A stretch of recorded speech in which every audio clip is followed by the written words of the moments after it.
Escape radio on the air. Turn that dial, we're already there. Escape radio, one more time. Open the case, step into the crime. It's July 10th, and you're tuned in to Escape Radio. Good evening. I'm Stefano, and I'll be your host throughout tonight's broadcast. If you're joining me live, I'd love to know you're out there. Drop a message in the chat. Tell me your name, where you're listening from, and let me know which classic radio detective has always been your favorite. And before we begin, if you enjoy spending your evenings here on Escape Radio, please consider subscribing. Nearly 80% of my regular listeners haven't subscribed yet, and your support helps keep this station on the air. Tonight's schedule brings together private investigators, impossible cases, forgotten clues, and voices that once echoed across American airwaves. Between our featured broadcasts, we'll pause for the day's headlines, a few selections from the radio orchestra, and an occasional quiz before returning to the next case waiting in our files. Let's turn to the Escape Radio newsroom and take a look at the headlines from this day in history. Thanks, Stefano. July 10th is a date marked by both conflict and the dawn of a new era in entertainment. In 1940, the Battle of Britain officially began as Nazi forces launched their first major aerial attacks against shipping convoys in the English Channel, signaling the start of a pivotal struggle for the skies over Europe. Fast forward to 1950, when the iconic program Your Hit Parade made its transition from a beloved radio staple where it had aired since 1935 to the television screen, premiering on NBC and forever changing how Americans experience music. And now, I'm tossing it back to you, Stefano, to introduce the first detective episode of the evening. Tonight, the shadows fall over the bustling back room of the Buffalo Exchange Bank, where a mysterious disappearance has stumped the city's sharpest minds. A locked vault, a vanished fortune, and a roster of suspects with secrets to hide each tick of the clock brings the truth closer to the surface. Our detective steps into the dim light of suspicion, searching for answers where trust is in short supply and every clue could be a trap. Before to start, let's see what happened the day it was aired. It was January 6th, 1952, and that day King George VI's health took a sudden turn for the worst, sparking concern across the United Kingdom, while a record-breaking snowstorm paralyzed much of the northeastern United States, disrupting travel and causing widespread power outages.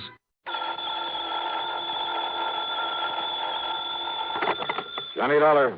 Pat McCracken, Johnny, Universal Adjustment Bureau. Pat, haven't had an assignment from you in, several days. Yes, I know. Now, listen, this expense account of yours. Huh?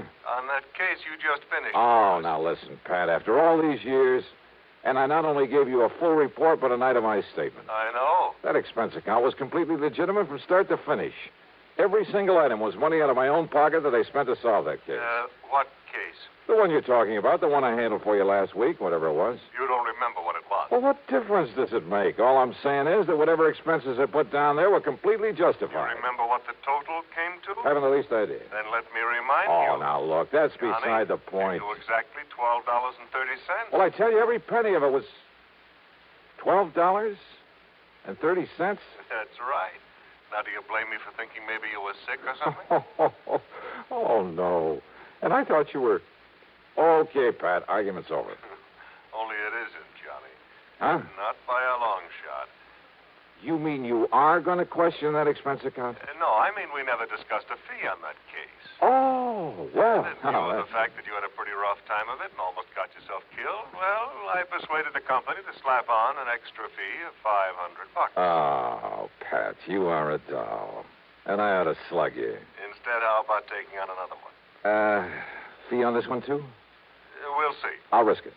Then grab a flight to Buffalo. Buffalo. Contact Edward J. McNair at McNair's Emporium. McNair's what? The Emporium. That's one of the big department stores. Somebody lifted a few dollars out of their safe last Saturday. How much? Something over 400,000. Wowee. Yeah. Well? Okay, Pat, I'm on my way.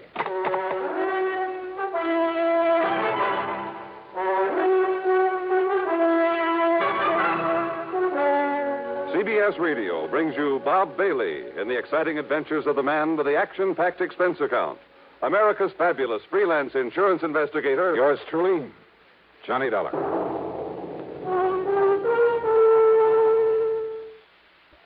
And now, Act One of yours truly, Johnny Dollar.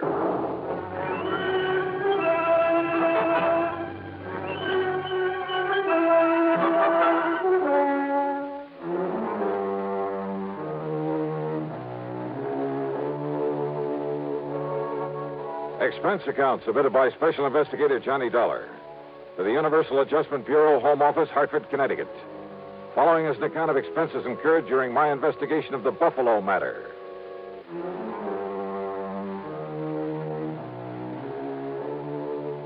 Expense account item 1, $49.50 plane fare and incidentals to Buffalo, New York. Item 2, $8 even for taxi fares. After dropping my luggage at a hotel, I went over to the Emporium. In the big office on the top floor, I talked to Mr. McNair himself. $421,216, according to the books. Well, that's quite a loss, Mr. McNair. And I suppose, Mr. Dollar, that to some extent it's my own fault. My fault. Oh, why do you say that, sir? Heaven knows John Harker suggested changing the procedure more than once. John Harker? Yes, my young personal assistant. Also company treasurer. Oh, I see. But I've run things single-handed the same old way for so long, and nothing like this ever happened before. Mm-hmm. What do you want to tell me about it?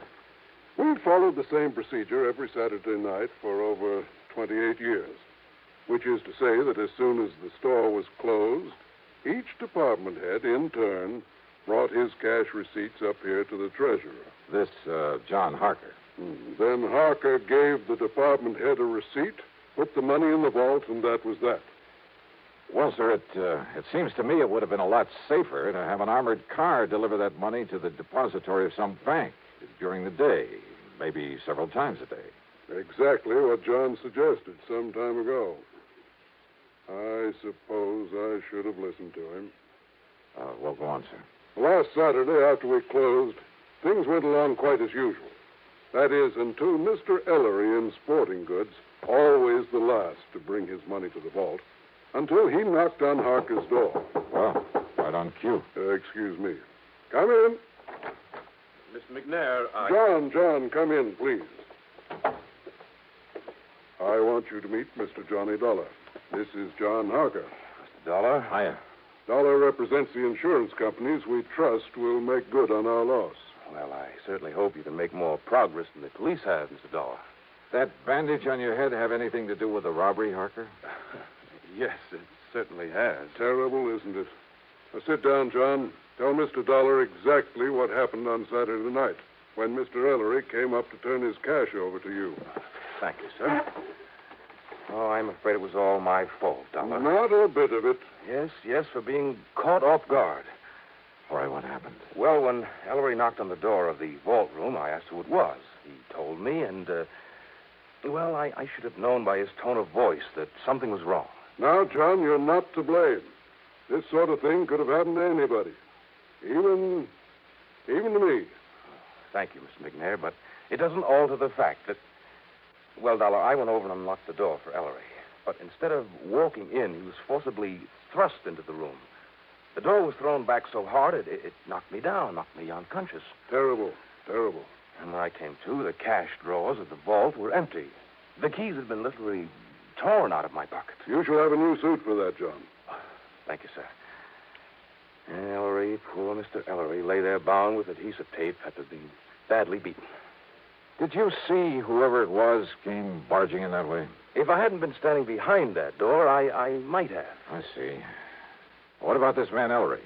Tell him, John. Yes, sir. Well, poor Ellery did catch a glimpse of him, but the man was wearing a sort of mask over his face. He gave what description he could to the police, of course. And, well, that's about it. Thank you, John.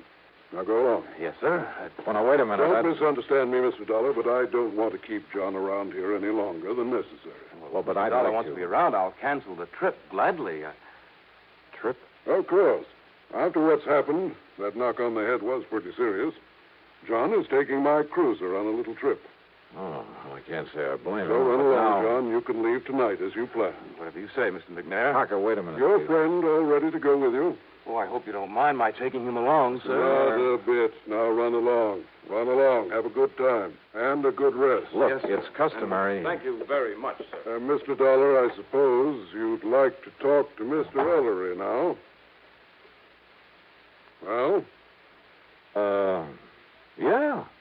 I'd like to talk to somebody who was involved in this thing.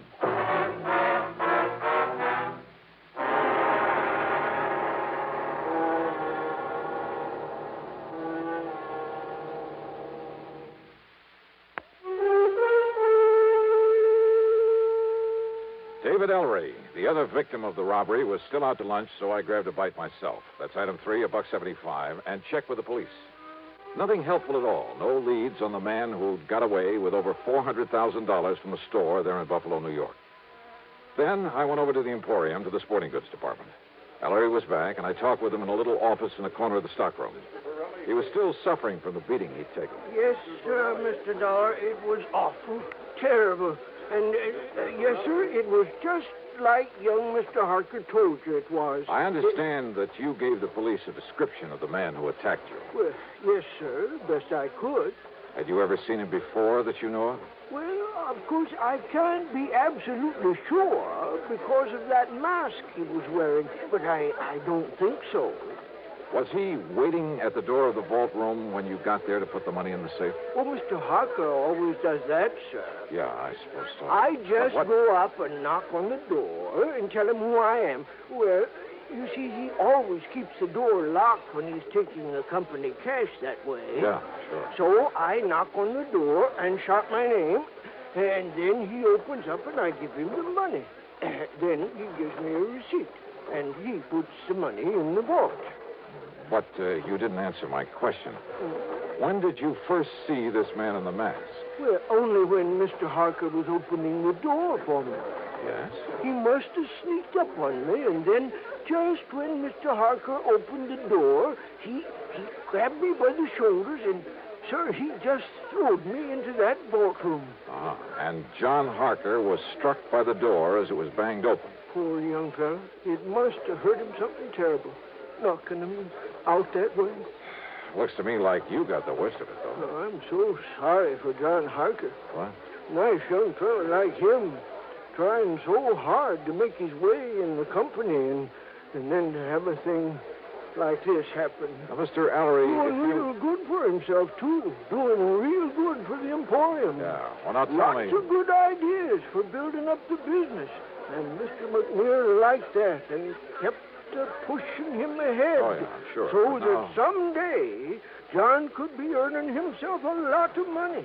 Not that us old-timers ever complain. Mr. Ellery... I mean about the wage scale here at the Wait a minute, please. Yes, sir. How long has John Harker been with the Emporium? Oh, about a year now, and he's lived up to the recommendations he come with so well. It's just no wonder Mr. McNair... Recommendations? From where? Macy's and Gimbel's in New York, and John Wanamaker in Philadelphia. Oh, from lots of big stores. A couple in Chicago, too. Oh? Yes, sir. Mr. McNair told us about it himself when he hired Mr. Harker and explained that's why he'd give him a better job than some of us old-timers had. Macy's. Gimbel's, one of them. You don't believe me, you asked Mr. McNair.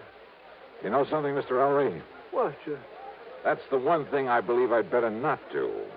What? Well, thanks a lot. You've been a lot of help. Well, now, Mr. Dollar. I had suddenly begun to wonder about the way Mr. McNair had gotten Harker out of his office before I could thoroughly question him. About the possibility that McNair might have engineered this robbery himself. Because it had to be somebody completely familiar with the procedures, the routines of that store, because of the timing. Somebody who knew the place would be virtually empty at that time of day. Who knew that Ellery was always the last to take his money up to the vault. I'd noticed a checkbook on Mr. McNair's desk and made a mental note of the name of the bank. But it was now after 5 p.m., so rather than push things until I was sure, I went back to my hotel room to clean up, eat some dinner, and get a good night's sleep. But as I started to open my handbag, wondering, by the way, if I'd forgotten to lock it for the first time in my life. Yeah, I'd heard that sound before. I grabbed the bag, made a dash for the open window, and threw it as hard and as far out from the building as I could out over the empty lot beside the hotel.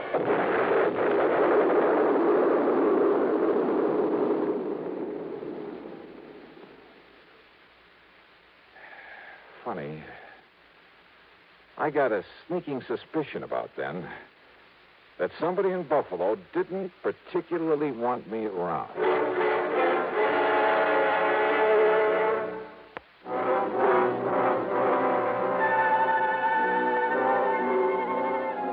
Needless to say, I had to do a bit of explaining to the police about the infernal machine in my handbag that I'd tossed out of my hotel. And the company will have to pay for some broken windows in that neighborhood. And needless to say, their only theory about who might have planted that bomb was the man in the mask, whose identity was still unknown to them. But I had an idea. Besides the police, only 3 people could have known I was there. Mr. Ellery, hardly the type. Young John Harker. No, he was off on a yachting trip. And that left Mr. McNair. But like I said, rather than push things without some proof. Well, item 4 is $7 for drinks and a good dinner, and I hit the sack for some much-needed rest. But first thing in the morning, I was in the cashier's office at the bank. Yes, sir. What can I do? Johnny! Holy Barton. Now, what under the sun are you doing here? I'll have you know that I'm not only cashier of this bank, but a vice president, too. How are you, boy? Congratulations. Well, look, I got to get right to the point. I want to know all I can about the financial condition of not only Mr. Edward J. McNair, but also the store he owns, the Emporium. Oh, now, Johnny, you know that things like that are of a confidential nature between a banker and his client. Oh, I can see you're going to be a lot of help. I'll tell you this, though. McNair is worth millions. Millions, Johnny. Well, how about outstanding debts against the store? McNair's old-fashioned. He pays cash. Cash on the line for everything. That store hasn't owed a penny for, I'd say over 25 years. Nor has McNair himself. So, Johnny, if you're by any chance thinking... $400,000 is still a lot of money, Will. To him, it's only a drop in the bucket. But, of course, he's entitled to recover it, and if one of the companies you represent has to pay it... Wait a minute. Let me use your phone. Why, surely, here.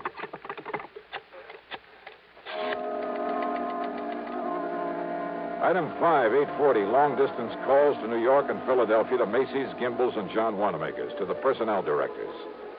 And from each of them, I get the same answer. They'd never even heard of John Harker. I left the bank and went over to the Emporium to the office of Mr. McNair. I know, Mr. Dollar. I haven't the least idea where John and his friend are going in my cruiser. He simply asked if he might have it for a few days. Asked for it? I thought it was your idea that he take that trip. Well, of course I agreed that he should get away for a few days to rest, recuperate. A few days? Yes. Huh? And also get away with your $400,000. What? Played right into his hands. You know anything about this friend he's taking along? Well, I presume, being a young man with lots of lady friends. Well, I presume it's the guy who helped him with that robbery.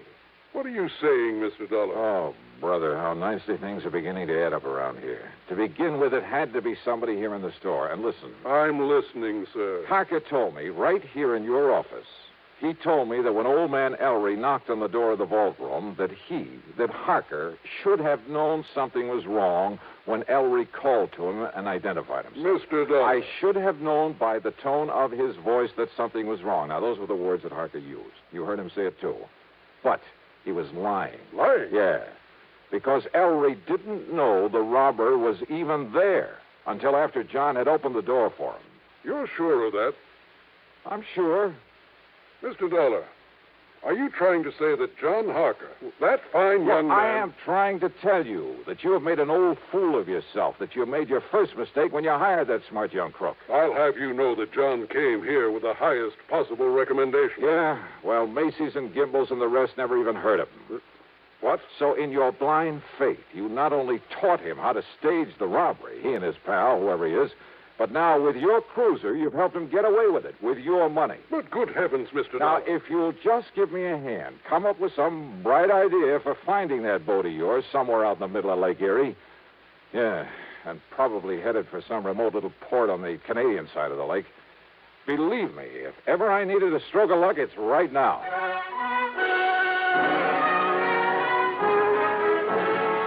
You know something? Well, Lady Luck must have been tagging along right at my heels. And don't ever underestimate the United States Coast Guard. A big sou'wester had built up over Lake Erie, so they'd contacted every small boat within 100 miles. The boys aboard McNair's yacht hadn't dared not answering the call. They would only have sent the Coast Guard out looking for them. And where were they? Dollar, they're riding out the blow in the lee of Long Point off the Canadian shore. Here it is in the chart. Or is that just where they say they are? No, radio compass checks have verified their position. Right there. But now, Mr. Dollar... Yeah, no. That puts them in Canadian waters, doesn't it? Yeah, I'm afraid so. Which means we have no jurisdiction, no authority. Of course, our friends across the border will be glad to cooperate any way they can. I'm sure of that. Yeah, but by the time we take whatever legal procedures may be necessary... No, listen. Yes, sir? Now, off the record, unofficially, suppose I were to go out there after them myself. Oh, now, Mr. Dollar... Well, somebody has to nab them. Suppose I could find a boat and a skipper willing to weather this storm. Huh? How about that? Well, I think maybe... Now, I'm not sure, mind you, but I think I've heard of some chap around here that owns a converted subchaser. Will weather out any kind of a storm. Yeah? Now, of course, you understand, I'm hardly in a position to recommend that you attempt any such thing. Expense account item 6, $585, rental of the subchaser and the skipper to go with it. And while I'd like to give you a thrilling, dramatic ending for this case, well, the trip across Lake Erie in that storm did have its moments. But from there on in, it was just a matter of running down John Harker and his pal, clapping him into chains and hauling him back to Buffalo with the money. So expense account total, including transportation home? Well, now, wait. As it turned out, there's a lot more to this thing. Yeah. I'll tell you all about it in my next report. Yours truly, Johnny Dollar.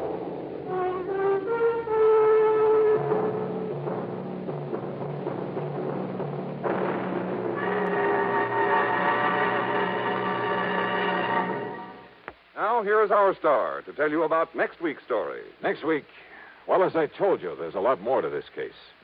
As a matter of fact, it turned out to be the most exciting, most dangerous assignment. Well, join us, won't you? Yours truly, Johnny Dollar.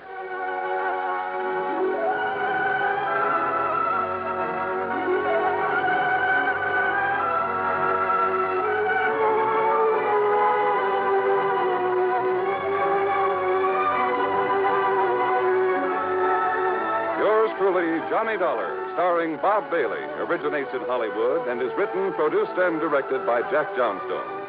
Heard in our cast were Lawrence Dobkin, Bartlett Robinson, James McCallion, Dick Crenna, Junius Matthews, and Gil Stratton.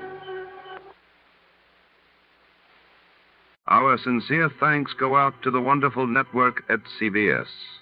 And now, dear listeners, let's put your knowledge of the airwaves to the test.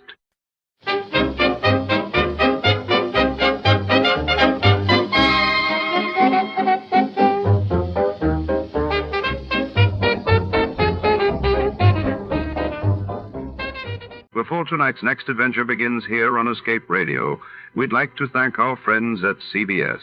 And now, folks, sit back and enjoy a little music from the studio orchestra.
Tonight, the shadows fall across the Caribbean as we descend into the infamous Pirates' Bank of Port Royal, Jamaica. It's 1692, and beneath the golden chandeliers and marble floors, treasures and secrets change hands among corsairs and corrupt officials. But when a vault is found empty at dawn, a web of betrayal and greed threatens to unravel the notorious city's criminal underworld. Get ready for double crosses and a chase through opulent halls and hidden tunnels before. To start, let's see what happened the day it was aired. It was February 10, 1955, and that day the world watched as the Soviet Union declared the completion of the Trans-Siberian oil pipeline, while in London, Queen Elizabeth II inaugurated the new terminal at Heathrow Airport, marking a new era in air travel. Tired of the everyday routine? Ever dream of a life of romantic adventure? Want to get away from it all? We offer you Escape. Escape, designed to free you from the four walls of today for a half hour of high adventure. Tonight, we escape to a sunken city, which lies with its fabulous treasure chests at the bottom of the sea, and to the lust for gold of a crew of men who were willing to die or to kill. As Gildow tells it in his exciting tale, Port Royal, a story suggested by Lieutenant Harry Reesberg's book, I Dive for Treasure.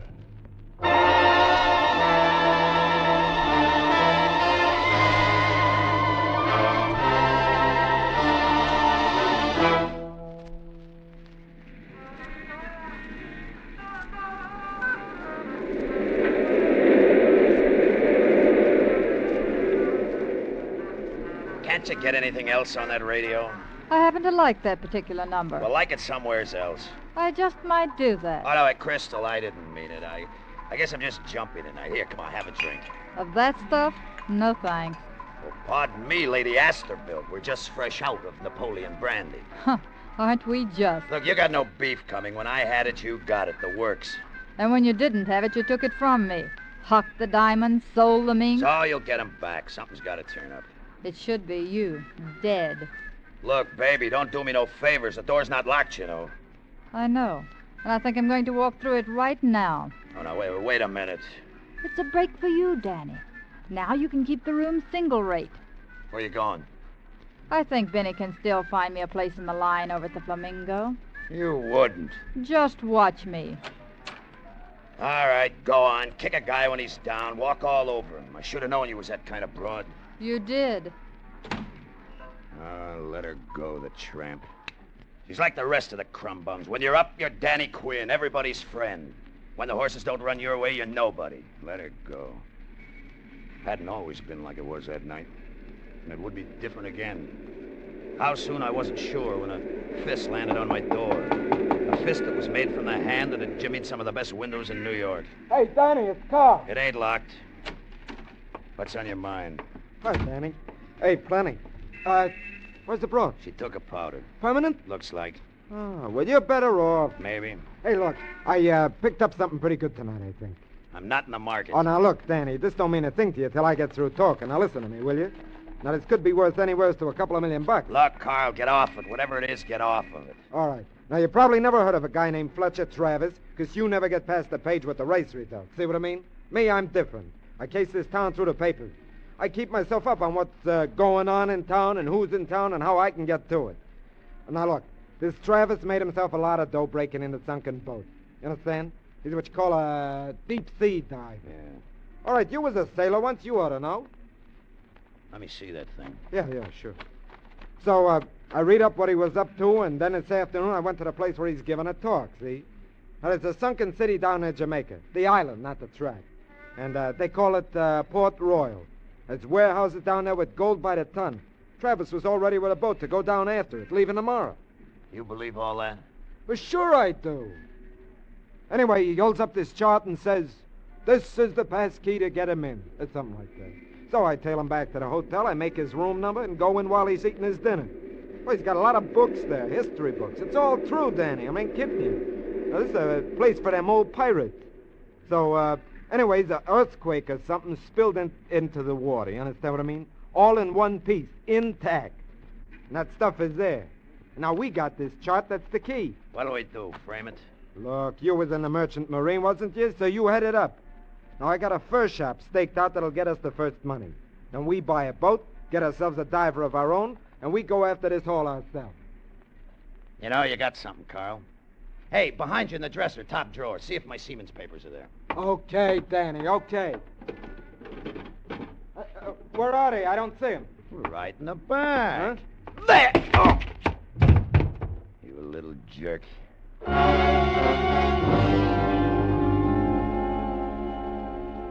There's a difference between being a gambler and a second-story man. I know what to do with that old chart if there was anything to it. But what I would do would be legal. I let Carl wake up by himself and read the stories about his job in the late finals.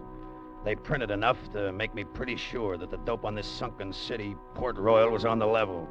Millions. So after the police cleared out of his hotel, I went calling on Fletcher Travis. Who is it? My name's Danny Quinn, and I got something that belongs to you. Danny Quinn? Yeah, that's right. I was with some friends slumming in the Bowery. I read about you in the papers, and when I heard this guy talking about you and a chart he'd just stolen, well, there it is. Well, come in. Well, I can hardly believe it. Why, this chart here is... Yeah. I heard from this guy. It sounded pretty important. I caught up with the guy on the way out and roughed him up a little. Well, I don't know how to thank you. This chart Wait a minute. Look, it's easy to thank me. I want to cut in on this deal. I want to go with you on the trip. You go with us? Well, sure, it's in the cards. I told you, I read about you in the papers. I was interested then. Now this happens like fate. I run into the chance to get this chart back to you. Look, I'm important to you. Very important. Well, I realize what I owe you, but a salvage Look, voyage I got the answer very... to that one, too. I was in the Merchant Marine. I'm a real deep-water sailor. I can't swim. Now, could you made it without me, Travis? No. I guess I couldn't.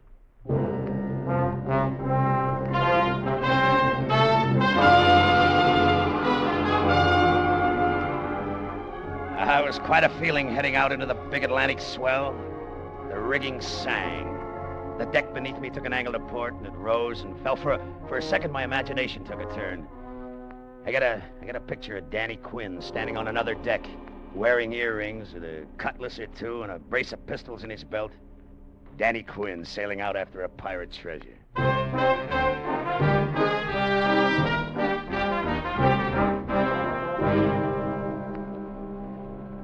I thought it would be a good idea if we all got together tonight, gentlemen, since according to Captain Matson's estimate, it will be over Port Royal early tomorrow morning. You're still holding to that, Captain? The barometer hasn't lied to me yet, Mr. Travis. Tells me this weather's holding. That means we should drop anchor an hour or maybe two after dawn. Good. Then it's time to look at the chart that Danny recovered for us. There. The city of Port Royal, submerged. After a geodetic survey made by the British Navy, 1826. Now, look here. See the sudden jump in fathoms along this line, right here? Yeah, I see. It's shallow here and deeper here. Yeah, that's right. It's a fault line that buckled when the city was destroyed by earthquake. This section sank and this section lifted. Now, see here? A point of reef, rock or coral that shows awash during low water. Yeah. Well, I've oriented this chart with the old maps of Port Royal before its destruction. Now, that point of reef is no more than 90 feet from the edge of the warehouse section. That's right out here. Are you sure of that? Well, sure as I can be.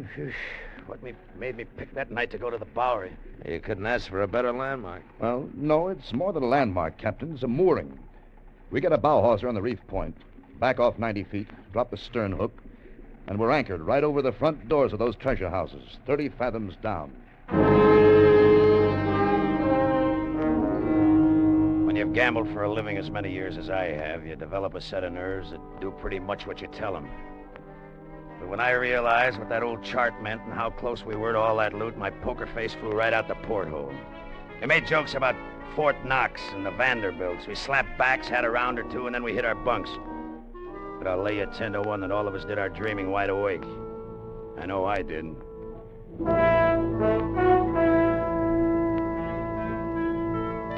Millions of dollars.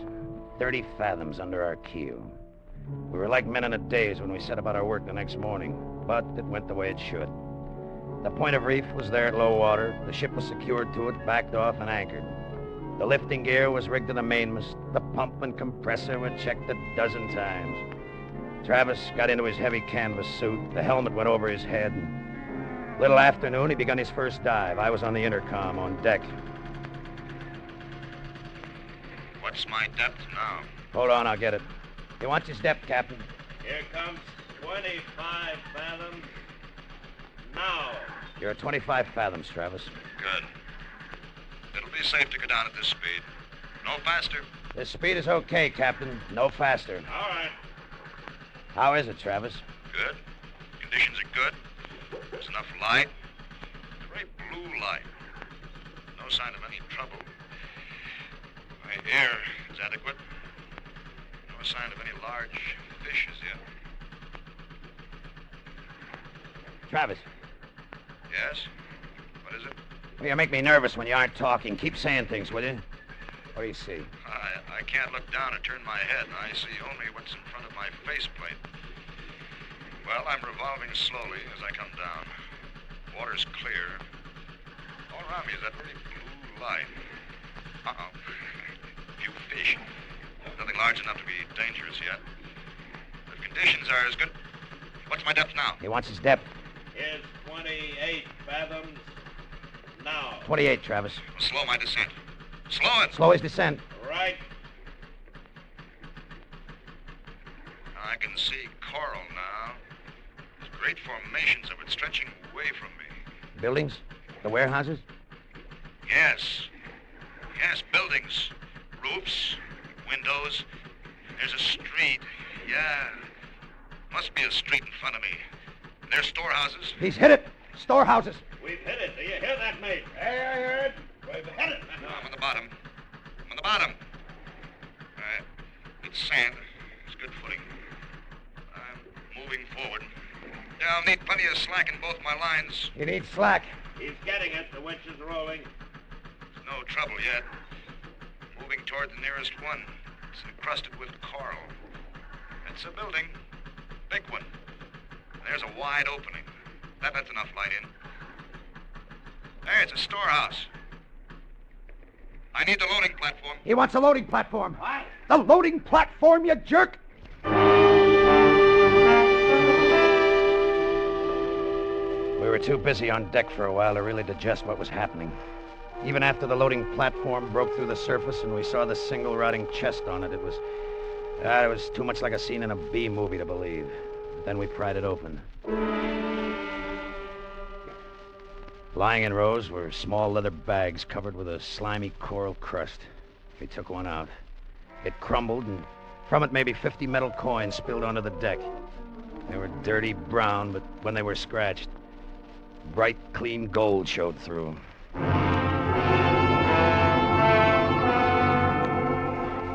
By the time Travis was aboard and out of his suit, the first shock of success had passed, and we were calm enough to have a drink. Well, Mr. Travis, sit down and rest. You are the hero of the day. I got you here, but you load on the gold, huh? Yeah. Here's a drink, Travis. You've earned it. Thanks. I can use it. Well, what do you think of your first day of salvage operation? Brother, I've won some pots in my day, but when those coins rolled out, that topped everything. I think we're off to a good start. How many more chests are down there? Oh, I don't know yet. I only moved 10 or 15 feet into the building. I saw 3 or 4 more. Yeah. What do you think they bring back in the States? Well, if they're all like this one, $35,000, $40,000 apiece. Yeah, we've hit it all right. How many trips down can you make? In this weather, 2 in the morning, 2 in the afternoon. That gives me about, 12 minutes on the bottom each descent. 35 or 40,000 a dive. Hey, that's going to add up. Now, don't spend it yet, Danny. It may turn into more than just going down and coming up. Things can happen down there. This is the first time I've worked buildings, and I know that sunken hulls can lie there for a couple of 3 centuries without moving, even in the current. But let a diver put his foot in the wrong plank and something on the other end of the ship gives way. You never know. So let's count what we got today and see if our luck holds tomorrow.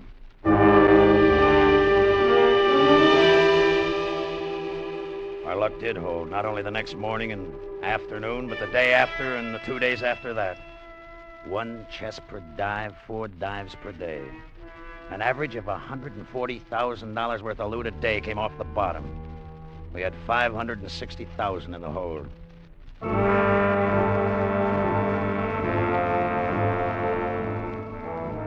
I don't know, when the thought first nibbled at me, I tried to blame it on the idea that I didn't trust Captain Matson, but that wasn't it. Travis had planted it himself when he reminded me that you never knew what to expect 30 fathoms below. The rest of it was based on the fact that any hunk of dough looks 3 times smaller, but it's split 3 ways.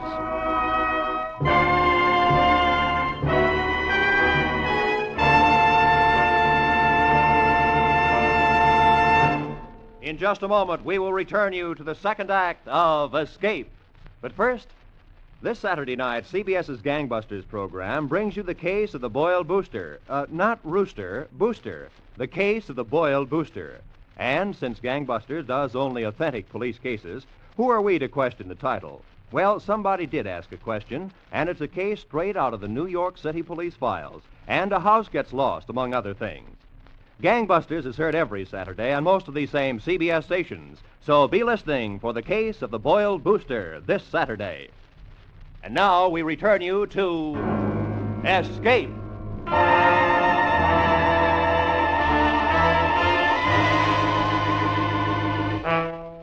Went on like that day after day. Those chests coming up until there was enough treasure aboard that schooner to drive any man half out of his head. We were isolated out there. The island, Jamaica, was just a blur off our bow. The only ships we saw were cruise liners way out on the horizon. The more I thought about it, the stronger my hunch got. The way my luck was running, I could work it out so there wouldn't have to be a 3-way split of those chests. Travis was easy. He'd just stay down there. Captain Matson and McGraw the mate, well, they took a little more thought. But with that fortune at stake, what else was there to think about? Danny. Hey, Danny, you deaf? Hey, Danny. Oh, yeah, Skipper, what'll it be? You and your dreaming, Danny. Sometimes it's not so good to spend so much time in the future.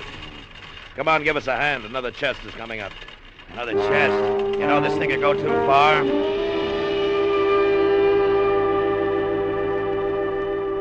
Well, another day, another $140,000. Gentlemen, I think tomorrow's the last one. Yes, I was going to ask how long. My food stores are running short. Well, I've had to move as far into that building as I want to move. That roof I've been working under is heavy with coral growth, and it's not held by nails anymore. They're gone.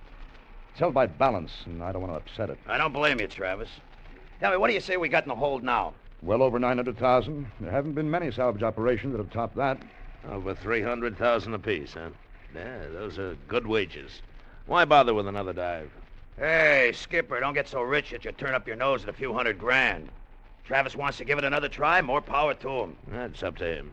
Well, to be honest with you, I've had enough of it. I'm going to be dreaming about those sagging walls and that blue light for weeks to come, and I hate to push my luck too far. Well, I'll make one more descent in the morning, and then I think we should start back. I think so, too. Danny? Well, you're the boss, Travis. That's good enough for me.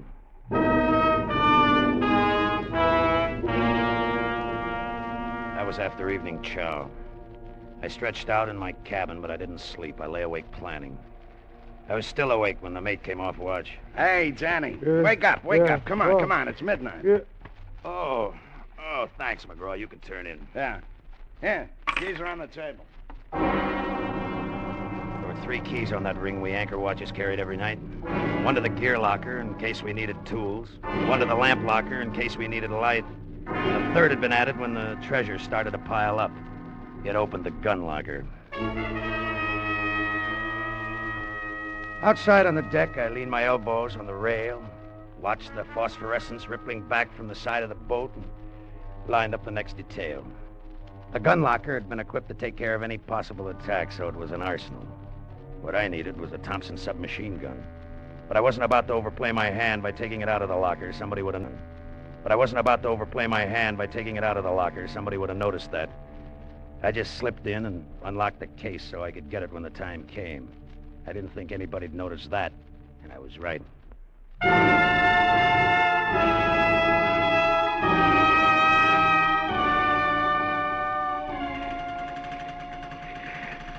What's my depth now, Danny? Hold on. He wants his depth, Skipper. Here's 19 fathoms. Now. 19, Travis. Hey, look, my air is inadequate for the speed of my descent. Tell him to slow me down or increase my air pressure. Check. He says slow him down or give him some more air pressure, Skipper. We'll slow him down. You're slowing down, Travis. Thanks, Danny.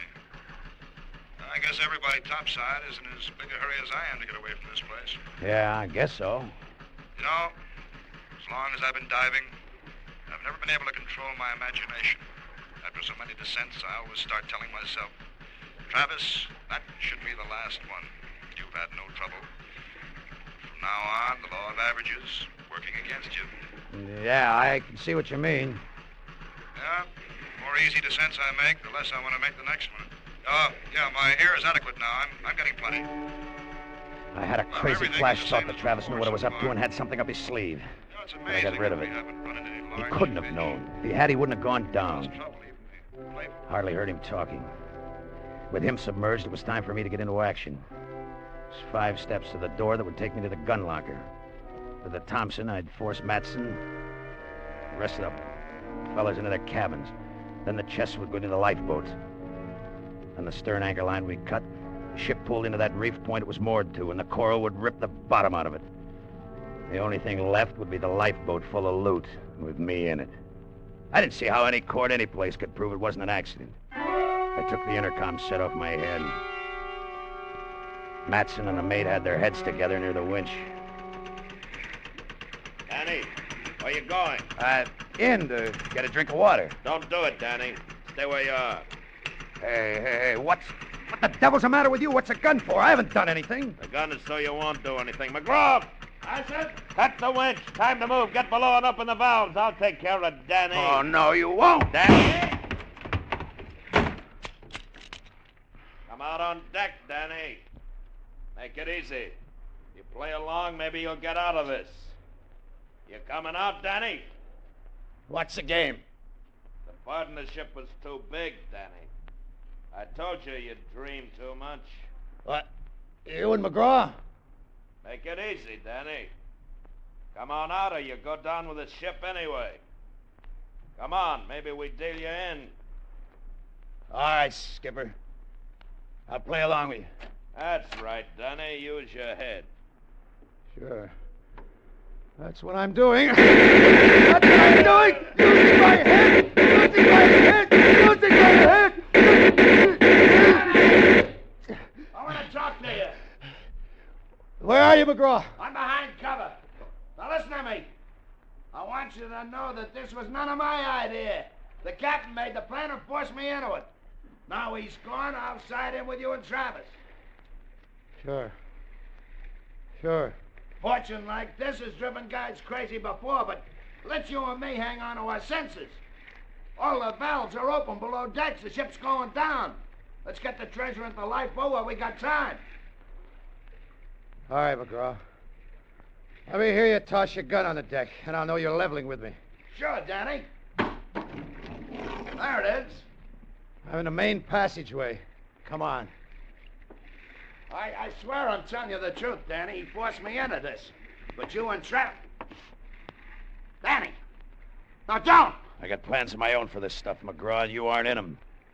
Nobody is. Danny! You're going to... Maybe he was right. Maybe that treasure was driving me crazy. It was like I was rushing downhill and couldn't stop, just like I didn't seem to be able to stop the time after I started speeding. After McGraw was gone, I went over to the main hold and tore the canvas off the hatch. I could hear the water rushing through the valves he'd opened, and it was telling me I'd have to hurry if I wanted to get those chests. I went over to the lifeboats hanging in its davits. No.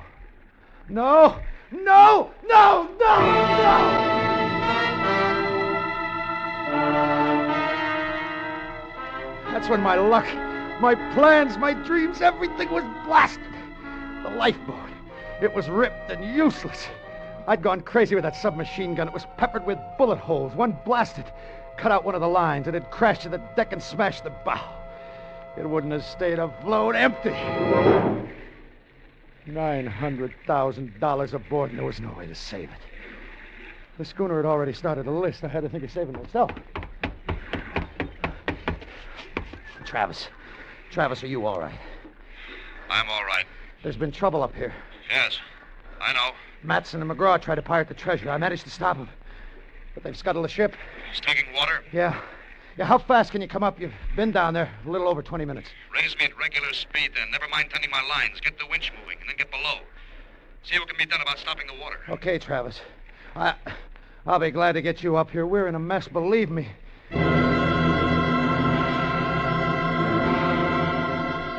I did what he told me. I went below.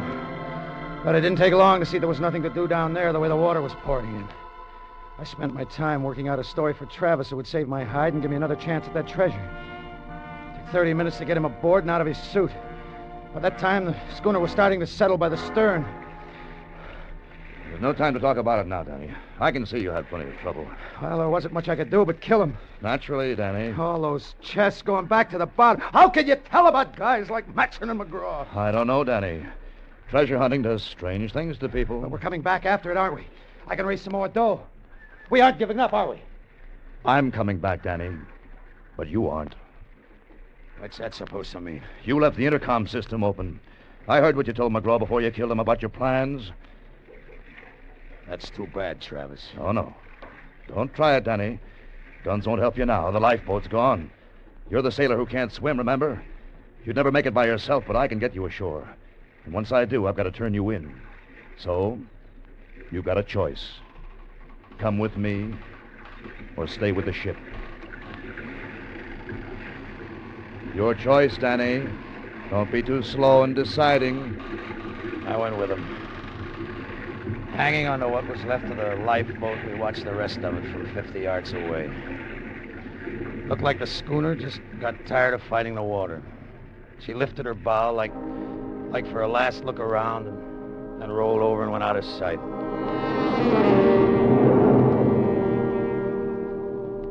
$900,000. But that wasn't the only fortune that was sinking. Danny Quinn's was on the way down, too. I was fresh out of luck.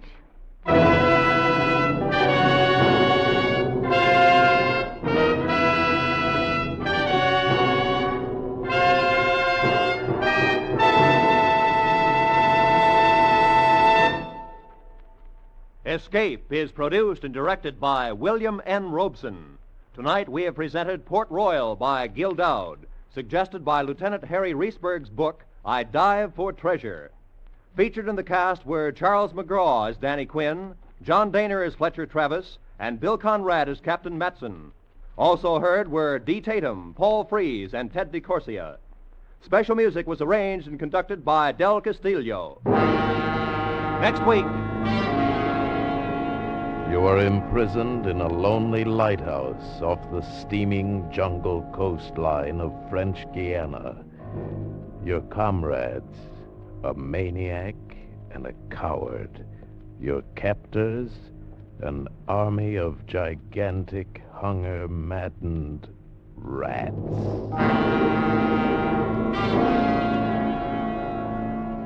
Next week, in response to many hundreds of requests, we will again present one of the most unforgettable and terrifying of all escape stories, Three Skeleton Key. Goodbye, then, until this same time next week, when once again we offer you Escape.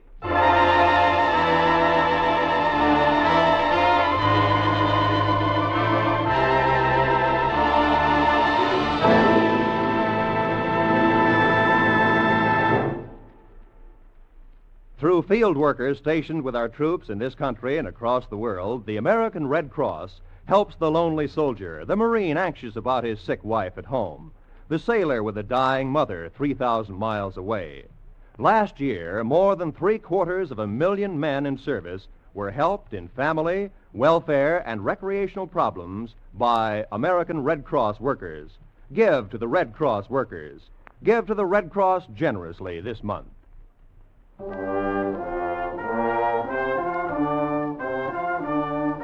This is CBS, where you meet Gene Autry every Saturday night, the Columbia Broadcasting System.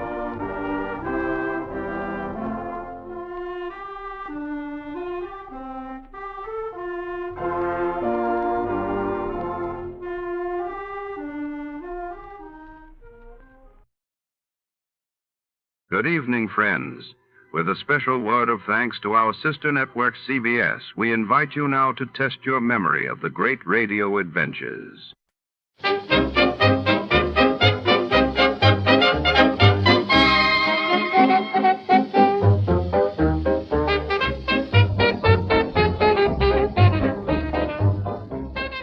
This is Escape Radio speaking, with special thanks to the fine people at CBS. Stay tuned, ladies and gentlemen. A little music first, and then tonight's exciting story.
Your cup still leaves a ring on the table by the bed.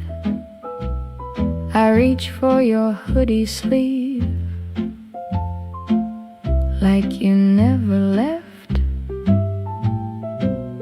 The hall is holding still and the room won't meet my eyes. I keep your name on my tongue like a wrong reply.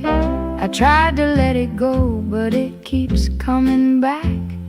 Every little shadow wants to bring you back.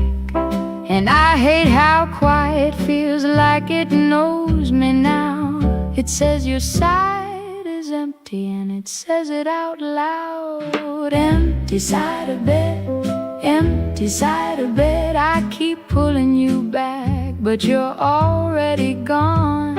Empty side of bed, empty side of bed. I still say your name when the dark gets long. Empty side of bed, empty side of bed, empty side of bed.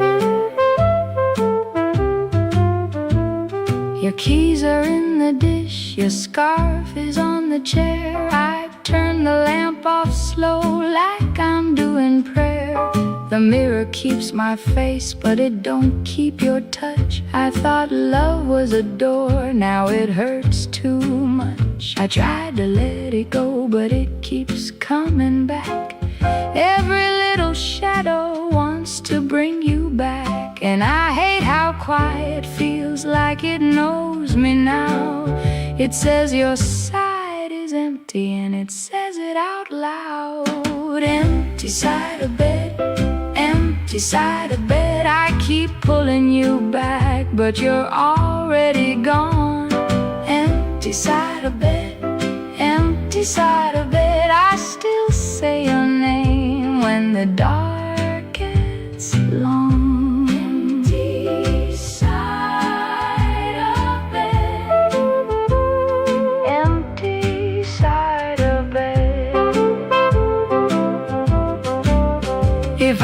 would trade one night for the way you used to stay. I would hand it over, I would give it away.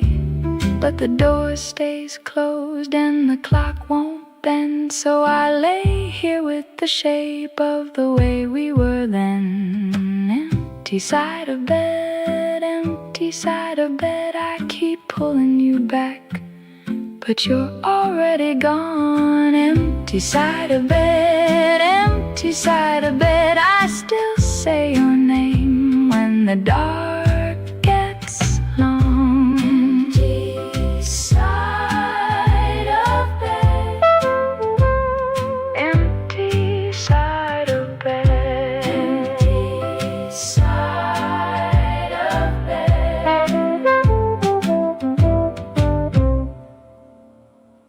Tonight, the shadows flicker against the charred remains of the Carson Chemical Laboratory, where a blaze has reduced secrets to ash. When insurance investigator Johnny Dollar steps into the ruins, he finds more than smoke and soot. He uncovers a trail of clues leading through scorched files and suspicious silence. Who set the fire, and what was meant to be hidden in the flames? Follow Dollar as he navigates the labyrinth of science, sabotage, and deceit. Before to start, let's see what happened the day it was aired. It was July 20th, 1955, and that day the world watched as the Geneva summit opened, bringing together leaders from the United States, Soviet Union, United Kingdom, and France in a bid for peace during tense Cold War days. Meanwhile, in Buenos Aires, Argentina, the government declared a state of emergency after violent anti-Peron riots shook the city. From Hollywood, it's time now for... Johnny Dollar. This is Jim Paris at Worldwide Mutual. Don't tell me, Jim. Let me guess. Huh? What are you talking about? The reason you called me, I can smell the smoke all the way over here at my apartment. Oh, well... Also, I heard something about the fire on a news broadcast a few minutes ago. Yes. Somewhere out on Albany Avenue, he said. Yes, it's the cash and save market over the other side of town. And since your company insured it, you want me to go over and take a look? A good look, Johnny. You thinking of possible arson? I am. Okay, why? That store is just one of a chain. Hartford, Boston, Providence, Springfield, Lowell. Yeah, I see. But how does that make it arson? This is the fourth one to go up in as many weeks. Oh. The outfit that owns them having financial troubles? The outfit that owns them is one man. Who? John Wakefield Carson. Then I repeat my question. Johnny, if he is burning up his own markets, if you can prove it, you can save our company a lot of money. That might cost you a lot of money, Jim. What do you mean? Wait till you see my expense account.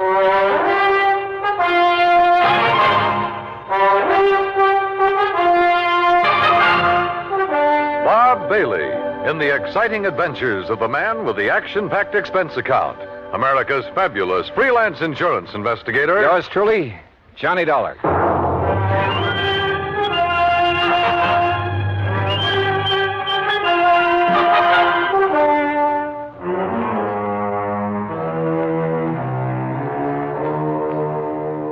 Expense account submitted by Special Investigator Johnny Dollar to the Worldwide Mutual Insurance Company, Home Office, Hartford, Connecticut.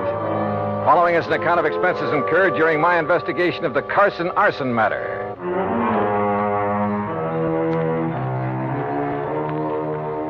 Expense account item 1, $1.25 for a taxi from my apartment to the offices of Worldwide, where I hoped Jim Paris could give me a little more to go on. He did. Very little. First loss 4.5 weeks ago was the market up in Thompsonville. How much? Loss in Thompsonville, $41,204. That was the smallest one in the chain. Uh-huh.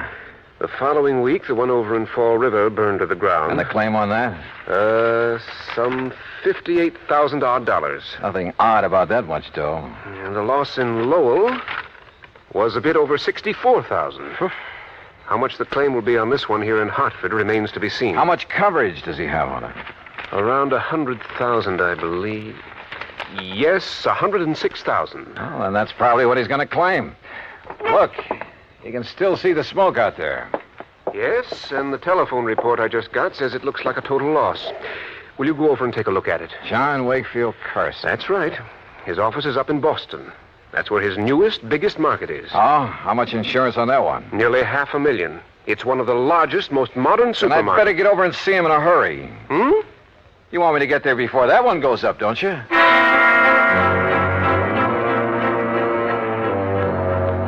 Expense account item 2, $450 for a cab to the scene of the fire way out on Albany Road. 3 or 4 fire companies were hard at it, but it was easy to see there wasn't a chance of saving much. It struck me that this location, part of a brand new residential area, was about as far from an established fire company as it could be. I wondered for a moment if this was deliberate. I finally ran down Hal Gibbons, an old pal, and one of the best men an arson squad ever had. Stick your nose up in the air and take a deep one, Johnny. You smell it? Well, it's not kerosene, Hal. I don't think it's gasoline either. No, but it's something highly inflammable. The boys of that chemical truck could get it out. Might learn something. Of course, these stores always stock a lot of cleaning fluid, stuff like that. Most of them are not inflammable. Well, how about... Johnny, look out!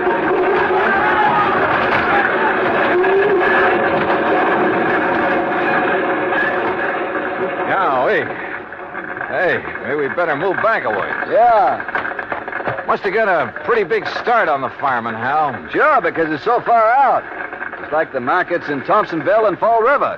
And Lowell, too. Oh? Kind of makes you wonder, doesn't it? At this point, I'm more than just wondering, Johnny. Have you come up with anything?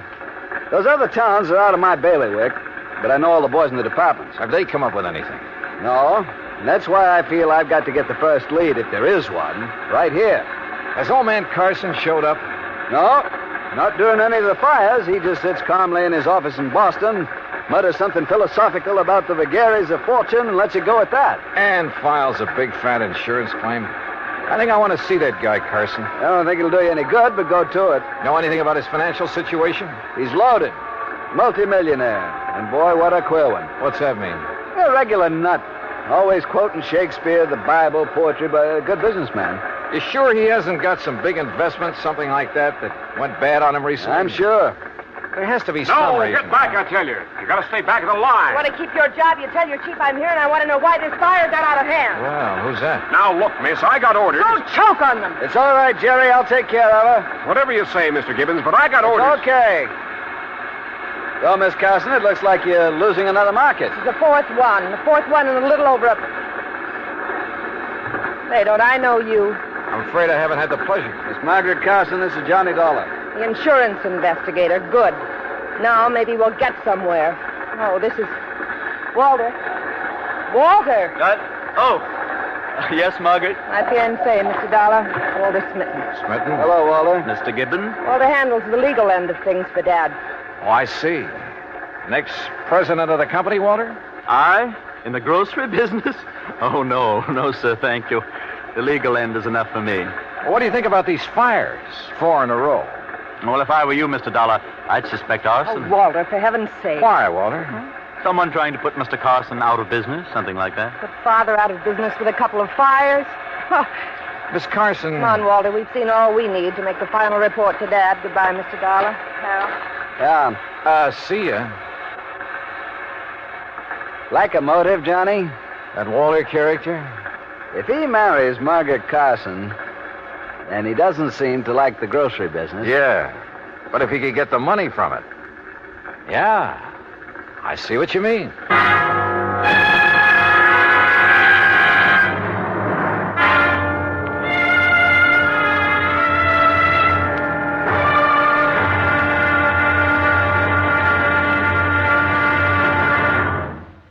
Act 2 of yours truly, Johnny Dollar, in a moment. Our flag now numbers 50 stars, and behind each star there stands yet another flag representing one of the 50 states. South Dakota's state flag was inspired by a song. South Dakota is the Sunshine State.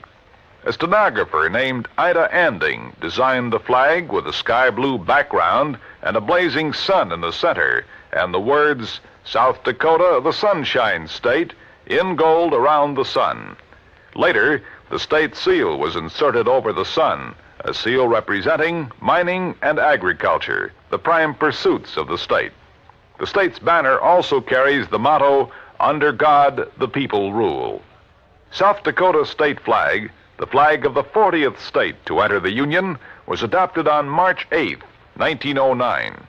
And now, Act 2 of yours truly, Johnny Dollar and the Carson Arson Matter.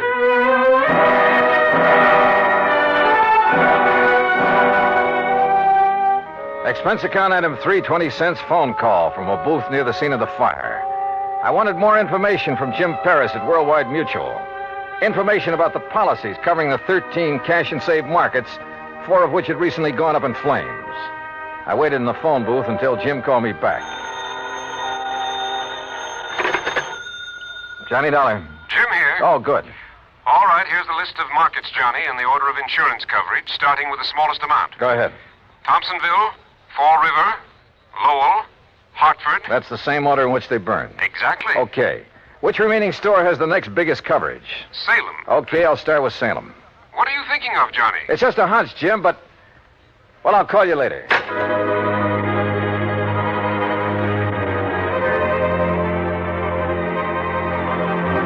Item 4, $5.25 for a cab back to my apartment. Item 5, $21 even, mileage in my own car, Hartford to Salem, Mass. Despite burning up the highway, it was almost dark when I pulled into Salem. It was well after dark when I finally located the cash and save market. Again, the store was far outside of town, and it was a long way from the nearest firehouse. I don't know exactly why I went there instead of the main office in Boston. After all, it was the same day as the Hartford fire, and the others had all been about a week apart. As I said before, call it a hunch. But as I pulled up in front of the place, I saw the shadow of a man dart furtively around the back of the building. As I reached the far corner of the building, I stopped. But with only the sliver of a crescent moon, I could see no one. Somewhere ahead of me, I heard a door open. Then silence again. But somebody had entered that building. Slowly, cautiously, I felt my way along the wall. And then I came to it. An open door. Storeroom. But inside it was pitch black. I drew my gun and carefully, quietly felt around for a light switch. After stumbling gently against a big packing case, I found it. I hunched down behind the case and flicked it on. All right, where are you? I heard you. I saw you come in here. Now, look, I got a gun, so don't try anything funny. You hear me? Where are you? Right Huh? over your head! Oh! I must have been out a long time. I came to lying on a cot in the back room of Salem Police Headquarters. A couple of gallon jars. Can you hear me? Yeah. Yeah, I can hear you. Yeah. Well, it was a couple of big gallon jars of kosher pickles that he dropped on top of your head. He, officer? Well, like to split your head open.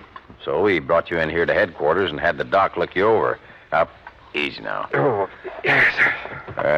Doc says no permanent harm done. He gave you a shot to make you sleep and rest.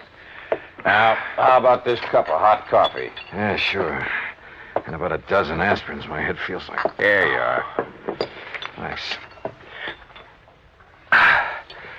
But you said he. Well, according to him, you left yourself wide open when you sneaked in there after him. And then to turn on the lights.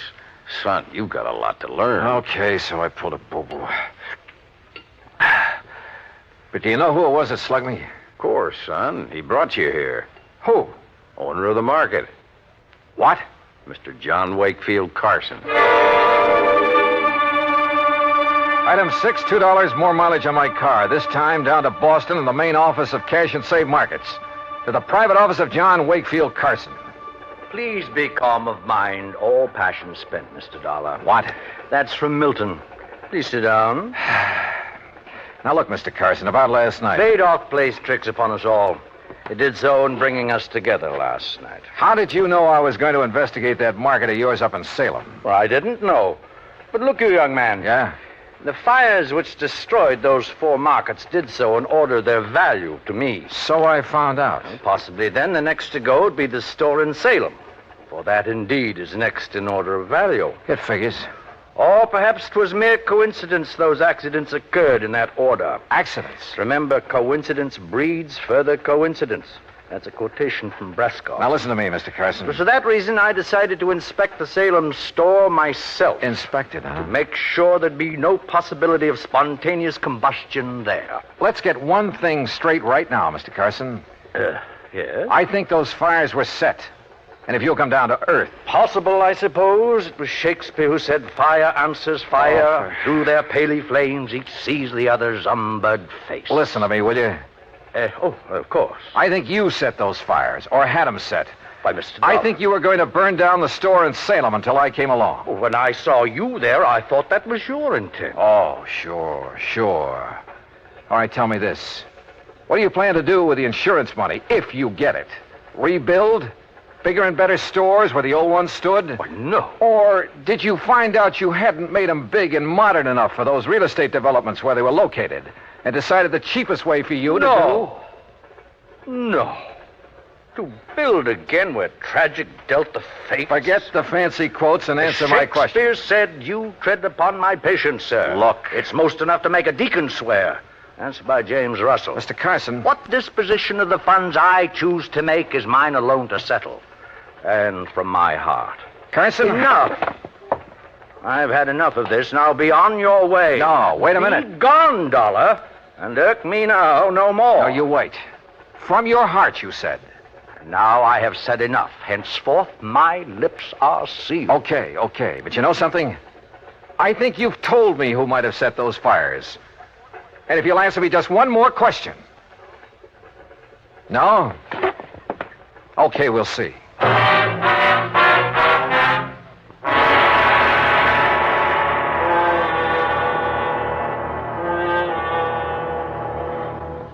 Act 3 of yours truly, Johnny Dollar, in a moment. Sometimes we may wonder why a football team doesn't quit playing and walk off the field when it finds itself 50 points behind with only a few minutes of play to go.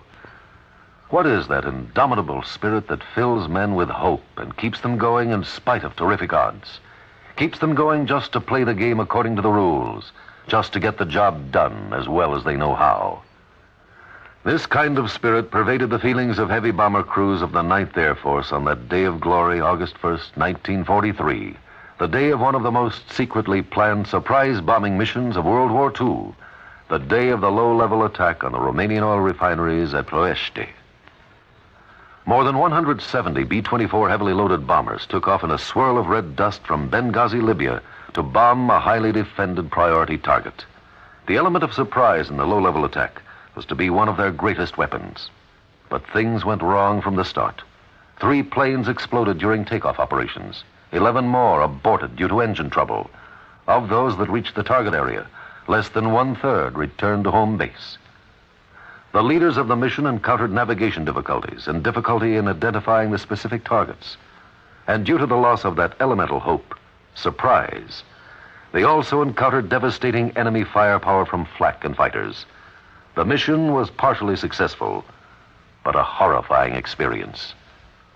5 medals of honor were awarded to the heroes of the Ploiești raid for valorous action above and beyond the call of duty. At any time, the men would have been justified in turning back. But they had a code of conduct that made them want to see the unequal game through to the end. It was a job that had to be done, a charge of the Light Brigade in the air as they flew down the Valley of Death to glory. And now, Act 3 of yours truly, Johnny Dollar, and the Carson Arson Matter.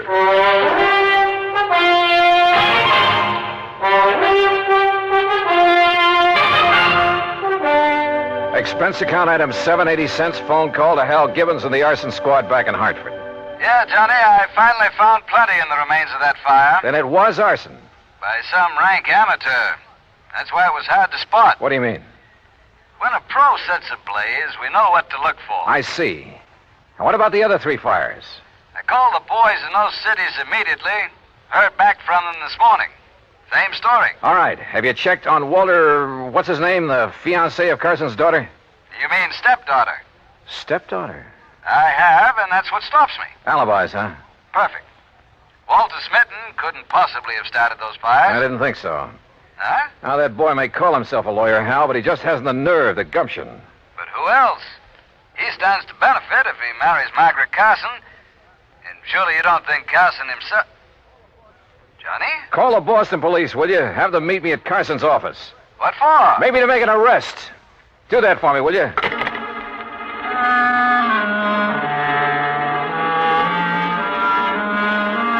Hunch?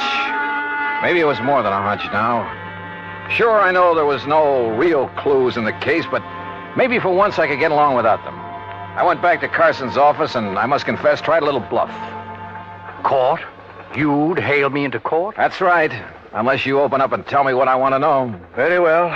Speak to me as to thy thinkings, as thou dost. And you can forget the quotations. Walter Smitten is your lawyer, isn't he? A timid but an eager lad who saved me many a fall. You like him? Like a son. I would he were my son. For as the Bible says, a wise son maketh a happy... All right. Oh, yes. You have a stepdaughter, Margaret. Alas, I have. Okay. Now, who is to get the insurance money you may collect? Well, that, sir, is none of your concern. You going to talk now, Mr. Carson, but or it's in court? A family matter. Who gets it?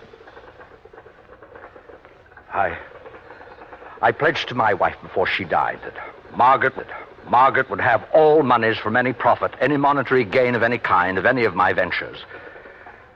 That would include the insurance money. I see. That, Mr. Dollar, was my pledge, and oh, how I have rued it. Why do you say that? She's not of my blood, Mr. Dollar. She has no soul for art or poetry.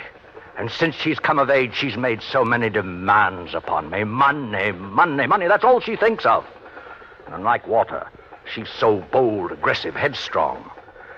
Were it not for Walter, I'd mistrust her every move. But if he's in love with her? Because she demands he be. And why? So she can use his legal guidance in her fight to take this business away from me. All right, Mr. Carson. I haven't notified the authorities yet, but I've found proof that Margaret is the one who started those fires. You what? And you've just told me why. Because the money would go to her. Oh, Mr. Dollar, I'm glad. I've suspected, yes, but because of family honor. No, I'm glad you have proof. At long last, it will take this millstone from about my neck. Proof, huh? Margaret. Well, Dollar, you'll never live to tell the authorities. Margaret, that gun. Unless you'd like to make a deal, Johnny. Could be worth a lot of money to you. I'd even promise not to set any more fires. Oh, you were right, Mr. Dollar. Unless I'm mistaken, Margaret, the man who just came in... What man? Who heard your little confession is from the police department. You trying to make me look around so you can grab for this gun? Oh, no. Fact remains, he's standing right in back of you. That's right, Margaret. What? No! Oh, my hand! My hand! Oh, my hand! How sharper than a serpent's tooth is an ungrateful child.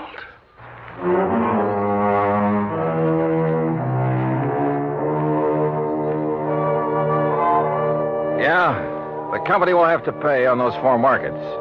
And the courts will have to take care of Margaret. I'm sure they will. And next time, well, give me something clean to work on, will you? I hate this kind of stuff. Expense account total, including the trip home, $56.90. Yours truly, Johnny Dollar.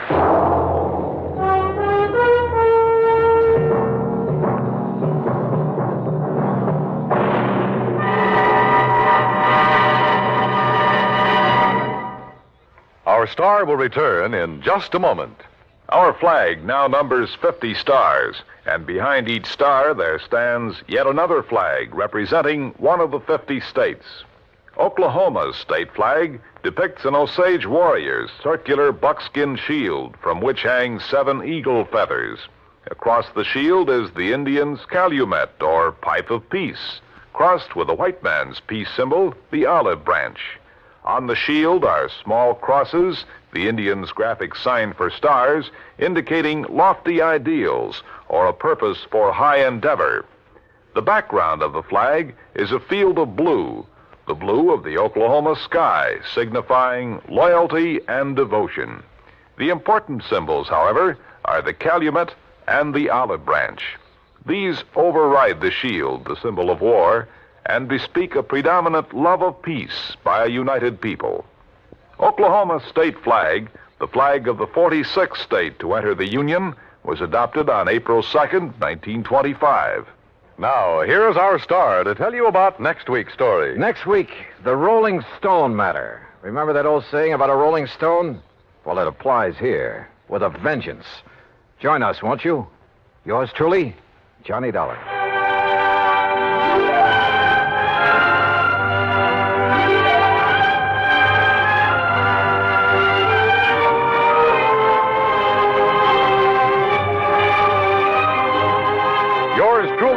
Johnny Dollar, starring Bob Bailey, originates in Hollywood and is produced and directed by Jack Johnstone, who also wrote today's story. Heard in our cast were Virginia Gregg, Byron Kane, Harry Bartell, Jack Edwards, Joe Kearns, and Forrest Lewis. Be sure to join us next week, same time and station, for another exciting story of yours truly, Johnny Dollar.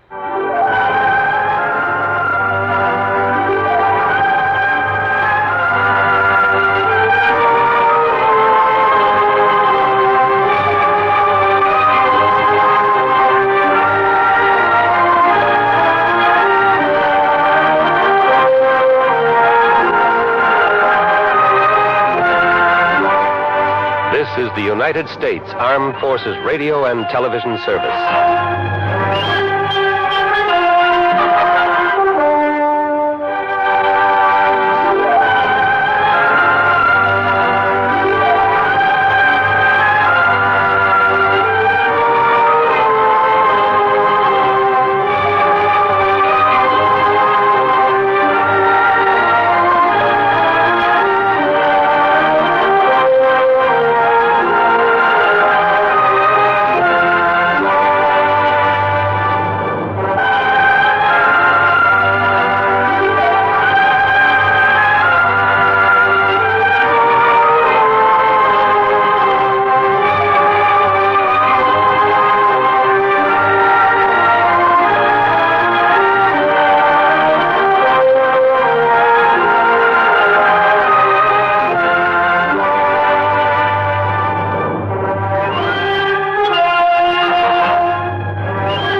A warm word of thanks tonight to our sister station, CBS. And before the next thrilling episode begins, let's see how much you know about your favorite radio heroes.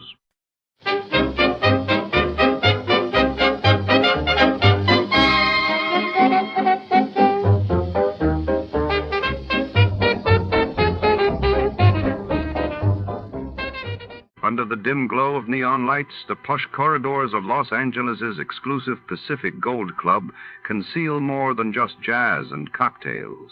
Tonight, a tiger stalks its prey not in the wild, but among the city's elite, where secrets are as costly as diamonds. In He Who Rides the Tiger, a desperate gambler, a vanished syndicate ledger, and a private investigator with nothing left to lose cross paths in a high-stakes game of deception and betrayal. The mahogany bar, smoke curling in lazy spirals, holds the promise of fortune or ruin. Before to start, let's see what happened the day it was aired. It was February 26, 1959. That day, the world reeled as Turkish Prime Minister Adnan Menderes survived a dramatic plane crash near London while in the United States. The first successful test firing of the Titan intercontinental ballistic missile made headlines. You are lying helpless in a rude hut in the deep interior of China, not knowing how you got there or why. And before you, you see the face of a beautiful girl and the hard, ruthless figure of a guerrilla chieftain. And you know that in this room there is danger for you, perhaps death.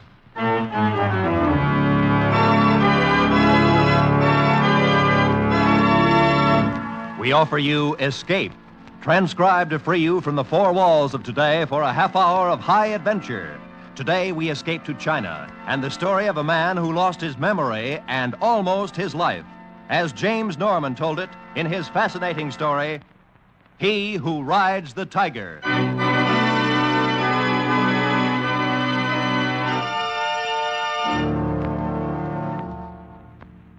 The figures and faces would come and go.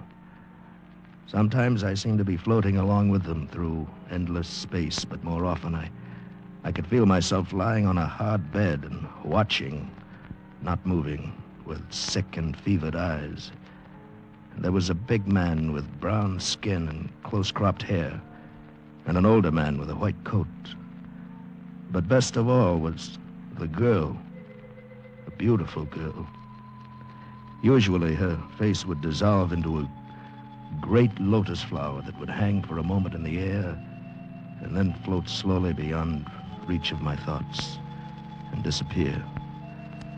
Part of this was a dream, of course, and part reality, but I was unable to separate one from the other.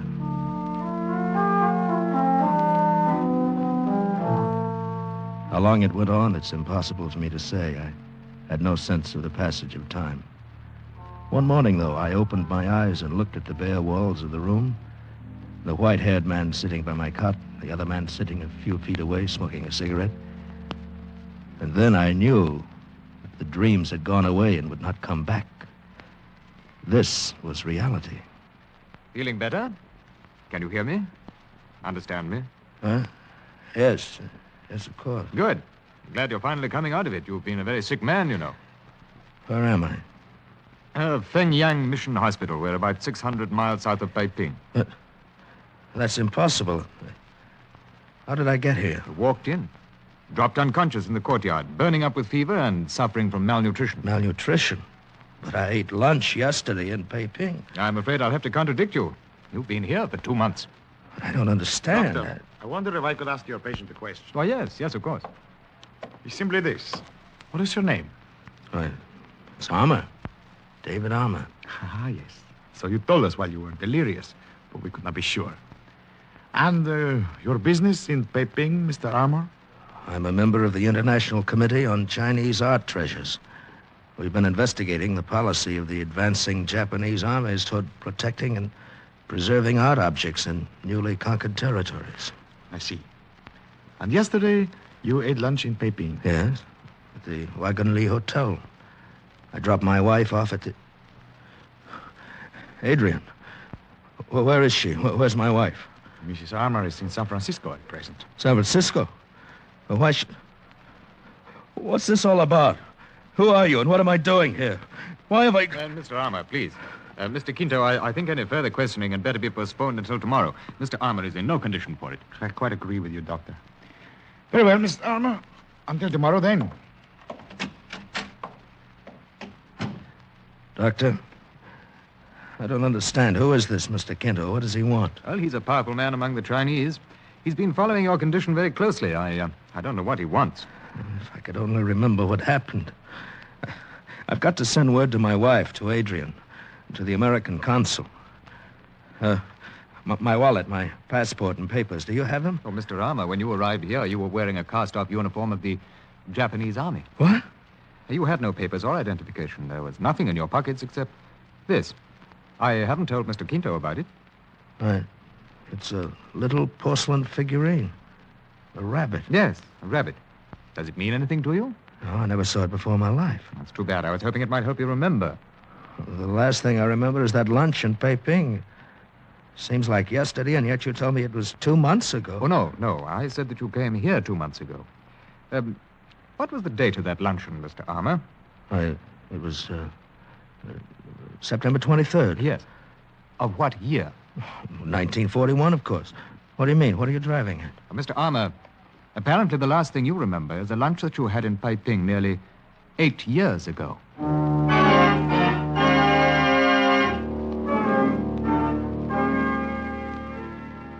I understand the doctor has brought you more or less up to date, Mr. Armour. Well, in a general way, yes. He told me about Pearl Harbor and the war, and finally the Japanese surrender, the revolution in China, and so on.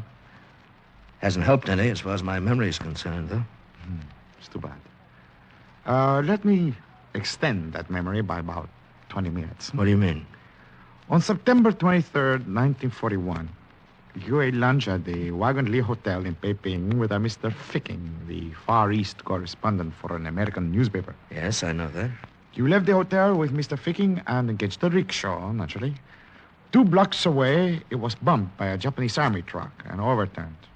You were thrown out and struck your head on the curbing. But I don't understand. Your companion became embroiled in an argument with the truck driver, and a crowd gathered. And when the affair quieted down, you had disappeared. From that time until your appearance here at Fengyang 2 months ago, your whereabouts are unknown. But how did you find out about this? That is unimportant. I am concerned with what you did after that. A war was being fought in China. The whole country was under martial law by one side or the other. Yet, I can find no record of you anywhere. What are you getting at? You were not with the American or Chinese armies, and neither the Japanese army nor the puppet government lists you as a war prisoner. You were not with the Chinese guerrillas. I was one of their leaders. I would have known about that. So, what were you doing, Mr. Armour? Collaborating, perhaps? With the Japanese? There would be no listing of your name in that case. They destroyed all such records before the surrender. And you were wearing a Japanese uniform when you came here. You're out of your minds. Then suppose you tell me what you were doing. I can't tell you. I don't remember. What do you want, anyway? What brought you into this? 2 simple words that mean $1 million. Huh? Even when they are whispered by a man in delirium. Tang bronzes. Tang bronzes? You've heard of them? Yes, of course. The only 2 pieces in existence are in the Buckingham Palace collection in London. But what have they got to do? No, not those, Mr. Armour. I'm referring to the 4 Tang bronzes that are in existence in China. Well, they've been lost for centuries. Oh, no. A few Chinese in every generation have always known where they were. We were forced to move them for safekeeping several times during the war. The last time was a few days before the surrender. My men in charge of the job were ambushed and murdered, and the bronzes were stolen. By whom I've not been able to discover. Are you implying that I learned they were being taken to Shanghai. I traced them past Nanking and lost the trail. But they did not reach Shanghai. Of that I'm certain. So? Why do I come in? Well, from things you've said in delirium, I believe you have seen and touched those bronzes. Perhaps even you know where they are, if you could remember. I want them back. You want your memory back. It's not good to lose 8 years with no accounting for one's actions. Just what are you suggesting? I suggest that I settle all suspicion by a public statement that you were a member, incognito, of my guerrilla forces during the entire war. Then the 2 of us will start from Shanghai and work toward Nanking, hoping that some scene or association may serve as a key to unlock your memory. When that happens, we both have what we want. I see. Well, there's only one thing wrong with it.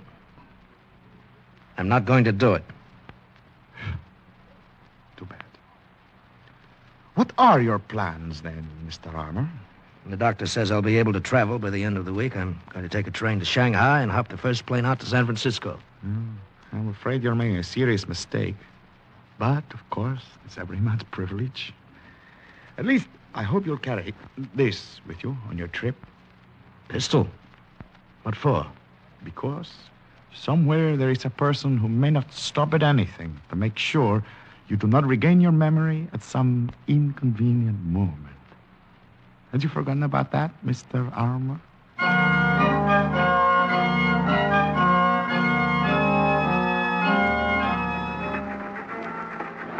Most of the long train trip to Shanghai was uneventful. I still carried the gun, mostly because I didn't know what else to do with it. But I had only one idea in mind, to get home to San Francisco and to Adrian just as soon as possible. At Nanking, the papers that came on board were carrying the story of my wartime association with Kinto's guerrilla forces. Apparently, he'd gone ahead on his own with that part of his plan. And from Nanking on, I could hear the other passengers discussing me amongst themselves. And when some 50 miles out of Shanghai, a fat, smiling little Chinese merchant named Mr. Chen sat down in my compartment, began to chatter away about my heroism. It's most remarkable, Mr. Armour, most amazing, that one who served our country in such a glorious way is not able to remember a single one of illustrious exploits. Well, as I told you, Mr. Chen, I was injured nearly 8 years ago. I've been suffering from amnesia. It was only last week that my memory came back to me. Oh, yes, it's too shame. And nothing, not one single hour of 8 years can be remembered? No. All that I know is what Mr. Kinto tells me. It's true. Whatever Mr. Kinto say is muchly important man, very great leader. a very powerful fighter. Yes, he is. You know where is Mr. Quinto now? No, he left Yangfang 3 days ago. I think he went to Peiping. Oh, yes. And your honorable intention, Mr. Armour, they are what? To get a plane to San Francisco just as soon as possible. Oh, it is most excellent plan. Shanghai, very troubled city, very unsettled. Would cause great lamentation in land if accident happened to illustrious hero of our country. Accident? Well, who can tell the ways of fate? In city like Shanghai, many accidents can happen, even to brave fighter with loaded pistol in coat pocket. It's much better you go away on plane very quickly, Mr. Armour.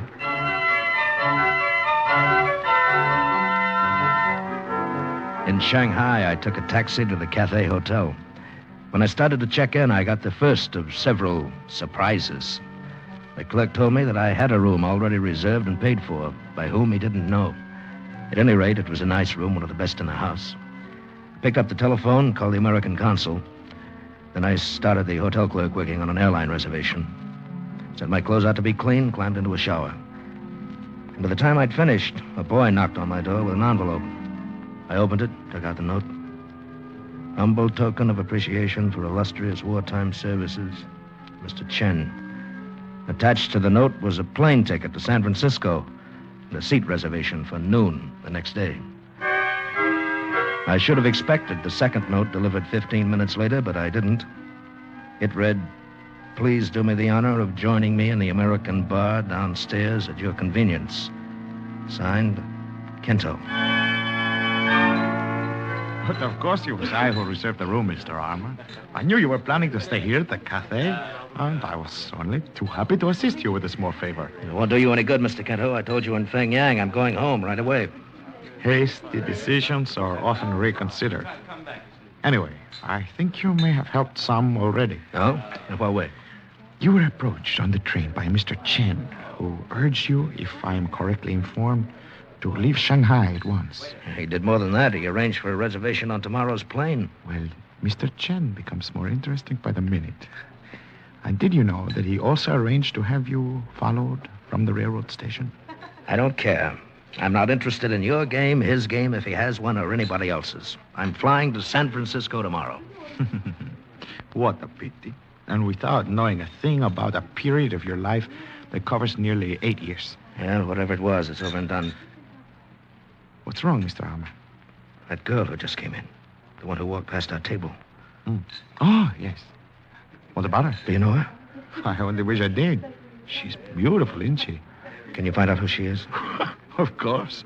Although for a man so anxiously hurrying home to his wife, it's... oh, well. Waiter. I sat there with my mind spinning madly while the waiter took the folded bill Kento handed him and went over to ask discreet questions. I was certain the girl had looked at me strangely as she passed the table. Even now, she glanced back from the bar before moving on through the room and out the door. To the best of my knowledge, I'd never seen her before in my life. And yet, the face I'd dreamed of so often in my delirium had been the face of this girl. Mr. Lady live here on hotel. Is known by name Etoile.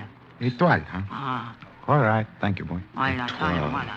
Was she, by any chance, who you thought she was? No, I was wrong. I mistook her for someone else entirely. I see. Merely a case of mistaken identity, hmm? Yes. That's very interesting. In view of this note, what? The waiter slipped this into my hand when he came back. It's addressed to Mr. Armour, so it isn't mine. But I don't... Why not open it and read it? Now, I, for one, am quite interested in finding out what a complete stranger has to say to you. While Kento stared at me thoughtfully through the smoke from his cigarette, I unfolded the paper and read the hastily written lines. And then crumpled it and thrust it into my pocket without showing it to him. The words danced in my brain. My dearest David, why would you not speak to me when I came to your table? Have you forgotten me? Do the 6 years we spent together mean nothing to you? Please come to me at once. As always, your adoring wife, Etoile.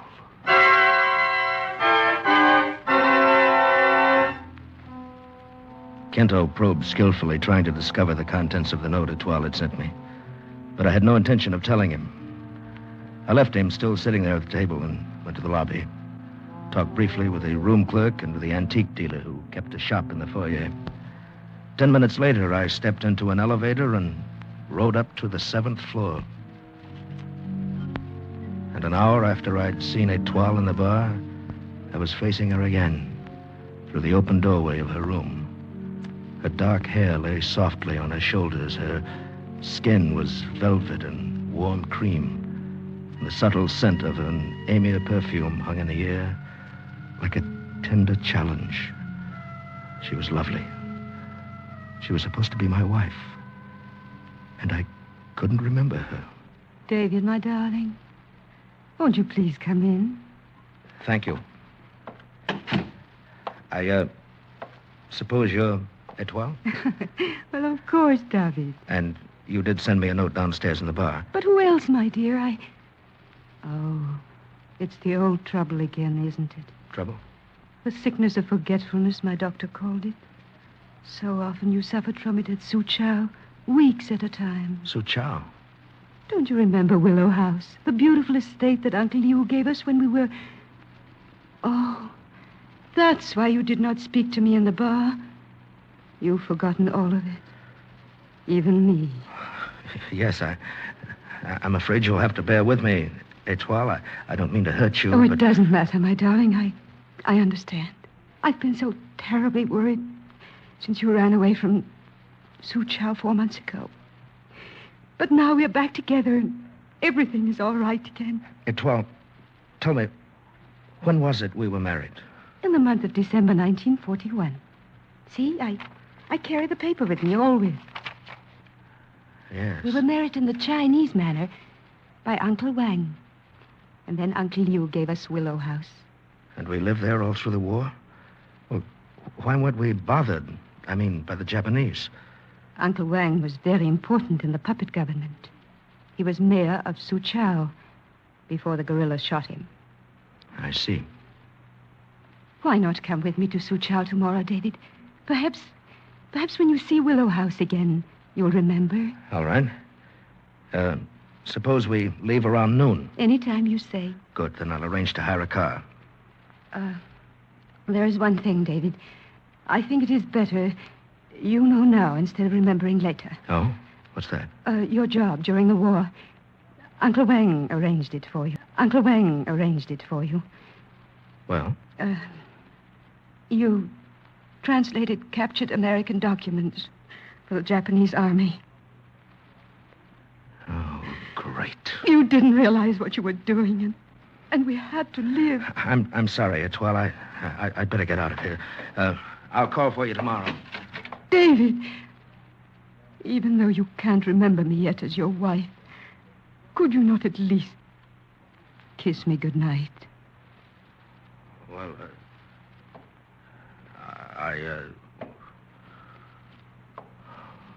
of course. David.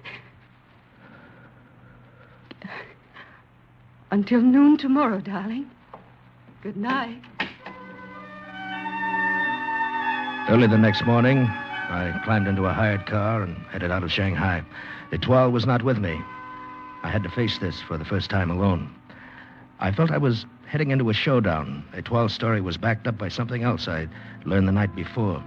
The antique dealer at the hotel had told me he wasn't sure of the significance of the little porcelain rabbit the doctor at Fengyang had turned over to me, but he was certain that it had come from Suchow.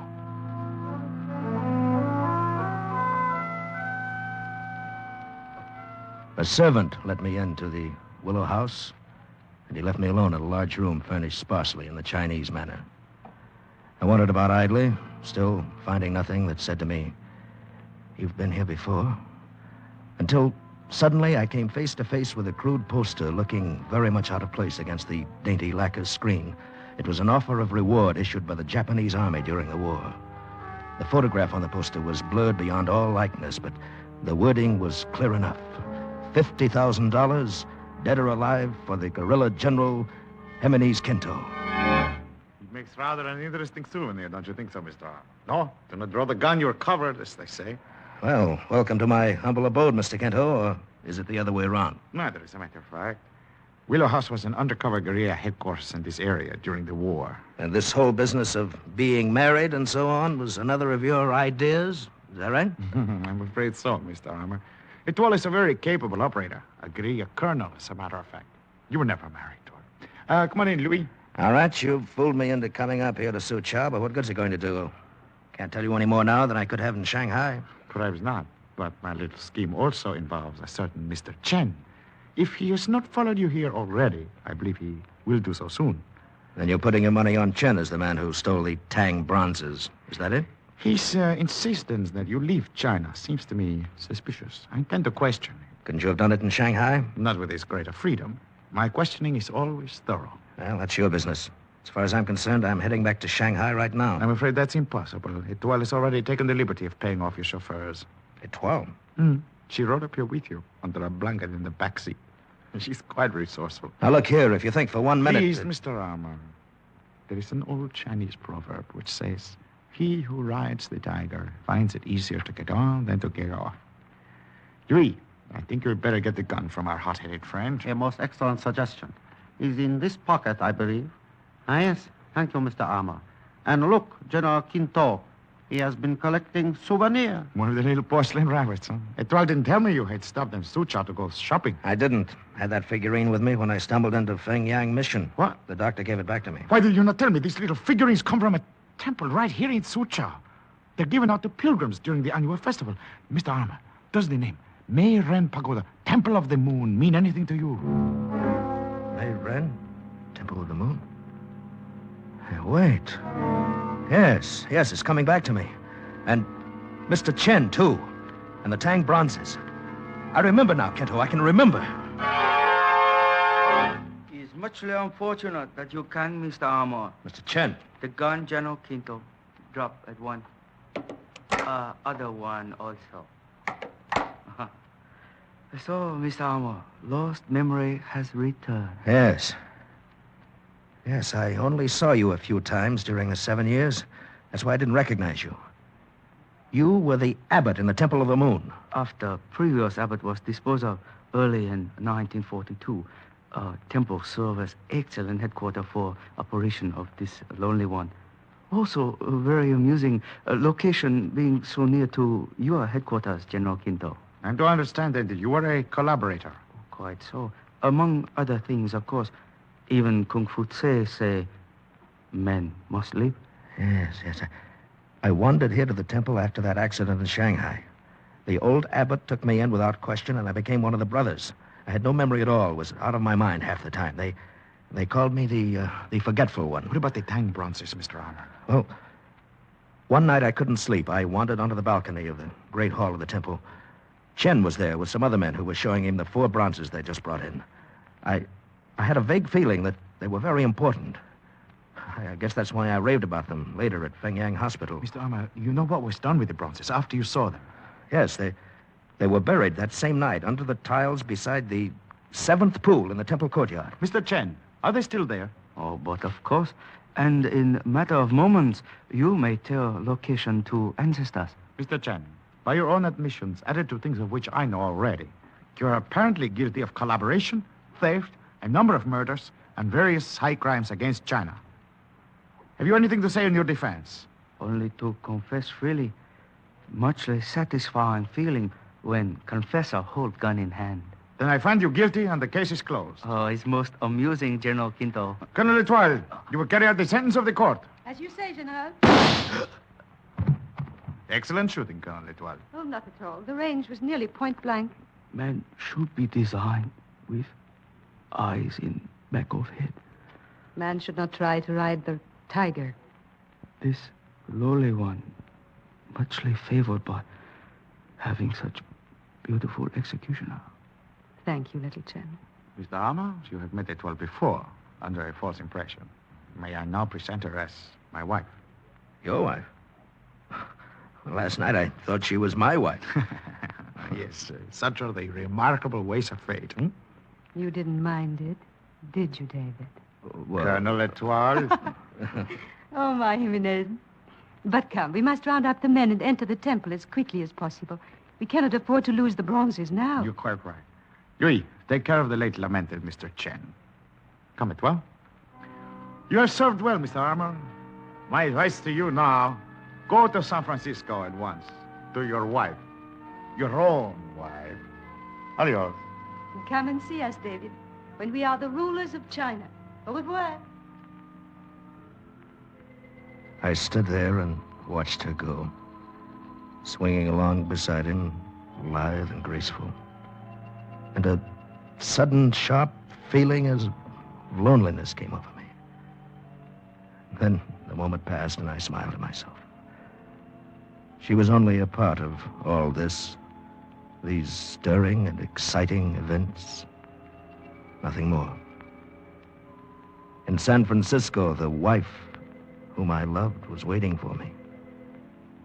And Adrian, too, was a very beautiful woman.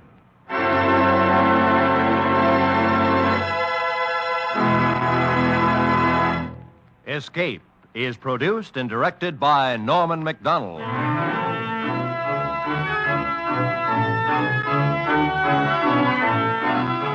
Today we have presented transcribed He Who Rides the Tiger by James Norman, adapted for radio by Les Crutchfield, with editorial supervision by John Dunkel.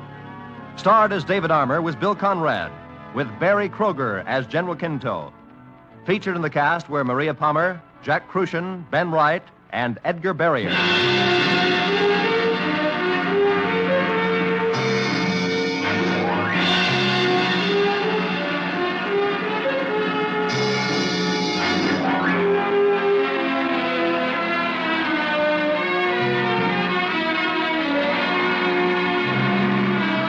Escape has come to you through the worldwide facilities of the United States Armed Forces Radio and Television Service.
Good evening, friends. With a special word of thanks to our sister network, CBS, we invite you now to test your memory of the great radio adventures.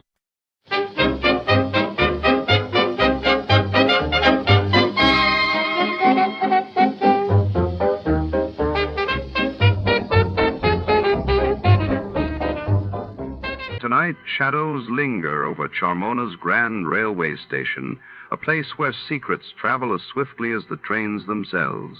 When a priceless diamond vanishes from a locked luggage compartment, Detective Sam Riker steps into a tangled web of deceit, luxury, and danger.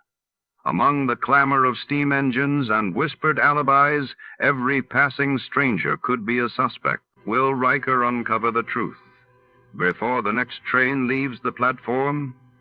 Before to start, let's see what happened the day it was aired. It was March 10, 1952, and that day the world learned of General Fulgencio Batista seizing power in Cuba after a sudden coup, while in London, King George VI's funeral procession drew vast crowds mourning the late monarch. From Hollywood, it's time now for... Johnny Dollar. Johnny, this is Byron Kay at Intercoastal Maritime and Life in Boston. Hello, boy. Remember Hurricane Audrey? Back in the latter part of June, sure. Must have hit your company pretty hard. Yes. But if anybody ever needed help, it was those people down in Louisiana and neighboring states. Yeah. So we've paid up the claims just as fast as they've come in. Except for one. Oh, what's that? One we received only a couple of days ago. Okay, bye. Give me the dope and I'll head for Louisiana on the first plane. Wrong direction, Johnny. Huh? Texas? No. Oklahoma? Arkansas? Buffalo, New York. What? And I think you'd better run over here and let me give you some facts. Yeah, I think I'd better.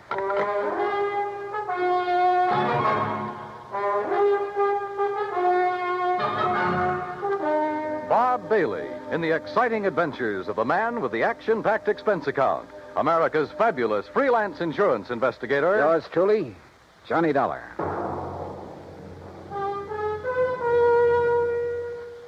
And now, Act One of yours truly, Johnny Dollar.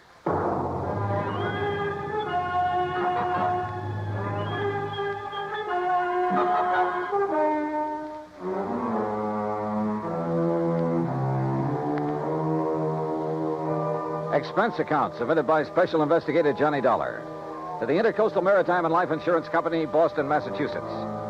Following is an account of expenses incurred during my investigation of the Charmona matter.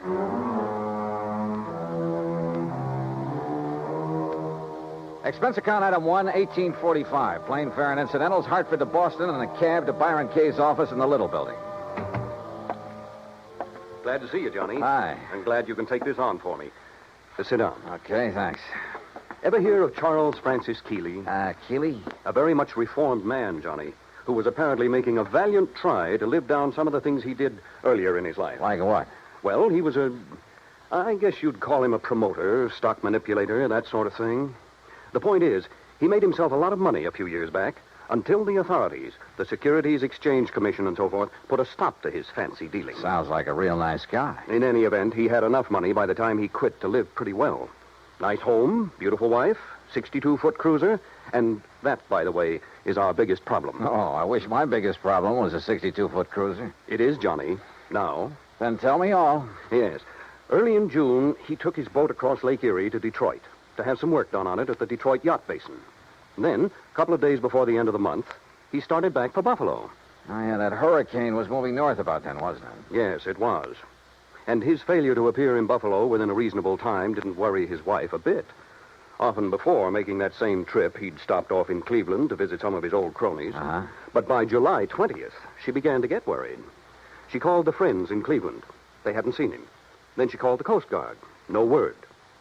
A few days later, a couple of the life preservers from his boat washed up on the south shore of Erie near the little town of Lindsay. That enough for you, Johnny? How much insurance did he carry?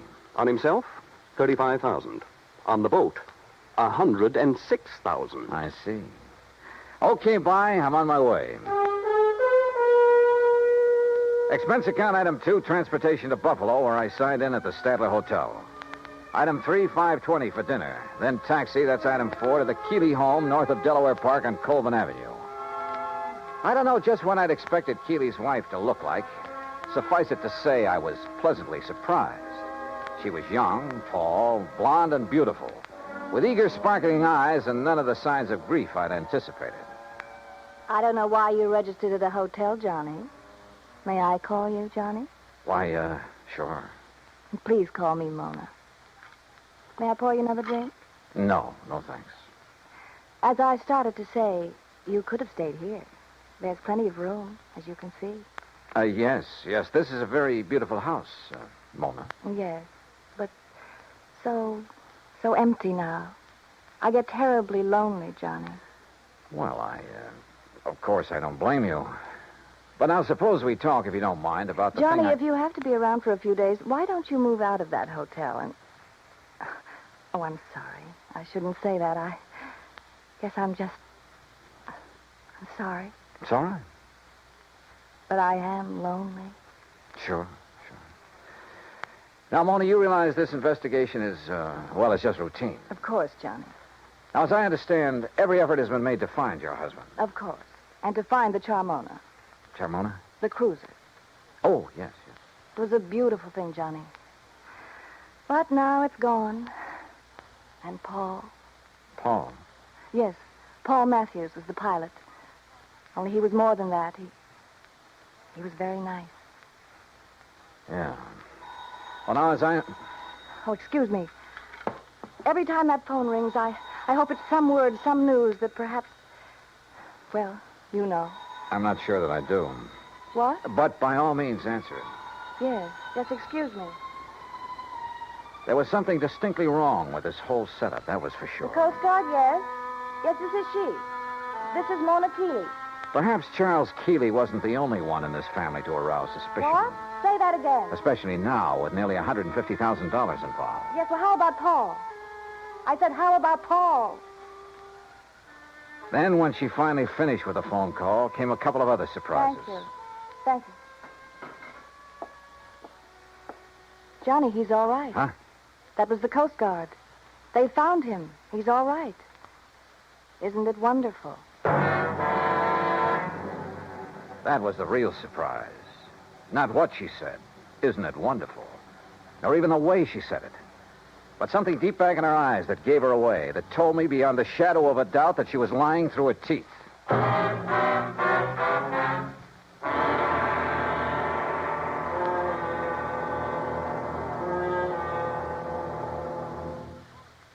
Act two of yours truly, Johnny Dollar, in a moment.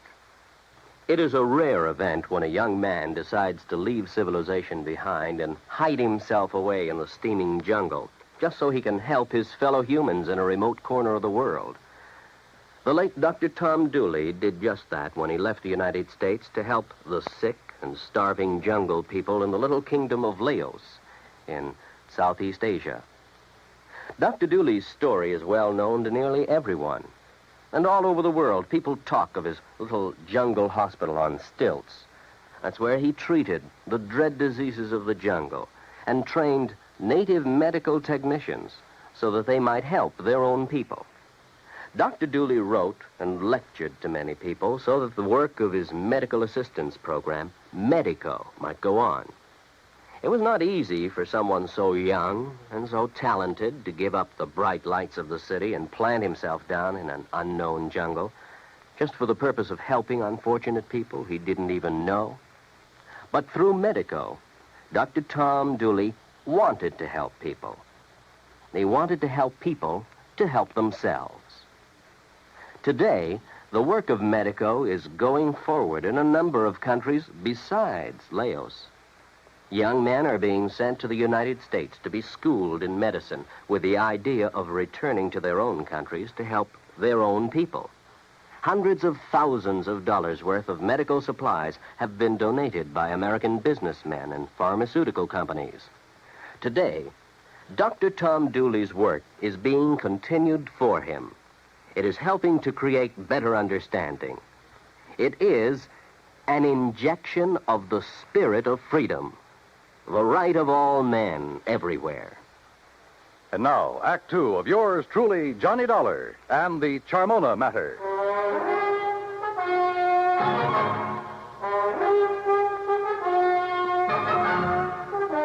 The news that her husband was still alive came as quite a surprise to Mona Keeley. Isn't it wonderful, she said. But I didn't believe that she meant it. On the south shore of the Lake, Johnny, near the little town of Lindsay, west of Cleveland. He was picked up on the beach by a farmer who's been caring for him ever since. Isn't it kind of funny that you haven't heard from him before?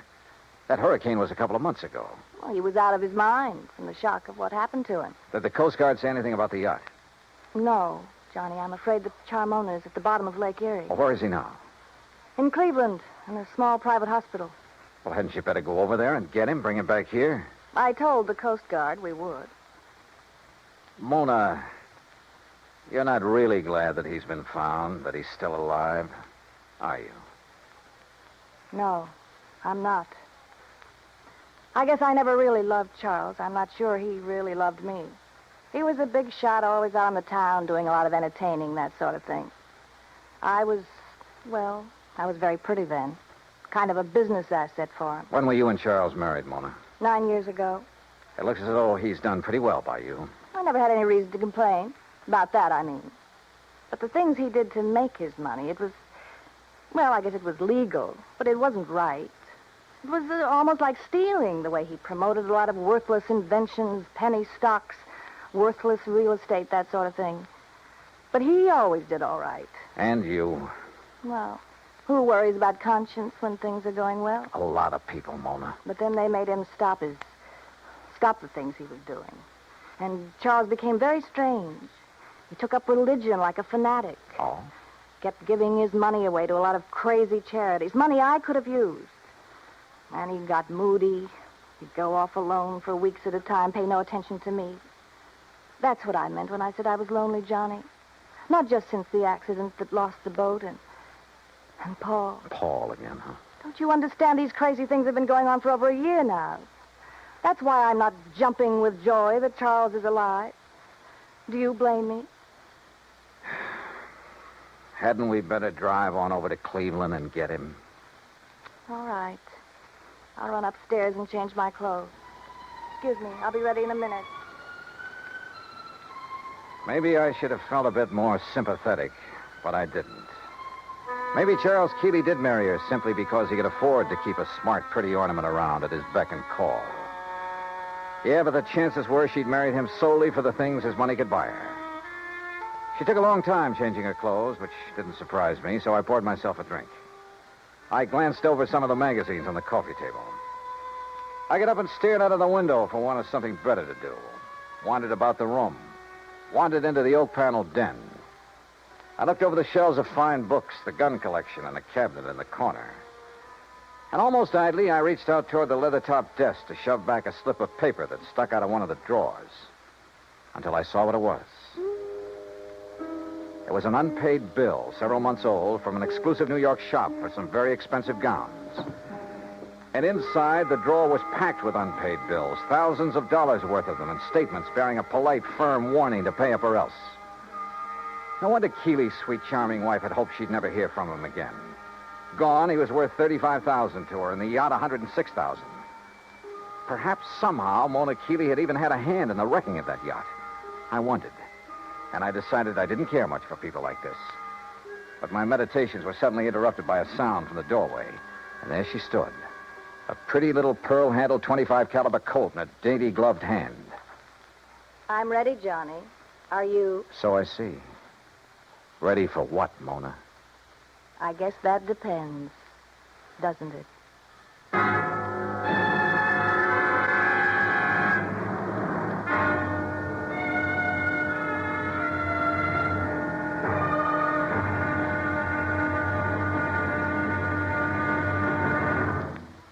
Act 3 of yours truly, Johnny Dollar, in a moment. Our flag now numbers 50 stars, and behind each star there stands yet another flag representing one of the 50 states. Wisconsin's state flag bears the state motto, Forward, and a likeness of the state mascot, the badger. The word badger was a nickname for the miners in southwest Wisconsin. During the mining boom just prior to 1830, the people who came from Illinois mined only during the good season and left during the bad. They were called suckers, just like the fish in the streams. But the busy Wisconsinites, with either too little time to leave or to build a house, moved into abandoned mine shafts to live as badgers. The Wisconsin banner pays tribute to these industrious natives. Wisconsin's state flag, the flag of the 30th state to enter the Union, was adopted on April 26, 1913. And now, Act 3 of yours truly, Johnny Dollar and the Charmona Matter.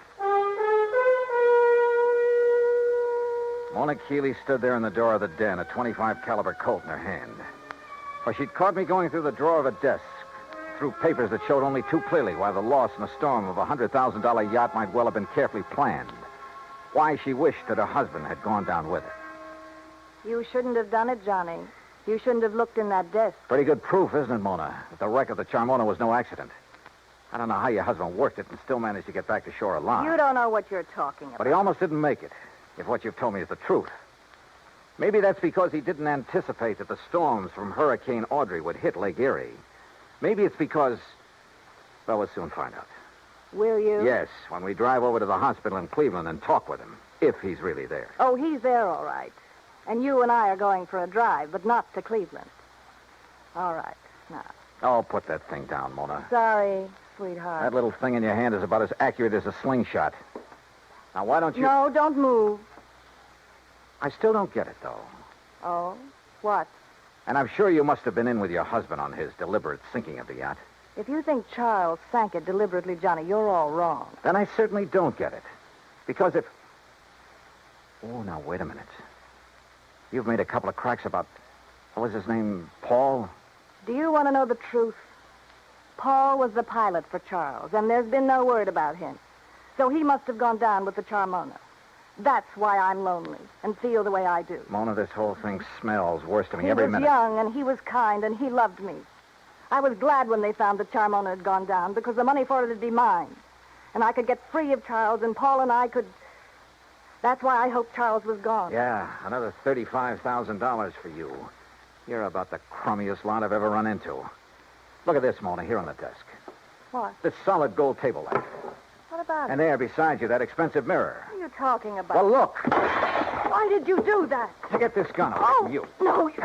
Oh, you... A lot of good this would have done you with the safety on. I'll kill you for this, Johnny. No, I don't think so. And I don't think the police would like it if you try. Oh, no. Do you think they'd blame me for trying to stop you from going through the papers in my desk? For shooting you? No. Wait. I didn't mean that. I couldn't have shot you, Johnny. Johnny? Before we go, is there anything you'd like to tell me? Go? Where? Is there anything you'd like to tell me about why Charles really sank the Charmona? No. And I don't think you'll ever know how and why the Charmona went down. Want to bet? No, stay right there. Now I've got the gun, remember?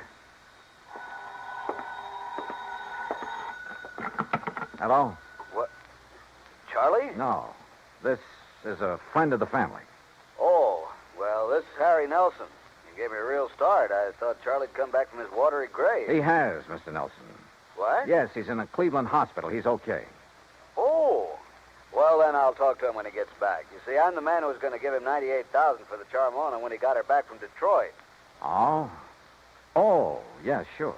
But since the Coast Guard tells me she was a complete loss, well, naturally, I think I ought to have my deposit back. I'm sure you'll get it, Mr. Nelson. Yeah, okay, Mr.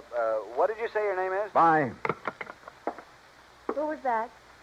Someone who threw some very interesting light on this whole matter. Come on. Where? Our little drive, remember? To Cleveland. During the 5-hour drive to Grace Hospital on the outskirts of Cleveland, I questioned her, using every trick I could, but she refused to talk. The theory that Charles Keeley had deliberately sunk his yacht had gone up in smoke. If he had a buyer for it, he wouldn't need to try to collect the insurance on it. But I still knew the whole case was anything but lily white, and hoped that Keeley could explain a few things.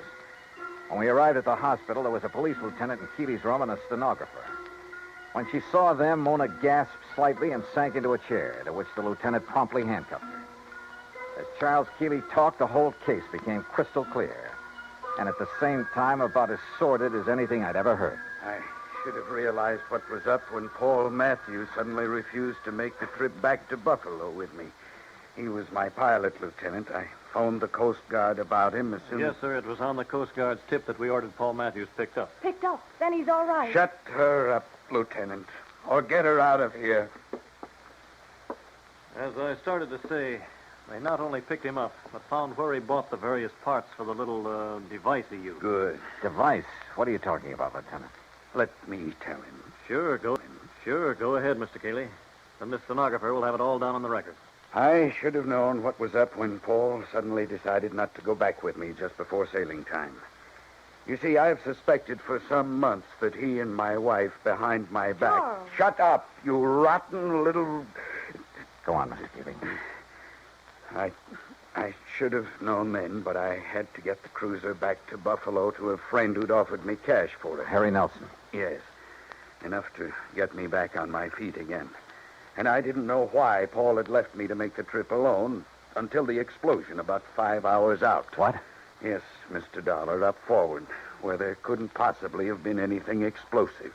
A bomb of some sort? What else, Dollar? It was luck, sheer luck, that I was sailing in close, that I'd put on a life preserver because of the storm. That was the tail end of the hurricane down south, you understand? Yes, and it was luck that she went down right off Palace Rock. Yeah, that's exactly where the Coast Guard divers found her early this morning. A hole as big as a house blown out of her front end. Yes, that storm, that hurricane may have taken a lot of lives, but it saved mine.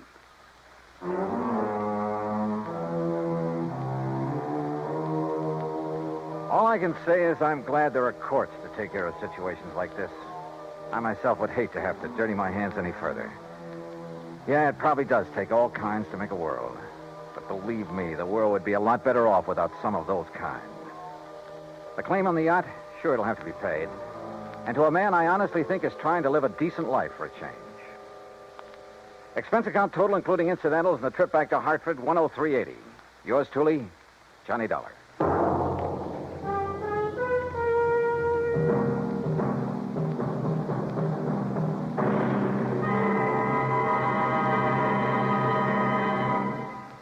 Our star will return in just a moment. An old English proverb states that a friend in need is a friend indeed. We've all heard it before, but how many of us have realized the full import of its meaning? When Jose Lara Valverde, an 8-year-old Spanish boy, was in need, he found out what real friendship could be. Stricken by a rare glandular disease, little Jose began to lose his fight for survival when his vital supply of drugs ran out. In a desperate call for help, an amateur radio operator named Conte broadcast a weak signal over the European airwaves. The plea was picked up by a ham operator, Hans Ketterle, in Germany, who relayed the urgent message to a nearby United States Air Force unit. The American airmen quickly dug up the only available drugs of the kind needed. They flew the Mercy package by jet to Madrid. From there, an ambulance screamed its urgent way 190 miles to Andujar, Jose's hometown. The medicine saved his life, but only temporarily. Another source had to be found, and it was, again, in Germany.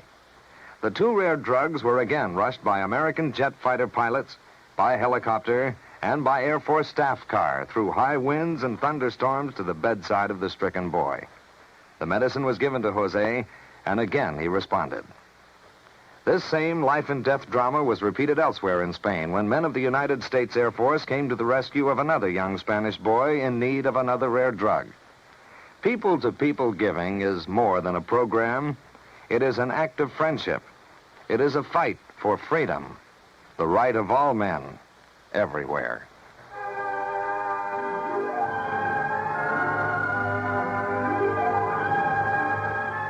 Yours truly, Johnny Dollar, starring Bob Bailey, originates in Hollywood.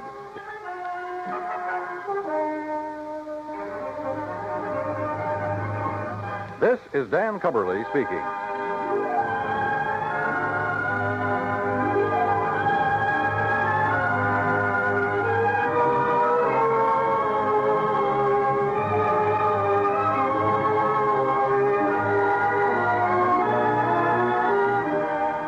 This is the United States Armed Forces Radio and Television Service.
America's airwaves shine a little brighter thanks to our friends at CBS. And now, ladies and gentlemen, let's see if you're ready for tonight's radio quiz.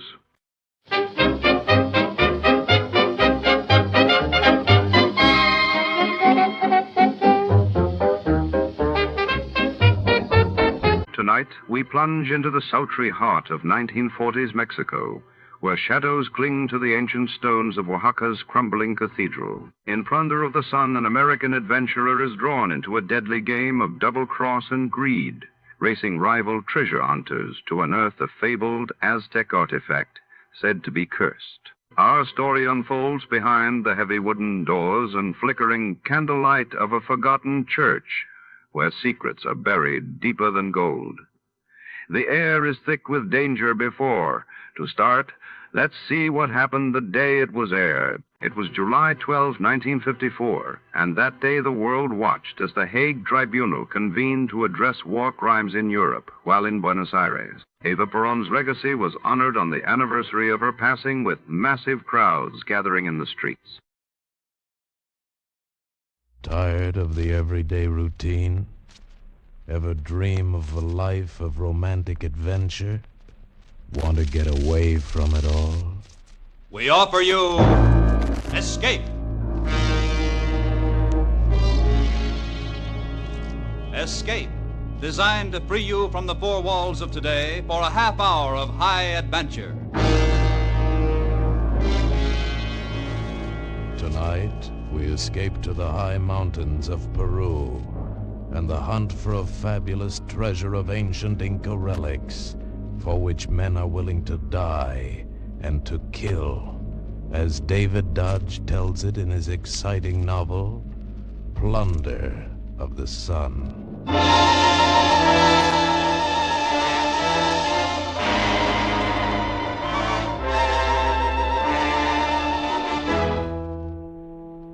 Living the way I do by my wits, you get into all kinds of risky deals, but I had no idea when I took Senor Berrien's little job that it would lead me to terrible danger, to a beautiful woman, and to a fabulous buried treasure of the Incas. I didn't have to take the job, but you see, there was Ana Luz. She was Senor Berrien's nurse, pushed him around in his wheelchair, gave him his heart medicine, and so on. I first saw her that day when we all met in the park at Valparaiso. Here, let me brush that bench off for you first, senorita. It's pretty dirty, I'm afraid. Gracias, senor. Not at all. You are simpático, senor. Senor Colby. Right, Senor Berrien. Now, what can I do for you? I am told that you are a capable man, one who can be persuaded sometime to take on a delicate assignment. Is it legal? Senor Colby, I'm a reputable businessman. There are, however, complications. For instance? For instance, I am going by boat back to my home in Peru. I wish to take along a small package. But this package contains an ancient Peruvian relic of great historical value. Peruvian law prohibits the export of such things. But this was smuggled out of Peru. I have come to Chile and recovered it, and I wish to return it to its rightful place in Peru. Unfortunately, however, Chilean law also prohibits its removal, and so... So you want me to smuggle it for you? Smuggle? Well, not exactly, but you see, I cannot carry it. I am too well known as a collector of such things. I will be thoroughly searched. However, you will be American tourists. You see, you would be performing a service to my country. You put it nicely, senor, but it's still smuggling if I'm caught. I shall pay you 1,000 American dollars. Oh? You will pay, not the government. I am a collector and an archaeologist. My name will be forever connected with the recovery of this relic. That is what matters to me. Well, I could see a lot of Peru on $1,000. Especially if I had someone to show me around. Will the senorita be coming along? Si, of course. And most grateful to you. All right. I'll do it. The worst part of the boat trip was that I wasn't supposed to be seen with Berrien or Ana Luz. The first day out, I was standing at the rail talking to one of the passengers, another American, as they came along. Yeah, it's a nice country. Lots to see in South America. Have you been to the Inca ruins in Cusco? No, I haven't gotten up that far yet. Oh, well, you'll find it... Oh, pardon me. Well, buenos dias, Don Alfredo. Yeah. Buenos dias, senor. You're in good health, I trust? Si, gracias. And how are you, Ana Luz? I am very well, Senor Jefferson. Gracias. Good. I hope to see you later, perhaps. Hasta luego, senor. Oh, sure. Hasta luego, Don Alfredo. Your friend seems surprised to see you here. Surprised? He almost had another heart attack, the old robber. Interesting-looking man. Who is he? Name's Berean, Peruvian dealer in antiques. Oh, and the girl? Oh, his nurse. Even more interesting. Yes, isn't she? Tell me, are you perhaps also a dealer in antiques? Me? I'm just a tourist, like you. That was the first hint of trouble. When Berean saw this tourist, Jefferson, his face had gone white with fear, and I knew I better keep a close eye on the man. On our last night out, trouble came. I'd been playing poker with Jefferson and some of the passengers in the smoking room. When Jefferson left, I got out of the game as soon as I could and went to my cabin. Just as I turned into the corridor, I saw a dark figure hurrying away from my door. I went into my cabin and looked around.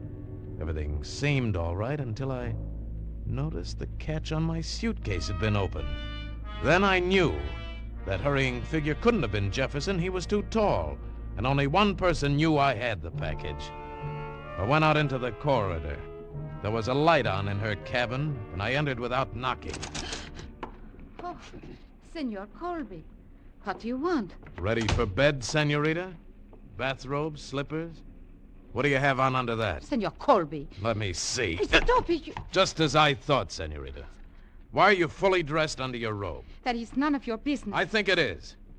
It was a waste of time, senorita. I carry the package on me. Oh, senor. Now suppose we go next door to Berean's cabin and tell him you're not as trustworthy as he thought. Oh, you don't... That you're trying to get the package, too. We'll let him find out why. All right, come on. He's asleep. We'll wake him up. You cannot. I have given him sleeping pills. We'll see. Come on. Take your hands off me. Let me go. Wait. Huh? That was Senor Berean's little bell. Beside his bed. There is something wrong. Now listen, Let me go. I must go to him. All right, we'll go together. Where's the light?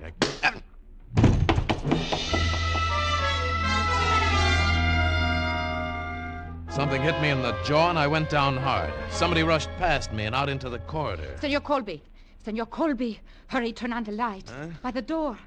Something is wrong. All right. Wait a minute. Don Alfredo. Don Alfredo. Yeah. Something's wrong, all right. He's dead.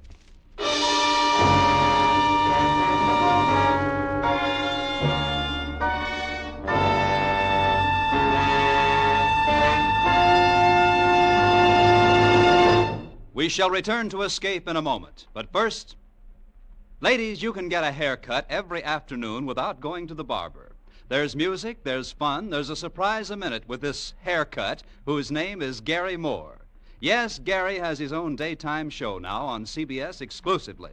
A full hour every weekday, Monday through Friday, on most of these same CBS stations. So ladies, men too, choose your chair and get that haircut right away.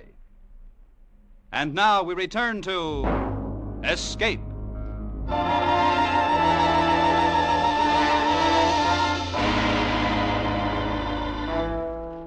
Don Alfredo Berean was dead of a heart attack, or so the authorities in Callao said. I wasn't so sure they were right, but they seemed to want as little trouble as possible. All I wanted then was my $1,000.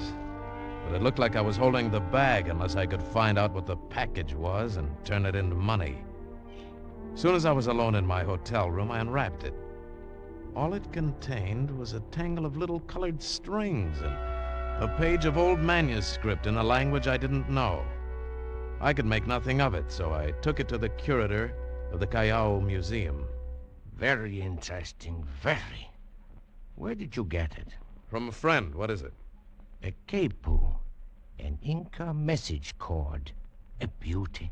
Yeah, what's the message? It is not exactly a message, senor, just a reminder of a story already known to the teller. Like tying a string around your finger for a reminder. Was there no manuscript with it? Perhaps. Aha. Then the manuscript will tell the story. Look, can you translate it for me? Unfortunately, I do not know the language of the Incas. Well, Could you recommend anybody? The best is Don Alfredo Barian. No good, he's dead. What? Don Alfredo dead? This morning of a heart attack on the boat from Chile. Oh, a pity. He was a fine man. Now, I don't know. Perhaps Senor Najarro could do it, but I strongly advised you to turn it over to the museum. Under Peruvian law, it belongs to the government. Should you try to exploit it, you might get into serious trouble. Thanks, I'll remember that.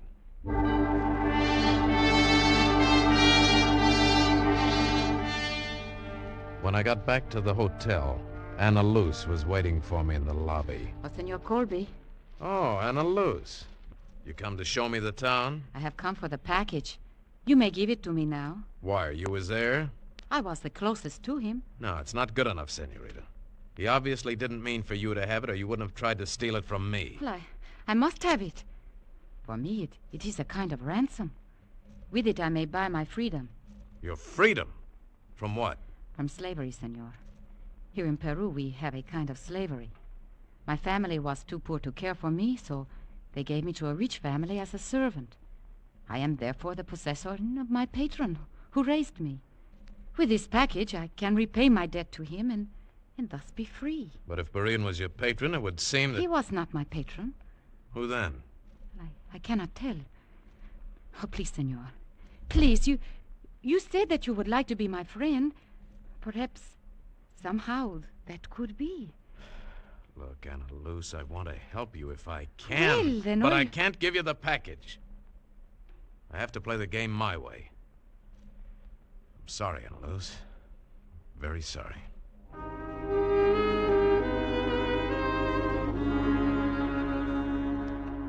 Suddenly, she was dead-looking and walked away from me. I knew she wasn't lying, that it was terribly important to her. Well, I supposed I'd lost her now, and I went up to my room feeling pretty miserable about it. The minute I opened the door, I knew something was wrong, but too late. Everything went black. When I came to, I was trussed up on the bed, tied hand and foot, and Jefferson was standing over me, the package in his hand, grinning. You were pretty easy, chum.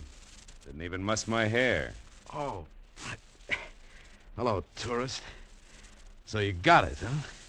It was you in Barian's cabin, of course. Of course. Now I owe you 2 good socks. Not to mention something for Barian's murder and the loss of my commission. I didn't kill him. He was dead when I got there. So you say. So I say. Anyway, now you can forget it, chum. You're all finished with this little party.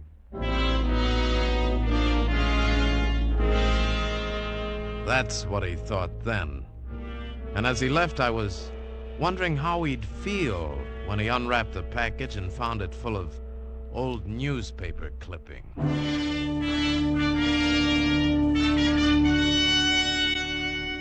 After I got untied, I went down and got the manuscript out of the hotel safe. Took it to a photography shop and had 3 blow-up prints made of it. One of these I cut up word by word and separated the words into 3 piles. One pile I took along when I went out to look up Senor Najarro. He turned out to be an old crow of a man, bald and harmless looking, but sharp. See, very interesting. These words are cut from a photograph of a manuscript, and you want me to translate them? That is hard, senor. They are out of context. It would be much easier if I could use the original or another photograph. No, we'll do it this way. Oh, senor, you do not trust me. I don't trust anybody until I see what it is. Do you want the job? Oh, it's not a job, senor. It's a pleasure. You see, I am interested. This kind of thing is my life. How soon will you have these? You come back this evening, eh? This evening, senor.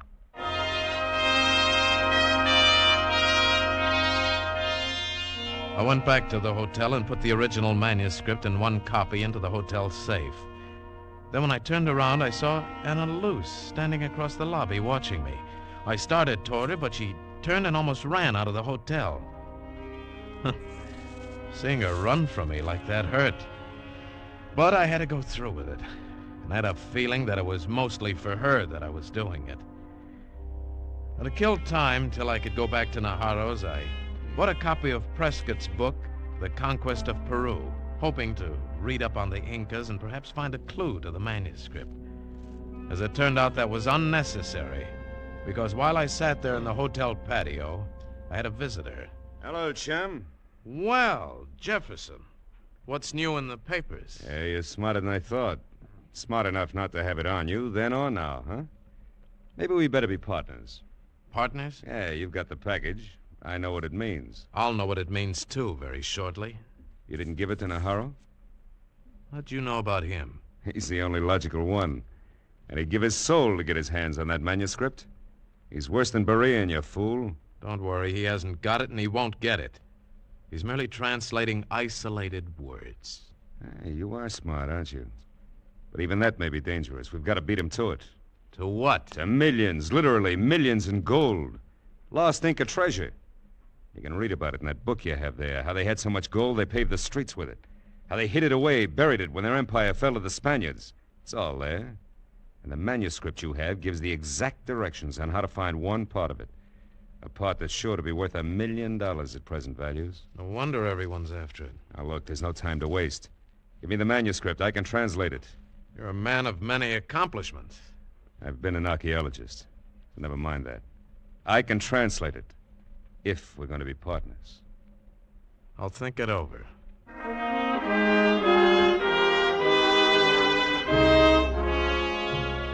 So, I had in my hands and the key to the lost treasure of the sun, a fabulous cache of small, solid gold statues from the palaces of the great Incas. Oh, it was a little breathtaking, and I was still in the clouds when I went back to Najarro's that night. It was very pleasant. He gave me the translations, took the second batch of words. I paid him with a traveler's check because he wanted American dollars. Then he entertained me a while, showing me some of his Inca relics.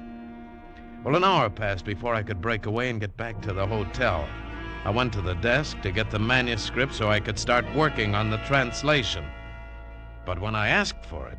Why, Senor Colby, did you not get your package? What do you mean? We gave it to your messenger, the young lady, not an hour ago. My messenger? See?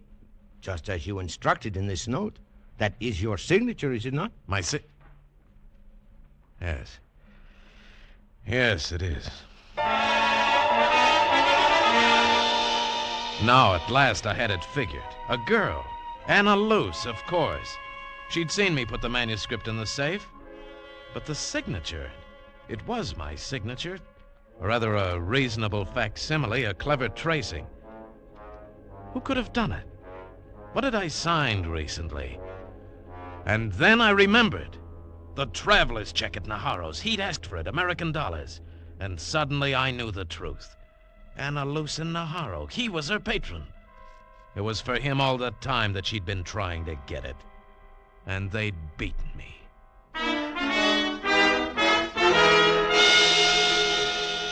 Only not quite. I still had up in my hotel room between the pages of Prescott's book the third print of the manuscript. And they didn't know about that. I hurried up and got it, and then I went to Jefferson's room. Yeah? Who is... Oh! Ah! That makes us even, Jefferson. Now we're partners. So get up and get to work on this print. Come on. I'll fix you later, chum. Right now, what changed your mind? Najarro got the original. We'll have to work fast. The treasure will be at Cusco, won't it? Sure. The old Inca capital. Or near there. Then while you're working, I'll get the tickets to Cusco. We'll leave on the first train.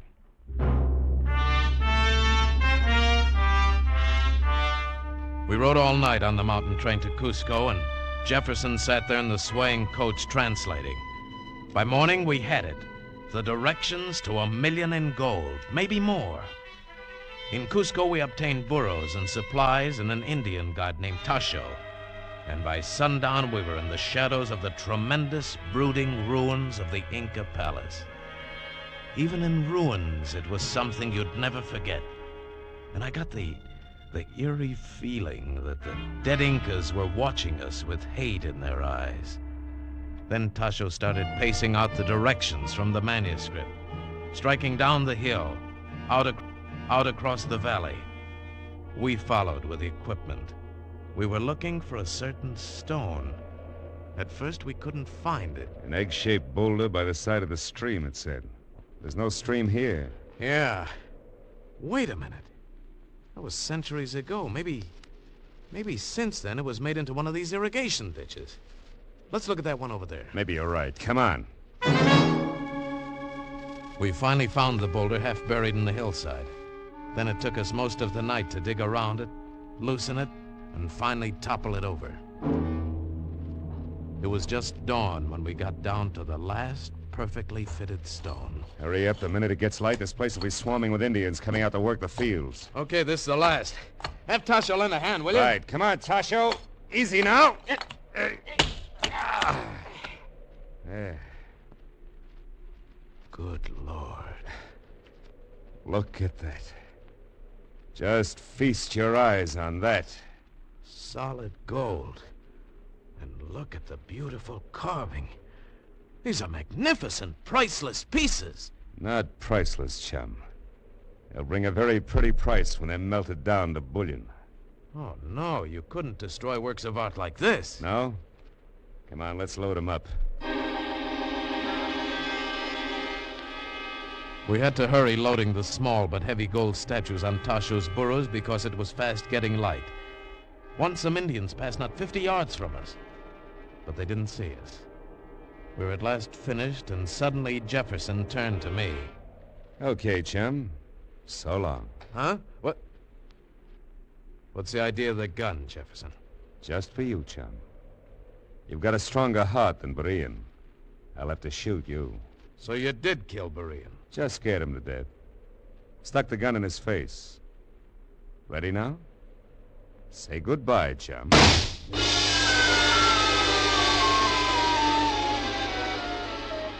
It seemed like I was in a dream. I lay dreaming for an endless time. Faces came and went. I thought I saw Anna Luce, and she gave me a drink of water. And then later, much later, I woke up and saw her again. Senor Colby, can you hear me? Then I knew it was no longer a dream. She was real. And behind her stood Najarro. Senor Colby. Hello, Ana Luz. How'd you get here? Wherever it is. You are in Senor Najarro's suite at the hotel. We brought you here yesterday after the Indians found you. Thanks. How am I? You are going to be all right. Jefferson shot you, but only in the shoulder. Some Indians were nearby, and he had to run for it. So he just threw you in the pit and left you to bleed to death. And you saved my life. Well, it was not I, but the Indians who found you. Thanks anyway. And, Jefferson got away with the gold? See? Senor Colby, can you tell us anything to help us recover it? Hmm? The government offers you a big reward if you can. The government? You told them? Si. I always intended to give it to them anyway. It is only that, like Berean, I am an archaeologist. I had hoped that it might be my name that was remembered as the discoverer of the treasure of the sun. But now, can you help us, senor? Yes, I think I can. But for a price. I have told you there will be a reward. No, more than that. I want you to give Ana Luz her freedom. But, senor, she is free. She is no longer my servant. She is like my daughter. Well, evidently she still feels an oppressive debt to you. Isn't that right, Ana Luz? See, it is. But that You see, senor? Will you release her? But of course, senor, she owes me nothing. Senor, until the treasure is recovered and Senor Najarro's name is placed on it as the discoverer, I can never feel free, even so. All right, then we'll get the treasure. Help me out of this bed. Oh, senor, you Do you cannot... think I can stay here knowing how much this means to you, Ana Luz? Come, we must hurry. See, but where? Coming up on the train, Jefferson talked about taking the treasure out of Peru by way of Puno and Lake Titicaca, across the lake to Bolivia. Ah, I see, of course. Then We must charter a plane and fly to Puno at once. We flew up to the lake 12,000 feet high in the Andes with the government commandant. He had a company of soldiers stationed there. Jeff would be able to get in, but our job was to be sure he didn't get out. Soon after we arrived, his soldiers brought in the word. They had found the body of Tasho, shot in the outskirts of town. Then he is here already. And he's unloading excess baggage in his own familiar way. We shall search every house. We shall scour this entire shore of the lake. We'll find him. He will hang for murder. Commandant, there's no way he can get around the lake by land, is there? Senor, these are some of the highest mountains in the world. It is impossible. And there is only one ship to the Bolivian shore. It leaves in the morning. We shall search every inch of it. He shall not get away now. But by morning we weren't so sure. Every house had been searched, the shore had been scoured, and the ship gone over inch by inch. Jeff was nowhere to be found. The Bolivian steamer was whistling impatiently for clearance to set sail. They cared nothing for the search, since there is no love lost between the two countries. Finally, the commandant let them go. He could do nothing else. And as we all stood and watched, it pulled away. I did what I could. I could not hold him any longer. I am afraid that we have missed him. I know it. I feel it. He has escaped. Anna Luz, don't cry. Oh. Perhaps still there's a chance. No, he is gone. I will never feel free now. Wait a minute, what's that? Look, out in the channel. A little native raft. It's making for the steamer, trying to head it off in the channel. That's him! Come on! The commandant and I jumped into the police launch at the pier. It looked like a close race. If they stop... They're slowing down for him. What if he gets aboard? Will they let us have him? No. The Bolivians would only laugh at us. Then we've got to make it. We've got to. The commandant got everything he could out of the launch, but Jeff had almost reached the ship when we got there. We swung around the steamer and... Halt! Stop! Swing in between him and the boat. There. Stand where you are, Senor Jefferson. You are under arrest. And when Jefferson saw me, hate filled his eyes. The hate that's part of the gold fever. And he raised his gun and pointed it at me. It was lucky for me that the commandant was quick on the draw. Might have been me instead of Jefferson who toppled over into the water.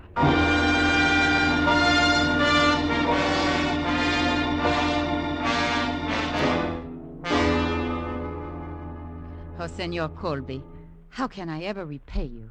Anna Luz, you don't owe me or anybody anything now. This is no way to start... to start your new life. Thank you, Senor Colby. You have made me very happy. I hope that we shall meet again. But, you mean you're leaving? Why? Well, I must get back to Callao and tell Carlos. Carlos? Si, the man I love. The man I may now marry. Adios, senor. Senor Colby, you are a hero. You shall have a big reward. And the people of Peru will honor you. Perhaps. But they'll fall in love with guys by the name of Carlos.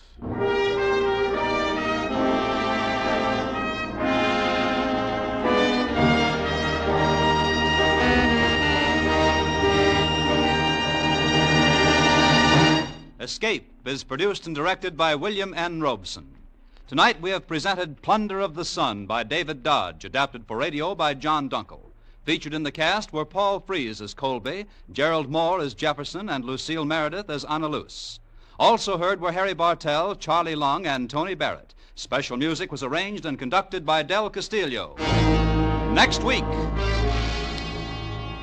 You are imprisoned in a lonely lighthouse off the steaming jungle coast of French Guiana. Your comrades, a maniac and a coward. Your captors, an army of gigantic, hunger-maddened rats. Next week, we escape to a nightmare world of terror and violence, as George Toulouse describes it in his hair-raising tale, Three Skeleton Key. Goodbye, then, until this same time next week, when once again we offer you Escape.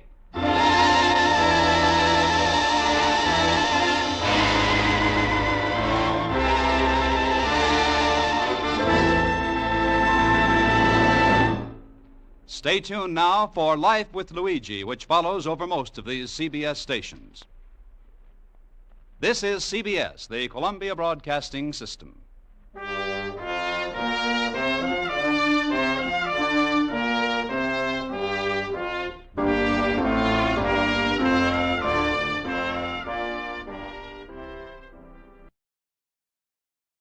Before we continue tonight's excitement here on Escape Radio, we'd like to thank our friends over at CBS. And now, a quick quiz for our loyal listeners.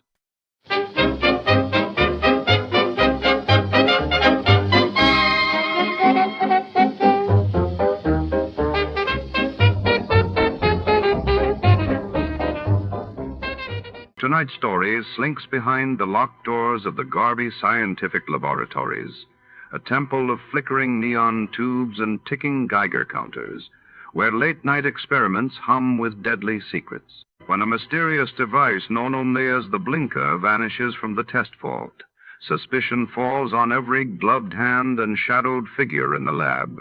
In this world of glass beakers and whispered motives, danger lurks in every corridor. Stay close, the truth may be hidden behind a pair of safety goggles. Before to start, let's see what happened the day it was aired.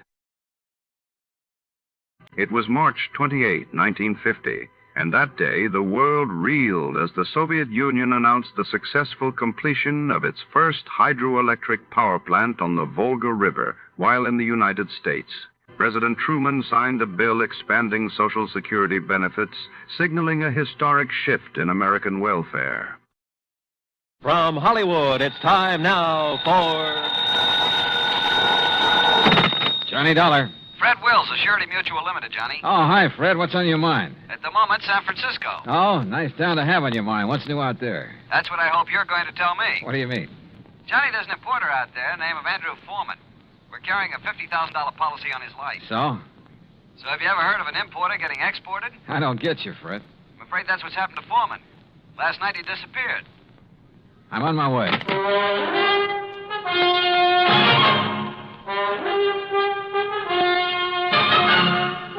Bob Bailey in the exciting adventures of the man with the action-packed expense account, America's fabulous freelance insurance investigator. Yours truly, Johnny Dollar.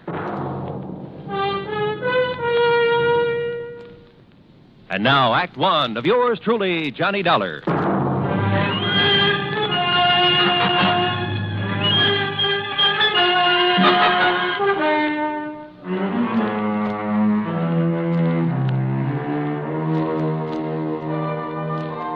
Expense account submitted by Special Investigator Johnny Dollar to the Home Office, Surety Mutual Limited, Hartford, Connecticut. Following is an account of expenses incurred during my investigation of the Blinker matter.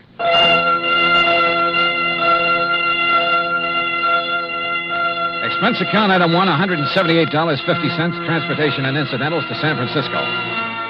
On the flight out, I studied the dope Fred Wills had sent me. Andrew Foreman, age 51. Occupation, importer. Health, good. Judging from the hefty premium he had to pay, his importing business must be okay.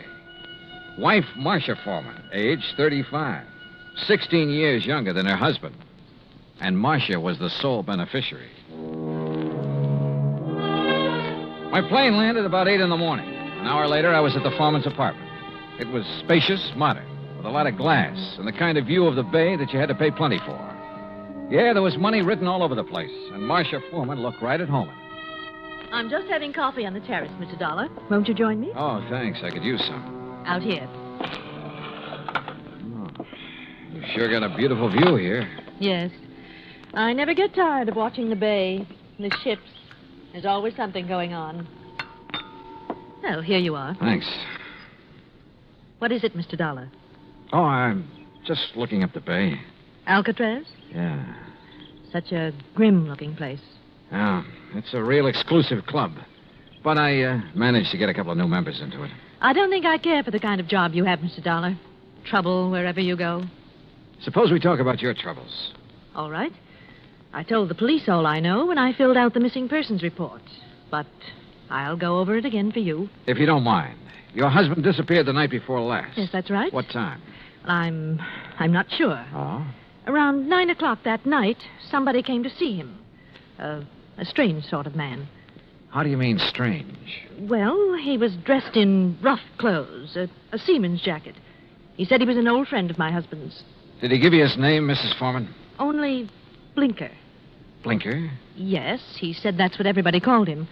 I guess because he kept blinking his eyes very rapidly. I see. Well, I showed this Blinker person into the den where my husband was and left the two of them together. Uh-huh. A few minutes later, my husband came out and told me he was going to drive Blinker downtown and find him a hotel room.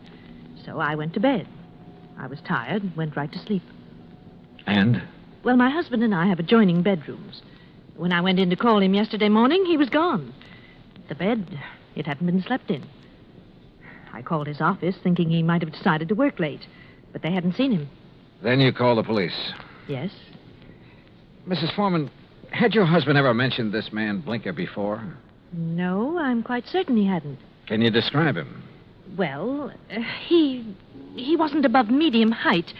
Age, maybe in the 40s.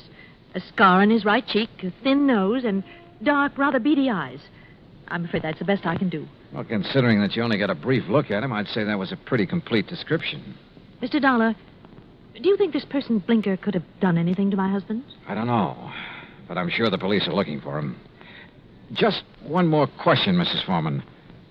Suppose Blinker had nothing to do with your husband's disappearance. I'm afraid I don't follow you. Oh, well, what I mean is, can you think of any reason at all, why your husband might want to disappear? No, Mr. Dollar. Absolutely not.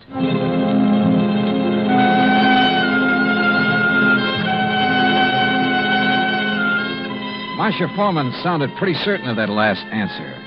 Maybe just a little bit too certain. Expense account item 2, $1.80 cab fare to the office of an old friend of mine, Detective Lieutenant Scapella. Jono, if Foreman took this character Blinker to a hotel, it's no hotel we ever heard of. We've covered them all. You think Blinker could have killed Foreman? It's a possibility. What's another? Maybe there is no Blinker. Yeah, Scapella, I thought about that, too. Jono, didn't it hit you there was something strange about Mrs. Foreman's story? She said she let Blinker in the apartment. She showed him to the den. Now, she could have only seen him a couple of minutes. Yet she rattled off a complete description of him. Yep. Sure is to me, Scapella, right between the eyes. And the way she described it. Yeah, I know. Seaman's jacket, beady, blinking eyes, scar on the right cheek. Oh, he sounds real distinctive. Real distinctive. Or real faked. Well, the trouble is, smelling a fake's one thing. Proving it's another. What have we got for a motive? For one thing, $50,000. She was Foreman's sole beneficiary. It's interesting. That's real interesting. Excuse me, Jim. Capella. Oh? Oh, yes. What? I see. Yes, okay. Yes. All right, thanks, Mr. Arnold. Jono, looks like we better back up and start all over. What do you mean? That was Wayne Arnold. That's Foreman's attorney. He had a telephone call this morning. From Foreman? No, but from somebody just as interesting. Blinker. Yeah, Blinker.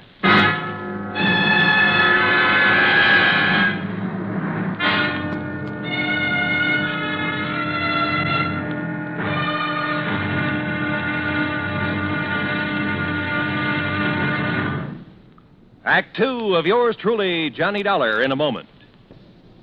And now, Act 2 of yours truly, Johnny Dollar, and the Blinker Matter. Like Scapella said, we had to back up and start all over again. Just when we talked ourselves into thinking Marcia Foreman's story about Blinker was phony, her missing husband's lawyer phoned and told us he'd just heard from Blinker. Item 3, $1.70, cab fare to the office of Wayne Arnold, Foreman's attorney. I met him just coming out his door. Did you wish to see me? Mr. Arnold? Yes. I'm Johnny Dollar.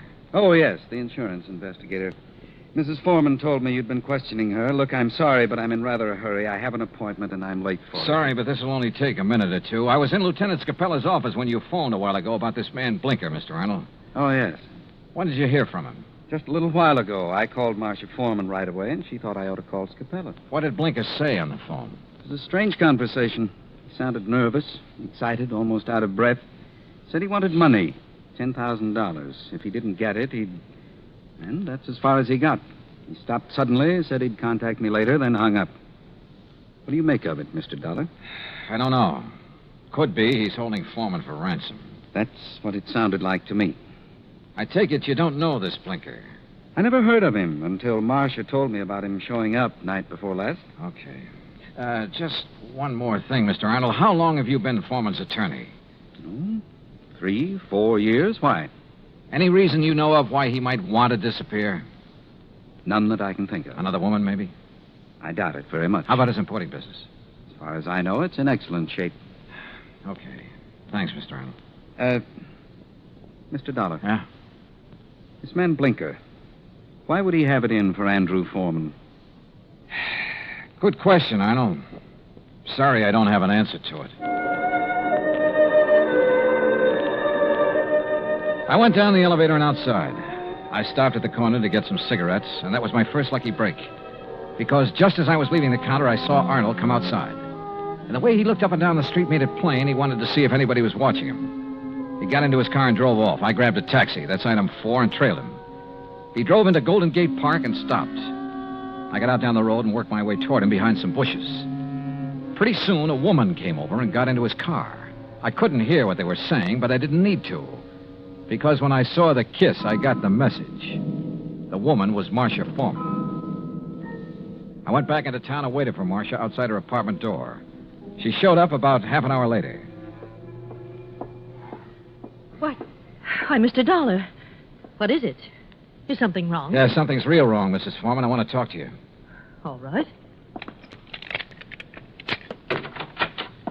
Come in.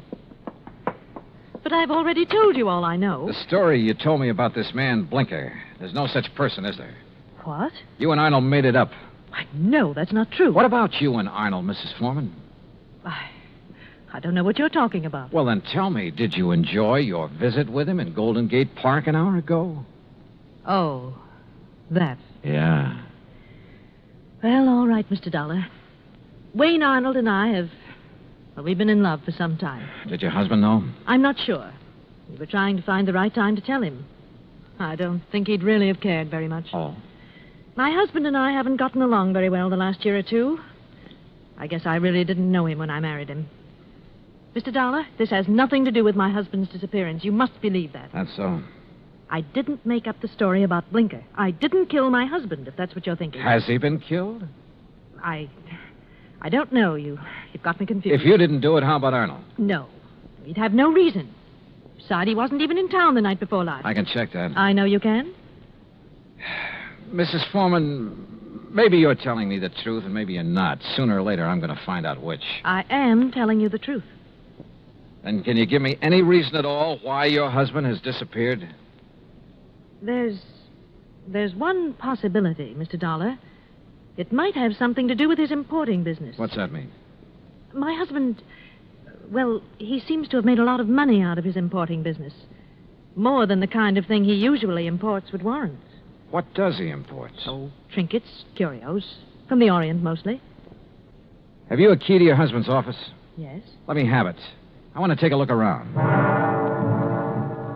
I went over the papers in Foreman's office and found out his last shipment had come in 3 days ago on the Indian Princess.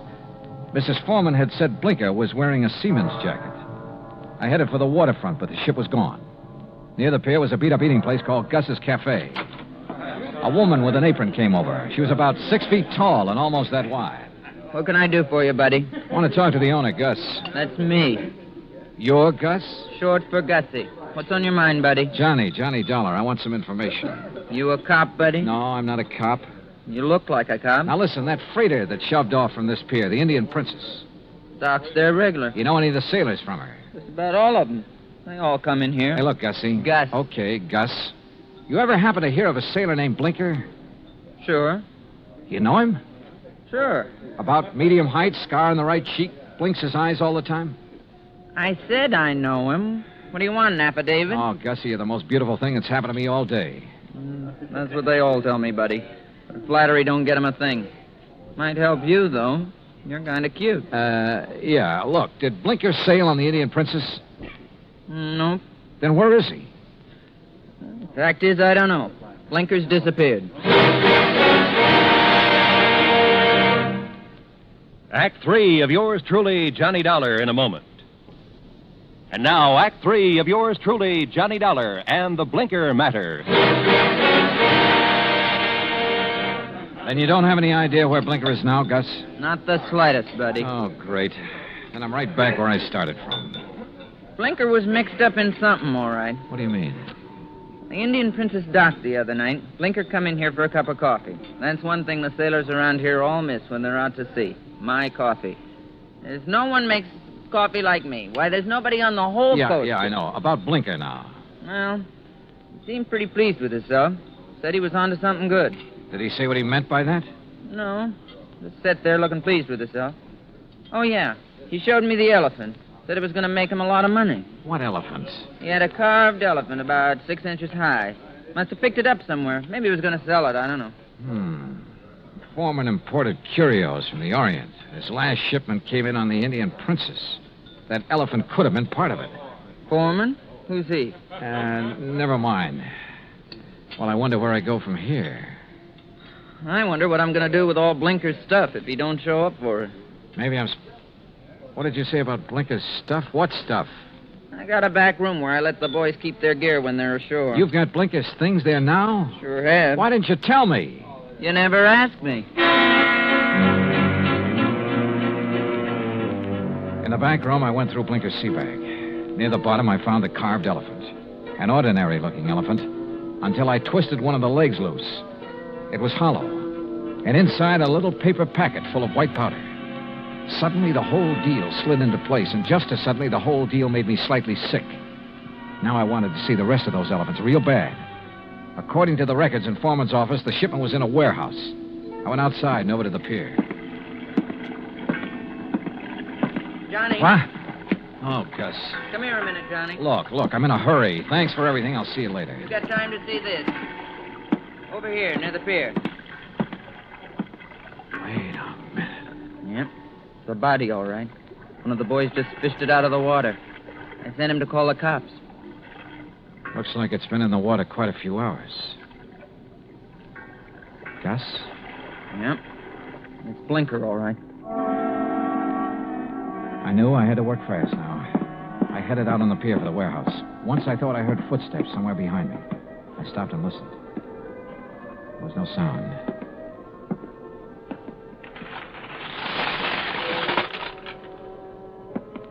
It was dark inside the warehouse, but with the help of matches, I located Foreman's shipment. I took a crowbar and opened one of the crates. It was full of carved elephants. I picked up one of them. Yeah, it had a hollow leg. And the hollow leg was full of the same white powder. I hit the floor fast. The shot had come from over near the door. I eased my gun out and waited. 5, 10 minutes went by. I kept quiet. Then suddenly a shadow loomed up near the crates. We saw each other at the same time.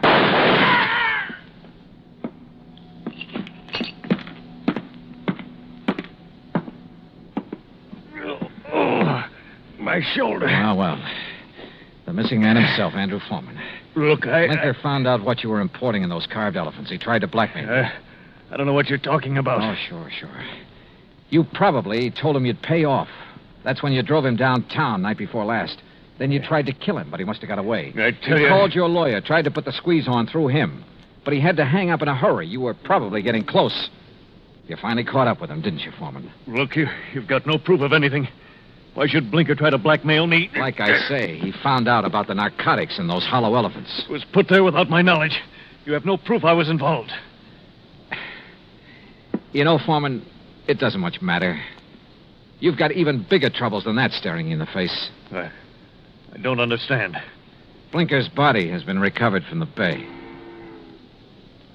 I wouldn't know anything about that. You've got no proof of that either. No. There were 2 bullet holes in Blinker. 5 will get you 10. The slugs in him came from this gun of yours. The gun? Yeah. This is something that can be proved. Well? All right. I just didn't have any choice.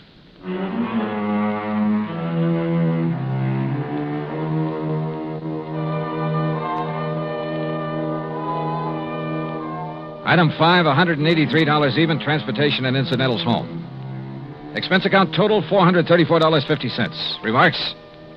Andrew Foreman made a complete statement to the police. The murder case against him is open and shut. So, it looks like he's going to beat the narcotics rap after all. The hard way. Yours truly, Johnny Dollar.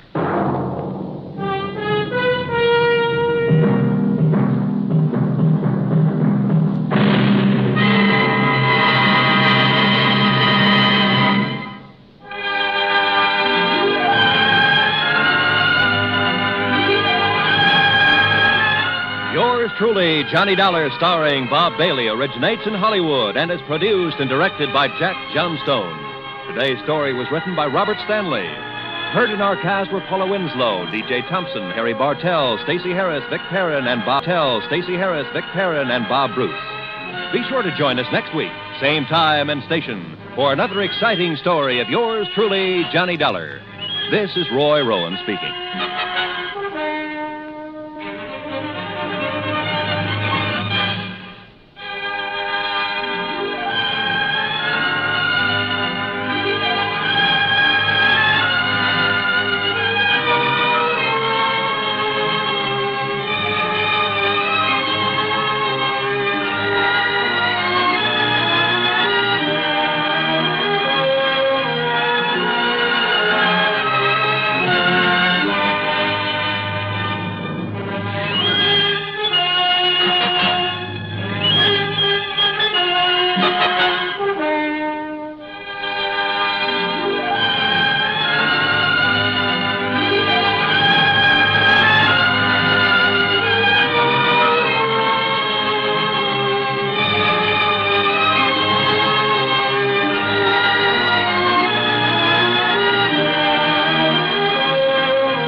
Johnny Dollar has come to you through the worldwide facilities of the United States Armed Forces Radio and Television Service.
Good evening, friends.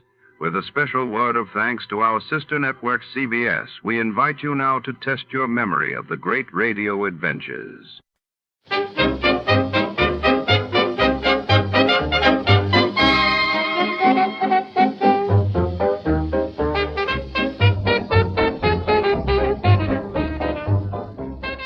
Tonight, in the heart of Los Angeles, 1949, the story unfolds inside the gritty, neon-lit back room of the Iron Gauntlet boxing gym. Here, sweat secrets and shadows blend as a ruthless enforcer known as the Brute is accused of crimes that go far beyond the ring, dragging our detective into a tangled web of fear, loyalty, and betrayal. Fists fly, and the truth hides behind every locker and blood-stained mat.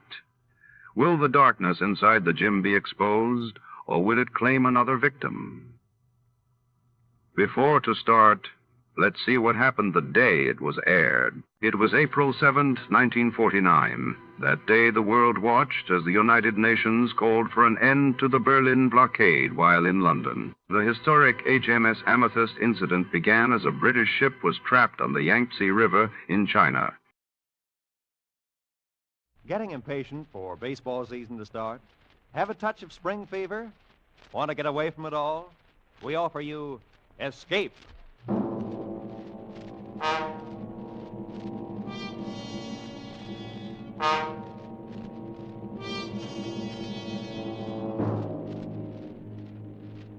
You are in mid-ocean, aboard a jinx ship. Already 9 men have died. And you know that some malignant force is aimed at you from which you cannot escape.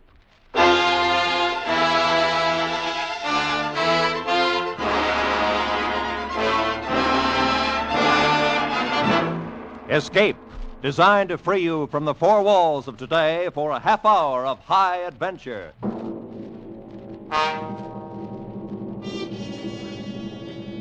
Tonight, we escaped to the North Atlantic in the year 1900, and to a sailing ship whose very name struck dread in sailors' hearts, as Joseph Conrad told it in his famous story, The Brute.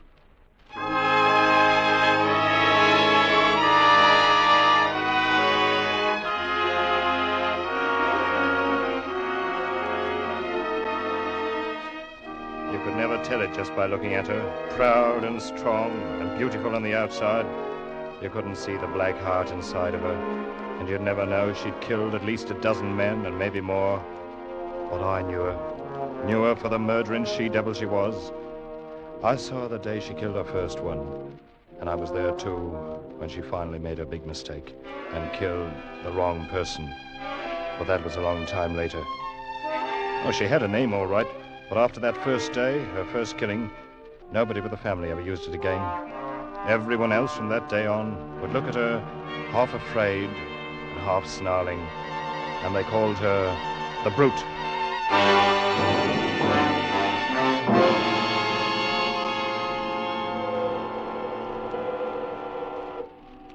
I remember I was 14 the day my father took me down to the South Thames boatyard to watch the launching of the ship. My brother Charlie was there, of course, 8 years older than me and very proud of his one gold stripe, now that he'd been made an officer on the Apps line. Charlie and Father were talking. I just stood and listened to them and didn't say much of anything myself. Look at her, Dad. Ever see a ship in your life with lines like that?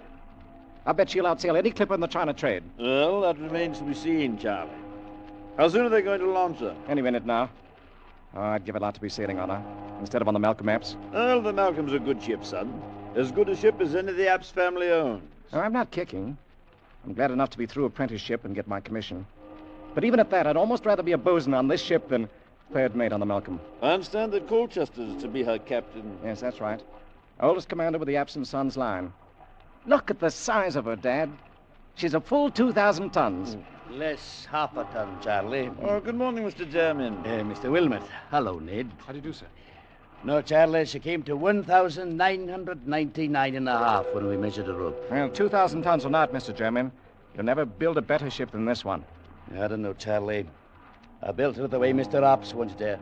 She's big and she's stout, but I don't know. And what's your reason for saying that, sir? No reason that makes any sense. I've had the devil's own time with her. Cabin doors jamming when they shouldn't. Edge covers that wouldn't fit after they'd been measured up. Blocks fouling for no reason at all. I don't know, Mr. Wilmot. But if she were a human being, I'd say that maybe she's insane. Oh, come now. You've been working too hard, Mr. Jermyn. Better to take a vacation now that she's finished. Well, I could certainly use... I say, that's Maggie Colchester up there, the captain's niece. Is she going to do the christening? That's right, Charlie. And I'd better get down below now. My own men are going to knock the stays loose and let her slide down into the water. Well, good luck, Mr. Jermyn. Thanks, Mr. Wilmot. Come on board for the celebration after she's launched. Bring the boy. Fine, thank you. We shall be there. They'll let it go any minute now. Dad, I'm going to sail on that ship someday. Oh, you'll probably sail on a lot of Apps line ships before you're through, Charlie. Look, they're giving Maggie the champagne now, and she's going to christen it. Yes, listen. I christen the Apps family. The Apps family, so that's what they're naming it, eh? All right, men, knock out the stairs. Let her go. Look, lad, she's starting to move. There she goes. Yes, well, look at that speed. I never saw it. German, look out! Good Lord, he fell right into the waves and she went over him. He didn't fall. The timber rolled off the deck and knocked him under. She slid right over him. Mr. Jeremy, the man who built her. She's lost in blood, if that means anything. She's a brute and a murderess now, Charlie. Still think you'd like to sail on her? It was an accident. It doesn't mean anything. Perhaps not. I'll sail on her someday, sooner or later. I will sail on her.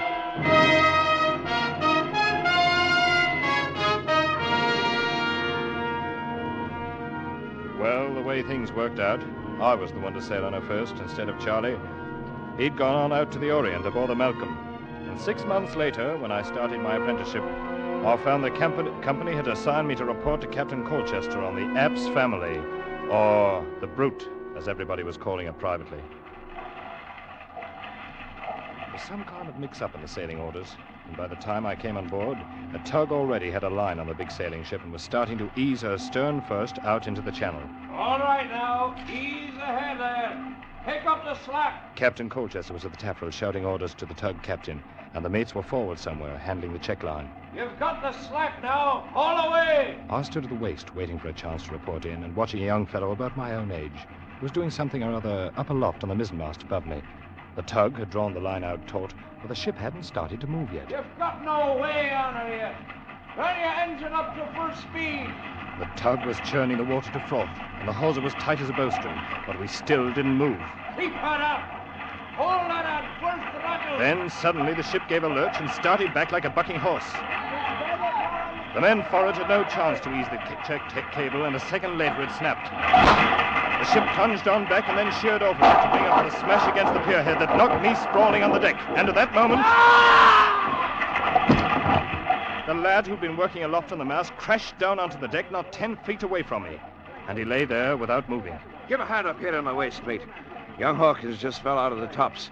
Hey. That's too bad. Is he dead, Captain Colchester? He's dead, boy. You get a hold of yourself. Don't stand there trembling. You never seen anybody die before? Yes, sir. On the day they launched this ship. Oh, Jermaine, eh? You're young Ned Wilmot, I suppose, the new apprentice. Yes, sir. And no doubt you may have heard the ship called by an unpleasant name once in a while. Yes, sir. The Brute. Well, you'll be kind enough to remember while you're aboard that her name is the Apps family, and she's had her share of accidents, the same as any other ship. Is that quite clear? Yes, sir. Now get along forward with you and stow your gear away on the forecastle. You'll take over young Hawkins' duties for the time being. Yes, sir.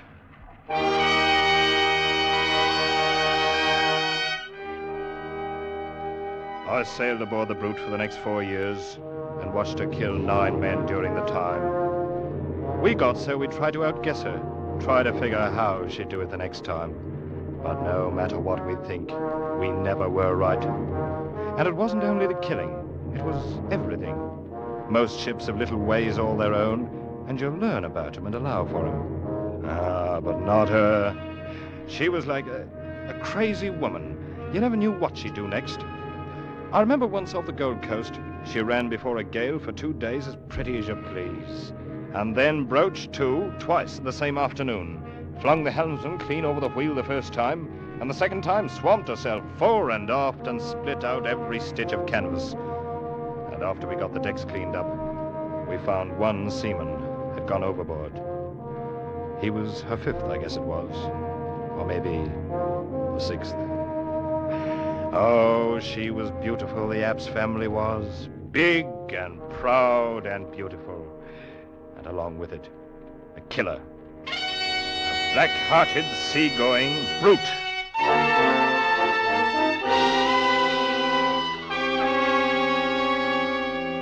My brother Charlie was on the China run all that time. First on the Malcolm and later on the Lucy Apps. But we never happened to hit port on the same time.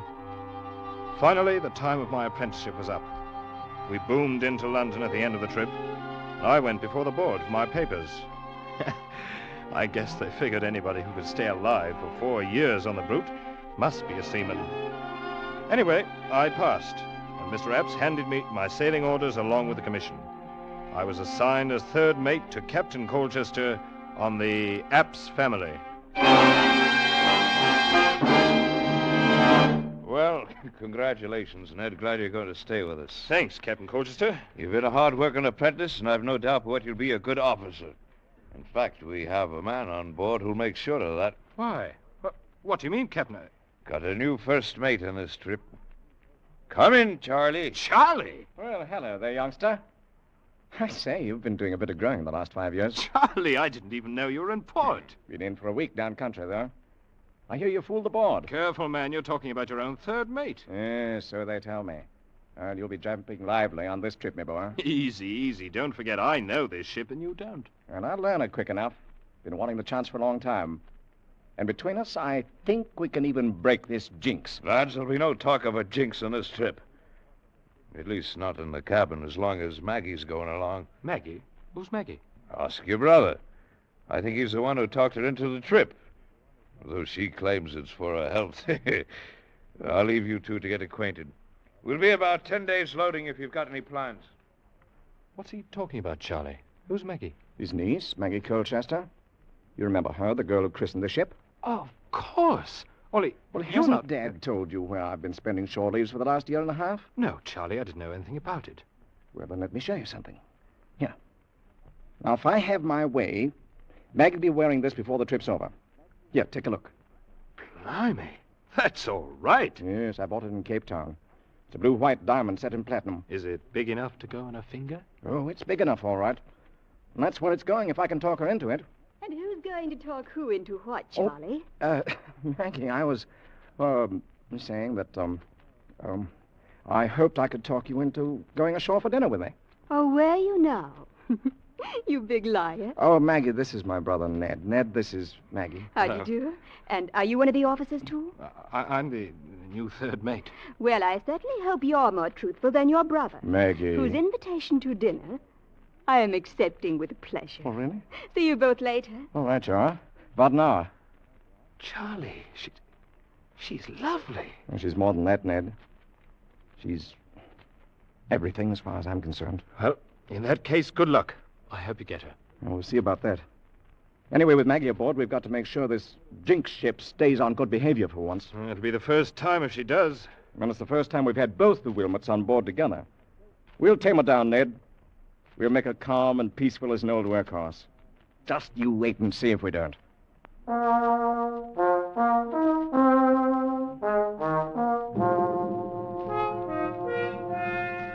And the strange part of it was, he was right. We stood out past Gravesend and made the passage to the China coast in 121 days of the finest weather you could ever hope to meet. And for the first time in her bloody life, the old ship settled down and sailed herself as neat as you please. Charlie and I would talk about it sometimes when Maggie wasn't around, and he'd always laugh and say the brute knew when she'd met her match that she didn't dare try to buck the two of us. But I was more ready to give the credit to Maggie, to think maybe she'd charm the old murderess the way she'd charmed all the rest of us. From the second day out, Maggie was the secret darling of every man on board.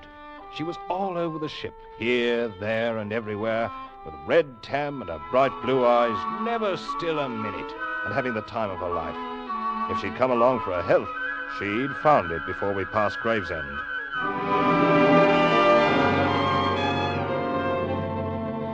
We raised a storm on the passage back and ran 4 days in a heavy gale. I stood by and held my breath, ready for anything, and nothing happened. The old lady, App's family, held up her head and sailed along like a seagull. Any time before, she'd have buried her gunwale in the quartering seas, but now, all the water she shipped you could put in a teacup. 109 days from Hong Kong, we raised the Dungeness light, and early the next morning picked up a tug off Sheerness for the long tow upriver to London. The ship followed along on the tow line like a puppy on a leash, and we moved slowly up the river past Gravesend. All of us were glad to be home, but Maggie most of all, I think, because she'd never been at sea so long before. I had to smile at the way she danced around in the bows, picking out one landmark after another as we came to them, sometimes standing up on the spare anchor we'd taken in on the foredeck in order to get a better look at the riverbanks ahead. She wasn't wearing the ring yet, but I knew she was going to and was only teasing Charlie as long as possible.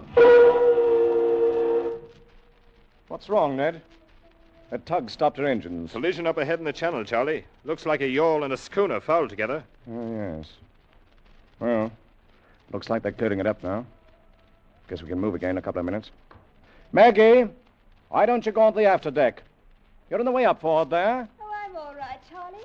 Stop worrying. We're almost home. Better save your orders for the crew, Charlie. She outranks you. Oh, I'll take orders from her any day.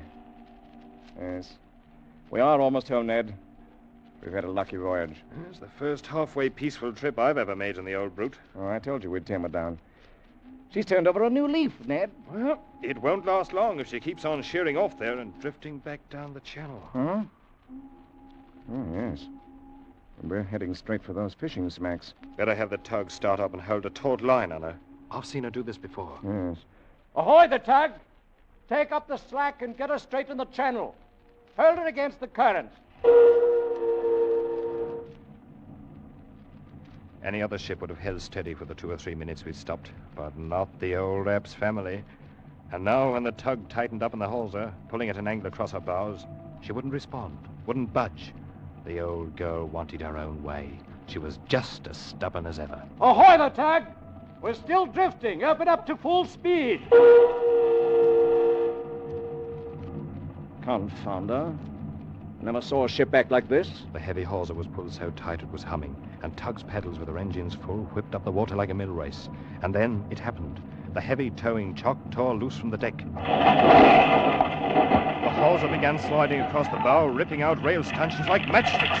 Then I thought it was going to sweep under the flukes of the spare anchor, the anchor that Maggie was standing on. Maggie! Get off that anchor! Look out! Charlie! She tried to jump clear, but she was too late. The great anchor had tipped up on its side, clasped her about the waist like a monstrous arm of steel. It had carried her with it, and swung down and over and smashed against the side of the ship. She went into the water. Take charge of the deck, Ned. I'm going in after her. Ned! Ned, was that Maggie? Yes, sir. She's overboard, Captain Colchester. Maggie. Oh, the dirty, murdering brute. Now it's women she's killing. Let go the port anchor! Hold the ship as she is and get the boats over! I hadn't told Charlie, and I didn't say anything about it to Captain Colchester. But I stood there, and I knew it wasn't any use. Because I'd seen the way the heavy anchor had carried her over, and then swung in to smash her against the bow before it dropped her into the water. And I'd seen the way that water beneath the bow was all colored red.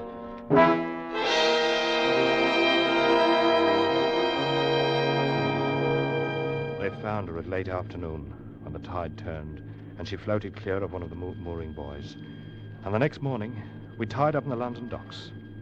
The men had been happy at coming into their home port, but now they remembered how she'd been happy too, their own darling. I'd never before seen a crew leave a ship so quietly, and some of them, when they reached the wharf, turned back and cursed her under their breath.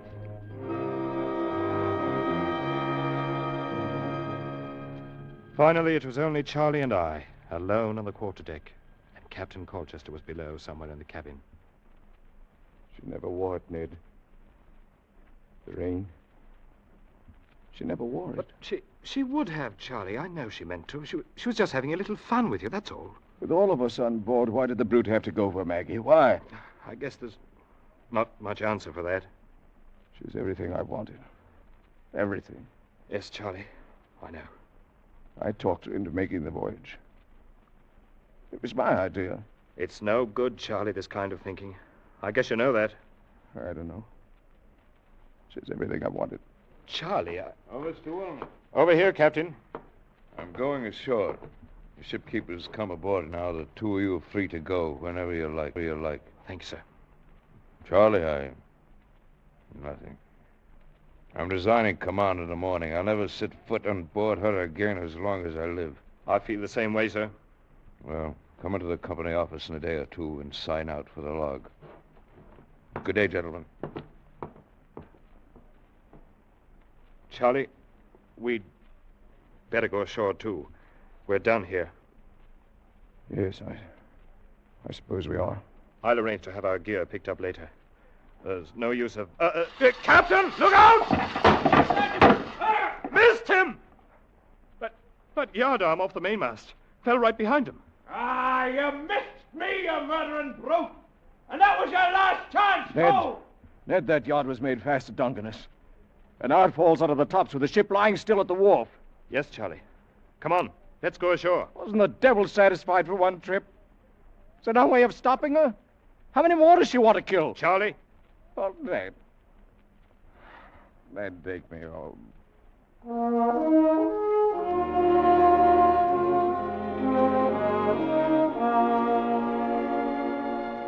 Charlie was 10 years older by the time we reached home, and it was 2 weeks before he'd do anything more than sit in his room and stare at the wall, saying nothing. Captain Colchester carried out his threat and resigned from the company the morning after we docked, and I filed my application for a transfer. The Apps family was reloaded and ready to sail, but she stayed on lying at the wharf with nobody to take her out. And that's the way things stood for 2 weeks, until one morning a bombshell dropped.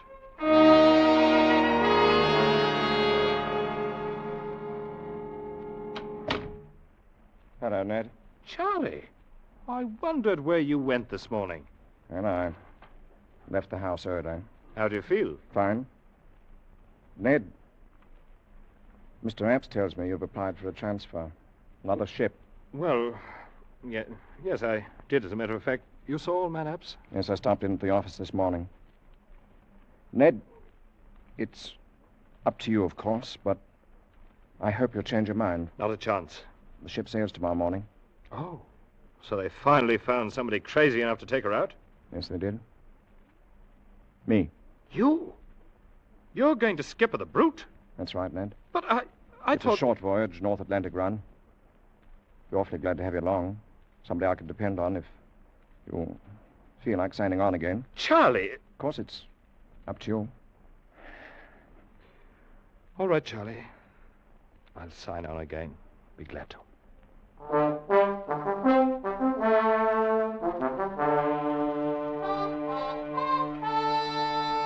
We boomed out past the Sheerness Light and headed north, hugging a lee shore in the stiff breeze. The ship drove ahead as steady as a barge, with scarcely a roll or a quiver. But in spite of the smooth and easy way she handled, I couldn't help feeling uneasy. I could sense the black spirit of her brooding somewhere down inside, mocking and taunting us with her bloody memories, and waiting for a new chance. By nightfall, we were running hard in along the Kettling coast, where those rocky headlands break at intervals out of the shelving sandy beaches. The onshore wind held steady in our quarter, and the sun sank down behind the land some 3 miles away.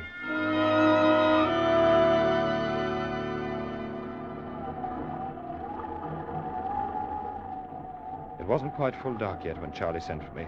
I came up to where he was standing alone near the wheel. Is that you, Ned? Right, Charlie. Bosun said you wanted to see me. Yes. I did send for you, Ned. Hold her steady as she goes, close to the wind. Aye, sir. I've been standing here, thinking about Maggie, Ned. How she'd scrambled around over the decks, making friends with everybody, having the time of her life. Charlie, you've got to stop it. No, I'm all right. I like to think about her. It's this ship and all the memories around it. It's what I was afraid of. No, it's all right. Ned, I want you to take charge of the crew and give an order. Of course, you'll question the order, but you'll carry it out anyway. Do you understand? What's the order, Charlie? Have all hands prepared to abandon ship. What? But why? There's nothing wrong. Mr. Wilmot, it is not an officer's place to question an order by the captain. You'll do as you're told. Yes, sir. You can give the order now, Mr. Wilmot. Charlie, I can't let you... Very well, Captain. All hands on deck! Stand by the boats! Prepare to abandon ship! All right, helmsman. Find your place in the boats. I'll take over the wheel. Aye, sir.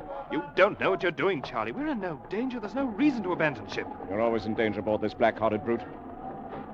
I'll put on the quarter now. You can get the boats in the water when she yields. Hurry on. Steady! Going on the quarter! Easy on. All right. Now. All hands! Lower boats! We shouldn't have any trouble running ashore to that beach there at the south. Hey, what about you? I'll hold her steady until everybody's clear. You'd better go over the side. Your boat's standing there. Oh, no, not until you do. I'm staying with you, Charlie. Don't be a fool, Ned.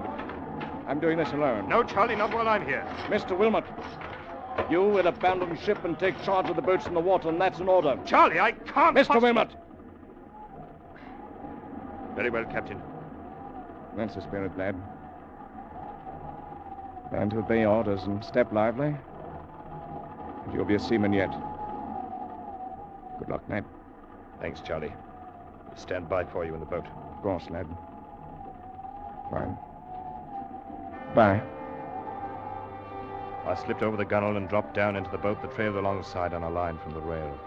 I'd hardly hit the bottom when the line slackened. I knew Charlie had cut us loose from the ship. He was alone on an hour, alone in the night sea, with a black brute.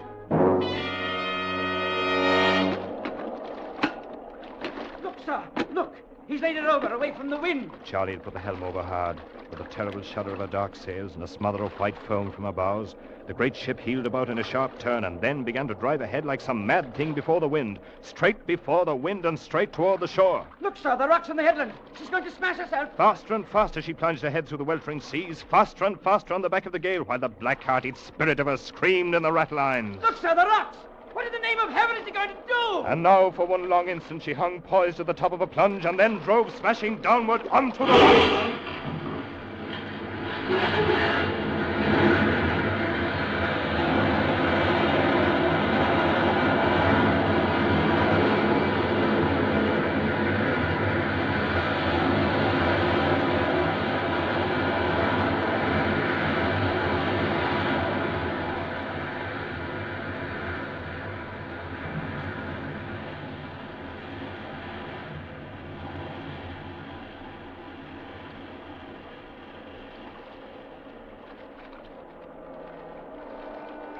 We stood by, as close as we dared, for 3 hours, while the killer ship pounded herself to bits in the surging sea. But we didn't find my brother Charlie. And from the first minute, I knew we wouldn't. Because just before I'd left the ship, there by the helm, in the light of the binnacle lamp, I'd seen the thing he was holding clenched tight in his hard brown fist. It was a tiny platinum ring set with a blue-white diamond.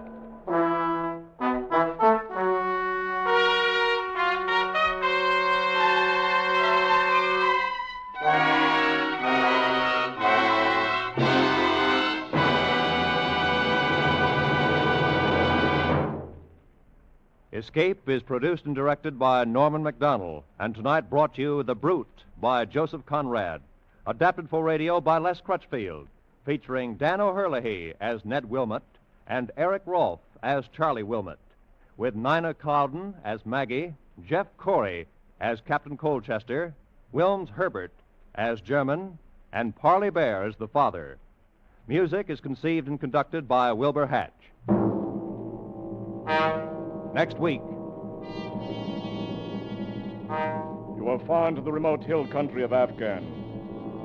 Caught in an ambush by the fierce Pathan tribes. Trapped in a hopeless fight from which there seems no escape.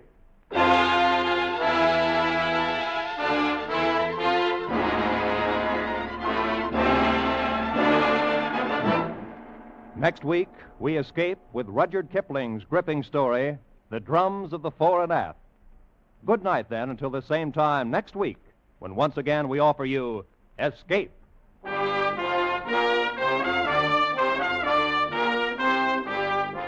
This is CBS, the Columbia Broadcasting System.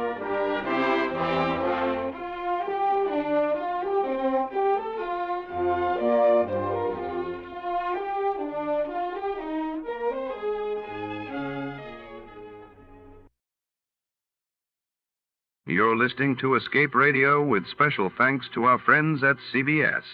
Stay right there. The next episode follows a quick test of your radio knowledge.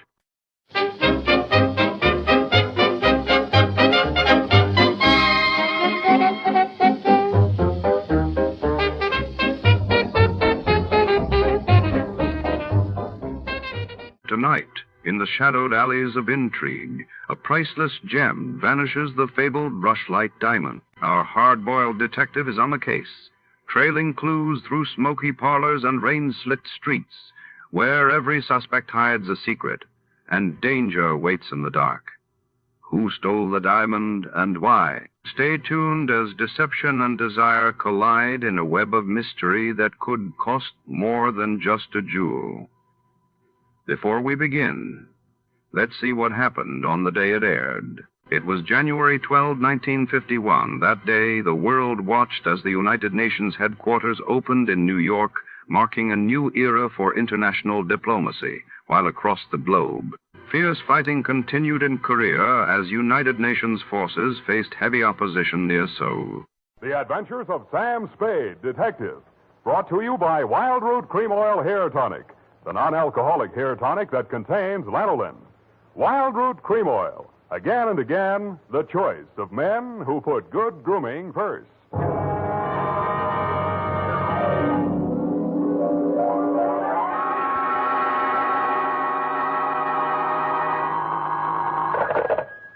Sam Spade, Detective Agency. Good evening. That sounds funny in dialect. Good evening to you, and happy 4th of July, Bernadine Hemp.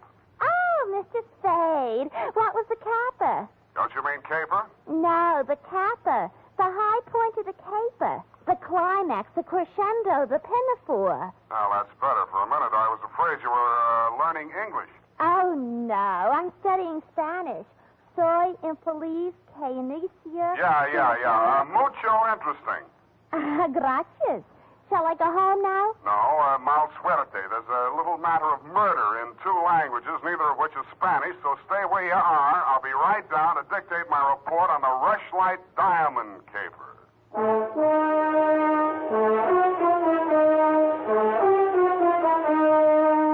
Dashiell Hammett, America's leading detective fiction writer and creator of Sam Spade, the hard-boiled private eye, and William Spear, radio's outstanding producer-director of mystery and crime drama, join their talents to make your hair stand on end with the adventures of Sam Spade. Presented by the makers of Wild Root Cream Oil for the hair. Listen, men, to this holiday tip on good grooming. To help spark up your whole appearance, first be sure that your hair is well groomed. Be sure it's groomed with popular Wild Root Cream Oil Hair Tonic. Wild Root Cream Oil grooms your hair neatly and naturally, the way you like it, the way she likes it. Wild Root Cream Oil also relieves annoying dryness, removes loose, ugly dandruff. So look your best all the time by sprucing up right with Wild Root Cream Oil Hair Tonic. Again and again, the choice of men who put good grooming first. And now, with Howard Duff starring as Spade, Wild Root brings to the air the greatest private detective of them all in the adventures of Sam Spade.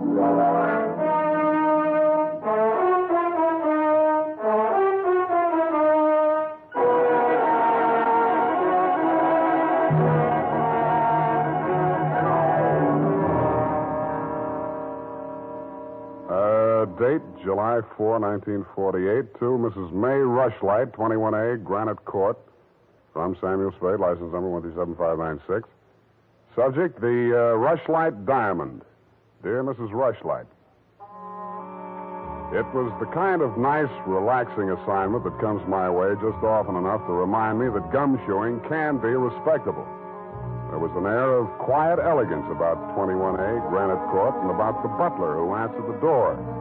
He took in my rented gray topper and doeskin gloves, nodded approvingly at my wing collar, watered silk ascot, pearl gray waistcoat, morning coat, pinstripe trousers, and my spats with the mother of pearl buttons, and asked me if I were a florist. I set him to rights, and he led me up a flight of stairs to the early A.M. annex of your morning room. Mr. Samuel Spade. You're just on time, Mr. Spade. Mrs. Rushlight will be pleased. I'm Nancy Ward, Mrs. Rushlight's social secretary, and if you don't think that's tough to say, try it. Mrs. Rushlight's socials? What's tough about that? You'll do. Definitely you'll do. Shall we dance? I will dance at her wedding. But don't get me wrong, I'm not secretly in love with Ralph Rushlight, and the bride is lovely. Just hate to see all that money going down the drain. Is there anything else you think I should know? You know what your job is. You're supposed to guard the wedding presents. That's simple because it's nothing but a lot of cheap silver. And stay away from the champagne. It's non-vintage. The food will be foul. The guests are the most dismal aggregation ever assembled. Sounds like a lovely party. I arranged the whole thing. I told you she's a lovely bride. What'd she ever do to you? I'd rather not say. I don't want to sound bitter. This way, Mr. Spade. The old hat. Mrs. Rushlight will see you now. Thank you, Florence Nightingale. Nancy? Oh. This is it, darling. Mr. Spade, come over here, young man, so I can get a better look at you. How's this? It's good. Turn around. Yes, you'll do. That'll be all, Nancy. Couldn't I be finishing up these place cards while you talk? Take them with you. Do them outside. Very well. Nosy girl. But nice. Nice nose. Oh, you too, eh? Well, I agree. That's why I'm marrying off my nephew to that wretched girl, Lotte Van Eyck. Have you ever seen Bugs Bunny, Mr. Spade?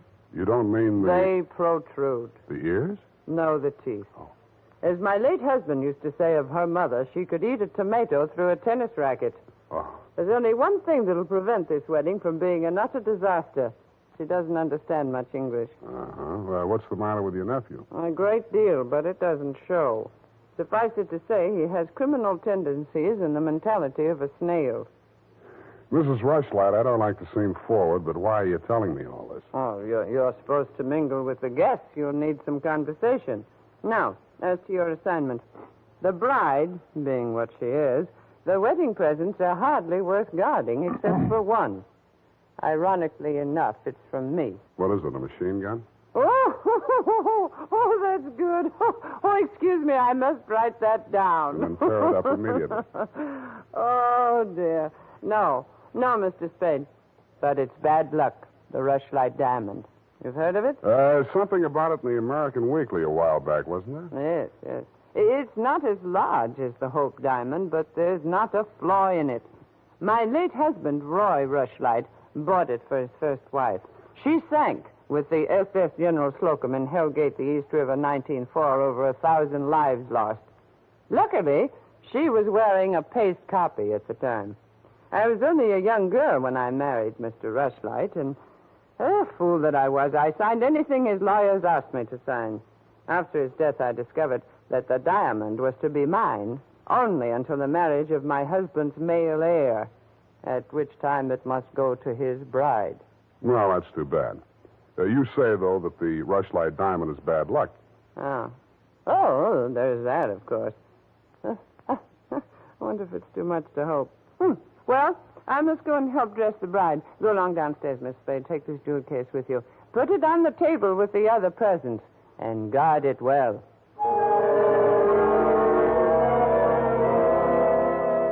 So I took the old velvet-covered case you held out to me and checked the contents. It was an old-fashioned lavalier with a clear stone pendant only slightly smaller than an 8-ball. Didn't look like a diamond, but smooth-cut diamonds hardly ever do. It didn't look like bad luck either, but a mirror broke in the hall as I passed it, then I fell all the way down the stairs, and as I entered the ballroom, I knocked over a punch bowl. Nothing really terrible happened until just before dark when the guests began to arrive. In theory, a detective guarding wedding presents is supposed to make himself indistinguishable from the other guests. In practice, it never works out that way. He has to spend most of his time within sight of the booty, so he is very easily spotted. I don't believe it. He's too good looking. Oh, but he must be. He's not anybody we know. Well, ask him. It's leap year. Oh, here comes Colonel Bixby. He'll know. Whoa. Beauty gathered round the booty, eh? And much more beauty than booty, though. Say, when are they going to hang the diamond on that drip? No, there's no way to talk about the blushing bride. Is that it in the crummy old case there? That case is heirloom, young lady. The stone that reposes in it is worth a king's ransom. Now take your grubby hands elsewhere. Get on with you. Go on. Well, just because he's going to give the bride away, he thinks he can order everyone around. Mr. Spade, allow me to congratulate you, sir. At these affairs, one all too often sees the detective on guard duty at the punch bowl. I was forewarned. Oh, yes, very bad champagne. Flat. I'll be glad when these ill-starred nuptials are consummated. And by the way, Bixby's my name, Colonel Lysander Bixby. Colonel? It is my melancholy and thankless duty to give the bride away to the hapless groom, Ralph Rushlight. However, it's much better to give than to receive. You tell that to May Rushlight, eh? You're quite a trinket. Mustn't touch. Grubby hands, remember? Oh, sense of humor as well as sense of duty, huh? Candidly, if I knew a place to fence it, I'd be the... Colonel Bixby. Oh, Miss Ward. How lovely you look. Poor Ralph. Mrs. Rushlight asked me to warn you to get ready. The bride will be down any moment. Good grief. Well, I suppose I must steel myself. Where did I leave my glass? Keep your eye on that old goat, Mr. Spade. I don't trust him. Who is he? He's the only one here who knows why this wedding's happening. It's the bride's foster father. You mean he's got something on the family? You'll never know how much until you kiss the bride. Look, Nancy, it's none of my business, but Oh, starting. I'll have to go in now. Now, wait. What? How does it go? Speak now or forever hold your peace? No, I can't do that. Thank you for understanding.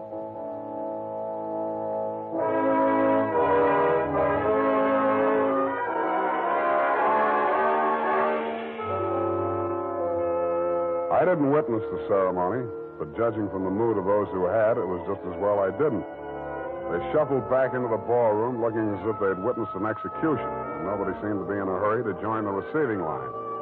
After a few half-hearted handshakes, the groom left the bride standing alone, looking kind of bewildered, and came over to take inventory of the presents. Look at that junk. I'm Ralph Rushlight. Who are you? Spade. I was hired to guard this junk, as you call it. Sorry I'm wasting my time. The Rushlight dime. It's bad luck. Look at what it did to me. Look at her. Did you ever say anything? Keep it to yourself. Why should I? Because I'm liable to slap you clear across this room.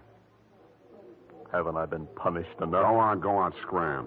Keep your hooks off that necklace. That's mine. I heard it's your wife's. Come along, you heard Come wrong. along over here. Oh, Mr. Spade, you haven't met the bride yet, have you?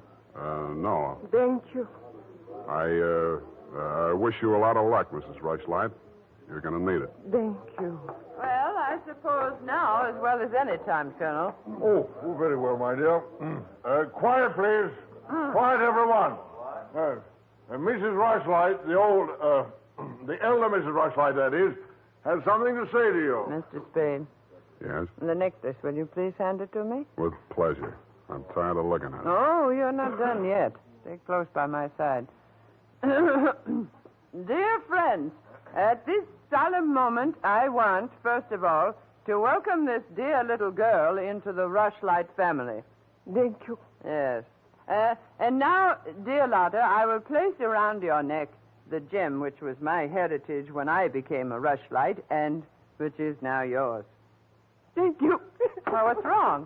Lotta, come back here. Lotta! I'll go out to the carport and hit her off. Oh, you leave her alone. I'll take care of her. Whose wife is she, anyhow? Lotta, come back here.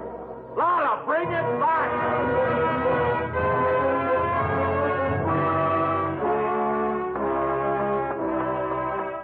I was almost ashamed of joining the chase, but I had to because I'd been hired to guard the Rushlight diamond, and for my money, the best way to do that was to help her get away. Somebody got to her before I did. A strip of wedding gown satin marked the spot. The body lay crumpled under a hedge, but it wasn't the bride's body. It was the groom. He'd been stabbed to death with a pair of garden shears, which made sense. But what didn't make sense was that the necklace she'd been wearing was still clutched in his hand.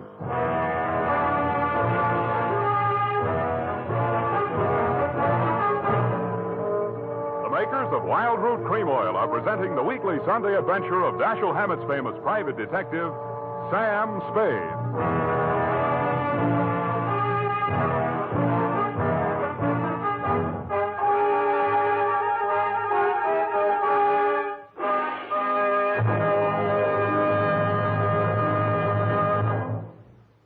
want the well-groomed look that helps you get ahead, socially and on the job? Listen. Recently, thousands of people from coast to coast who bought Wild Root Cream Oil for the first time were asked, how does Wild Root Cream Oil compare with the hair tonic you previously used? Better than 4 out of 5 who replied said they preferred Wild Root Cream Oil. And no wonder. Wild Root Cream Oil grooms the hair neatly and naturally, relieves annoying dryness, and removes loose dandruff. What's more, non-alcoholic Wild Root Cream Oil is the only leading hair tonic that contains soothing lanolin. So ask for Wild Root Cream Oil Hair Tonic. Again and again, the choice of men who put good grooming first. By the way, smart girls use Wild Root Cream Oil, too, and mothers say it's grand for training children's hair.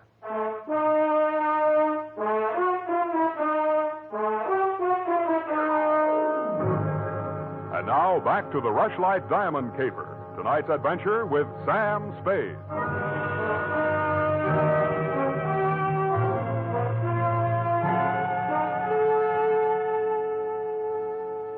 Number 21A Granite Court was teeming with motives and suspects. But the police were primarily interested in locating Lotta, the missing bride and widow of Ralph Rushlight. So was I. She looked like less work than the rest of you because if she had killed him, it was self-defense, if she knew enough English. By 10 in the a.m., when I checked in at my office, she was still successfully eluding the police dragnet. That was because nobody, including me, had thought of looking in my office. Wow. Good morning. Thank you. Is that all the English you know? Thank you. No. I want my necklace.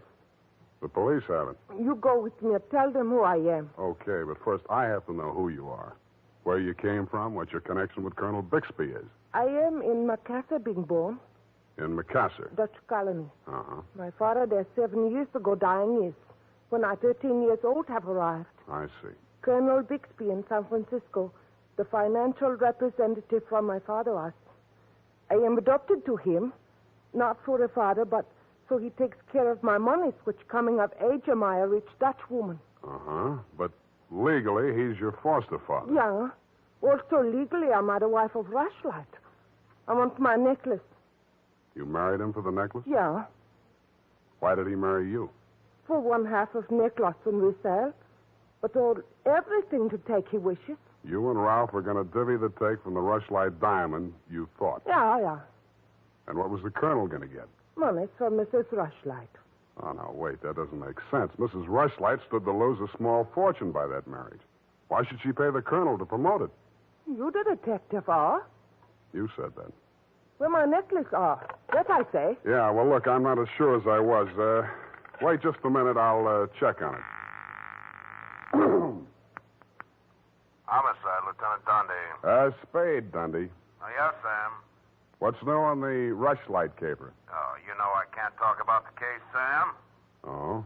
I got a line on that girl. Oh? Where is she? You know I can't talk about that, Dundee.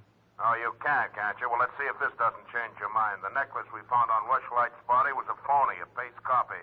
Uh-huh. Does that make her guiltier than she was before? Well, now she's got a motive.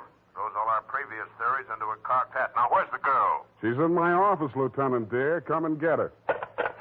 Thank you.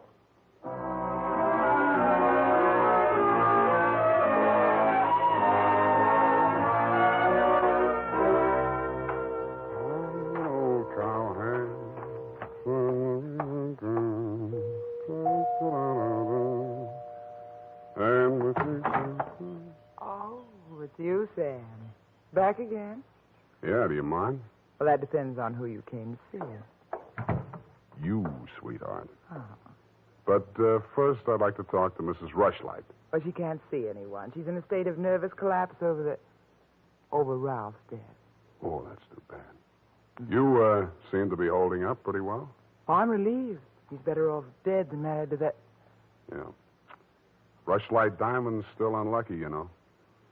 What do you mean by that? I was just trying it on for size. Uh-huh. Does it fit? Yeah, but you and Mrs. Rushlight are about the same size. Her nerves getting any better? You're the doctor. If you want to see her, go ahead. She's up there. Thank you.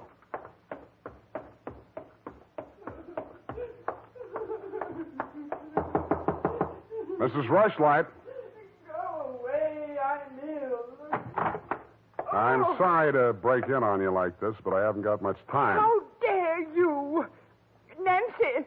Nancy! Try it's that girl. Mr. Spade, please leave me. Mr. Spade, please leave me alone with my grief. Funny thing, yesterday Nancy was carrying a torch for Ralph, and you were holding the torch to him.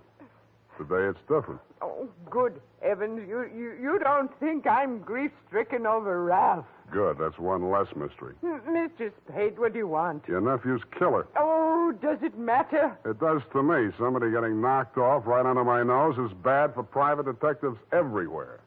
Oh. For a moment, I thought that... Say, wouldn't you rather make some more money? I refuse to marry Lotta. Oh, no, nothing like that. It's the necklace, Mr. Spade, the genuine. What is? I don't know. All I know is the other one isn't. Who told you that? Well, the police know. It's in the papers, isn't it? Not yet. Well, how else would I learn? The murderer's the only one who could have told you, unless you're the murderer. I see. Very well, Mr. Spade. I'll tell you what I know. I'm not as wealthy as you might think. In fact, I have for 4 years lived from pillar to post, from hand to mouth, ragtag and bobtail, struggling to make ends meet. Yeah, what you mean is you're eking out a meager existence, keeping your head above water, one jump ahead of the sheriff, stalked by the grim specter of poverty. Is that right? Oh, how well you put it. In fact, Mr. Spade, I'm something of a crook. I've borrowed large sums of money from Colonel Bixby, putting up as collateral something that was not mine to forfeit. Don't tell me. Let me guess. It was the Rushlight diamond? Well, you seem to know everything. All but one thing. Why did you think you could palm off a paste copy on an operator like Bixby? He sent you here. I won't tell you another single thing. Well, then I'll tell you a few things. The only way the Rushlight diamond could be transferred legally into the hands of Colonel Bixby was by tricking Ralph into marriage with Lotta, since Ralph's wife automatically became the legal owner. With Ralph dead, Bixby would be in line to inherit the diamond from her. Inherit?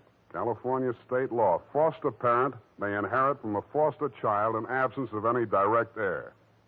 Well, why, then he planned. He'd kill her, too. Mr. Spade, we must stop him. She's safe for the time being. I had her thrown into the pokey. They can hold her 48 hours for questioning, but they can hold you longer. They can even hold you as an accessory before the fact. Why, I didn't know he was going to kill anyone. Lotta was just going to hand over $1 million diamond to Bixby out of the kindness of her heart? Oh, no. Lotta wanted to become an American citizen. Marriage is the quickest way. For her, Ralph was the only way. Okay, I'll buy that. Now, tell me honestly, Mrs. Rushlight, what happened to the genuine stone? I honestly didn't know. I wasn't sure. But now there can be only one answer. Nancy with the laughing face? She went with me when I went to the bank vault to get the Rushlight diamond to present to Lotta after the ceremony. Uh-huh. She looked after all my jewels, including the paste copy that I habitually wore. Homicide, Lieutenant Dundee. Spade again, Dundee. I think I got the Rushlight caper all wrapped up. I'm heading for your office now, so wait for me. And whatever you do, don't let that Lotta dame out of your sight. Thank you. Goodbye. Wait a minute, Sam. Wait a minute. Yeah? The Lotta dame, she's already gone. Escape? Bailed out. Custody of her foster father. Wait a minute, I got the name here, son. Bixby. He's a colonel, and no wonder you're only a lieutenant. Mr. Spade, can't you stay for tea? Not thirsty. Nancy? Nancy, where are you? Oh, here I am, Sam. I was waiting for you. You got the keys to that car out in front? Why, yes. Do you want to borrow it? Yes, with you in it. Why, Sam, wait till I put my face on. Let it go. It's as good as lost anyway.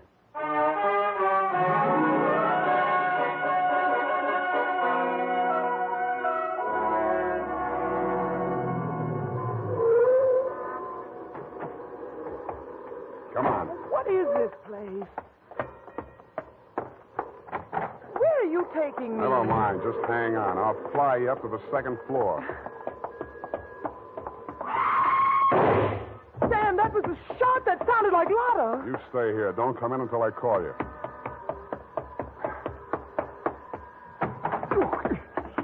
Spade, what are you doing? Get back in there. Oh, Drop it. No.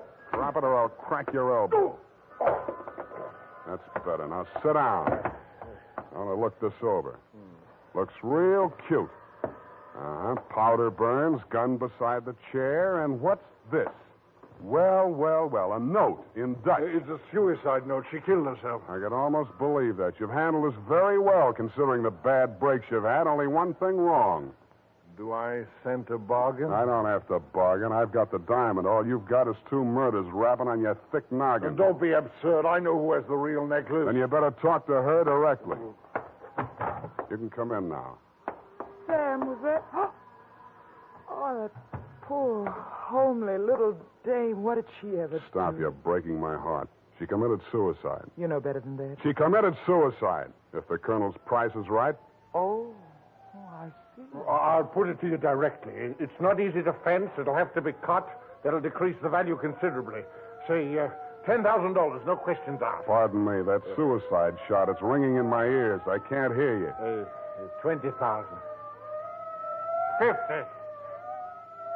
All right, 100,000. Sam, don't be a fool. Take it. I'll give you a real break, Colonel. That's the cops coming after you.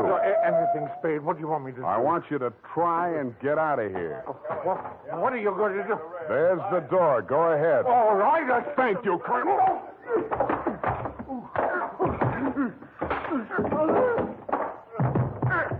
All right, men, remember, he's desperate.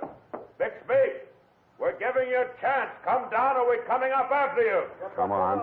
Come on, get up, Colonel. Here he comes. Careful, it may be a trick. Watch it, Dundee. Here he comes.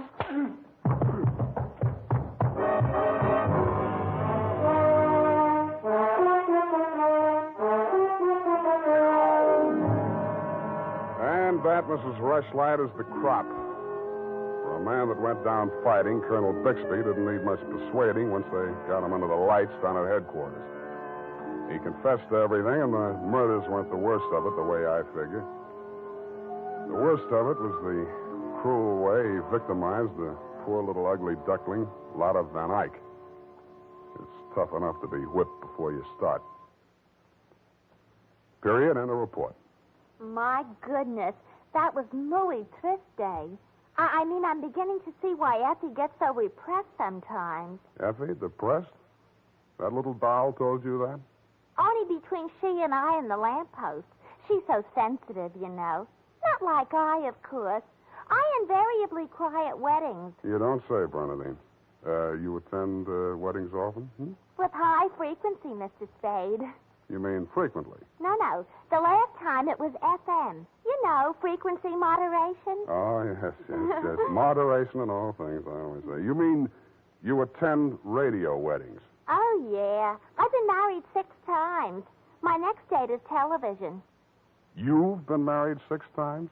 Well, to each his own, Mr. Spade. You mean 6 men have... Oh, no. No, I only marry my husband. Repetition is the spice of variety, I always say. Is that legal? If it's not after 6 weddings, what isn't? To each his own, as you say. Well, we don't presume to make a career out of it. As soon as we get the mangler and the deep freeze, we're going on our honeymoon. Well, congratulations, and type this up when you have the time. Mrs. Bernadine Hemp.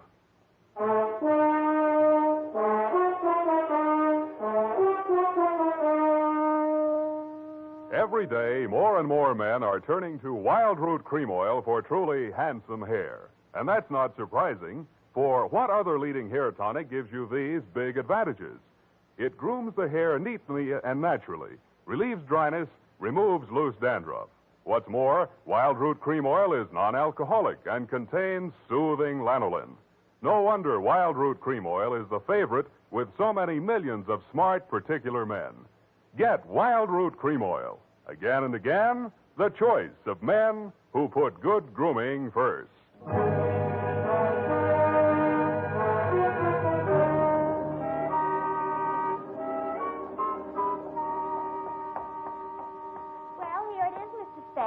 I'm sorry it took so long, but I kept relapsing into Spanish. Yes, I know how. And Effie's typewriter doesn't have any upside-down question marks. upside down. Take a memo. Call typewriter man. I already have. Oh, I almost forgot. You received a telegrammic commutation. A telegrammic what? A wire. Oh, a wire. Well, open it and read it. In English, por favor. It says, Dear Sam. Figures. In the haste of my departure, I neglected to warn you about Well, when I do that one another favor, she'll have silver threads. Who? That ball of fire whom I'm taking the place of in order to be double-crossed of by. Effie? Is she still in far-off Canab? And good rubbish, if you'll pardon the expression. Oh, Bernadine, let me see that. I neglected to warn you about Bernadine.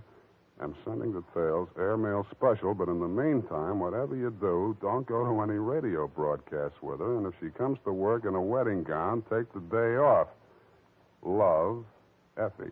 And I had 2 tickets for honeymoon payoff, and now she went and spoiled everything. Oh, now there, Bernadine, you just have to marry your husband again, that's all. I wouldn't have had the time anyway. I know. It's just the principle. Good night, Mr. Spade. Good night. Buenas noches. Hasta la vista. Effie, why did you ever leave me?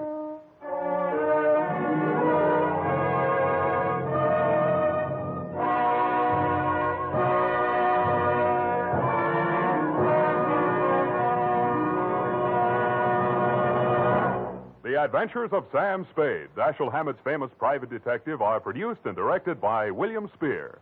Sam Spade is played by Howard Duff.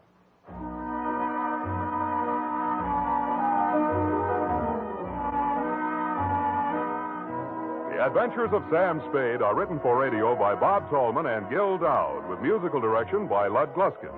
Gil Dowd directed tonight's broadcast in William Spear's absence. Join us again next Sunday for another adventure with Sam Spade, brought to you by Wild Root Cream Oil. Again and again, the choice of men who put good grooming first. This is Dick Joy reminding you to get Wild Root Cream Oil, Charlie. It keeps your hair in trim. You see, it's non-alcoholic, Charlie. It's made with soothing lanolin. You better get Wild Root Cream Oil, Charlie. Start using it today. You'll find that you will have a tough time, Charlie. Keeping all the gals away. Hiya, Baldy. Get Wild Root right away. This is CBS, the Columbia Broadcasting System. Before we continue tonight's excitement here on Escape Radio, we'd like to thank our friends over at CBS. And now, a quick quiz for our loyal listeners.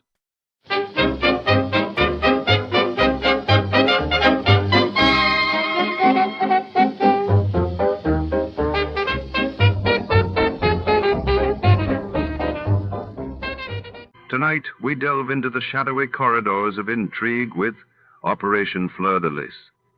The year is 1943, and the setting is the echoing marble halls and labyrinthine back offices of the French embassy in wartime London. Documents vanish, coded messages flicker between diplomats, and every chandelier-lit room hides secrets, dangerous ones. As the clock ticks toward midnight, loyalties are tested, and betrayal lurks behind every polished door. A single coup could change the fate of nations. Before to start, let's see what happened the day it was aired. It was March 5th, 1952, and that day, King George VI was laid to rest in St. George's Chapel, Windsor, as Britain mourned while in the United States the trial of suspected Soviet spies Julius and Ethel Rosenberg gripped headlines and the public imagination.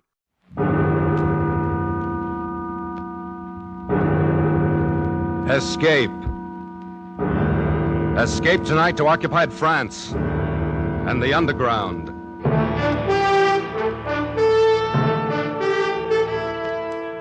The Columbia Broadcasting System and its affiliated stations presents Escape, a new series of programs of which this, the second, is Operation Fleur De Lys, written and directed by William N. Robeson. Today,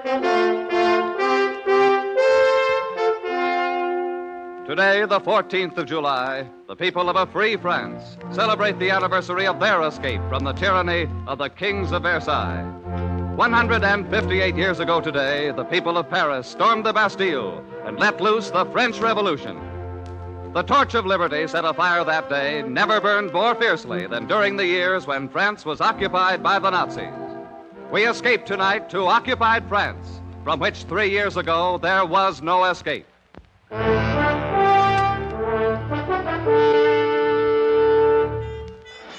You can call me Duke, but don't use my right name. I might want to go back to France someday. And there are a lot of people in the world that wouldn't understand that what I did was justified in a war. No, I don't have any regrets. Moral ones, that is. It isn't what I did to Renee that keeps me awake at nights. It's just the memory of her. There isn't much about her in my official report on Operation Fleur De Lys, but then it isn't customary to include descriptions of slim, sunburned legs and wide, deep brown eyes in a military document.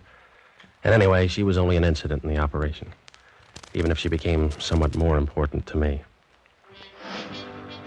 Operation Fleur De Lys began, like all the others, in the grubby, undistinguished house in London, which was the headquarters of the OSS, the Office of Strategic Services, otherwise known in various parts of the world as screwballs, cutthroats, spies, cloak and dagger boys, and American underground agents.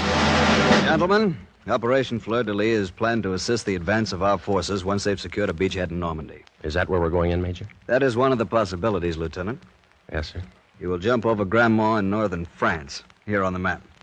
You have to set up roadblocks on these 3 state highways. Here, here, and here. There is an underground contact near Grandma's? Yes, Alcine Duton. He's leader of the local Marquis, expecting him. In addition, you're to block these railroad lines entering and leaving Grandmont. These operations are to coincide with the advance of our ground forces. If they land in Normandy. If they land in Normandy. You will enplane tonight at 2100 hours and will drop over your objective at, I should think, approximately 2230. Any questions? No, I don't think so, sir. Well, yes, sir, I have a question. Yes, Lieutenant? How many of us are going on this mission? Just the 2 of you. Just the 2 of us. And all we had to do was organize an underground army, disrupt the supply lines of a half a dozen Nazi divisions, and give support to the entire Allied invasion. Just the 2 of us. But that's the way the OSS worked. And nobody ordered Hill and me into it. We'd volunteered. I don't know why. Maybe for moments like this one, when you get a B-24 assigned to you as a personal taxi, and there's lots of room to sprawl around after the bomb bay. How do you feel? Fine. Scared? Of course I'm scared, aren't you? Me? No, this is a walk.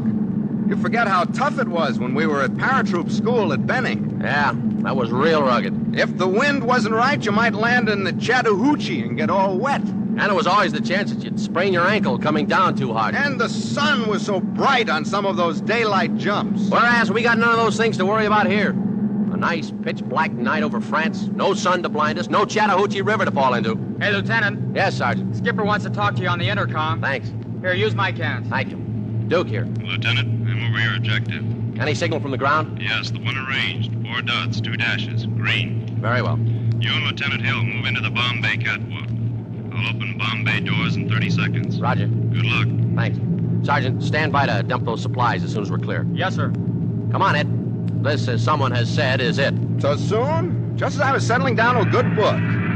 Bomb bay doors are opening, sir. Okay, Sergeant. All right, Ed, let's check your harness. It's a frightful mess. I just can't seem to do a thing with it. I know, but this is the last party you'll have to wear it on. Okay. How am I? Well, don't look now, but your chute's showing. Tuck it in. Let's get out on that catwalk. Wow, what a refreshing breeze. And all of France at our feet. You see the signal? That's what I'm looking for. There it is. Over to the left. You got it? Got it. Let's go! You kid. Sure you kid. It helps. But for those 10 seconds while you fall free, nothing helps. You hang on to the ripcord and you count off the seconds and you try not to count too fast. Your hand on that ripcord is the only certain thing in the world as you tumble head over teacups with a wind tearing sound from your ears. And there's only one thought, always the same thought, whether it's your first or your 50th jump. Will the chute open? It does. Yanking at your armpits, knocking the breath out of you, slowing you down, and you swing there like a rag doll trying to get your bearings. First, you make out the horizon. That's where the black becomes darker black, where the stars stop. And you wonder about Ed, but you can't risk calling out. And now that you're located where the stars aren't, you look for the signal light, and there it is, slightly to the left. So you tug at your shroud lines, spilling a little air to guide you toward it. And it's coming toward you awfully fast. And you hope this particular French patriot has picked out a field free of trees and church steeples. And then you try to remember all the things they taught you about hitting the ground and rolling with the wind and collapsing your chute. Because it's always like this. You always feel like you've never hit the silk before. And then you're down, and you roll just right, and you collapse your chute, and it's second nature to you after all. And then you hear footsteps running towards you. And you remember another important instruction. You whip out your automatic, and you hope your French is good enough to get you by. Qui va? Who is it? Alcine here. Fleur. De Lys. Okay, Alcine, come on. At last you've arrived, Lieutenant. So it seems. You have no idea how long we've wished for this moment. Hold it. That's my partner. Come on. Hey, Ed. Ed. Over here, Duke. You okay? My empennage is slightly damaged, otherwise okay. This is Alcine, our contact. Alcine, Lieutenant Hill. Hello, Alcine. Lieutenant, it is a great pleasure to make your acquaintance. And on behalf of my countrymen... Yeah, well, let's get these chutes buried and blow this place. Where's your transportation, Alcine? We haven't any. What? Where's the safe house? You might be able to stay at my aunt's. I don't think she'd talk. You don't think, aren't you sure? Oh, yes, I'm supremely confident that Where are the Germans? They're everywhere. And that is why I'm so glad you're here. Now we can fight again. With your help, we will kill many Boche. Oh, wait a minute. How many are there in your Maquis? Myself and 2 others. Just 3 of you? Oh, my aching back. But now that the Americans are here, we can do anything. Oh, why don't they get these things straight in London? How can we block roads with a 3-man Maquis? 3 men and an aunt who perhaps will not talk. Well, let's get cracking. Duke, you're not going through with this mad venture, are you? What would you suggest? Well, as for me, I'm all for taking the next plane back to London.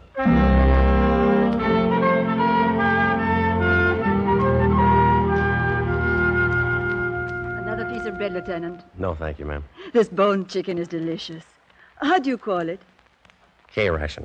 Supreme. We've had nothing like it since the Boche came. Yeah, well, you get used to it. And cigarettes, Tante Marie. Cigarettes made of real tobacco.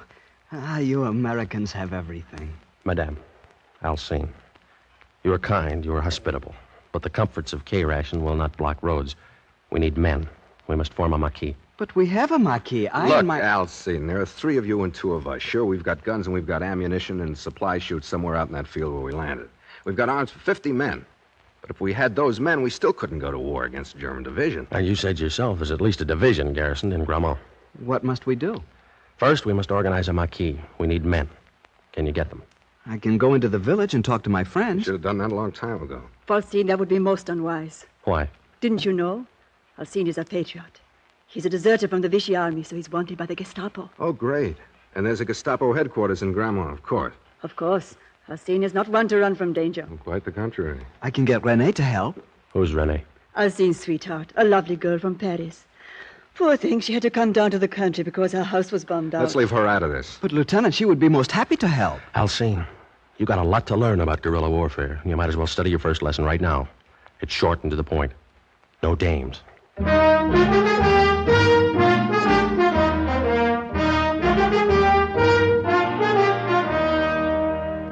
Well, the next day, we collected the supplies, which had been dropped with us, and we set up a camp deep in the woods. Hill and I were loaded with French money, so we were able to buy food from the friendly farmers. Maybe it was the food as much as patriotism that brought us recruits. Anyway, after a week, we had nearly 30 men. Our Maquis wasn't big enough for the job we had to do, but it was growing in the right direction. And then one night, as I was winding up a report to London... Oh? What do they say? What do they ever say? Message acknowledged. Carry on. Well, what about new batteries for the radio? What about extra ammunition for the Buck Rogers guns? When are they going to get another drop to us? Why don't you ask them? Yeah, I know. They do the best they can, I guess. After all, we're not the only Boy Scouts in this jamboree. Mm-hmm. Hey, Duke. Yeah? There goes Alcine again, off toward the road. What the... Hey, Alcine! Yes? Come here a minute. Yes, Lieutenant. Where are you going? I was just taking a stroll. You on night guard? Not tonight. You weren't on night guard last night, were you? No, Lieutenant. Or the night before? No, sir. But you weren't in camp all night, were you? No, sir. What's the matter? Don't you like the camp? Rather sleep at your aunt's? Is it too rugged out here for you? No, sir. Then where were you? In the village. You know the orders. No one is to go into the village.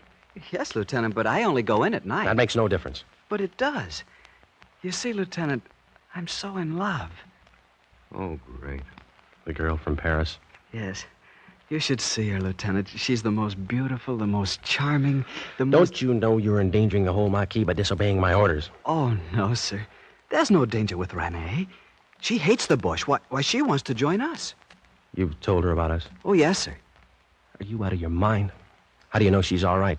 I just know that's all. She's the most wonderful person in the world. She's a real patriot. I told you, rule number 1 is no dames. Yes, but Renee is different. Yeah. Well, you better marry her before you bring her around here, or you'll have to share her with the rest of these wolves. Lieutenant, do I understand you? Forget it, Elsie. It's just an American figure of speech. May I tell Renee she can join us? Well, not quite yet. Later, maybe. Yes, Lieutenant. Is that all? Yeah, that's all. If you gotta take it, Alcine, take it easy. I do not understand. Just another American idiom, Elsie. Good night. Good night, sir. Hey, Duke. You gonna let him get away with that? Well, what are we going to do? Slap him into the guardhouse for 30 days. Only this isn't the American Army. We haven't any guardhouse. Yeah, stinks from a security standpoint. I know. If we try to keep these boys from sneaking off home every now and then, we're not going to have any Marquis. These French. An immoral race. I don't know about that. Remember Phoenix City, Alabama? Yeah. Oh, yeah, I see what you mean.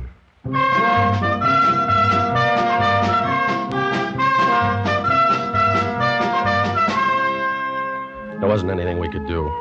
If we'd ordered Alcine to stay in camp, he'd have sneaked off anyway. He had that dreamy, faraway look that's baffled parents, teachers, and first lieutenants since the beginning of time. I didn't worry too much about it because our Marquis was growing, and Ed Hill and I were breaking our backs pushing those French kids through an ersatz basic in 3 weeks.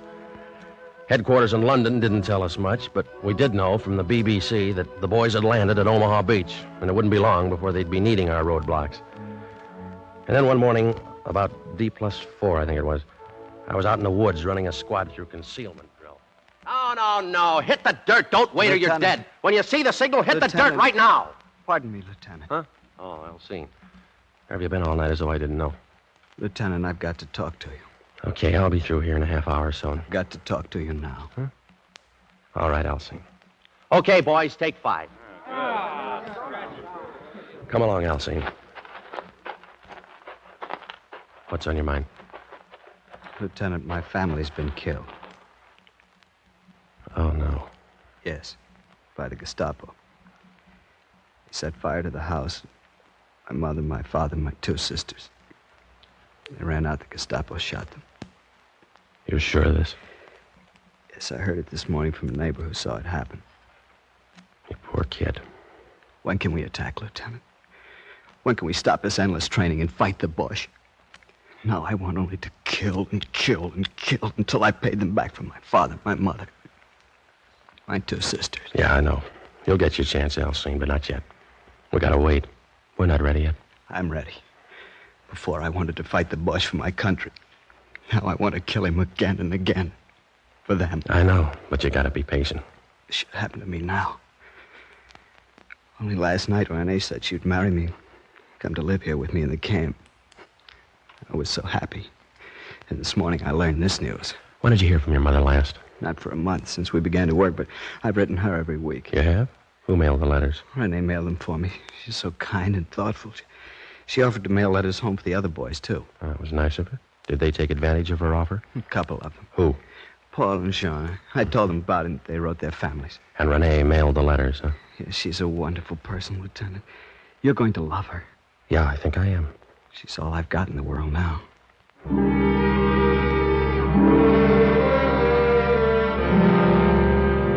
2 and 2 make 4 in occupied France, just the same as anywhere else. And sometimes it's just as hard to prove. But one thing was sure. Now I wanted to meet Renee in the worst way. But I had to postpone the pleasure because early that afternoon, one of the outposts broke into camp out of breath. Lieutenant. Yes, Paul. The Boche. They're coming down the road through the forest. How many? I did not stop to count them. Several truckloads, to be sure. Pass the word to Lieutenant Hill. Ask him to bring his detail into camp on the double. Yes, Lieutenant. Alcine. Yes, sir? Take 2 men and go down by the road and see what they're up to. Yes, sir. Just reconnoiter. Don't fire at them. But this is my chance for revenge. Listen to me. Don't fire at them. That's a command. Yes, sir. They may not be after us at all. Now get going. Immediately, Lieutenant. What's the order of the day, Duke? Lance Graham? Yeah, it looks like it. All your men here? President accounted for. All right, boys, now gather around, will you, and get this. There's a convoy of Germans coming down the forest road. Now, wait a minute. We're not going to fight them. You know what our job is, roadblocks. We got tanks, artillery, and airplanes that'll be along soon to do the killing. But we have guns. Now, look, our security's been pretty good. And those Krauts may be on a routine patrol. The chances are they don't even know we're here. They do now. Listen. Yeah, well, that doesn't. All right, you men got your weapons? Yes, sir. Good. Well, you know the procedure. Get lost. Before you leave the forest, bury your weapons, ammunition, and equipment. Rendezvous at the home of Alcine's aunt at 2200 hours tonight. Good luck. Come on, Ed, let's scram. Well, he who doesn't fight and runs away lives to fight another day. Or something like that. Who tipped them off? I'm not sure, but I got a pretty good idea. Who's down there at the road? Alcine. He's fighting a private war, the poor jerk.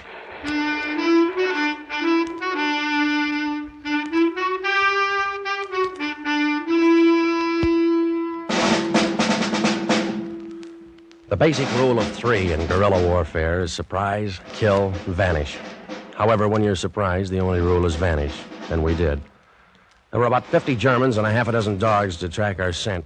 They spent the day thrashing through the woods, firing into the underbrush, and finding nothing. It was a classic withdrawal, and Hill and I were proud of our little army, with the exception of Alcine, its self-appointed hero. When we arrived at his aunt's house that night for the rendezvous, a half a dozen of the boys were already there. Who is it? Fleur. De Lys. Ah, Lieutenant, come in. Good evening, madame. Alcine is already here. I'm so proud of him. Ah, Lieutenant, I was just telling Tante Marie and the boys it was magnificent. I got 2 of them. I killed 2 Boche. Your orders were not to shoot. But, Lieutenant, what would you? What happened to the other boys who were with you? Jean was wounded and captured. Antoine became frightened and ran away. That blows the Marquis. They'll get the full particulars from Jean. They haven't got him already. I'm sorry, Lieutenant, but... Quiet. Answer it, madame. Who is it? Fleur. De Lys. Open it. Good evening, madame. Come in, boys. Running any trouble, boys? As you see, we're here. Yeah. But not for long. Lieutenant, Yes, Raoul Paul. and I wish to withdraw from the Marquis. Quit? Why?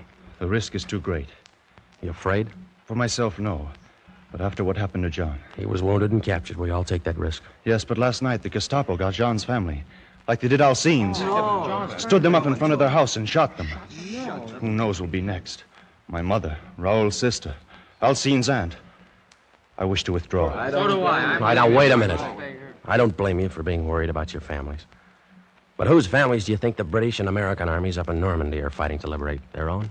No, yours. Now, this thing isn't as bad as it looks. There's been a leak in our security. Somebody's been putting a finger on us, so we lay low until the leak's plugged. But the Germans are everywhere. Spies, perhaps, too, are everywhere. I think I know who's responsible for these murders. I'll make a deal with you. Give me a couple of days to work it out. We'll issue you boys some money, and all you've got to do is to get lost until Saturday night, and then meet me back here.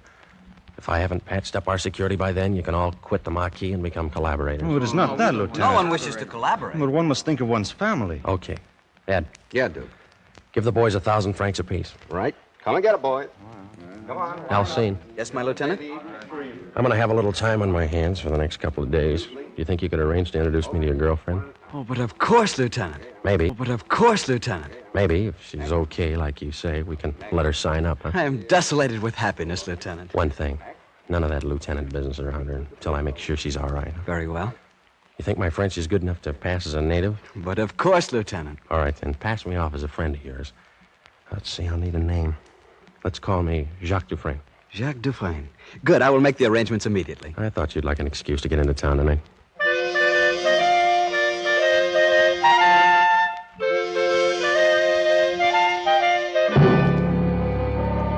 The next afternoon, Alcine brought the girl out to the woods near his aunt's house. I stood behind a tree to watch and make sure they weren't being followed. She was all right. Tall, long, sunburned legs, her hair caught in a blue ribbon like a little girl's. I let them walk by, and then I stepped from behind my tree.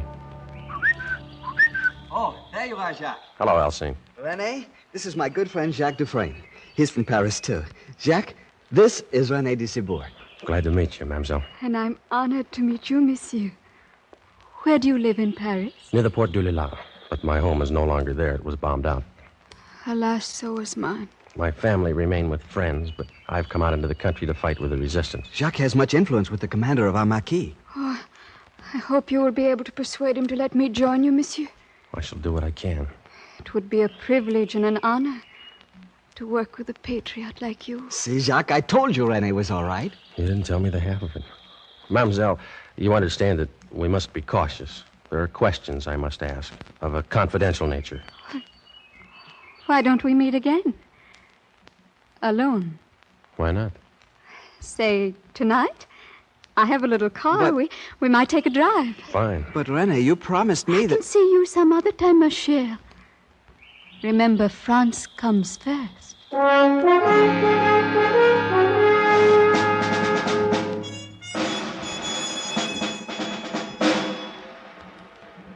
We just drove that night. She was wearing a white ribbon in her hair and a loose white dress and no stockings. We just drove around in her little Citroën with the top down and the wind blowing her hair like a girl in a magazine ad. Then we came back about midnight and parked by the bridge. I felt like I was back in high school in Illinois. Look at those stars, Jacques. Yeah. So many of them. So close you can almost reach out and touch them. Yeah. I had them all once, Jacques. I reached out and gathered them all in my arms once. Yeah? I want you to know all about me, Jacques. I want to. Don't think it's wrong of me. But I've been in love. There's nothing wrong in being in love. He was a soldier. Most everybody is these days. A German soldier. Oh. Don't you think that love is bigger than war or hate or anything? Yeah, I guess so. He's dead now. That's good. I'm sorry. I mean, I didn't mean to hurt you. I'm not sorry he's dead. Jacques, I'm so confused. I want to understand things. I want to be intelligent about things. But everything gets so mixed up. Like now. Like now? Yes. Jacques, I've never been so happy as I am tonight. Not even with the German? Not even with him. Why does it have to end? Why do those blessed stars have to go out one by one to make way for another day of war? Why can't we stop time, you and I, and gather all the stars together, just for us? I don't know, baby. It's never been done before. But we can try.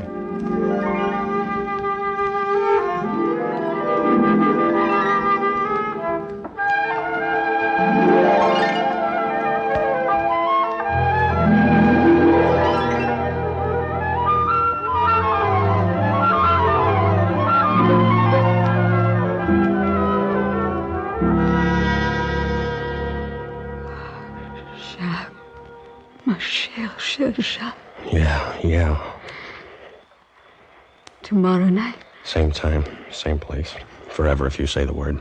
Forever? Sure, why not? Who knows how long forever is in this crazy world? Why not have it together? Why not get married? Why not, my most beloved? See you tomorrow night. I'll only be half alive until then. Chérie, if you want to write to your family in Paris, give me the letter tomorrow night, and I'll mail it for you.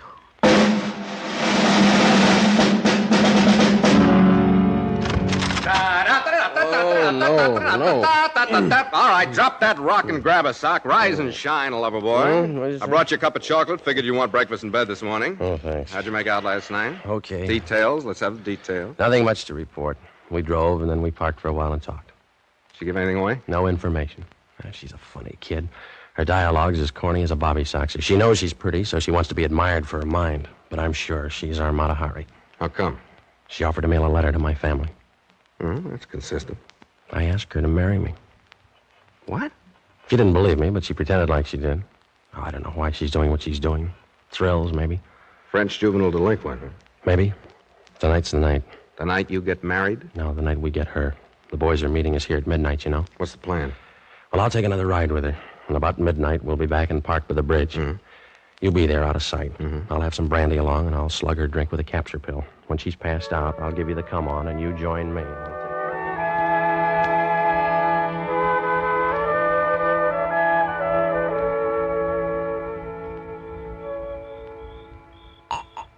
Here, baby, have another drink, huh? I shouldn't, Jack. Brandy always makes me sleepy. Well, what of it? This is a celebration of our engagement. Oh, kiss me, Jack. Again and again. Sure. Jack, the stars are nearer.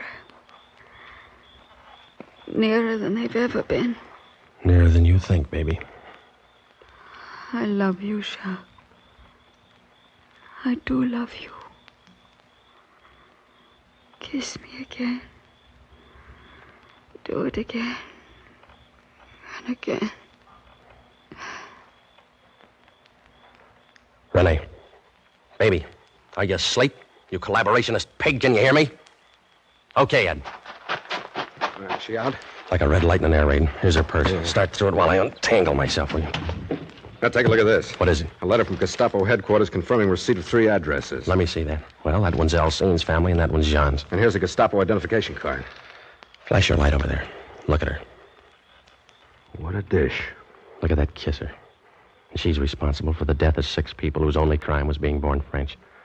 She'd have wrecked our marquee, snafu'd our mission, and turned me over to the Gestapo with her lipstick still on my collar. That gorgeous hunk of double cross. Now we got the proof. Let's get on with it. Okay. I guess you'd rather I... No, this is my job. Gee, she's gorgeous. Yeah. So long, honey. Thanks. She ain't so gorgeous now. Release that handbrake. Got it. Come on, shove. Not yet. Keep that steering wheel straight. The river's deepest right at the center of the bridge. Yeah. Now, hard right on the wheel.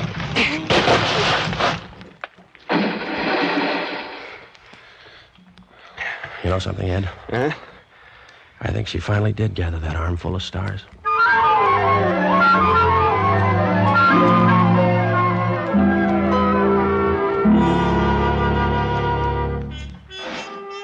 Sure, the operation was successful. When the time came, our roadblocks tied up 3 German divisions while Patton rolled on to the east. But I still lie awake at night thinking I should have married that dame. Yeah, the operation was successful, but the patient died.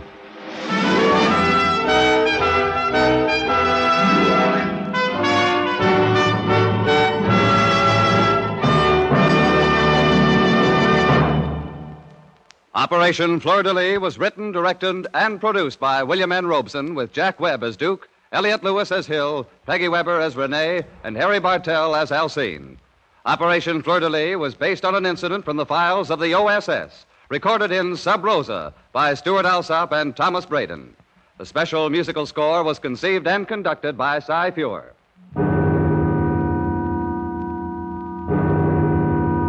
Escape is presented by CBS and its affiliated stations each week at this time. Next week, we invite you to escape with F. Scott Fitzgerald in his unforgettable story, The Diamond as Big as the Ritz.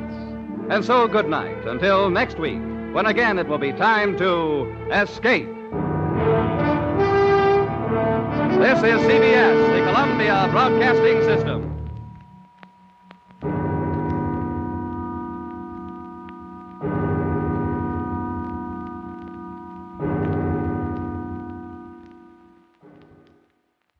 We tip our hats tonight to our partners at CBS. Stay tuned, folks, because before the next story begins, it's time for a fast and fun radio quiz.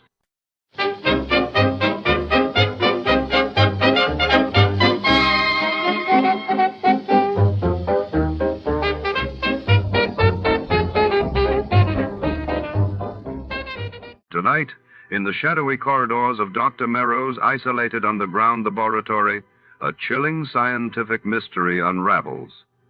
The city's most brilliant minds gather for a secretive experiment involving a mysterious element, boron-112. But as flickering fluorescent lights cast long, nervous shadows on the cold steel walls, betrayal and danger lurk with every turn of the test tube. Who sabotaged the experiment? And what deadly secrets does Boron 112 conceal? Steel yourself for an electrifying descent into science and subterfuge. Before to start, let's see what happened the day it was aired. It was November 14, 1952, and that day the world watched as the United States completed the first successful hydrogen bomb test in the Pacific, while across the Atlantic, Britain's King George VI's health crisis sent shockwaves to the royal family and the nation. Johnny Dollar. Don't you read, Johnny? It's Lloyd's of England. George, every time I hear your voice on the phone, I shudder. Well, I guess I have asked you to handle some rather out-of-the-ordinary matters for us. George, they have been so wild, crazy, impossible, I sometimes wonder if you ever issue a normal-type policy. Well, it's a very normal-type policy that I'm concerned about now, Johnny. It's the insured himself who has me worried. Okay, tell me all. His name is Joseph, spelled with an F. Joseph Hentler. He's an inventor, among other things. His invention is what we've insured. It's a device, I guess you'd call it, for making some kind of boron-based compound. Boron-based? The sort of thing the government is vitally interested in for its airplane and rocket fuels. Oh? No kidding. I think you'd better run over here and let me tell you about it. Can you? Right away? When you put it that way, George, yeah, I think I'd better. I'm on my way.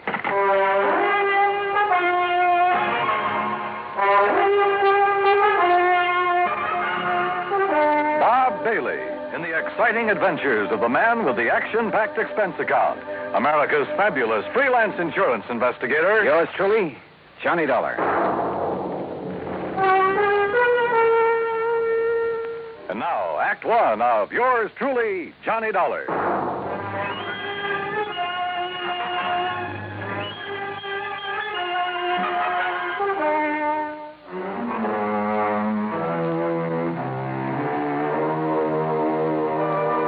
Expense account submitted by Special Investigator Johnny Dollar to Floyd's of England, American Office, Hartford, Connecticut. Following is an account of expenses incurred during my investigation of the Boron 112 matter.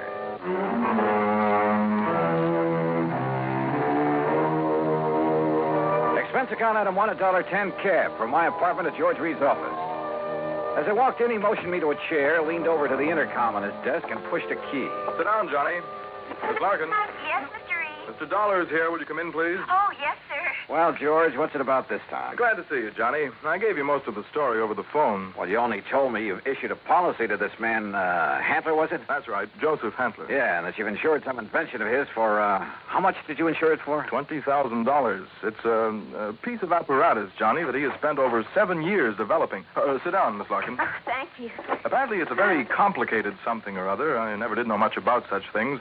For making borax, or more specifically, a compound he calls Boron 112 for use in high-powered fuel. Sounds important. It is, at least so far as I've been able to determine. Yeah, been all sorts of government tests and experiments with these super fuels, hasn't there? Exactly. Many things formerly used purely as explosives, remember this, Johnny, many things formerly used as explosives are now being developed as fuels.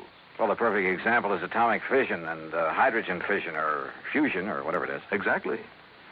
All right, now let's get down to cases. You've insured some apparatus that's supposed to make boron 112. What kind of apparatus? I've never seen it. It's all very secret. Well, now, wait a minute. How do you know this machine or whatever it is even exists? Looks to me like you've insured a pig in a poke. No, Johnny. For $20,000. Wow, Lee. No, Johnny, I'm not that much of a fool. One man, a recognized physicist, has, at my request. And mind you, this was before I'd agreed to issue the policy. Understand? Go on. His name is Dr. Hugo von Brauer. Oh, I've heard of him. Yes. Well, Hantler permitted him to see enough to convince von Brauer that he has something mighty important there, that he's on the right track to, well, whatever it is he's out to accomplish. Okay. I'll take your word that you were right in issuing him the policy on it. But now what's happened?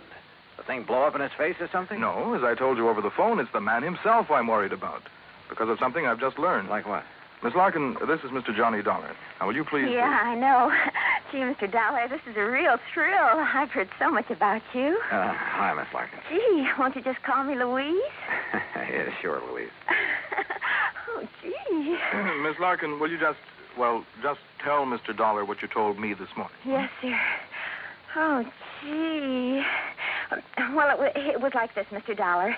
A couple of years ago, well, you know, when I was just a kid and not very mature, you know what I mean? Oh, sure. Go on. Well, some of the kids I traveled around with, some of them were awful immature, compared to me, that is. Miss Larkin. Well, a couple of them had some pretty funny ideas about the government, things like that. You know what I mean? I'm afraid I don't. Well, like, they used to think they were very smart attending a lot of secret meetings. The kind the FBI likes to keep tabs on. Now, you know what I mean? Go on, Miss Larkin. Well, anyhow, this one night, we didn't take all their talk very serious, mind you, and that's the truth. We didn't think there was anything in it, just a lot of talk. Will you please get to the point? I am, Mr. Reed. Well, anyhow, Charlie and me, that was my boyfriend, Charlie White. At least one of my boyfriends. I always have a lot of them, you know what I mean? Yes. Well, go on, please. Well, Charlie and me, we said, sure, we'll attend one of your meetings. You know, just for laughs, you know what I mean? And what kind of a meeting was it? Oh, it was terrible. It was awful, Mr. Dollar. A bunch of people I never saw before making speeches. Yeah. Down with the government, start the revolution, you know, that sort of thing. Oh, we got out of there in a hurry, believe you me. I'm sure. And we were pretty lucky, too, because the police or the FBI or somebody came in after and busted the whole thing up. Hey, maybe you read about it. That's all very interesting, Louise, but just what... Yes, Miss Larkin, get to the point. All right. Well, just this morning, when I was filing the office copy of this insurance policy and I saw the name on it, oh, gee, Mr. Dollar, it hit me like a Well, do you know what? What? That name, Joseph Hantler. Oh. It was the same as one of the fellas, an older guy that me and Charlie had seen at that meeting. Now, what do you think of that? $20,000 on a highly secret device. Yes. That might be to produce some kind of explosive. Exactly, instead of a simple fuel additive. Exactly the suspicion that came into my mind, Johnny. Of interest to the government, he had told me. But what government? We're jumping to an awfully big conclusion, George. Have you notified the FBI? I suppose I should, eh? Yeah. No, not yet. We may be all wrong about this. Oh, but Mr. Dollar... We may be all wrong about the man, his apparatus, his intentions, everything. Let me see what I can find out about him first. Now, whatever you say. But remember one thing, Johnny. Yeah? You may be dealing with far more than just this one man. So be careful. Be very careful. Oh, gee, you'd better, Mr. Dollar. You know what I mean? Act 2 of yours truly, Johnny Dollar, in a moment. Now, Act 2 of yours truly, Johnny Dollar, and the Boron 112 matter.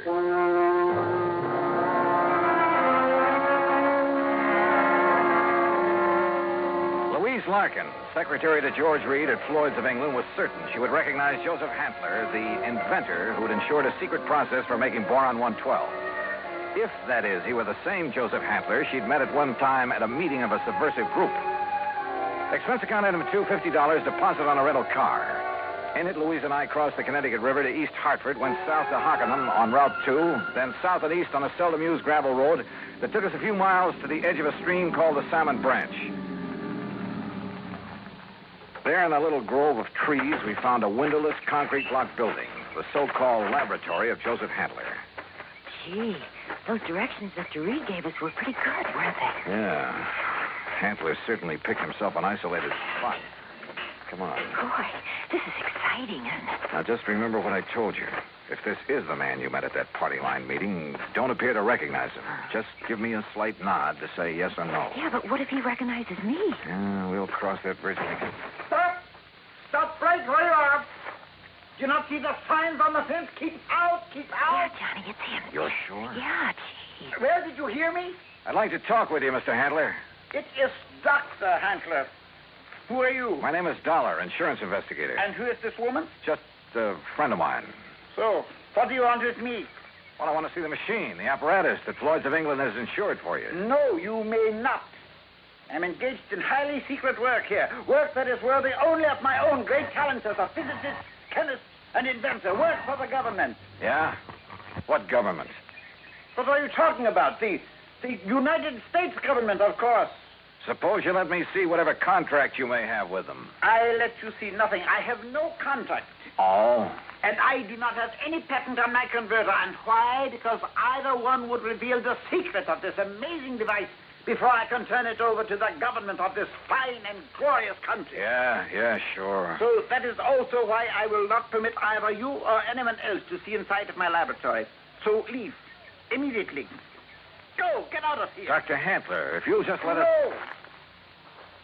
Do you understand me now? Mr. Dollar. Oh, hey, now, wait a minute. What's that thing for? You are trespassing on my private property. If I shoot you, I am within my rights. Now leave. Now! Do you hear me? Come on, Louise. Gee, yeah. And do not come back here. Do you hear me? Never! Same man, huh? Oh, he sure is. Gee, that gun he pulled on you, I was scared, you know what I mean? Yeah, I know what you mean. Well, what are you going to do, Mr. Dollar? You know something, Louise? I'm not sure. But I was sure by the time we get back to Hartford. I took Louise back to George Reed's office. George was out to lunch, but I stopped long enough to telephone an old friend of mine, Lee Houck, at the local office of the FBI. Asked him to meet me for a bite to eat. Sure, Johnny. How about the hearthstone? Anywhere you say. 1 o'clock? I'll be there. Well. Yeah, I know what I'd do, Johnny. What, Louise? I'd tell the FBI. That's exact. Yeah, well, we'll see. I know what Charlie would do, too. Charlie? My boyfriend, I told you, Charlie White. Oh, yeah. Well, I'd better be on my way. He'd go out there and he'd kill that crazy old man. Well, Johnny, he just hates those people who are conspired to overthrow the government. Hey, look, tell George when he gets back to the office. Ever since we got drug into that awful meeting of those awful people, why, he hasn't even seen those guys that persuaded he and I to go there that night. Louise. He says if he ever does see any of them, boy, what he'll do to them. Yeah, I'm sure. Now, look, I got to keep a luncheon date. Tell George Reed when he comes back that I'll see him later, huh? Then I'll see you again, Johnny, huh? Hadn't you better answer that phone? Huh? Oh, yeah. Oh, goodbye, Johnny. See you. Floyd's at England. Oh, Charlie. Hey, Charlie, what do you think's happening? Who I've been talking to? My dream man.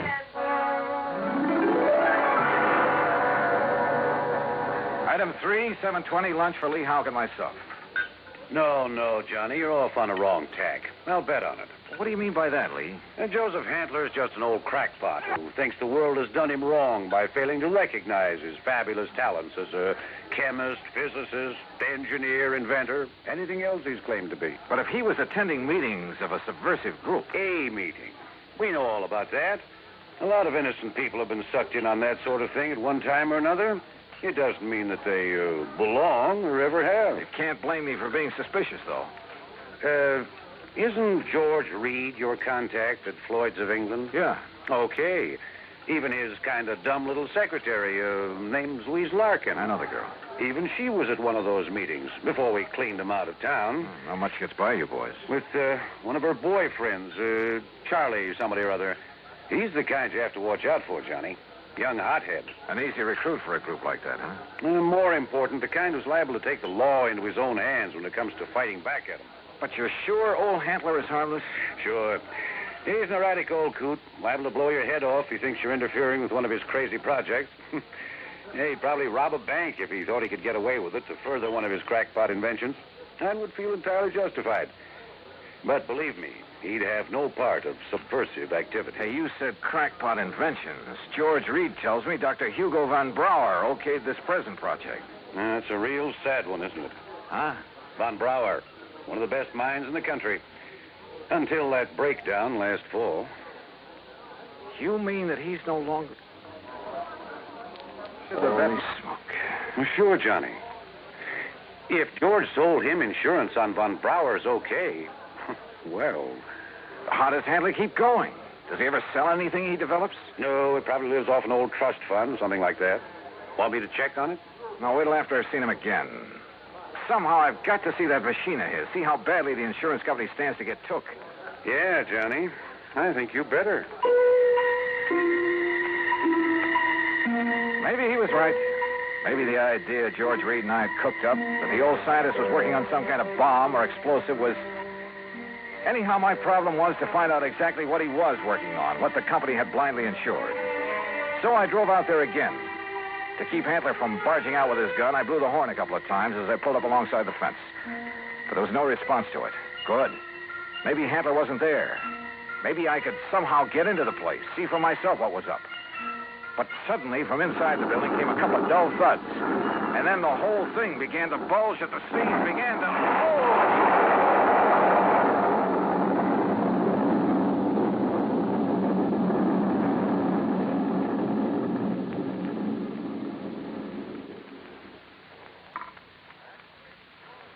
Act 3 of yours truly, Johnny Dollar, in a moment.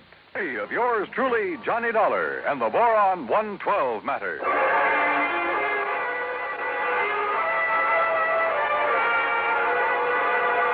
Carefully, I dragged myself out from under what was left of my rental car, where the explosion of the laboratory building had blown me, pushing aside a few chunks of concrete, bits of lumber that had landed on me. And I saw them coming down the road toward me from a car parked in the trees at the side.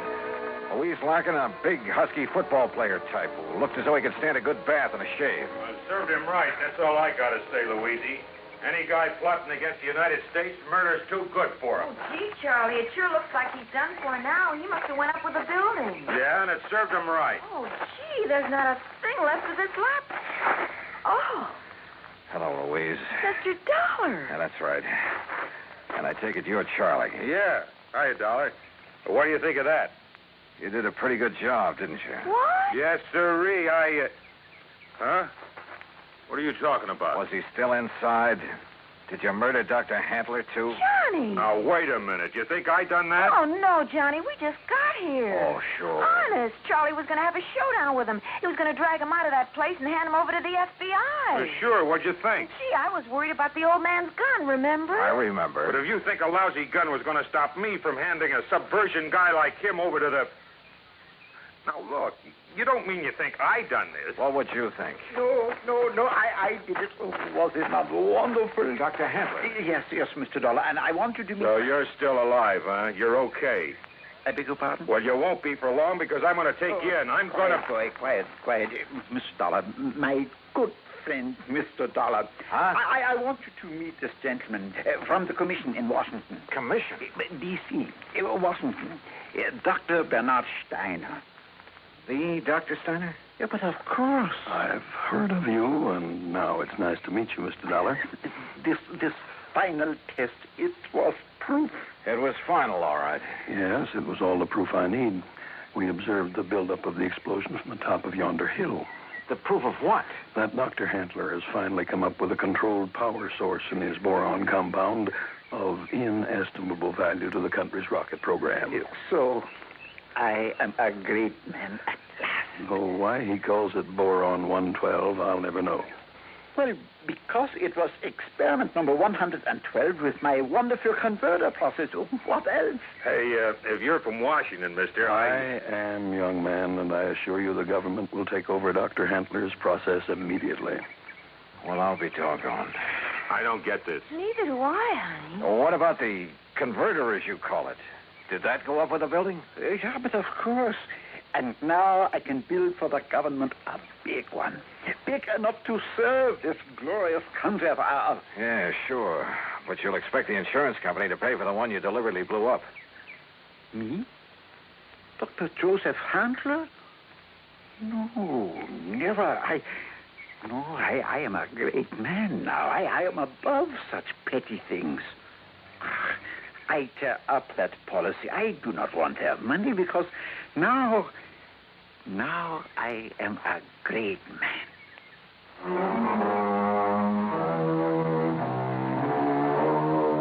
There you are, George. Full report. Payment on the policy is up to you. And if you do pay, at least it's in a good cause. Also, well, I guess you and I have both learned a lesson about jumping to conclusions. Expense account total, including incidentals, replacement of the rental car, and transportation back to Hartford, $2,431. Yours truly, Johnny Dollar.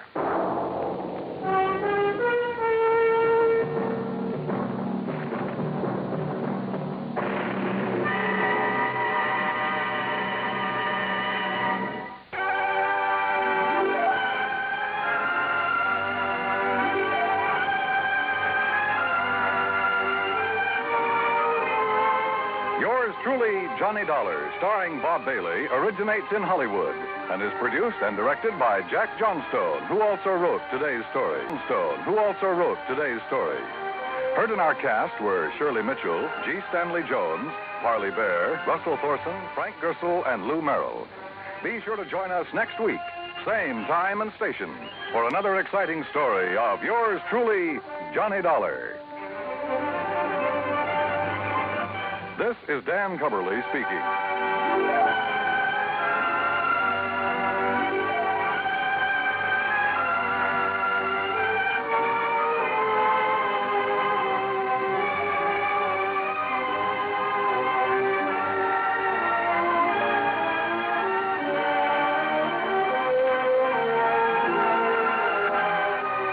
This is the United States Armed Forces Radio and Television Service.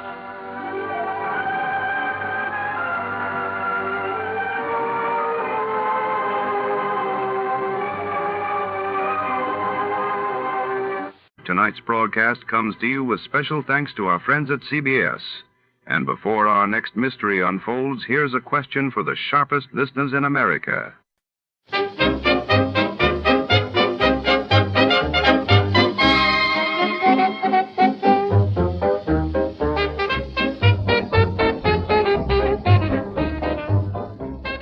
Tonight, we enter the shadowy corridors of 15th century France, where a young man named Denis finds himself trapped by fate within the oppressive walls of the Sire De Maletroits' ancient manor. The heavy stone halls echo with secrets as a single mysterious door seals his destiny. Set against the looming backdrop of medieval architecture, this episode unfolds in a candlelit labyrinthine chateau where every creak spells danger and escape seems impossible. What brought Dennis to this night of peril, and what secrets lie behind Maletroit's door? Before to start, let's see what happened the day it was aired. It was March 17, 1951. That day, the world was gripped by news of the United States testing its first thermonuclear device in the Pacific, while in the United Kingdom, King George VI opened the Festival of Britain, signaling a new era of post-war optimism and innovation. Escape. Escape tonight to Paris of 500 years ago.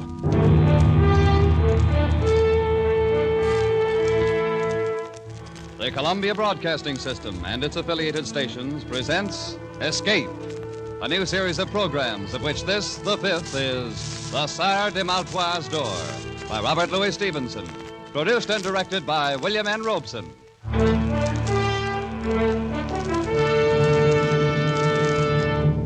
The pen of Robert Louis Stevenson has been an avenue of escape for 3 generations.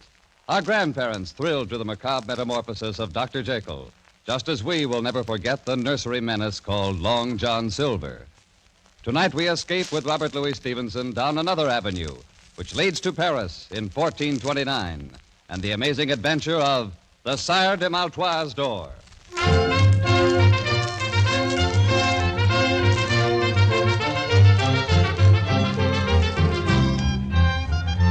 Dark of the moon, 1429, Paris.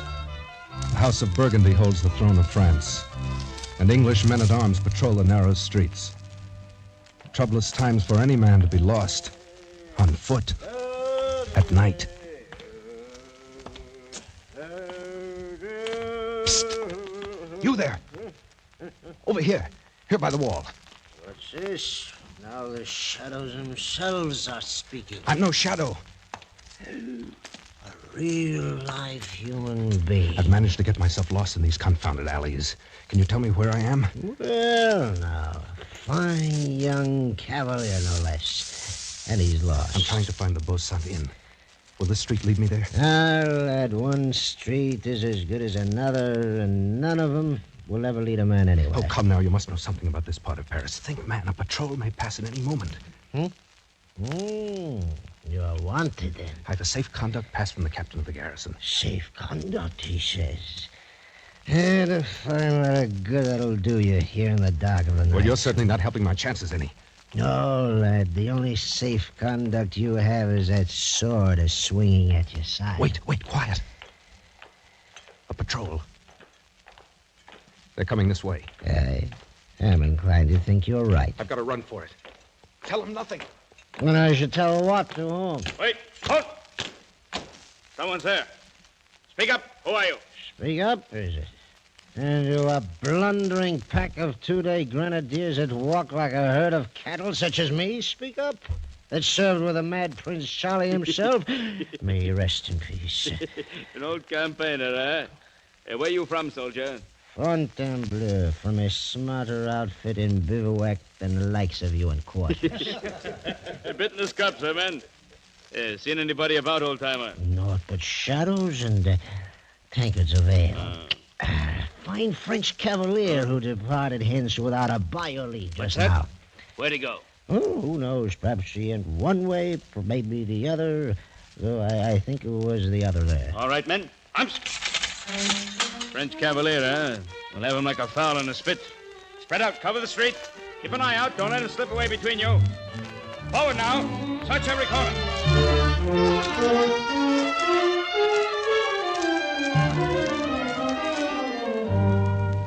Oh, the fool.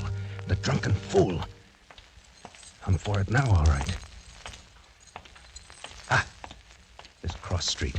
There's a bare chance they'll pass it by. If I can only get through here. Oh, no. Oh, no. It's a dead end, unless this leads... No, it's only the door to a house. Caught like a rat in a trap. All right. If it's so written, then so be it. With a bit of luck, there'll be 2 or 3 go with me. Huh? The door. It's unlocked. I can push it open. Huh. Black as the mouth of hell inside. Well, what have I got to lose? There. Come alive now. You have to be here someplace. Not that door, you dullard! Can't you see the crest above it? Not here. He's gone. That he has. Didn't come in here after all. All right, back to the corner. He's a sly one for sure.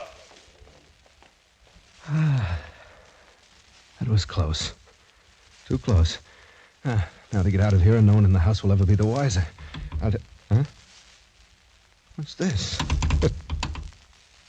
The door's locked. Oh, it's a trap. But why? Why would such a thing be done? I came in here by chance, 1 chance against 1,000,000. Wait. It's a light. Somewhere inside the house. Well, by all rights, I should be dead at this moment. So...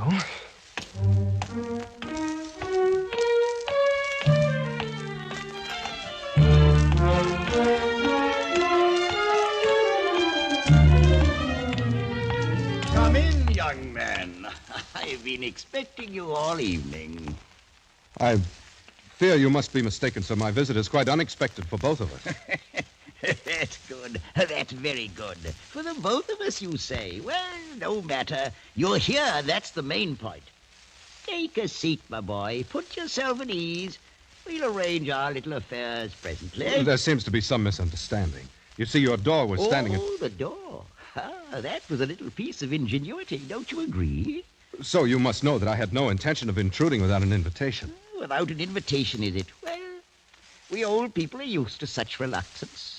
When it touches our honor, we cast about until we find some way of overcoming it.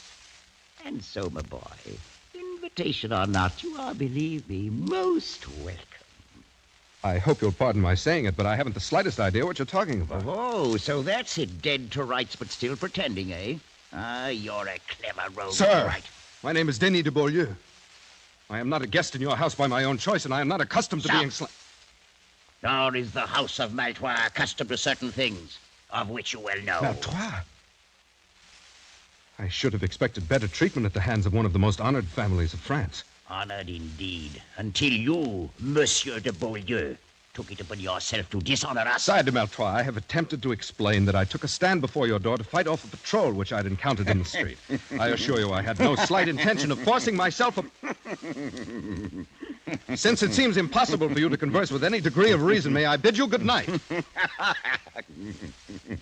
Sir, if you have your right wits, then you're insulting me grossly. And if not, I have no desire to spend further time with a lunatic. You young fool. Thinking to get away so easily. No power on earth can make me stay here any longer, even if I'm forced to hack that door of yours to pieces. I me. And now, will you please sit down, my dear nephew? Nephew? You lie in your teeth. I said sit down. You think for a minute that I made a little contrivance for the door and stopped short with that? If you want to be bound hand and foot till your bones crack inside of you, then get up. Try to get away. But if you'd rather stay a free young buck, agreeably conversing with an old gentleman, sit where you are in peace. You mean, then, I am a prisoner here? I stated the facts. Draw your own conclusion. Ah, Père Francois, come in. Thank you, Messiah. Tell me, how is she? A little better frame of mind, I hope? She is more resigned, at least, Messiah. Well, now, isn't she hard to please? A likely stripling such as this, well-born, and her own choice. What more would the jade have, If you'll pardon, the situation is not usual for a young damsel. It is somewhat trying to her blushes. Trying, is it? Ha! She should have thought of that before the dance began. She called the turns, and now she'll do the paying. At the risk of being presumptuous, may I ask who she is? Ha! You hear that, Père Francois?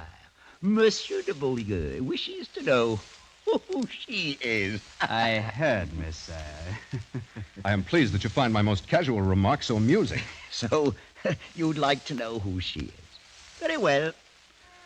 After all, you really should know, young fella. It's only fitting for you to be introduced properly.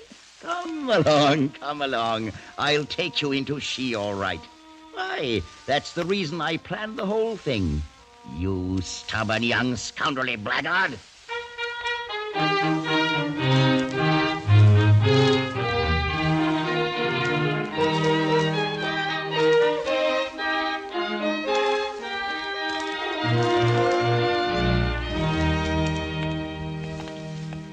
Come along, my boy. Right through this door. After you, sir, if you don't mind. Oh, no. It's not that kind of a trap. Here we are. How are you, my dear? Oh, please, Uncle. Please have some pity on me. Pity? But I do a great deal more than you've shown for the name of Malfoy. Come now, up off your knees and look at the friend I brought you. It's good to be devout, but it is also necessary to be polite. I have no understanding how you can be so vicious. Oh, that's very unkind. And now, Monsieur de Beaulieu, since we've decided to keep up this farce, allow me to present my niece, Blanche de Maletroits. It's such an inhuman thing, surely heaven itself. He's not the man. My uncle, this is not the man. Expected you to say as much, my dear. Is it so unfortunate you couldn't remember his name? But it's true. I swear by the Blessed Virgin, I do not know this man. Never laid eyes on him before. Please, sir, tell him. Tell him we've never seen each other before. For myself, at any rate, I've never had that pleasure. Sire, I've not met your lovely niece before this moment. Oh, now isn't that too bad? But it's never too late to begin. Quite often these impromptu marriages turn out very well in the end. Marriage? Sire de Maletroits, would you please be kind enough to explain what you mean? Aha, now, surely you've heard of the custom of marriage. It's quite widely practiced. At least, sir, I've never heard before of such a maniac as I perceive you to be. And I've no intention of marrying anyone. Then may I ask what were your intentions, my boy? Oh, well, no matter now. Père Francois is looking forward to performing the nuptial rites. Oh, he's quite properly ordained, you know. So, shall we say, in 2 hours? Meanwhile, I suggest you become better acquainted. Wait. Uncle, you can't be in earnest. I swear to you I'll kill myself before I'll be forced on this young man. Forced? Oh, come now, my dear Blanche. Is it possible that you think I'm lying? That you still believe this is the man? Frankly, I do. Well, then you're wrong. I refuse utterly even to consider Enough, my such... dear. You took it upon yourself to dishonor the name of our family. You forfeited all right whatsoever to question my designs. I consider it a duty to see that you're married with as little delay as possible. Out of the goodness of my heart, I've attempted to find the man of your choice. And I believe I've done so. But if not, then I care not one jackstraw. Is that perfectly clear? It's clear, sir, that you're a madman. Perhaps, my dear nephew. I'm not your nephew, nor will I be. I'd sooner die 1,000 times. Such a fury against the inevitable. But at any rate, you'll have 2 hours to compose your differences. Père Francois, bring the clock. Very well, Messiah. Thank you. Place it there. This, Monsieur de Beaulieu, is another of my little contrivances, and one that is hardly less ingenious than my door. Messiah, your accomplishments are of no interest to me whatsoever. Oh, I think you'll find this one most interesting. You will notice that the upper container is filled with water. In exactly 2 hours, all of the water will have dripped into the lower vessel, and at that time, I shall return. Remove the plug, Père Francois. Clever, isn't it? Well, genius is so rarely appreciated. And now I'm quite sure you'd sooner carry on your interview without an audience.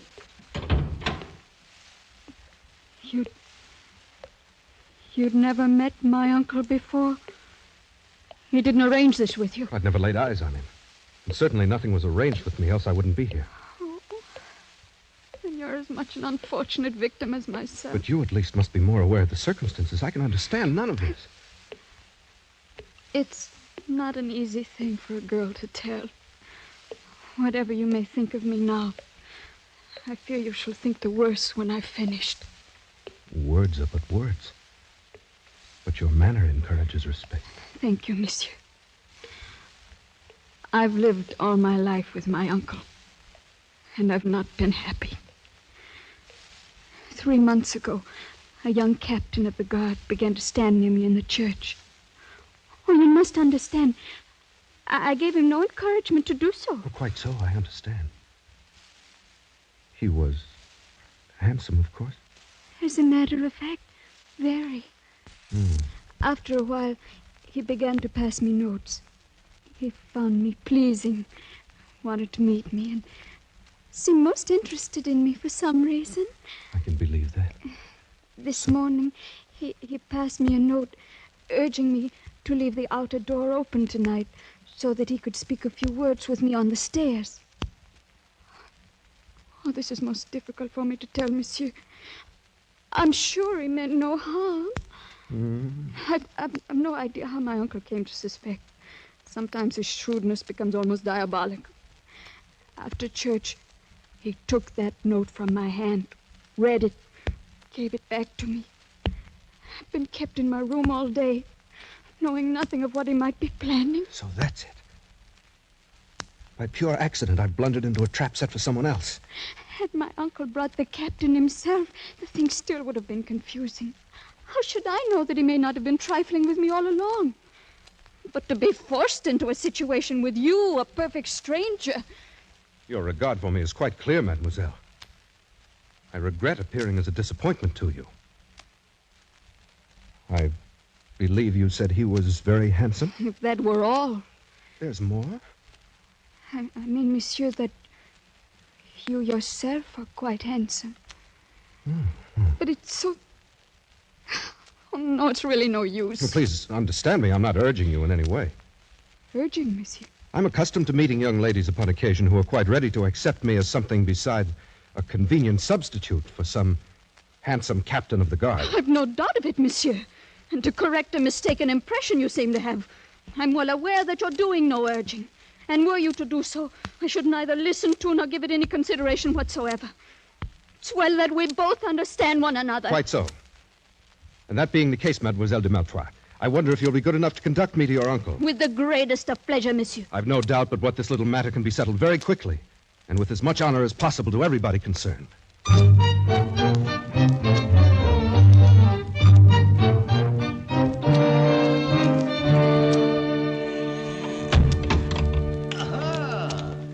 The full 2 hours weren't necessary. Already harmonious accord rises triumphant. On the contrary, Sire De Maletroits, your assumption is entirely false. Oh, what a pity.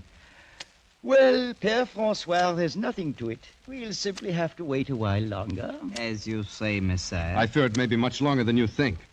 In fact, forever. That's a very long time indeed. And you, my dear niece, what are your sentiments in the matter? I will not marry this man. Do what you may, Uncle, I will not marry him. Right back where we started. Can it be that our young friend is lacking in perception, Père Francois? It is possible, Messiah. I'm not, at any rate, lacking in a sense of honorable conduct. Dragged in here against my will, I've addressed your niece in the manner of a gentleman. I found her charming, lovely, delightful. Monsieur. But now I have the honor of declining your offer of her hand. Let that end the matter. It's not as simple as that.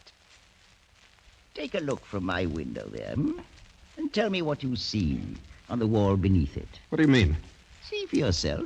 Whatever it is can have no bearing on the matter. There's an iron ring set in the wall. Quite so, and fastened to the ring? A rope. Right. So we have two elements, and to complete our little diagram, we need a third one. That element is, at the moment, firmly attached to your body. I'm referring, sir, to your neck. Uncle, no. And may I inquire the purpose of the dogs there in the courtyard? Uncle, no. And may I inquire the purpose of the dogs there in the courtyard below? Are they also a part of your devilish plans? My dear young man, a body doesn't hang in ropes forever, you know. You maniac. Even murder doesn't stop you. Ooh, that's such a nasty word. Let us confine ourselves to the bald facts. At the end of your 2 hours, you will prepare yourself either to marry my niece or to kick out your life while you swing at the end of that rope. There's no other alternative. I think there's one. Between gentlemen, at any rate. Arm yourself, sir. You fool. You think for a moment that if I'd regarded your sword as a threat, you'd still be wearing it? Père Francois, will you open that door to the passage, please? Of course, Messiah. I'll be most happy to. Gentlemen, show this rash young buck the color of your steel. Whether he likes to admit it or not, Monsieur de Beaulieu, one day a man grows too old to fight his own battles and must hire others to do it for him. Close the door, Père Francois. Then you'll not fight? Do I seem a fool? There'll be no fighting and no haughty refusal to marry my niece. You found her charming. Well and good. But I'll tell you this. Were she as common as the Paris road, more hideous than the gargoyle over my door, you'd not spurn the hand of a Maltois and ever live to tell of it. Alive and married you'll be, or dead and hanging from that window, and soon after, food for the dogs.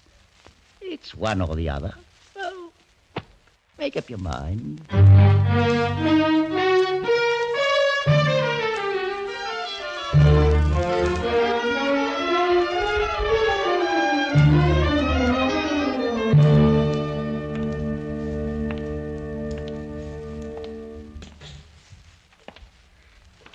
Please, Monsieur de Beaulieu, why do you not sit down?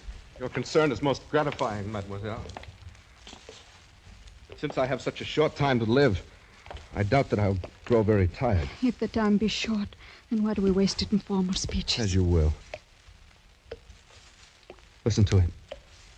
Drip, drip, drip of that devilish clock like an artery opened and life's blood itself dripping away. I've sat here and thought until my whole mind's in a great whirl. Please, you really shouldn't trouble yourself so much. I can't bear to have you slain for my sake. Monsieur de Beaulieu, I will marry you gladly. You must think, then, that I stand very much in fear of death. Oh, no. I've had reason to see that you're no coward. I've asked for no pity. If a thing has to be, then that's the end of it. Oh, sir, you misunderstood me. Why, the great nobility with which you faced my uncle should have removed all question about your bravery had such doubts existed.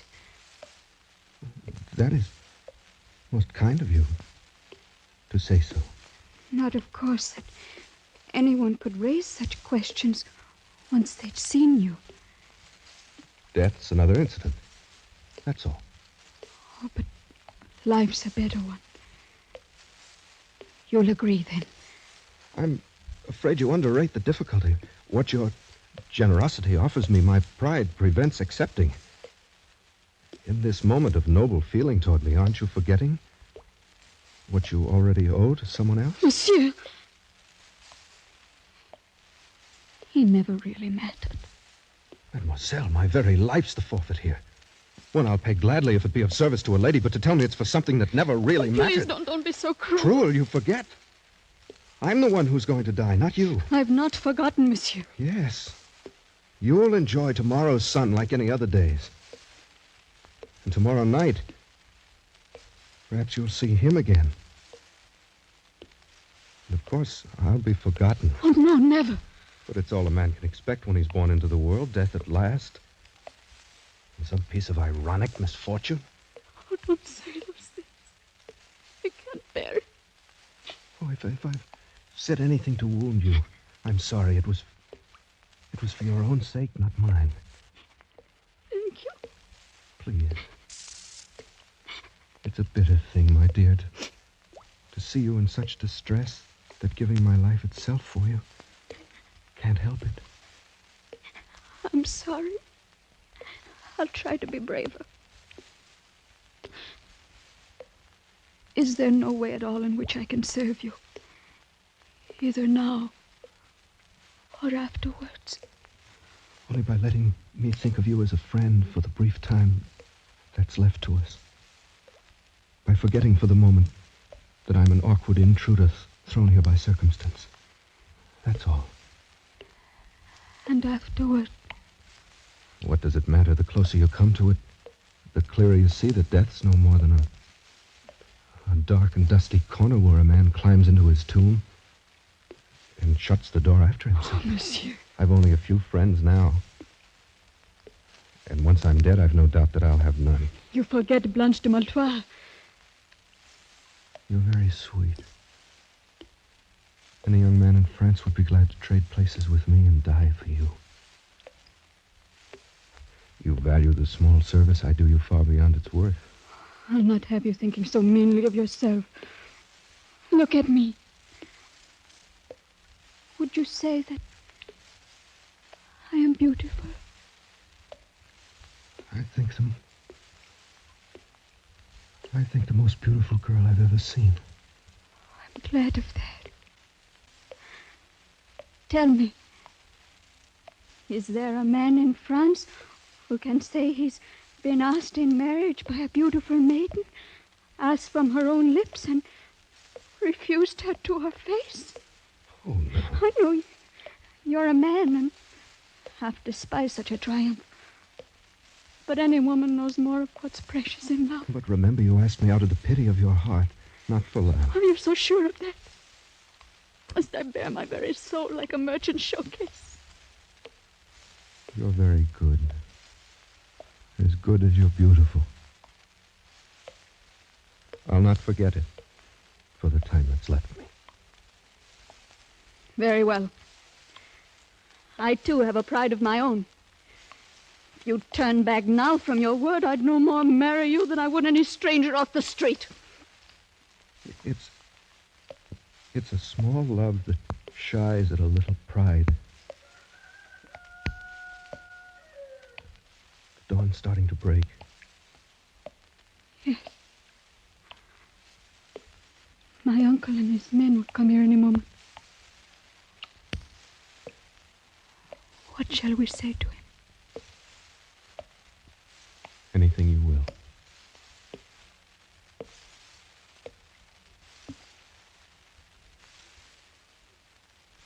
Oh.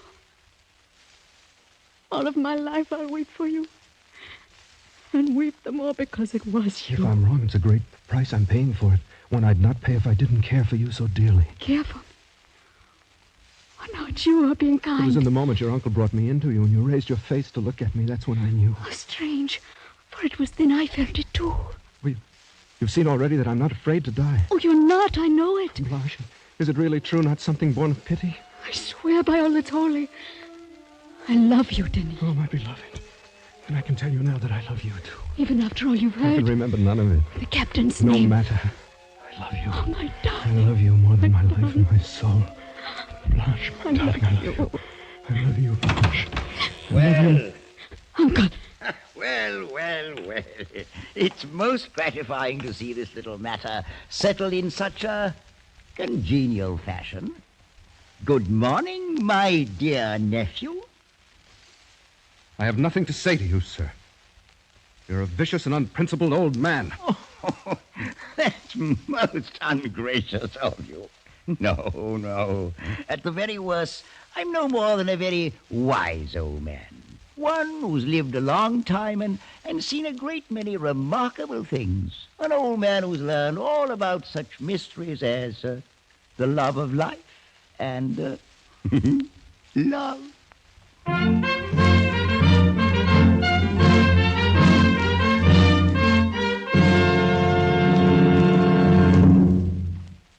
The Sire De Maletroits Door by Robert Louis Stevenson was adapted for radio by Les Crutchfield and produced and directed by William N. Robeson, with Elliott Lewis as Denis, Peggy Weber as Blanche, and Ramsey Hill as the Sire de Maletroits.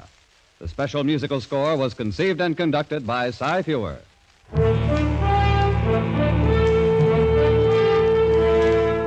Escape is presented by the Columbia Broadcasting System and its affiliated stations each week at this time. Next week, we invite you to escape to Egypt of 3,500 years ago with Arthur Conan Doyle's fascinating tale of the Ring of Thoth. And so good night until next week at this time, when again it will be time to escape.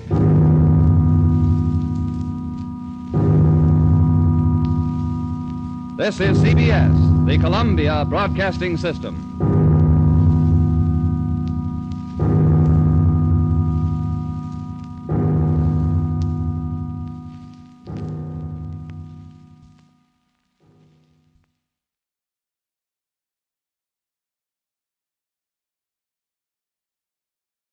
Good evening, friends. With a special word of thanks to our sister network, CBS, we invite you now to test your memory of the great radio adventures.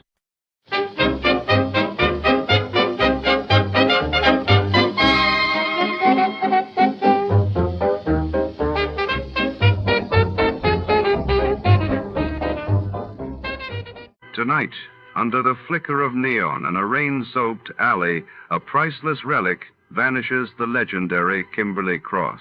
Our hard-boiled detective, drawn into a tangled web of deceit, finds himself shadowed by a mysterious femme fatale, whose loyalties are as elusive as the artifact itself. As danger closes in, every clue uncovers deeper secrets. What truth lies beneath the surface, and who will betray whom before the night is through?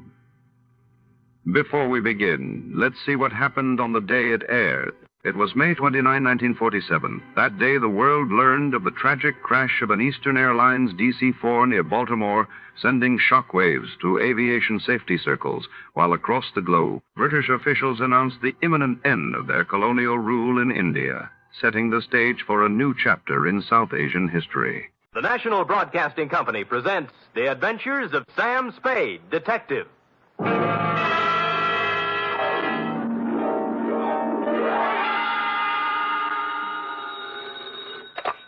Detective Agency. This is Miss Bergamot. Oh, Miss Bergamot, I'm so sorry, but Mr. Spade isn't in. He ought to be back any moment, however. That is, if you wish to employ him. This is his secretary, Miss Perrine. Well, as a matter of fact, Miss Perrine... Oh, he'll be available, I know. The matter he's attending to is purely routine. What he calls a humdrum number. Humdrum? Well, it's a private detective version of babysitting. You see, all Mr. Spade had to do was sit on a chair for 24 hours. And that's why I say he'll be back any minute. His last words to me were, take anything. So if you desire his services... I do not desire Mr. Spade's services. As a matter of fact, he's using mine. What? I'm his nurse at the Harbor Emergency Hospital. Nurse, another shot. Please, this time, bourbon. You must lie quietly, Mr. Spade. He's coming along quite nicely. The bullet didn't enter the cranium at all. Bullet? Cranium? Both. Mr. Spade wants to... But I refuse, nurse. I refuse. But, Miss Nightingale, I am. F. Wonder Girl. Sam.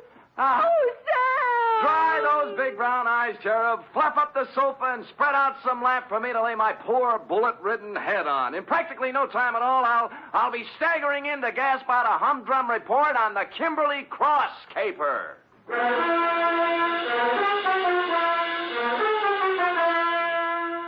NBC, William Spear, radio's outstanding producer, director of mystery and crime drama, brings you the greatest private detective of them all in The Adventures of Sam Spade. Hospitals, milk. Enough to break down your whole constitution, give you fits. Sam?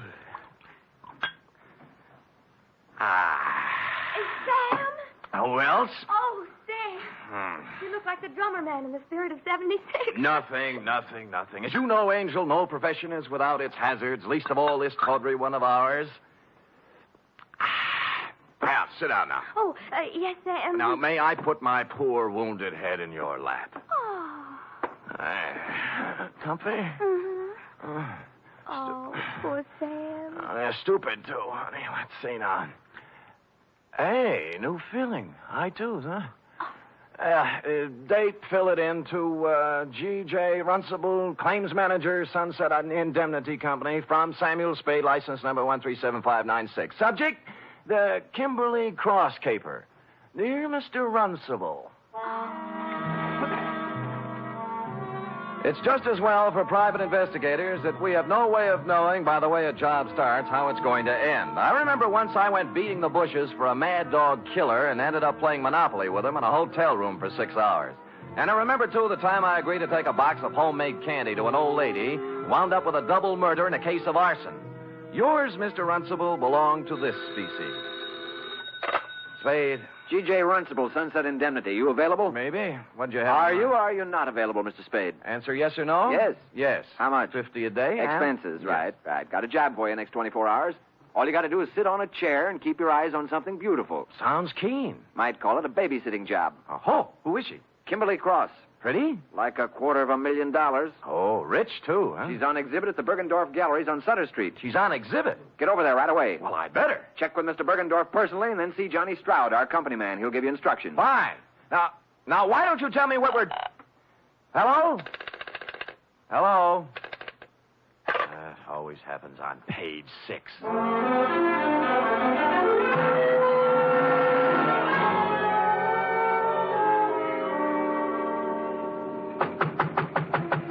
Mr. Bergendorf! Mr. Bergendorf, you! Sorry, sir. The exhibit officially does not until 9 a.m. begin. As you see... It's 8:45. I won't charge you, Mr. Bergendorf. I won't charge you. You can bring out the baby any time now. Mr. Runcible of the Sunset Indemnity sent me. Here's my credentials. Mr. Spade, you are? Mr. Spade, I am, yes. Now, what's with this Kimberley Cross? To a single-horse gallery such as mine comes such an honor only once. Yes. Today only Bergendorf's is with Tiffany's in the same class. Mm-hmm. Here. Huh? Is picture of Kimberley Cross. Yeah? 14 stones, all blue-white. 8 down, 6 across. Total, $268,000 plus 20% tax. Oh, jewelry. To call this jewelry is to call Elizabeth Taylor a garden variety tomato. Yeah. Is a crown jewel from Thuringia, Mr. Spade. Really? Is part of estate of a dead duke. Is price tag $268,000 plus 20%. Yeah. Where is it? Involved. Time lock. Comes 9 o'clock on the nose, she opens. Then... Yeah, the exhibit begins. Yeah, there's a company man here from the insurance outfit, isn't there? Johnny Stroud. Oh, where is he? He's working concealed. Oh? This man Stroud undercover. Clever stuff, huh? You see, parked at curb across the street, one autobus. Oh, yeah. Department of Public Health, City and County of San Francisco. What, Anti-tuberculosis campaign. Pardon? Is giving to public for free gratis 1 X-ray per citizen for chest cavity. Oh, chest X-ray. Handily parking opposite the Bergendorf Gallery, so inside Mr. Stroud can take for himself a plant. Get it? Clever. The free gratis autobus for chest X-rays was a square-in job, complete with reception compartment, X-ray machine, and attendant. The latter a sincere type with horn-rimmed glasses and white-starched blouse. I use the word sincere advisedly, since he was at the moment doing a selling job on Johnny Stroud. You know what I always say, Stroud? What do you always say, George? You never can tell about a call. You never know. Yeah, you see right there. I got a cold. Maybe. 8 to 5, it's only a cold. But 5 to 8, let me take the picture now. No charge, no pain. No dice. Go away. Oh, Spade? Yeah. Good. Come on in. The boss said he was sending you up. Plenty of room back here. You realize you're standing right in front of my X-ray machine? We'll move when you get a customer. Customers, yes. Where are they? Where are those chests? If people only knew that 8 to 5, it may be a cold. Then Did again, you never Runcible know brief you on this, Spade? Yeah, it was brief, all right. How do you make it? 14 vulgar-sized diamonds looking for a buyer. Sunset indemnity insuring Bergendorf against loss during the 24 hours they're on his hands. That's 2 for you. There's 2 against me, too. Oh? Like, why does Sunset Indemnity need outside help when they have you? And why are you playing like a movie dick when the sensible thing to do is to sit down next to the exhibit with both eyes open and a rod under your arm? What are you doing, George? I'm testing my machine. Don't let me interfere with you, boy. George doesn't like me. I see that. Well, I guess the boss left out one item, Sam. A tip? Yeah. Last night, some schmo called him around midnight and got him out of bed. Oh? Runcible's a pessimist, you know. When Sunset Indemnity's on the line for $250,000, he tends to get jumpy. Who had the tip? Anonymous. They all are. Right from the oat bin, the guy says. Somebody's going to take a running jump at the Kimberley Cross while it's at Bergendorf's. Mm-hmm. Needless to say, for the balance of the night, Runcible does not sleep. So today we got reinforcements. Georgie? Yes? I'm going to leave you now, George, to take my post across the street while Mr. Spade... Hey, wait a minute, Johnny. Look, in front of Bergendorf's. The dame? The dame. To paraphrase Bergendorf, calling her a dame was like calling the Kimberley Cross a hunk of jewelry. But that's not what interested me, at least not right then. She was walking back and forth in front of Bergendorf's like a kid at the dentist door trying to get up the nerve to push the button. Quoting from my notes, it says 9:02 a.m., girl, 5'2", blonde, early 20s, gray tweed suit, spent a few indecisive minutes in front of Bergendorf's, finally went in. She came out almost immediately, started west on Sutter, then evidently saw a patrol officer approaching on same side of street, hurriedly crossed toward our post in Public Health Department Mobile Unit number 2 and entered. Hello. Well, good morning. Am I too early for the... Oh, you're just in time. First customer of the day. Let's see now. Name? Martin. Martin. First name? Bernice. Address? 826... She wasn't a very good liar. While she was telling him her name was Bernice Martin, she filled with a leather handbag with the initials PC on it, big enough to read from across the street. George filled the form out, then moved her around to the machine. By now, the cop she was ducking had walked by and turned the corner. Shall I... No, it won't be necessary to take off your coat. Is this all right? That's good. Stand right there. Hold still now. Take a deep breath. Hold it. There. That's all there is to it. You're doing a wise thing, lady. You think so? Certainly. 8 to 5, it's only a cold, but 5 to 8, you never know. Here's your stub with your number on it. We'll notify you in a few days. Thank you. Thank you.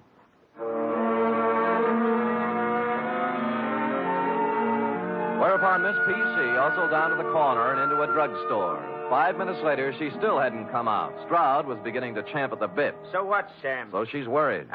She's ducking cops. She's using a phony name. Or her girlfriend's handbag. Look, I'm going. Hey, wait a minute. I'm sure I've seen her somewhere before. Where? I don't know, but I think it was around headquarters. Now who's playing movie dick? Look, it's 10 after 9. I'll go over and settle down next to the vulgar diamonds, and you make yourself comfy with Georgie. If I get busy, out you go, Keep pal. your eyes on the customers going in and out. There's a good loud burglar alarm over the door there, and you can hear it a block away. You see what I mean? It's good and loud. Holy cow. Stroud took the gallery, and I set sail for the corner drugstore, pulling up in 20 seconds flat. She was gone, of course. The druggist was at the fountain, mixing a Coke, which he spilled when I reached across and grabbed him by the lapels. Blonde, you say? Yeah, young, gray suit. Look, I told you, Jack, she just came in here. I know. What do you want to know about her? What'd she do, telephone? Nope. She was just like you. Asked me about a guy. What guy? Larry Galliano, his name is. Wanted to know if I'd seen him come by this morning. Who's he? I don't know. Did she describe him? Didn't have to. His picture's on page 1 of the morning paper. Here, take a look.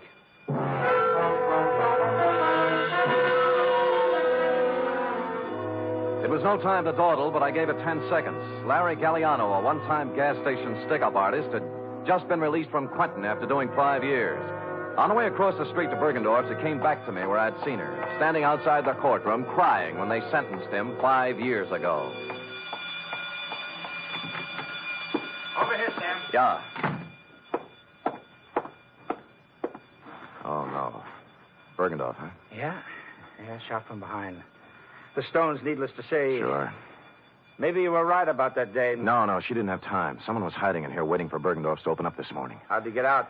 Well, there must be a back door in this joint. I'll check it. The phone's on the desk. Wake up Lieutenant Dendy, huh? Right. How he'll love it, too. 2 of us holding hands across the street while... Stroud! Johnny Stroud!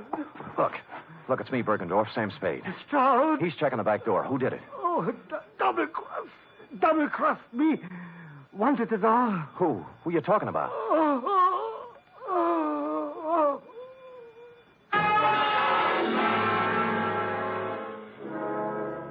It was as plain as a man in his condition could have made it. Obvious to anyone with average intelligence. But for stupid Sam, it was still a long voyage home.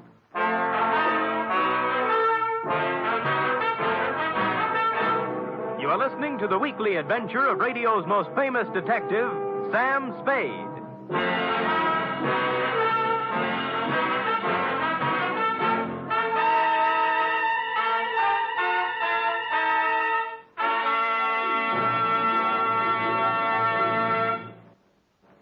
Three chimes mean good times on NBC. There's music for you tomorrow on NBC with the distinctive 4-keyboard styling of the First Piano Quartet. This widely acclaimed and unique musical organization brings you a melodic blend of classical and light classical selections in 4-part harmony every Saturday. And tomorrow there's also a 1-hour concert by the NBC Symphony Orchestra under the baton of Walter Duclos. Featured in tomorrow's symphony performance are works by Sibelius and Schumann.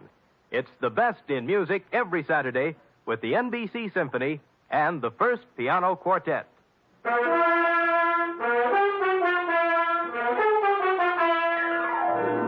And now back to the Kimberley Cross Caper, tonight's adventure with Sam Spade.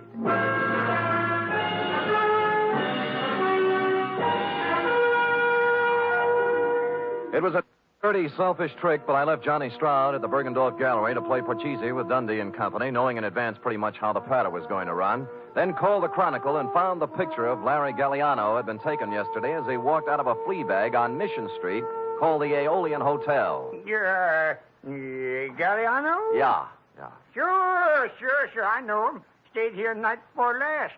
Until I found out about him. Oh, found out what? That he was an ex-con. Wow. This here's a respectable house, mister. We don't cater to felons, misdemeanors, or any other members of the Demon. Demon? Yes, indeed. So, when I found where Galliano come from, why... Yeah. Now, look, did he give you a forwarding address? I don't know. Let me see, son. Yes. Oh, yeah. Christopher Apartments on Jones. Say, you're in luck, young man. Yeah, my girlfriend's a landlady over there. Now, looky here. Don't you sweet talk her now.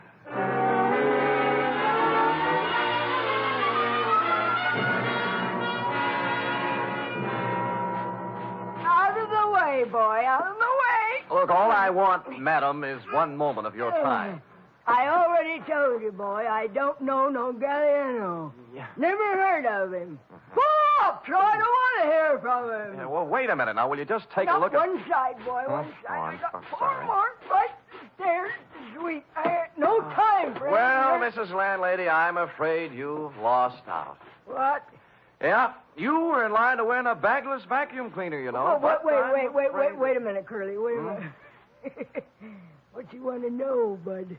Yes. Well, this Galliano just might be using another name. Now, this is his picture right here. Oh. Yes. Now, I will rephrase my question. Has he been around?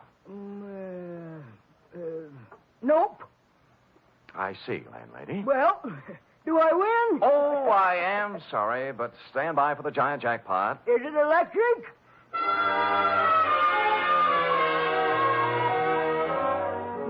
I patted her cheek, made a detour around her, and left, figuring to check with the parole board. But as I was climbing into the cab in front of the building, a stray thought hit me, and I went back to the doorway and cased the nameplates again. This time for someone with the initials I'd remembered seeing on the blonde's handbag, PC. I did better. Patricia Conroy was living in apartment 402. I buzzed 4 times, then tried the door. It was open. I gave the living room and bedroom a fast toss, moved on to the kitchen, and cased a hamper full of laundry on the back porch. Result, nil. I'd about decided I was in the wrong apartment when I noticed something that changed my mind. A crumpled up envelope in a wastepaper basket in the living room with today's date on it, marked Western Airlines, Flight 6 to Los Angeles, passenger L.P. Galliano. I had the phone in one hand and a finger on the dial when... Put it down. Huh? Oh. Are you going to put the phone down, or do I have to shoot? You mean there's no third choice? Put it down. Sure. Now what? Sit down. You'll be here for a while. Oh? His plane lands at Burbank in a half hour. If you have any dates between now and 4:30, forget them. Mm-hmm. Mind if I smoke? Go ahead. Oh. You know, this is pretty heavy-handed stuff for an Ange, you know. I've grown up a lot in the last 2 days. Not enough, honey. Or if you wouldn't be stooging for Galliano. He can't run away from this kind of a rap, you know. 48 hours. Hmm? That's how long Larry's been out of the pen. Well, he didn't waste any time getting back in stride. Look, what's your name? Spade. Spade, what if I told you Larry Galliano had nothing to do with it? I might give you quite an argument. And I don't feel like arguing, Mm-hmm. so I'll just tell you. Good. Someone offered him the job at Bergendorf's the day he got out. Larry thought it was legitimate until he heard a couple of things by accident. Like what? Like getting hired to play fall guy in a phony robbery. You mean Bergendorf was in? Sure, till this morning. Uh-huh. They figured Larry'd be a handy guy to have hanging around with his big, fat prison record when the diamonds disappeared. That's what he told me, and I believe him. I love him. Whether or not you believe or love me or him, I do not care. I also do not care what kind of a rap you pin on me when this is all over. All I want is time. All I want is time. Enough to do a couple of errands. Now, hoist it out of that chair and put it down in the closet there. You hear what I said? Yes, ma'am.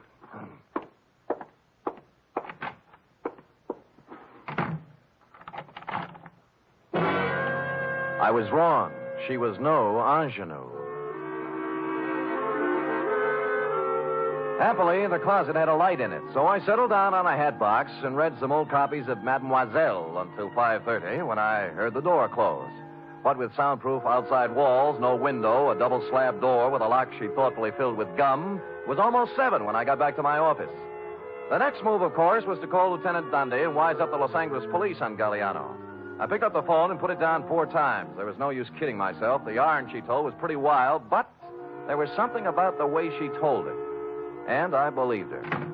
Spade. In here. Mr. Spade.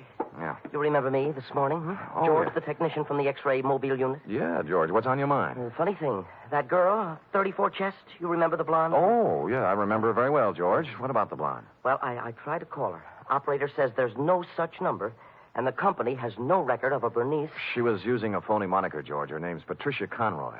Ah, now why would she do that? Well, a girl's got to be careful, you know.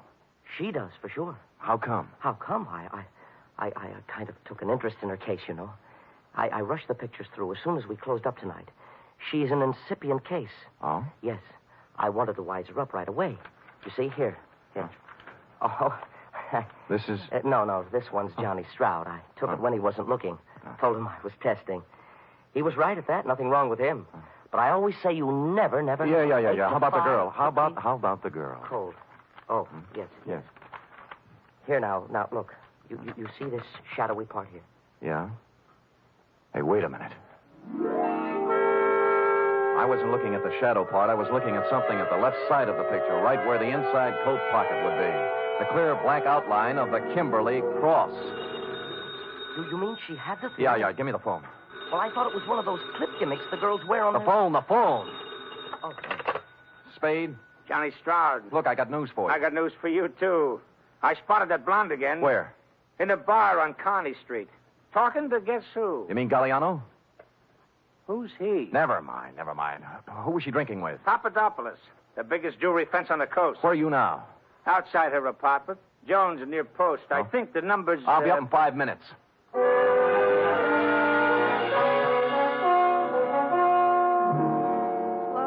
like I told you, Spade, I don't want to argue. She says she doesn't want to argue, Sam. Too bad.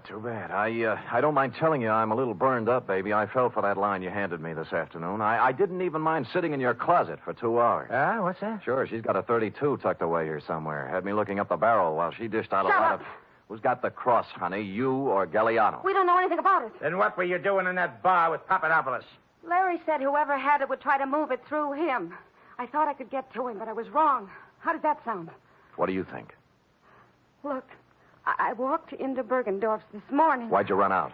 The vault was open. Furniture was overturned, and Bergendorf didn't answer when I called. I figured it was a setup for Larry to check in, and he was on his way, so... It does sound phony, doesn't it? It sure does, honey. I had a lie, I guess. I could make up a better story than that. Oh, you're doing great. Why'd Larry blow Tom? You need a diagram? He was scared. What chance is an ex-convict when it's his story against someone else's? What did you do with the .32? In the drawer. Over there. Now, here's the big question, honey. I can't tell you anything else. Where are the diamonds? How do I know? How do I know? Look, you're a real modest girl, Patricia. As a liar, you're sensational. I'm not lying. Oh, believe me. You had the Kimberley cross in your inside coat pocket when you came into the wagon this morning. What are you talking about? I'll get it. The X-ray, baby. Take a look. You asked for a diagram. There it is. In your inside left pocket. Oh, wait a minute. Hello? Mr. Spade? Yeah? This is George, the technician again. This is all wrong. Hold it, George. Let me see that. I don't have any inside pocket. Look, I'm wearing the suit right now. Hold it. George, what is it? Well, I got to worrying about that print of Miss Conroy's, the incipient case, 34 chest. Yeah, what about it? I called the lab and they checked again. It's a mistake, Mr. Spade. A switch. It belongs to someone else. Who? Johnny Stroud. Oh. Oh, well, George, you won't have to worry about making more extra prints. What? The ones you have will do. Huh? Yeah, thanks. Thanks a lot, George. George is getting worried. Extra prints? Yeah, I had him run off a batch. Evidence, trial, DA's office, you know. Now, let's take her in, huh? Just a minute. This is crazy. I have no inside pocket. How could You wouldn't argue with a picture, would you, honey? Give me the gun, Johnny. We'll take her in together. No, wait. I want to settle something else. Johnny, you're pointing that thing at me. It might go off. Yeah, it might have that. What's eating you, Johnny? I know what's eating him. He's... Shut up. You aren't a very good liar either, are you, Sam? There aren't any extra prints. Well, there's always George. In a couple of hours, there won't be any. George! Now you don't.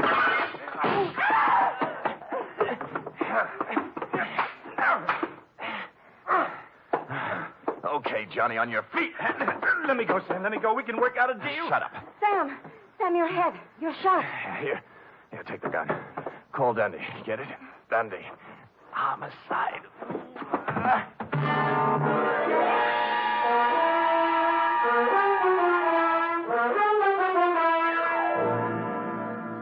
And the next voice I heard belonged to cool, brisk Miss Bergamot of the Harbor Emergency Hospital. Period. End of babysitting session. How intrepid, Sam. What's your wound? Nothing, sweetheart, nothing. As Hopalong Cassidy always says in Reel 6, don't worry, honey, it was only a scratch. Now... Wait. Now, Can't you get up without moving your lap? No, but Sam, there's one important omission. Oh? The Kimberley cross. What did Stroud do with it? That cherub is an intramural affair between Stroud and Mr. Runcible. While, as you know, this report is an affair between you and the portable. Oh. Scoot.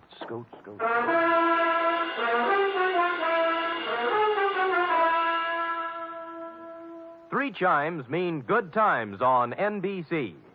There's music and mystery for you tomorrow evening. For music, it's your hit parade bringing you the top tunes in the land with Eileen Wilson, Snooky Lanson, and Raymond Scott's orchestra. For mystery, it's The Man Called X, starring Herbert Marshall as an intrepid adventurer in international intrigue who travels wherever there is mystery, danger, and romance.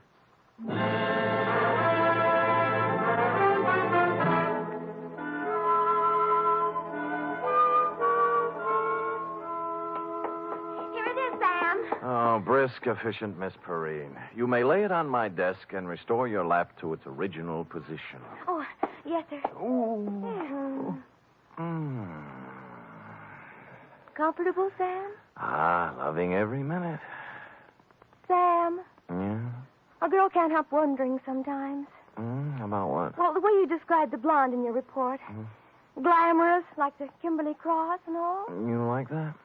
Oh, I just wish sometimes someone else could be her secretary, and I'd be the one you'd meet in a room with velvet draperies and a long cigarette holder and slanting glasses and a black lace negligee. Hold it, girl, hold it. You've gone quite far enough. I know, but it's only natural for a girl to want to be glamorous, Sam. Pardon me. You show up with any of those props, and I'll turn you over my knee. You like me the way I am, Sam? Yep.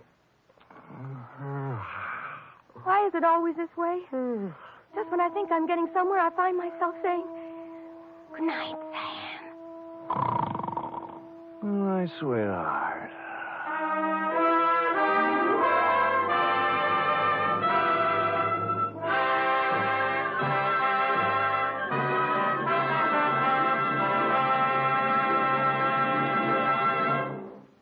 The Adventures of Sam Spade are produced, edited, and directed by William Spear. Sam Spade was played by Stephen Dunn.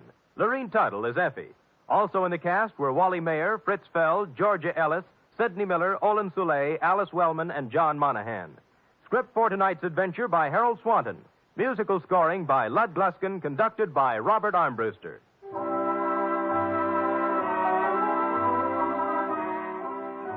Join us again next week, same time, for another adventure with Sam Spade. Don't underestimate the danger of tuberculosis. Although great strides have been taken toward stamping out the disease, it still remains a menace.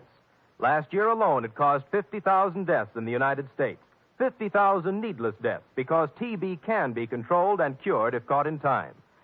Ladies and gentlemen, we begin tonight by thanking our good neighbors at CBS. And now, before the next adventure reaches your radio set, a quick listener challenge.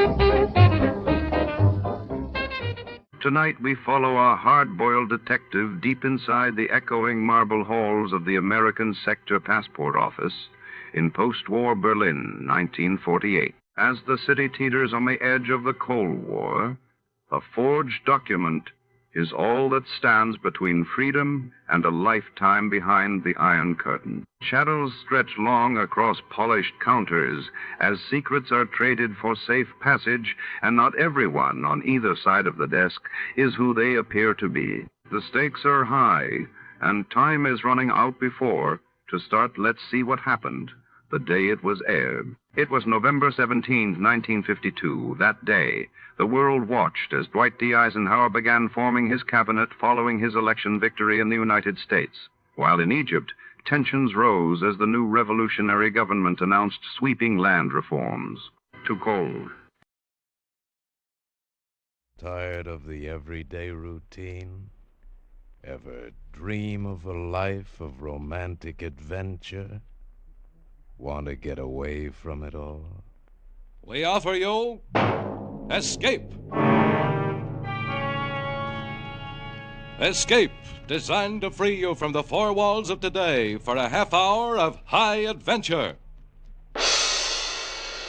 Escape, brought to you by your Richfield gasoline dealer and the Richfield Oil Corporation of New York, marketers of Richfield gasolines, motor oils, and other petroleum products. Look for the Richfield Eagle on the cream and blue pumps.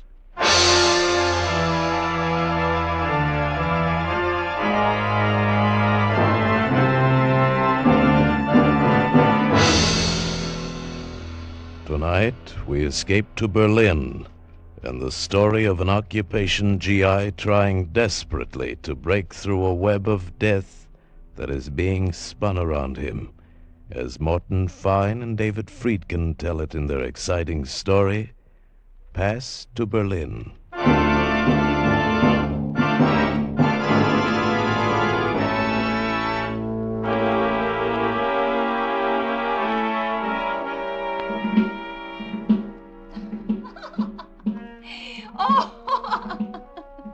Greta was laughing. For me, there was no joy in it anymore. I looked through the window at Berlin, spread out like a half-buried skeleton. Berlin after a war, shock-carved in jagged concrete. And reflected in the window, Greta. Greta standing behind me with a drink in her hand. Oh, Schatz. Oh, Liebchen. Oh, drink your drink. Oh, drink with me, soldier boy. No, forget it, Greta. Oh, such a pretty name. Ed Sawyer. Such a handsome face. But such a frown. Now, come. Make Greta laugh. That's all Greta wants. To laugh a little. To forget her loneliness. Sure. Laugh and forget, just the two of us. Me and Greta, and let the rest of the world go by. Well, you made your loneliness, baby. You and Hitler. Oh, you. I'm funny, huh? A real funny man, huh? Oh, great. I should have met you a long time ago. Greta likes you, soldier boy. Well, nurse a broken heart, kid, because I'm leaving. Like that. Leaving. Greta remembers when you said love to her. Yeah, I remember, too. Only now I remember why I'm in Berlin wearing a soldier suit. American. Amerikanisches Schwein. Candy bar American soldier. The conqueror from the cigarette democracy. Now, just dream it, kid. Dream your dream about how an American soldier was once nice to you. Right now, that's all. Wait. What? Oh, wait a minute. Come on, Greta, get out of my way, will you? Oh, Greta is sorry. See? Look, Greta is sorry. She's sorry. Please, don't go. Well, the mood moves you real fast, kid. All right, so now you're sorry. Oh, kiss me, big soldier boy. Handsome soldier Come boy. on, I said out of my way.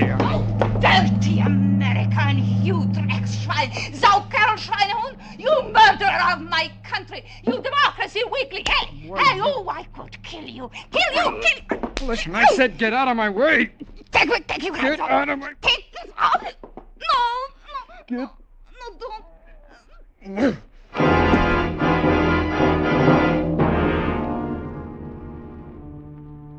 For a second, I stared where she'd fallen, motionless. Her head lay against the lead piping in the wash basin. I watched a small pearl of blood squeeze through her lips.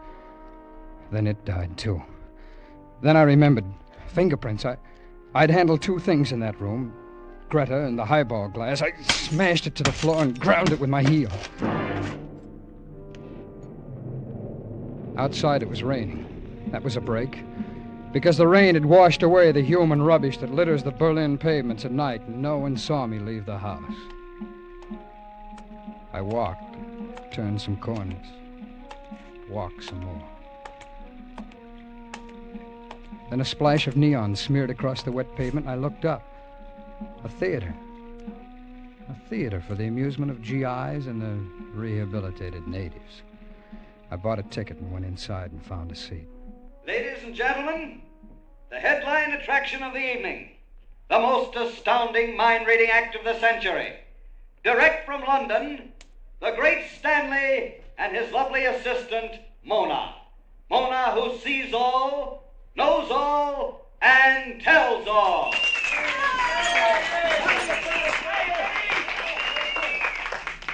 Ladies and gentlemen, there are those among you who will disbelieve what you are about to witness. To these I say only, wait. You must. I will descend among you, walk down the aisle, and here I ask one of the audience for some small object whose description is known only to himself. Do you have such an object, sir? Yeah, I got something. You call that something? That's your barracks bag, you guys. Yeah, here, give me a reading. Thank you. Mona? I listen, Stanley. What is it that I hold in my hand? It is something that has come from far away. An envelope, postmarked Vincennes, Indiana. Yes, correct. An envelope postmarked Vincennes, Indiana. Mona? I listen, Stanley. What precious thing do I hold in my hand now, Mona? Stanley, Reach into the spaces beyond space and tell me, what do I hold in my hand? a locket. Ja, das ist right, ein Locket. A golden locket, and inside there is a strand of golden hair. A child. Ja, das ist das Haar von meinem Kind. Na, also sowas! Oh, they were good, the great Stanley and Mona. Slick, poised, and professional. Two glittering phonies who knew the score, and they kept it up. Mona! I listen. Do not lose your concentration. Now, identify this object. Stanley, You must, Mona. You must. there's darkness here. Only darkness. Come on, what's the matter? Something stands in the way. There's a murderer here. A murderer. A murderer.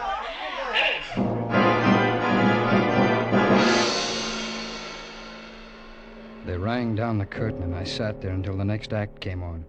Sat there and knew there was no way anyone could have guessed about Greta. No way. It was just a cheap, rotten, dramatic trick to suck the audience in, and it had worked. Oh, some of the audience was laughing. Others were obviously affected by it. Moronic idiots with their mouths open and their eyes uneasy.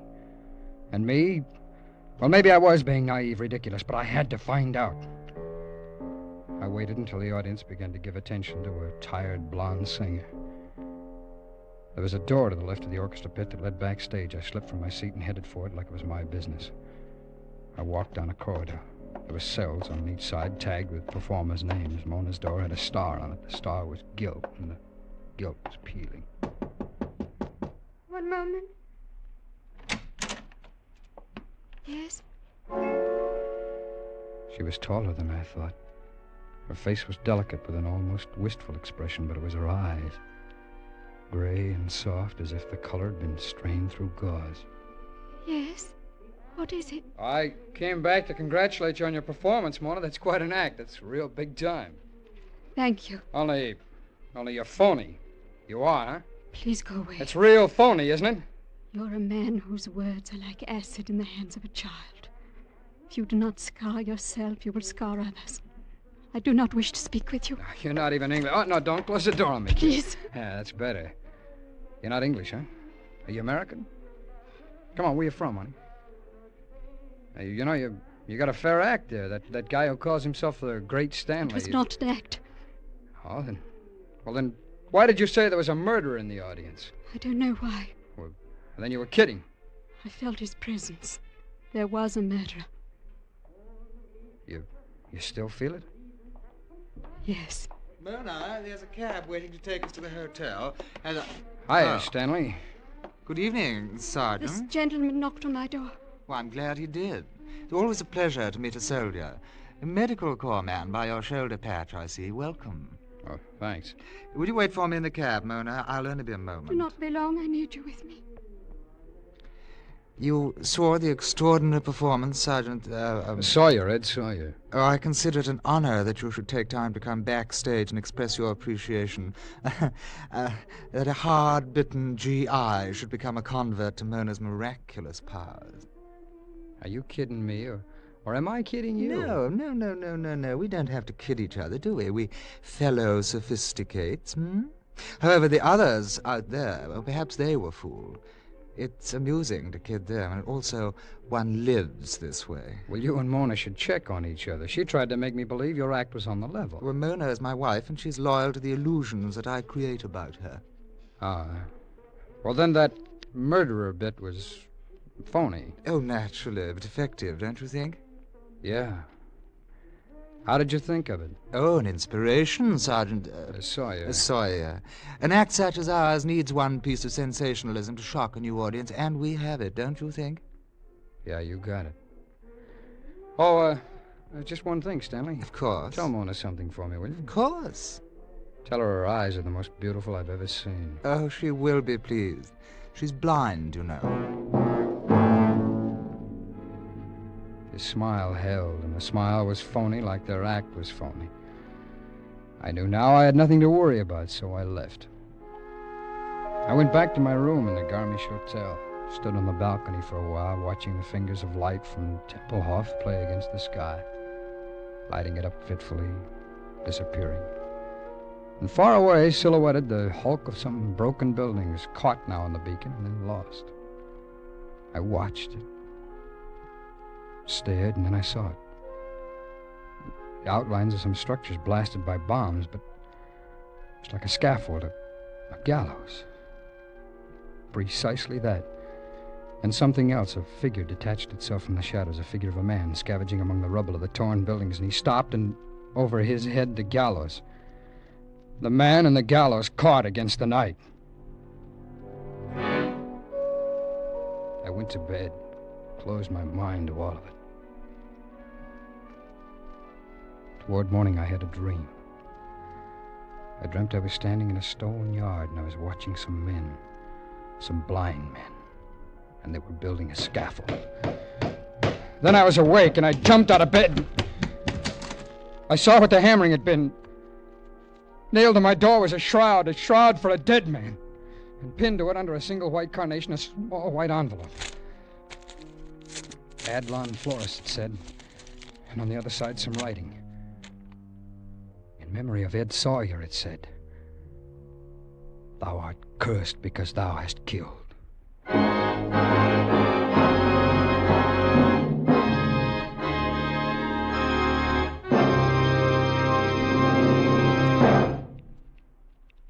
What does the word xylene mean? To a scientist, the word xylene means a superoctane gasoline component, one of the highest octane gasoline components ever discovered. To a motorist using Ridgefield gasoline, xylene means new flashing power on the toughest highway grind. Xylene means new high anti-knock that gives you a quiet running motor, and new lightning acceleration to snap you out ahead in busy traffic. Why? Because today, every gallon of Ridgefield gasoline contains xylene. What's more, your Ridgefield dealer offers you a choice of 2 great Ridgefield gasolines with xylene. Select Ridgefield Ethyl for best results in highest compression motors, or Ridgefield High Octane at regular price for the average car. Each contains xylene. Each is a champion in its class. Stop where you see the Ridgefield Eagle on the cream and blue pumps.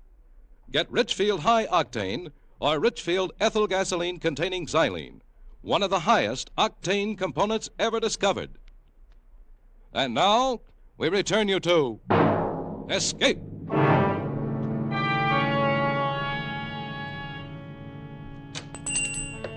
Guten Morgen. I may do something for you, Sergeant? Yes, you can. You're fortunate, Sergeant. Just arrived this morning, fresh-cut camellias, flown in from Italy. No flowers. A shroud. Talk to me about a shroud. A shroud? My heartfelt condolences, Sergeant. A shroud, of course. If you will come this way... A shroud that was delivered to the Garmisch Hotel, room 312, this morning from your shop. Yeah, natürlich. I remember such an order. I pray it met the requirements. I'm crazy about it. Why was it nailed on my door? Why? I do not understand. I didn't order it. Who did? Why, early this morning, Sergeant. Early this morning by special post. In order for a shroud and a wreath, with instructions for their disposition. Who wrote the order? Who gave these instructions? That I do not know, Sergeant. It was a typewritten, unsigned, and more than a sufficient amount of American money to take care of everything. I thought somebody who wished to remain anonymous. Well, here's some more American money. Now tell your boy to tear that thing off my door. Yeah, but Sergeant... Tell him, Florist!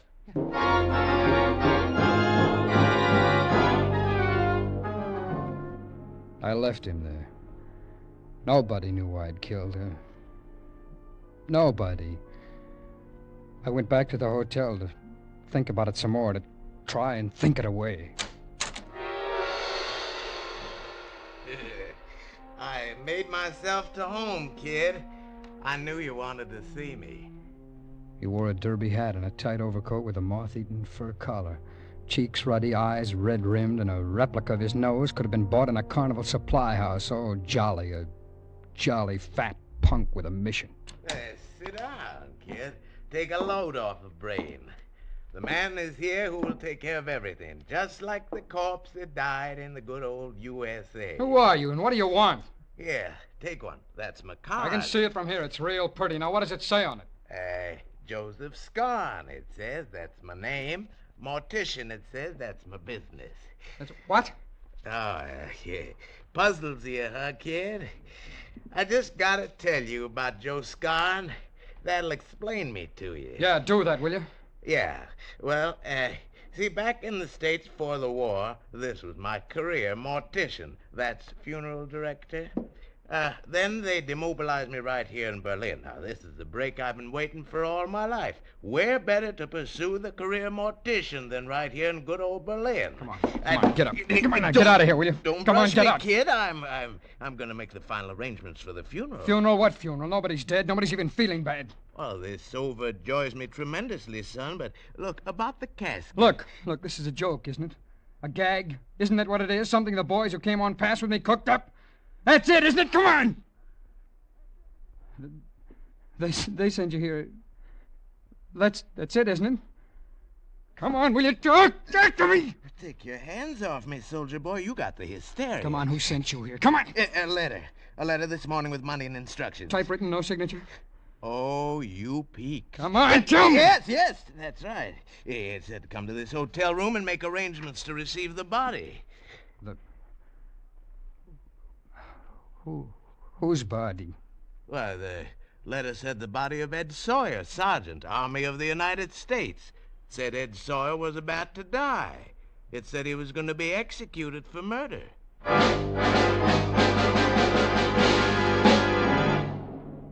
All of a sudden, there were no more words. His jaws were moving, but there was no sound. Even when the folds of his fat face moved into a chuckle, I got nothing. He was out of focus, all blurry. I ran past him and out onto the street. It took me an hour to push my way through Berlin's derelict, scarred alleys to Greta's rooming house. If someone in that house recognized me as a murderer, I would know it. No matter how he tried to hide it, I would know it. Face him and take it from there. That was what I had to do. Bitte? Was wollen Sie? Have you ever seen me before? Bitte? Oh, don't kid me, all you krauts know English when you need it. Now, have you ever seen me before? Come on, talk, will you? Lassen Sie mich Answer me, los! lady. Come on. Heinrich! Kommen Sie schnell! Ja, was ist, Else? Was ist los? Der Soldat will etwas wissen. Yeah. What you want, Sergeant? Well, that's better. Our papers are in order. Everything in our houses, as you Americans have ordered. Wait, I will show you. Don't fret yourself, Dad. It's just that I have a feeling I've been to this house before, and I've got to find out. Is this some kind of a drunken joke you're playing with us? Just tell me if you've ever seen me before.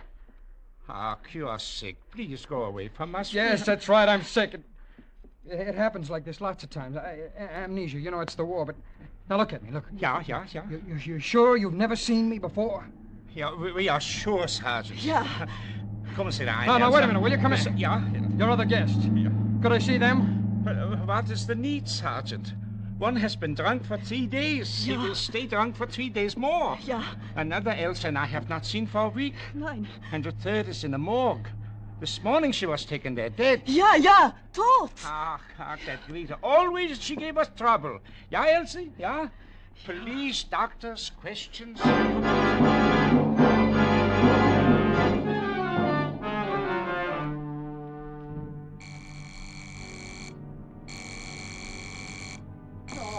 All right, I'm coming.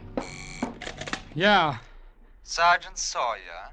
Sergeant Edward Sawyer? Yeah? This is Stanley speaking, the great Stanley. Oh. Will you do me the honor to meet me at 11:30 tonight in the Tiergarten in the Seekers Alley?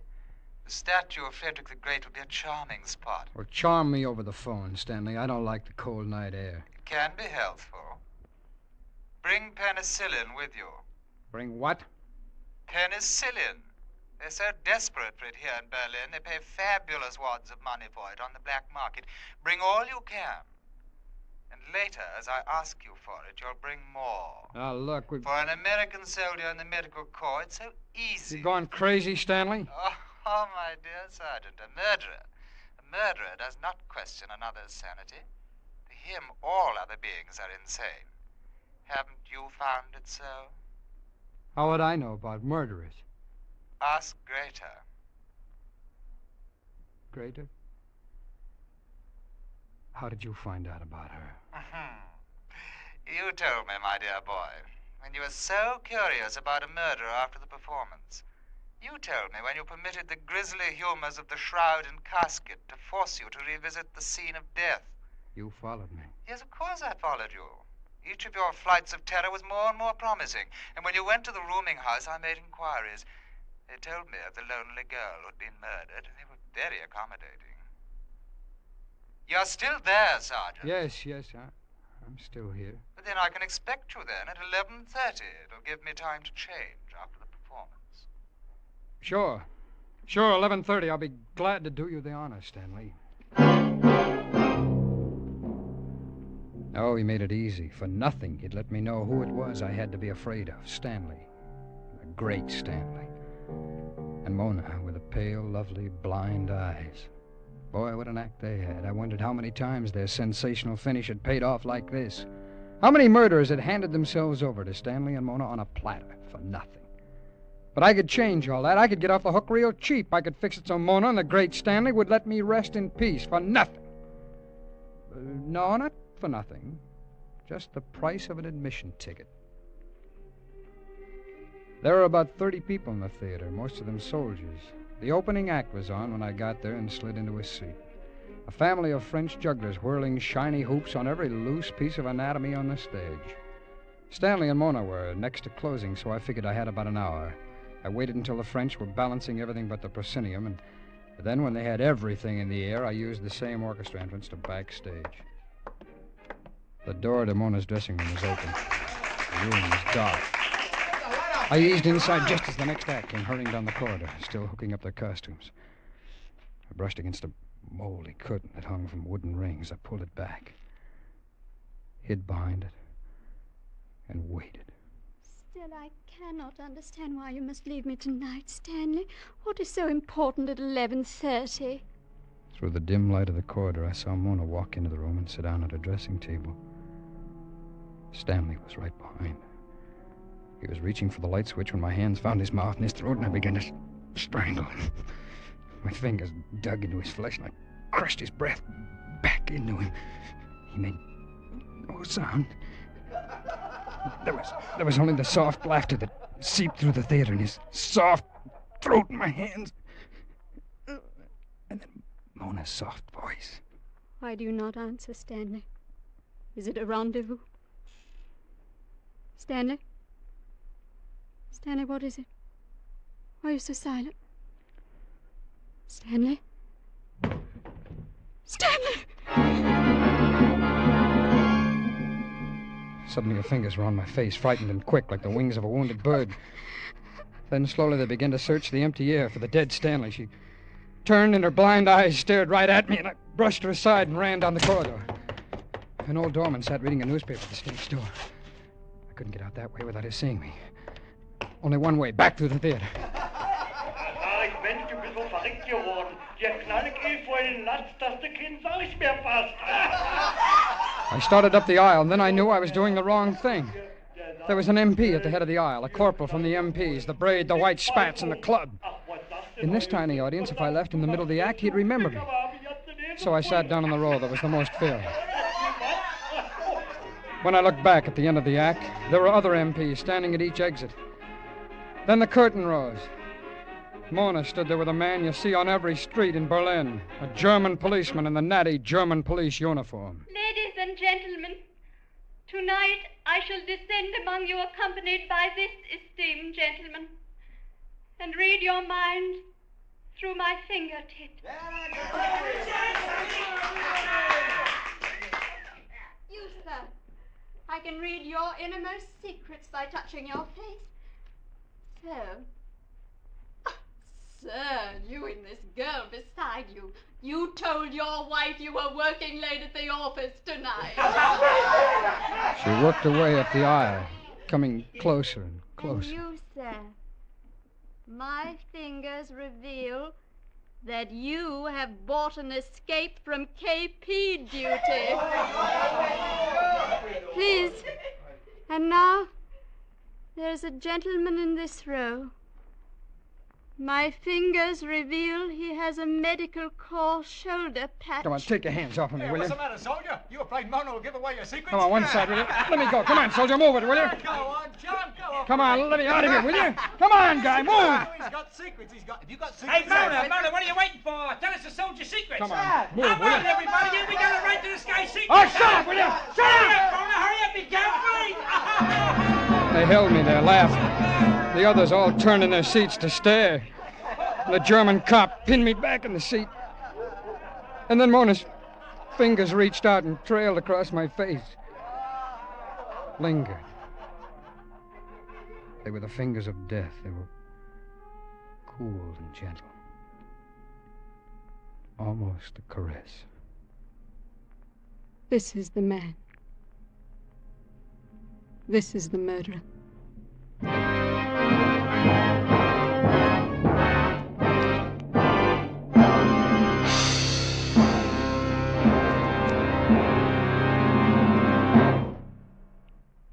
Spring weather is hard to figure. Cool one day, summer heat the next.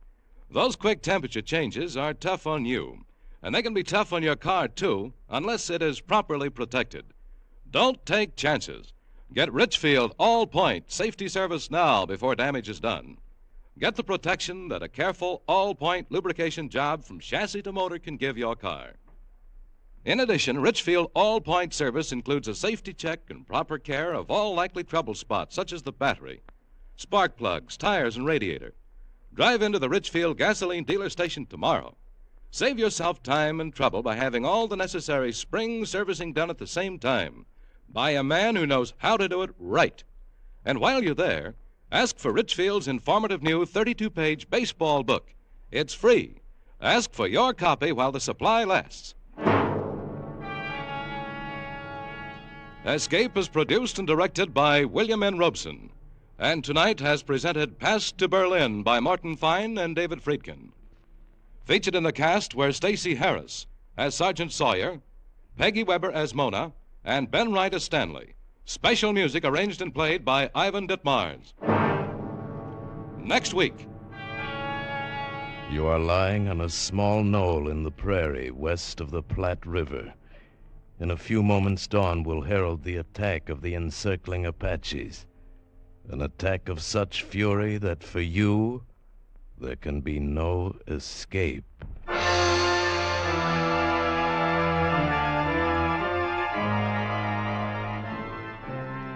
Next week at this time, the Richfield Oil Corporation of New York invites you to escape with an exciting tale of the Old West. As James Warner Bella tells it in his thrilling story, Command. Be listening. Goodbye, then, until this same time next week when once again we offer you Escape. Tom Hanlon speaking. This is CBS, the Columbia Broadcasting System.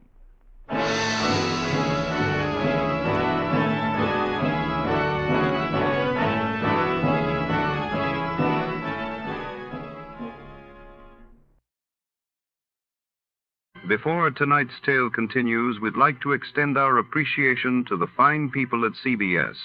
And now, listeners, sharpen those minds for a quick radio quiz.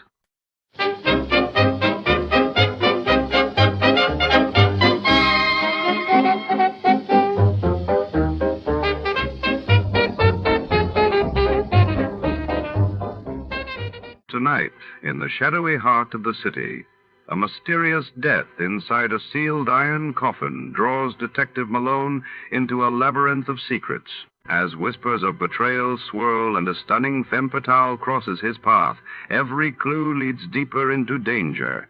What secrets does the iron coffin guard, and who will survive to tell the tale? Before we begin, let's see what happened on the day it aired. It was March 3, 1947 that day.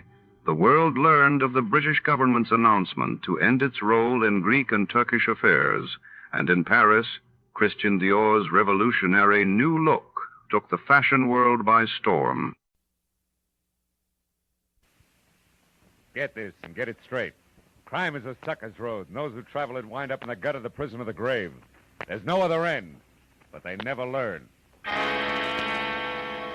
Wrigley's Spearmint Chewing Gum, the refreshing, delicious treat that gives you chewing enjoyment, presents for your listening enjoyment Raymond Chandler's most famous character in The Adventures of Philip Marlowe.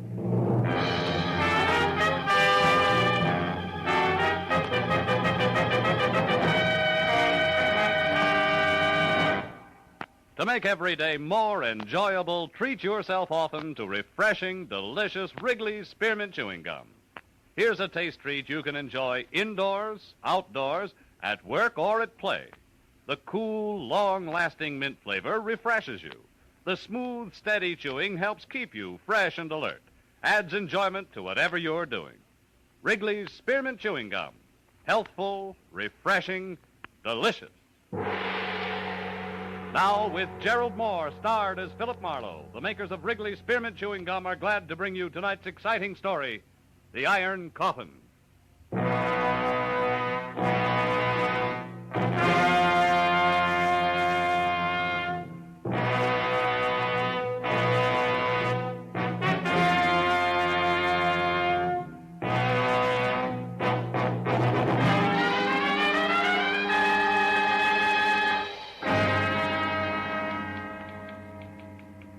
Dear Sir, I wouldn't touch your proposition with someone else's 10-foot pole.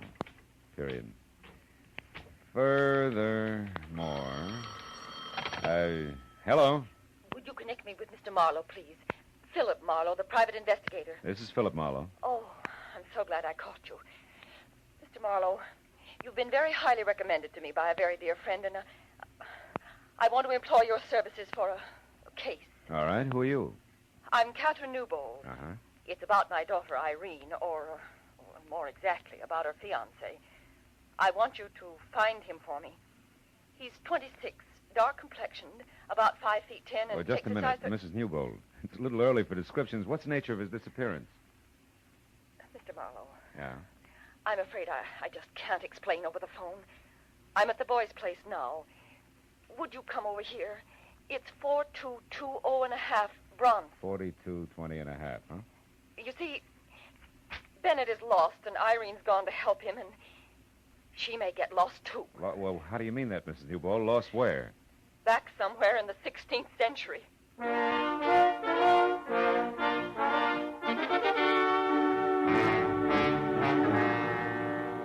After she hung up, I spent a few minutes trying to decide if I should take along my .38 or a butterfly net. But in spite of what I thought she'd said about the 16th century, I was convinced that Mrs. Newbold was a genuinely worried woman. I'd sold myself on that by the time I hit Bronson Avenue.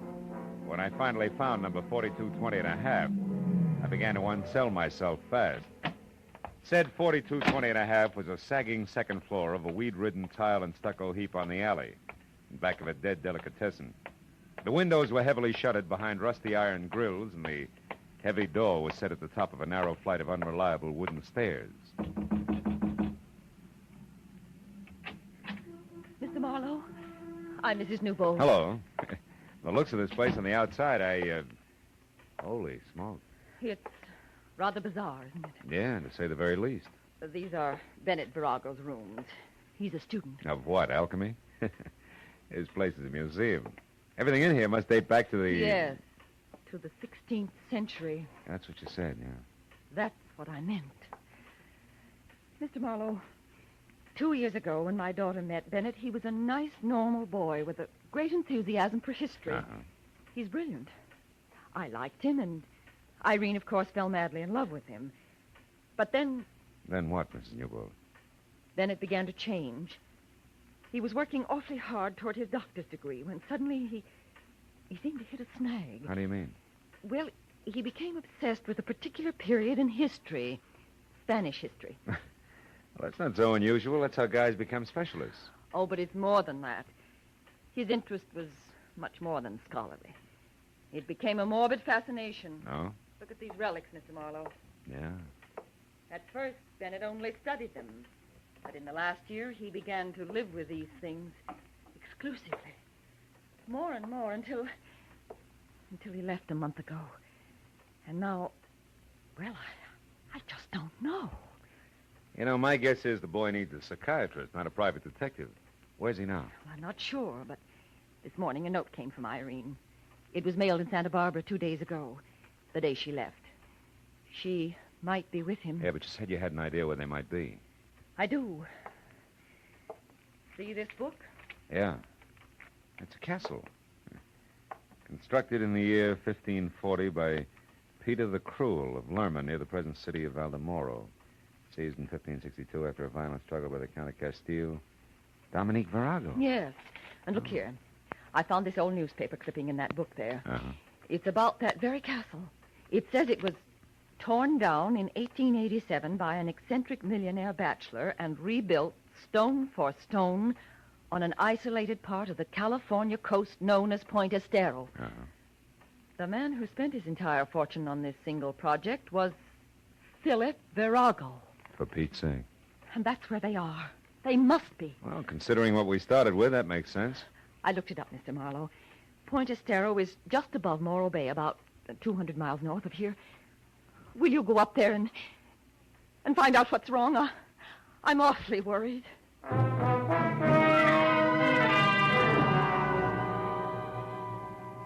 I told her the transplanted castles from Spain were not exactly my cup of tequila. But between the check she handed me and the look in her eyes, I figured a drive along the beach might do me good. Well, I made Santa Barbara by 4, and by 6:30 I was watching the surly Pacific surf hurl itself at the huge granite lump called Morro Rock. Farther north I got, the manner the ocean became. A hulking bank of solid black clouds offshore made a hollow mockery out of daylight savings time. And 20 miles beyond Morro Bay, I had to turn out my lights. By rough calculation, the castle was another 10. But when 11.7 had turned up on the speedometer without so much as a single battlement in view, I decided to turn my lights back on again and stop for some local advice. My first chance was a combination motor court, restaurant, and mobile gas station. Labeled Summit Light, California, L. Chester Poindexter Prop.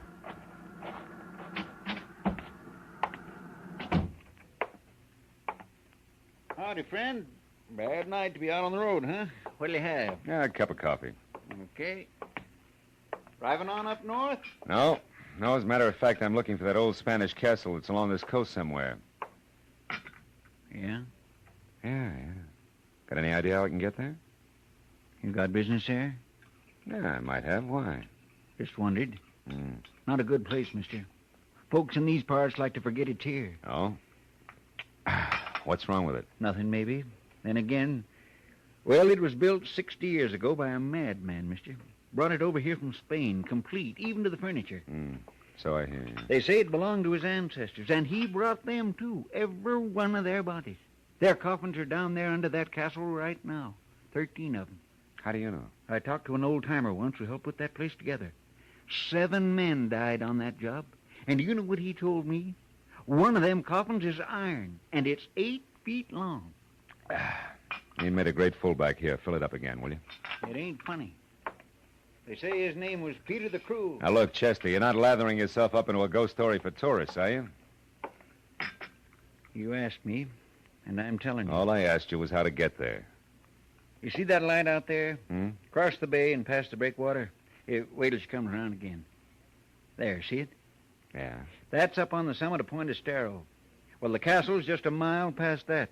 There's not much of a road in, but you can make it. Okay, thanks. It's right down next to the water, in a nasty, jagged little cove. Altogether, it's 3 miles from here. Much obliged. There's something else you might keep in mind. Huh? Like I said, I don't hold with ghosts. But I know for a fact them coffins are sealed in a crypt under that castle. But they don't stay put. They get thrown around. Folks have heard 'em thumping. Good night, friend.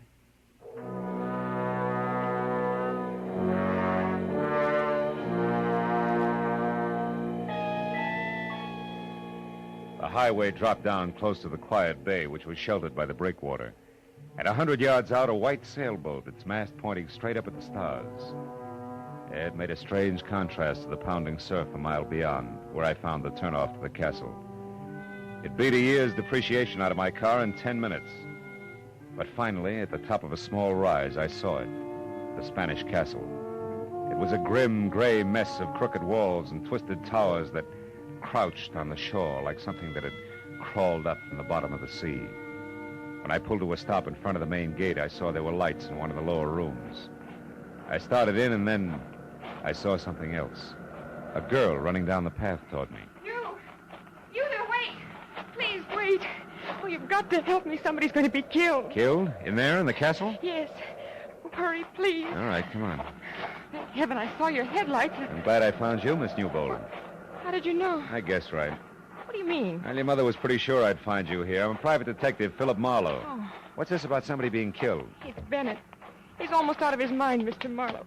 He's gone down to the crypt under the castle. I tried to stop him, but I couldn't. He'll be killed down there, just like the others. Like what others, Irene? All the other Viragos, all his ancestors. Peter the Cruel will kill him. Oh, now, just a minute. Come on. I must sound crazy, too. Maybe I am. But this horrible place. Baby, take it easy. This is the age of rocket planes and bebop, remember? Not in here. Here it's the 16th century. Oh, settle down. Tell me what's really going on. I am. Day before yesterday, I was just as skeptical as you are. That's why I came here. But now, Mr. Marlowe, Bennett Virago is fighting a battle that's been going on for 400 years. A battle with a monster called Peter the Cruel. The one in the oversized iron coffin downstairs? Yes. Come on, baby, show me.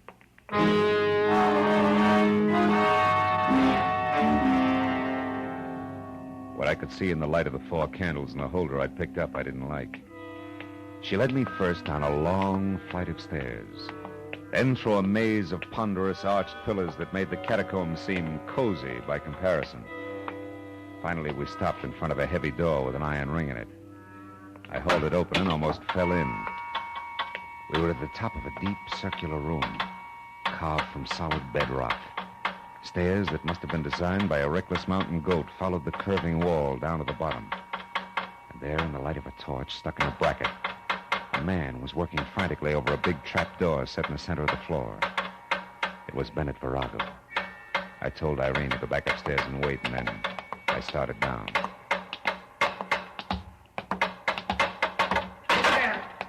Who is it? Philip Marlowe.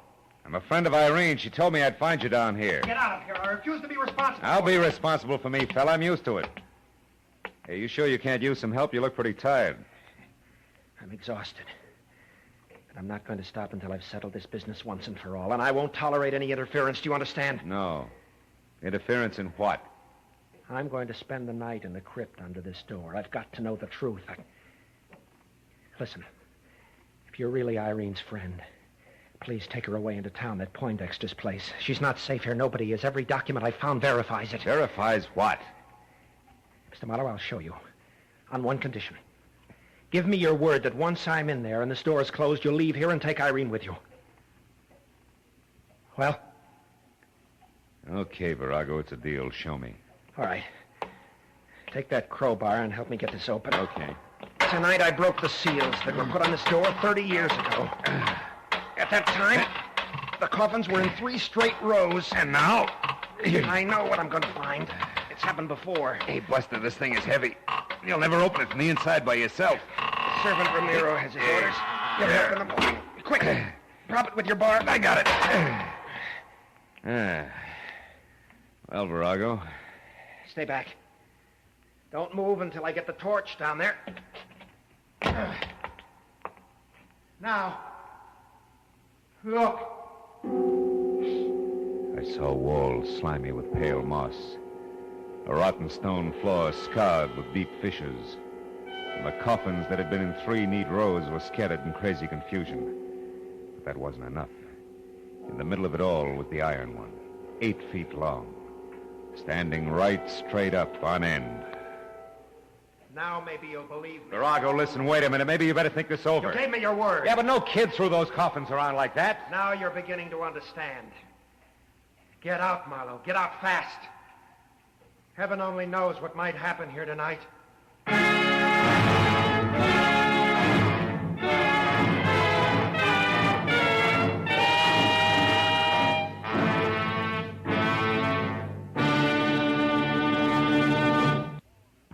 To make every day more enjoyable, treat yourself often to refreshing, delicious spearmint chewing gum. The lively, full-bodied, real mint flavor cools your mouth, moistens your throat, freshens your taste. And the chewing itself gives you a little lift, helps you keep going at your best. So for real chewing enjoyment that's refreshing and long-lasting, always keep Wrigley Spearmint Chewing Gum handy. Healthful, delicious Wrigley Spearmint Gum will make every day more enjoyable. Now with our star, Gerald Moore, the second act of Philip Marlowe and tonight's exciting story, The Iron Coffin.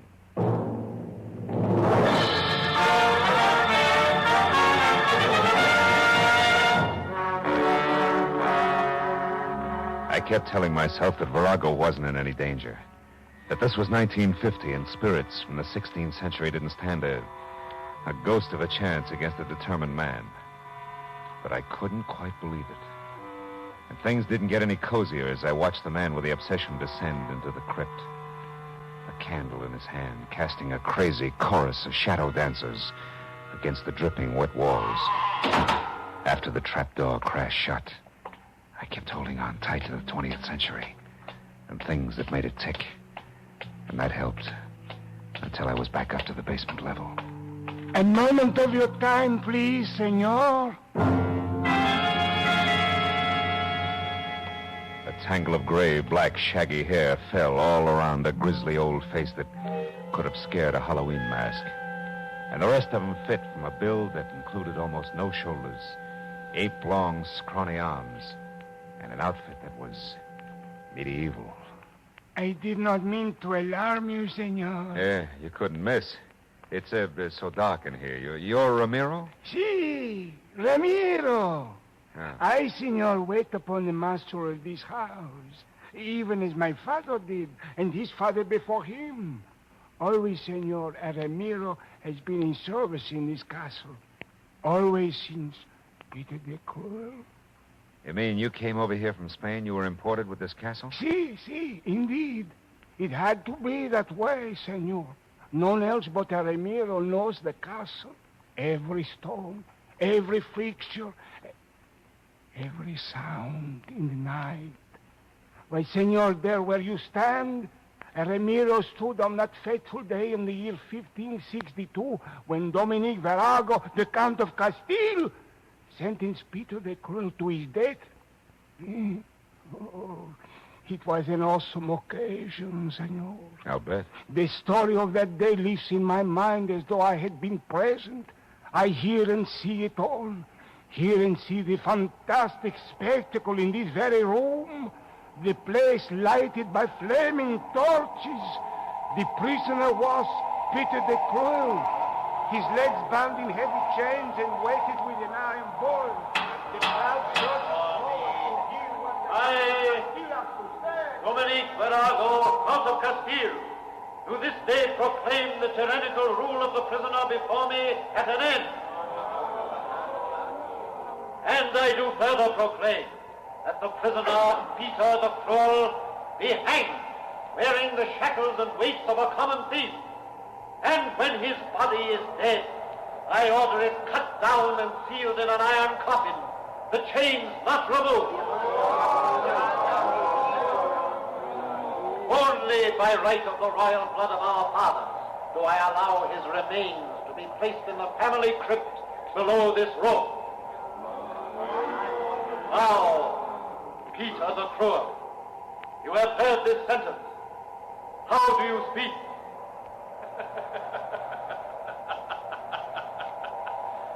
I speak, dear righteous ruler, very plainly. Very plainly. This, the day of my execution, is a black day. A black day for you, Dominic Virago, for Castile, for Spain. For in spirit I will not die, not go to the crypt below. In spirit I will not rest until I have had my revenge through all the years that follow this day. This black day!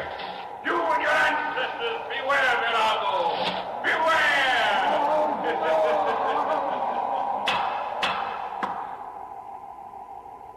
Silence! The Count of Castile would reply. Hang him!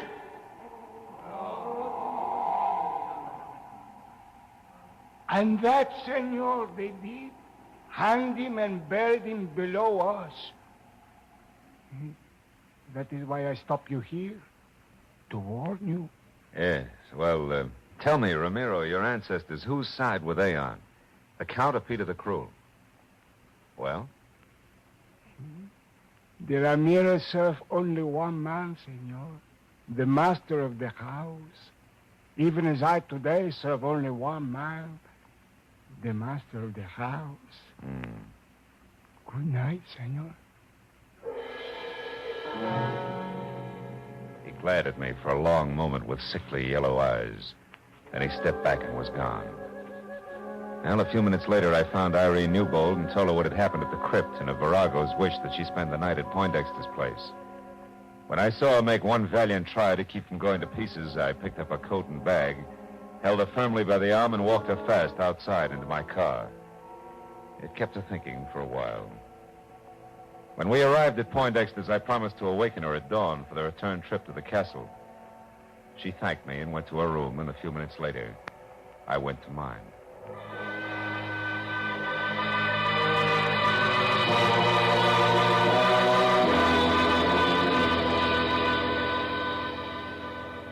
After 3 hours of cigarette-filled sleeplessness had gone by, I slipped outside and watched the summit light that winked at me every third second. I didn't wink back. And the sight of Elchester Poindexter standing at the cliff's edge ahead, looking toward the bay below and the long, wide wash of the full moon, didn't help any. Sure. How do, Mr. Marlowe? Trouble sleeping? Yeah, your local ghost made good. He keeps propping my eyelids open. And you don't feel up to much smart joking either, huh, Mr. Marlowe? Poindexter, I'm worried about Virago. And you should be. That Peter the Cruel was certainly a powerful party. Oh, nuts to Peter the Cruel. There's another answer. There's got to be. But you said Virago. Yeah, and I meant Virago. Virago in his own mind. He won't even look for another answer. He'll keep fighting ghosts until the boys in the white jackets with court orders call for him.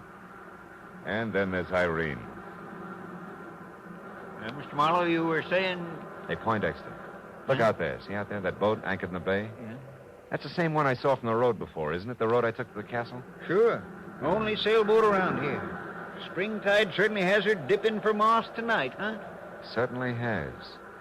Her, me, and a lot of other things, including the fact that our boy who's chasing ghosts is going to be killed by something very real. If we don't get a move on. Come on, come on. We're all going to the castle in a big hurry.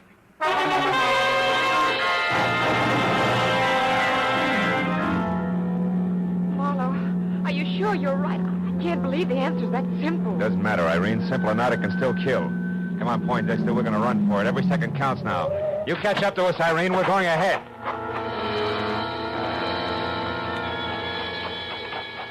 Poindexter followed me as I ran into the castle, and down the stone stairs to the basement and along the passageway that led to the spot above the crypt where I'd first met Marimo. But we both slammed to a stop at the sight of something I couldn't expect to find this side of the Dark Ages. It was Ramiro again. Only this time minus his apron and long winter underwear, and plus a head-to-toe black coat of mail with a shiny steel helmet spike on top, tucked underneath his arm. And in one hand, a lantern that swung to and fro with his cackling. In the other, a long sword, vintage Lady of the Lake. Stand back, senor! Back, senor! Senor, they're fighting down there in the crypt. Virago, the last of the Viragos, and Peter the Cruel. Peter who is to have his revenge. Get out, Ramiro. Come on, Poindexter. We got to get this door open. No, stop! Get lost, houseboy! Are we in time? Is Bennett all right? I don't know yet. Watch that jerk in the fancy dress. If he gets up, yell. Come on, Poindexter. We got to get this door open. Come on. Let's have it. It's coming. Look, the crypt is filled with water just like you said. Help me. Oh, Bennett. Bennett, thank heaven you're all right. Virago, here. Take my hand. Reach for it. There we are. Couldn't have lasted another minute. The water came through the cracks in the floor. And the coffins. They floated. That's right. They're bumping against the sides of the crypt as the thumping sound you people have heard. Yes. And when the water subsides again, the coffins will be scattered all over. Oh, Bennett, darling, you see, it's no angry spirit. Yes, but why the water, Mr. Marlowe, and why does Peter the Cruel's coffin always stand on end upright? Where does the water come from? The sea. There's an unusually high tide tonight. Spring tide, they call it. Right, Poindexter? Right. Happens when the sun and the moon are in either direct conjunction or opposition. You see, the castle's so close to the ocean and the crypt so deep that the water seeps in as the tide rises. Oh, I see. And as for Peter the Cruel, he settles upright because the old boy was buried in his coffin with his bondage chain still wrapped around his feet, according to legend. Ask Ramiro there. I'll be glad to tell you all about it. Senor, it is more than legend. It is truth. Truth, sir, that no Oh, can shut up, Ramiro. Had enough of you and your stories. Mr. Marlowe, how did you know? I mean... He means, what got you here in time? How did you think of the spring tide, Mr. Marlowe? Well, it was a sailboat anchored in the bay, Irene. You know, when I first saw it, its mast pointed straight up at the stars. When I saw it again, hours later, it was dipped forward sharply because the anchor chain had been pulled tight by the rising tide. Well, that gave me the hunch I needed. The hunch we needed, Mr. Marlowe. Thanks a lot. I'm glad to be out of the 16th century, and you know something? What? I think I'll stay out.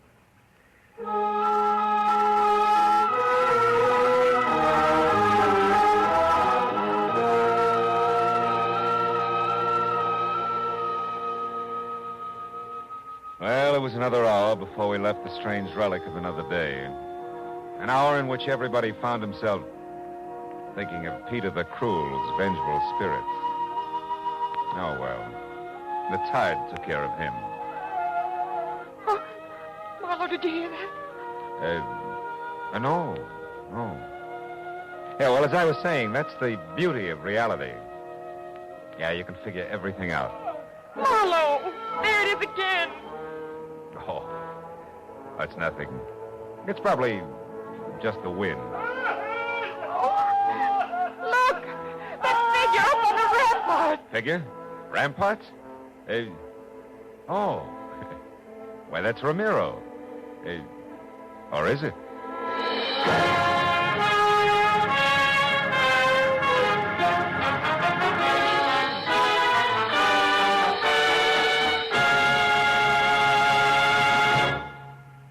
Remember, friends, to make every day more enjoyable, treat yourself often to refreshing, delicious Wrigley's Spearmint Chewing Gum. There's lots of cooling, real mint flavor in every stick. And chewing Wrigley's Spearmint helps keep you feeling fresh and alert. You feel better, work better, get more fun out of doing things. So indoors, outdoors, wherever you go, keep some healthful, refreshing Wrigley's Spearmint Chewing Gum handy. To make every day more enjoyable, treat yourself often to delicious Wrigley's Spearmint Chewing Gum.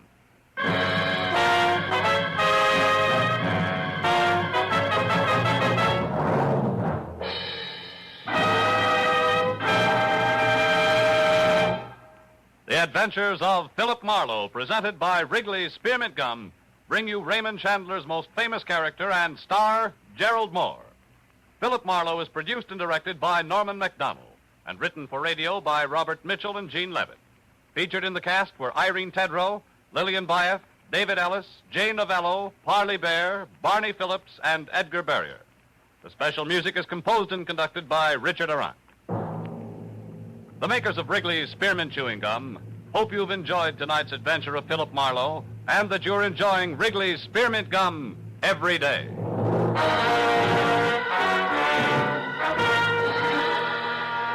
We invite you to be with us next week when Philip Marlowe says...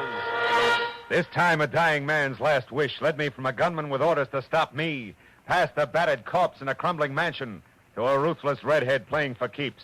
And when it was over, the one in the middle got away with everything, except the dying man's last wish. This is Bob Stevenson speaking, and this is CBS, the Columbia Broadcasting System.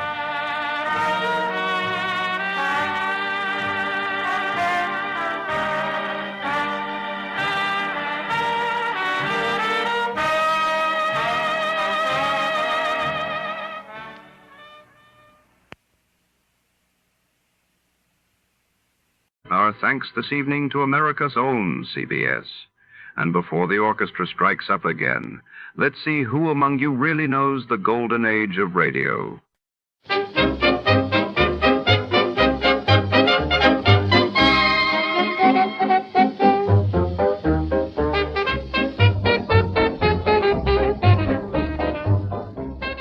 Tonight in Roulette, we enter the smoky back room of the Mariposa Social Club, a notorious gambling den tucked behind the neon-lit facade of a downtown Los Angeles nightclub. Beneath the glittering chandeliers and the velvet-roped roulette table, fortunes are won, secrets are whispered, and one fateful spin will trigger a deadly chain of events.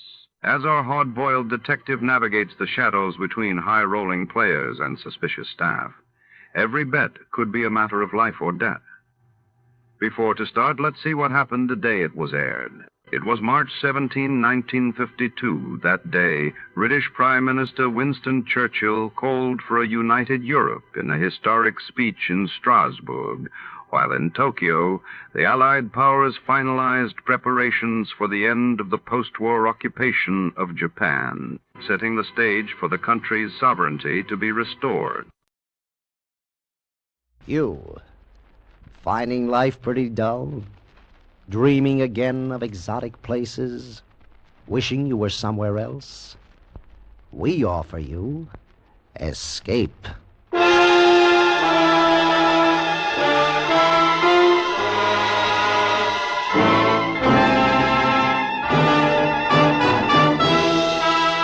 Escape, designed to free you from the four walls of today for a half hour of high adventure. Escape with us now to a train rushing through a European night and a beautiful woman who demands your help, as Anthony Ellis tells it in his exciting story, Roulette.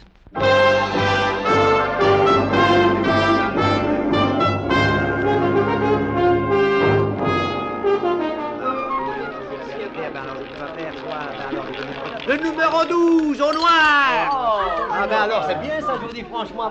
Well, I'm afraid I'm done in, Mr. McLennan. Nay, laddie, let me... Thanks awfully, sir, but no. Arson, it's against the laws of nature that the good Scot should gamble in the first place, so a few francs lent will only increase the McLennan clan's aggravation. You'll oblige me? Very decent of you, Mr. McLennan, but I really couldn't. Will you be leaving Monte Carlo? Yes, Paris for 2 or 3 days, then the holiday's over. Oh, you have the fare? Oh, yes, thanks. Good, good. I expect to go to Paris myself in a couple of days. If you're still there, I wish you'd give me a ring. George Sand. Oh, I shall. Well, good luck at the wheel. Ah, roulette. The game for idiots, except I cannot lose. Good luck to you, Richard.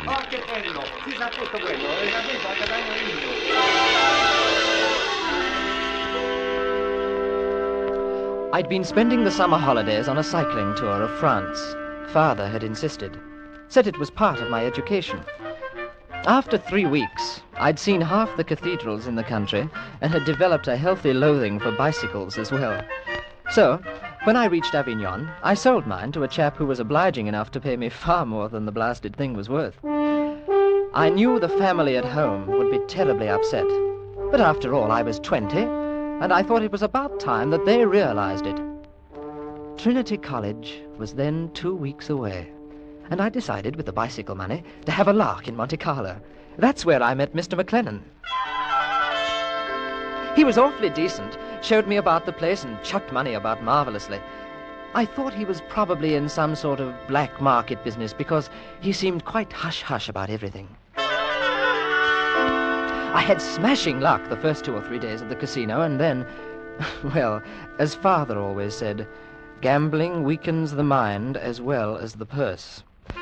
When I left the roulette wheel that evening, I had just enough money for fare to Paris and home. There was a breeze blowing from the Mediterranean as I walked to my hotel. Oh, it was lovely, and I didn't have a care in the world. Monsieur, please. What? Please, may I speak to you for a moment? Oh, I say. Me? Oh, I say. I must talk to you. Really? I was watching you tonight at the casino. You lost your money, didn't you? Yes, I'm afraid so. What would you say if I told you you could get it back, and more? 50,000 francs. 50,000? Please, we cannot talk here. Is there somewhere? Well, yes, there's a cafe across the street. No, it's too dangerous. Somewhere that people are not. That people are not? You are at a hotel.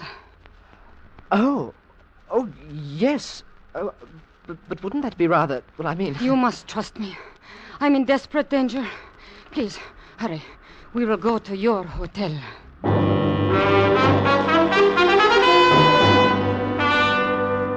It was a devilish awkward situation. I mean, taking a girl to one's hotel room, it simply isn't done. And I hated to think what Father would say. On the other hand, one couldn't let a lady down, especially her. Oh, she was beautiful. She was the most beautiful woman I'd ever seen. And she was very frightened.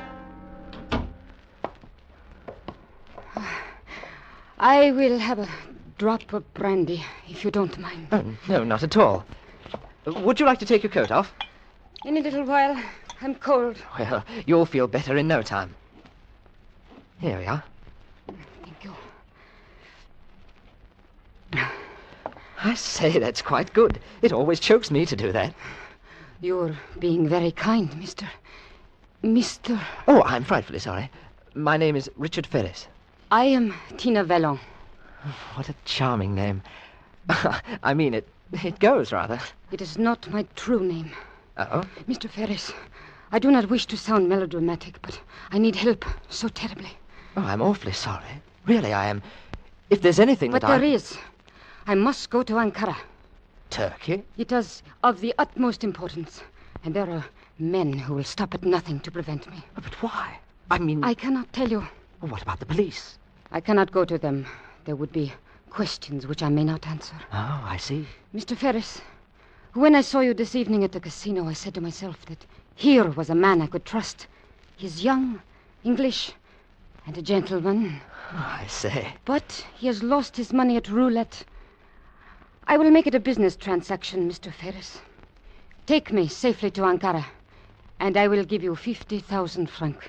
Well, I'd love to, really, but... Well, you see, next week I have to be in school. Well, that is college. Trinity. Cambridge, you know. Here, Mr. Ferris. Richard. 10,000 francs. The rest at Ankara. Please. Well, it's not the money. Really? Don't you see? They might not dare if someone like you were protecting me. Well... Take the money. It is a business transaction. Take it. I beg you to do this for me. Well, I feel like a cad.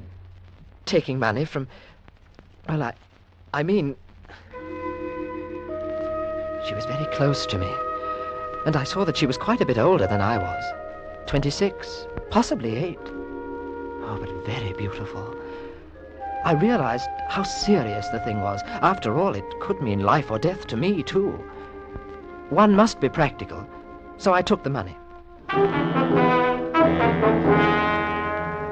I packed my traveling case, and together we left the hotel.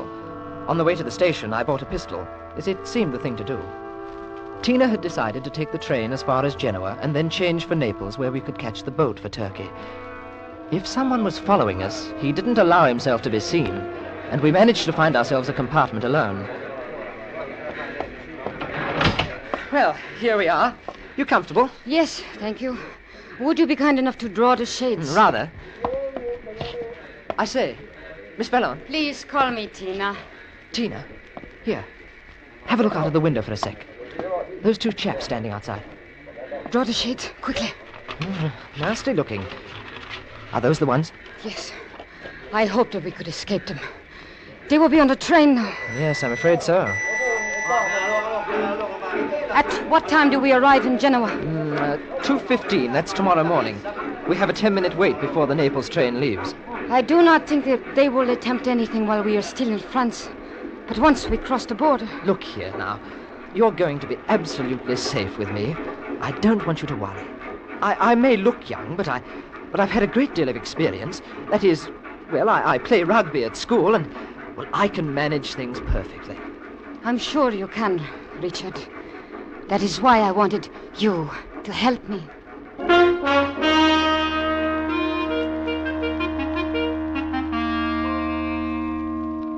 We settled down for the run to Genoa, and Tina dozed off. I just sat and looked at her. She was very lovely. Everything about her.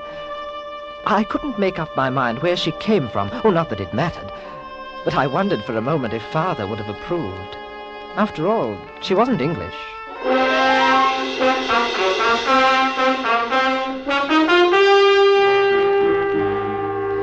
We'd been traveling for about 2 hours and a half when the trouble began.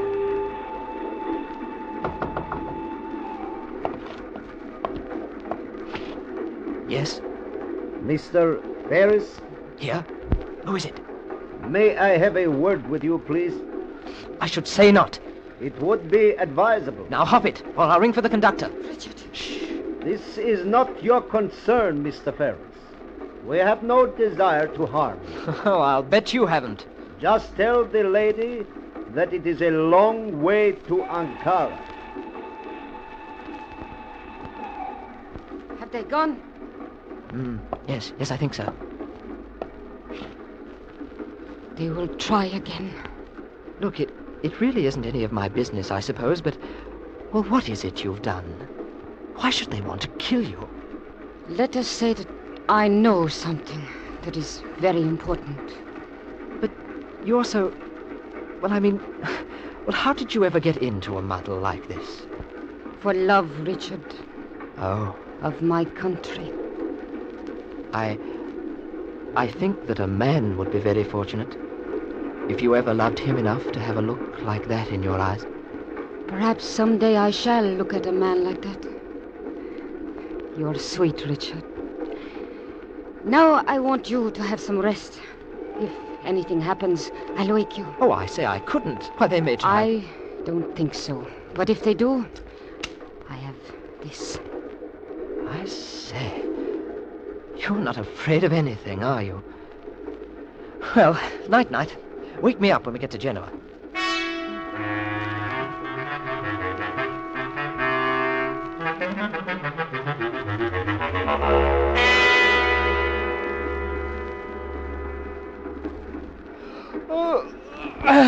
Hello. You look rested. Hello. Anything stirring? While you slept, I have been thinking. What? This is a great deal that I ask you to do for me. Even for 50,000 francs. Oh, but I wanted to. If you wish to turn back when we reach Genoa. I wouldn't think of it. I will not think of you as a coward. It is not your affair. And you are in danger, too. Well, as you said, it's a business arrangement. 50,000 francs, I'll take you to Ankara. Is it so easy to put a price on your life? No, but I wouldn't want you to be harmed. You are a very odd young man, Richard Ferris. Oh, I'm not really so young, you know. I just look it. Oh. Hello, we're in. Come along. We've got to get that Naples train. Now stay close behind me. Su bagaglio, signore. No, thank you. Can you see them? No. Well, we'll follow the crowd. I don't think they'll try to stop us as long as we're with people. It happened very quickly.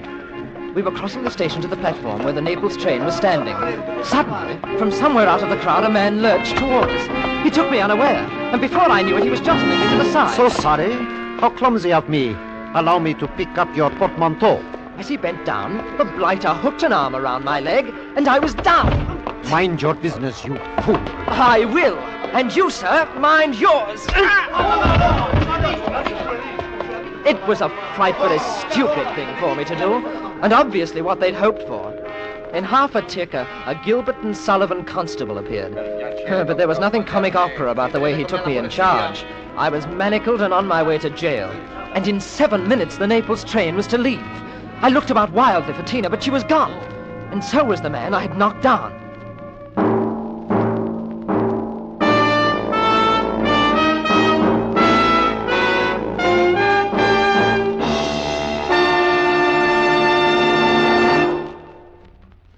CBS wishes to remind you that 2 of its top comedy shows have returned for another great season. The Sunday night Amos and Andy and Red Skelton shows. Both programs are heard on most of these same CBS stations. Be listening tonight and every Sunday night this season for Red Skelton and Amos and Andy at CBS, the Star's Address. And now we return you to Escape.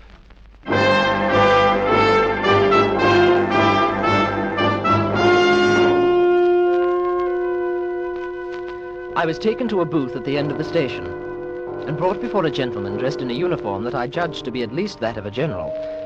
The arresting constable spent 2 minutes pouring out my crimes, whilst the general, who looked like a bandit but spoke like one of my professors, listened.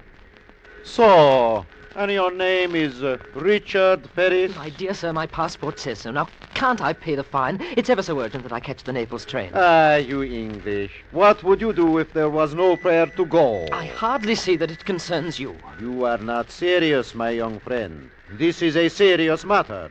One cannot stride around Genoa striking innocent citizens. Innocent? Well, I'll be blowed. He asked for it. Now, why wasn't he arrested, I should like to know? Yours was the offense for striking without provocation. Without... All right, then. All right, I'm sorry. I was wrong, quite wrong.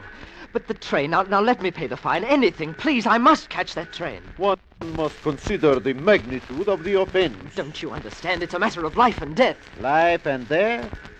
Well, not exactly. You see, it's my wife. Yes, my wife. Oh, we're on our honeymoon. But why did you not tell me this before? It makes a difference. Well, in 2 minutes it won't, not if I miss the train. 50 lire fine, and a warning. 50 lire. How much is that in francs? Frank, let me see. The rate of exchange look, now... Here you are, 500. That should manage. And thanks most awfully. You're very kind. It must have been enough, because they didn't shoot at me as I ran back down the station and to the Naples train platform. I looked at the station clock. 1 minute.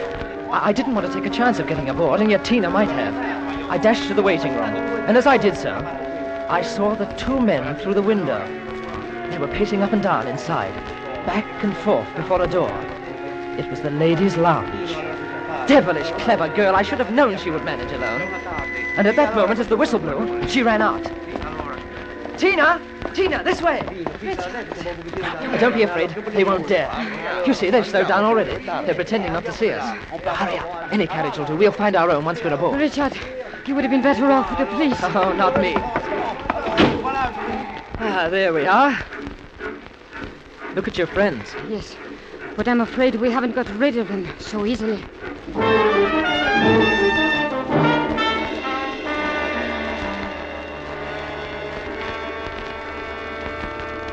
Then, how did you manage to get away from the police? Oh, it was simple. I said we were on our honeymoon. Oh. Now that you are here, I'm glad. Well, I couldn't let you down, you know. I mean, well, I'm awfully keen about you see. I understand. And I want to tell you something, because I trust you. Yes. If I do not reach Ankara, it is possible that you will. Oh, no, you mustn't even think of that. They will try to stop us again, possibly before we get to Naples, but most certainly on the boat. Perhaps they will not succeed, but if I cannot, I want you to take a message for me. Righto. Count on me. You must go to the Ministry of War. There is a man there named Bardis. Tell him you come from me. Yes? Tell him that the blow must fall no later than the 9th. The place will be Ressuilin. Only that? Richard, what I have told you is the information that can mean death for both of us. Ah. And that's why they want to stop you? Because of that message? A message which means defeat for our enemies. What bounders?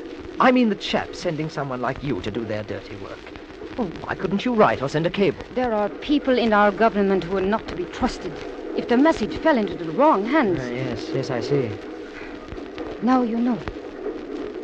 By Jove, you really are. You're quite a girl. And you, Richard, are quite a man.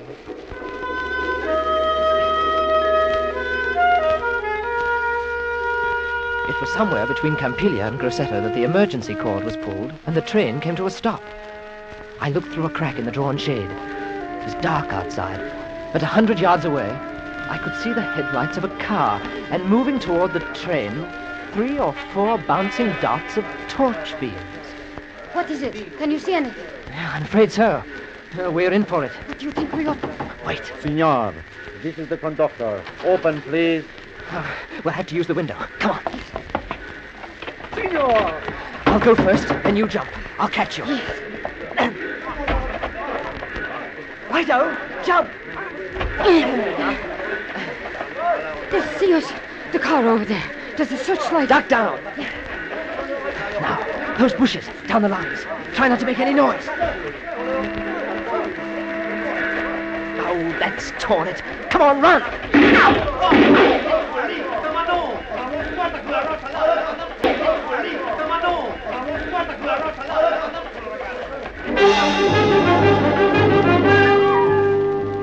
As we ran, I heard a voice shouting for us to stop, and another telling them not to shoot. Oh, that was strange, and I wondered why they wanted us alive. We kept going until we found a dirt road about a quarter of a mile away. It was very dark, but through some trees I saw a glimmer of light that looked like a house. We stumbled across a field to it. It is going to be difficult. They must know the country. Well... If I can rouse someone at that farm, I'll get our bearings. Is it wise? There's no other way. You might find a car there. Wait a moment. What's the matter? I thought I heard... There, you see, coming up the road. Like hounds and hares, eh? Well, they can't drive across the fields. Come on. Would it be wiser if we parted? One of us would have a chance to get through. Not yet. Oh, blast. They must have seen us. Are you all right? Yes. Oh, if we could just get a car. Look. Behind us, torches. 3, 4, 5. Possibly one stay behind in the car. Your friends have got quite an army.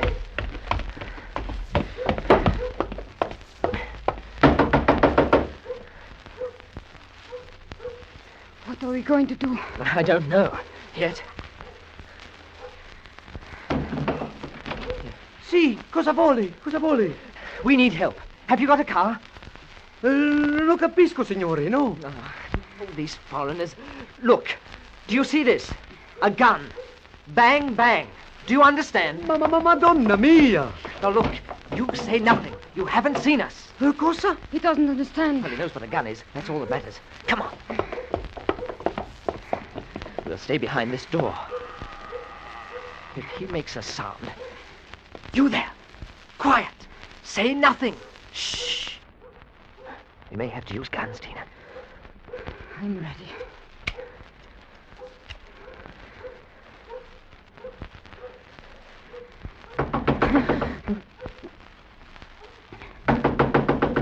Oh, the idiot. Why doesn't he open it?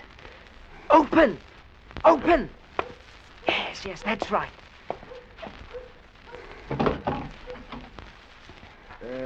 Via Jerry, signore. Here come per 2 uomini. Ha visto qualche persona? 2 persone? No, non se ne stanno qui, no. Una signora, un signore inglese. No, nessuno. Una spia.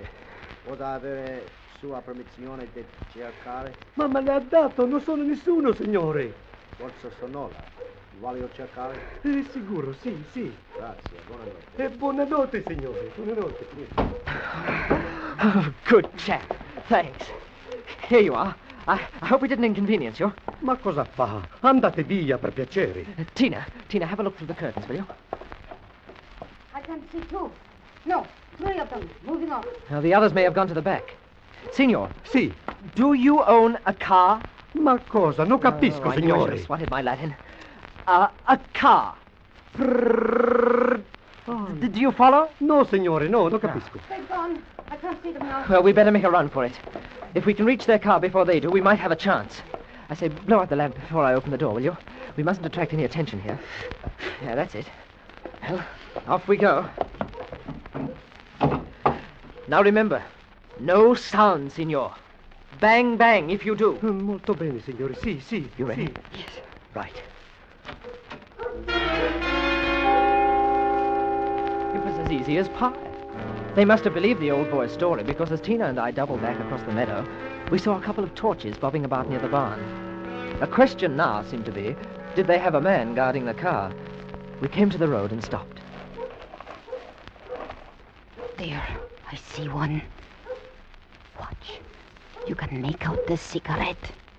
He's leaning against the mudguard. Yes.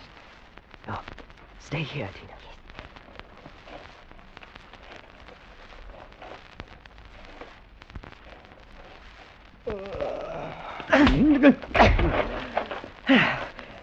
It's all right, Tina.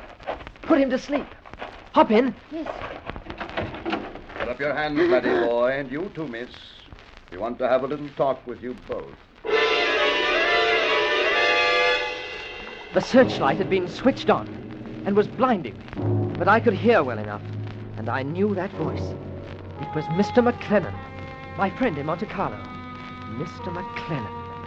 Well, now I understood why they'd let us escape from the farmhouse so easily. You haven't been in the business as long as I have, Richard. I knew the old man was lying about not seeing you, and I expected you tried to get her motor. You did. Well, what do you intend to do? Ask the young lady. She knows. Oh, it's going to be that, eh? You should have known better. But I'm sorry you got yourself concerned in the matter. I rather liked you. Look here. I've got some money. Why not let her go? You can hold me. Oh, you are a very young man, aren't you? We're not interested in you, Richard. It's the girl we're after.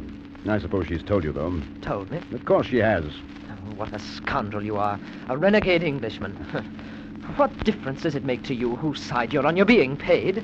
Well, we'll pay you, too. Oh, man, you don't understand. It matters a great deal whose side I'm on. She told you to take a message to the man in the Ministry of War if she didn't get through.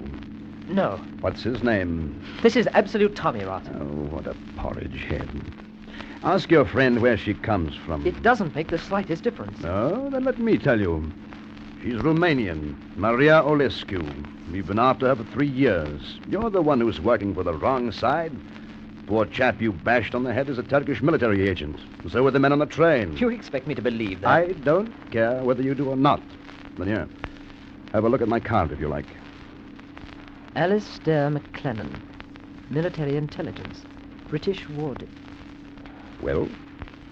It's a fraud. A fraud? Why do you think we didn't have the police stop you both in Genoa? We couldn't, because this thing you've got by the tail is too big. It mustn't get out. You know what war is, Richard. Do you expect me to answer that? If your message gets through, we may have one. Very soon. Our department thinks that this girl has the word for the assassination of someone in Turkey very high up. You have that message, too, haven't you? Haven't you? Tina? It's all true, Richard. Everything that he says. It's too late now, anyway. I'm sorry. But, Tina, you mean that all this time... What was the message? Well, I was supposed to contact a man named Bardiz and say that the blow must fall no later than the 9th. The place will be Ressolin. Ah. He did not know, Mr. McLennan. Please, believe me. I told him that you were trying to prevent me from reaching Ankara. He didn't know. I'll take your word for it. But we'll have to hold him until after the 9th, just to be on the safe side. I say, Mr. McLennan. You must think I'm an awful fool. No, laddie boy. Just awfully young. Next time you'll know better than to help a beautiful woman in distress.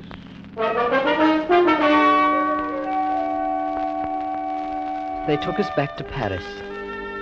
And during the whole journey, Tina didn't speak a word. Just looked out of the window. I thought of my family, of Trinity College and England. But none of them seemed particularly important now.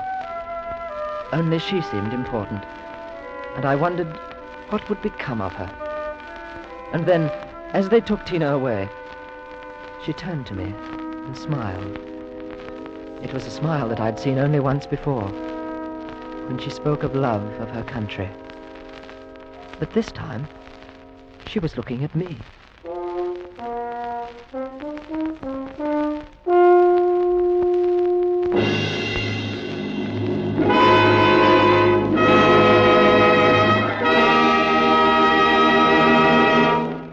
Escape is produced and directed by Norman MacDonald. Today we have brought you Roulette by Anthony Ellis, with Terry Kilburn starred as Richard. Featured in the cast were John Daner, Alberto Morin, Georgia Ellis, Lou Krugman, and Edgar Barrier. Special music was arranged and played by Ivan Ditmar. Next week, escape with us to a puppet kingdom in the heart of the Belgian Congo, and a man who challenged that kingdom because of a dream.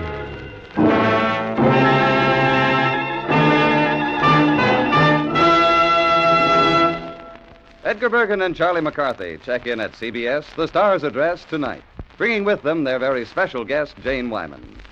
Stay tuned now for Make Believe Town, which follows immediately over most of these same stations. James Matthews speaking.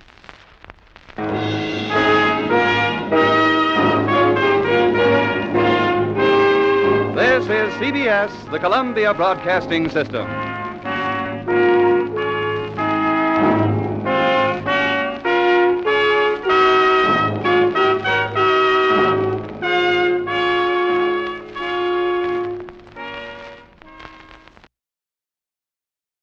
We tip our hats tonight to our partners at CBS. Stay tuned, folks, because before the next story begins, it's time for a fast and fun radio quiz.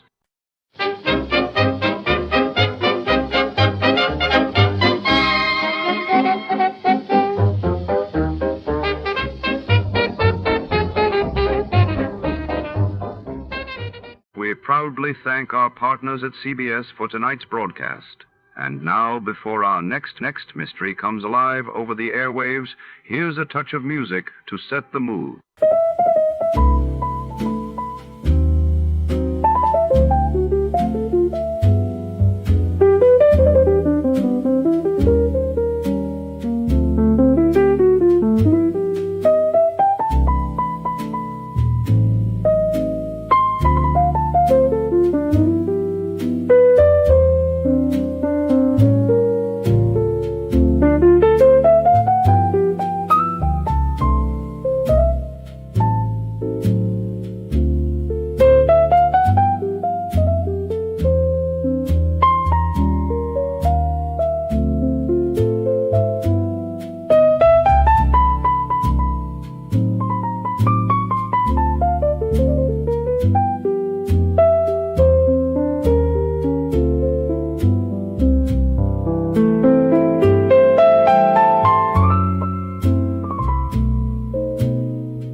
Tonight, the shadows fall across the marbled halls of the city's Grand Museum, where priceless artifacts sleep behind glass until a single night of terror shatters the silence.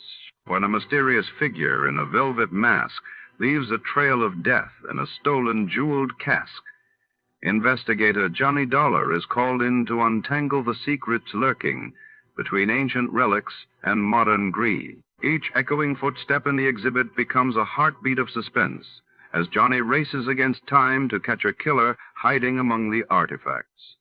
Before to start, let's see what happened the day it was aired. It was January 21st, 1956. That day, the world watched as the United States and Great Britain announced joint plans to withdraw their troops from the Suez Canal, shifting the balance of power in the Middle East while in Japan. Thousands mourned the death of former Prime Minister Shigeru Yoshida, a key architect of post-war recovery.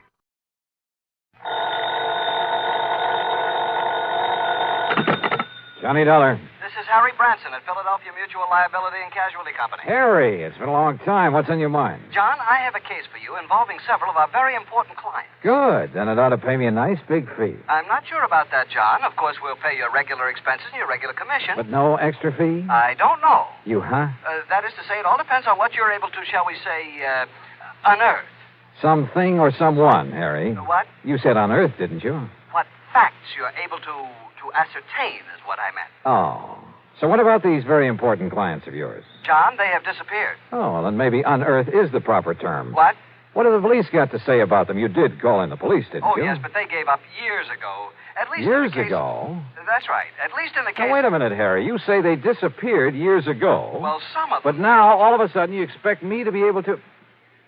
What did you say the extra fee will be on this case? I told you it all depends. Exactly. Yeah, on whether I'm able to literally dig them up for you. You know where they're buried?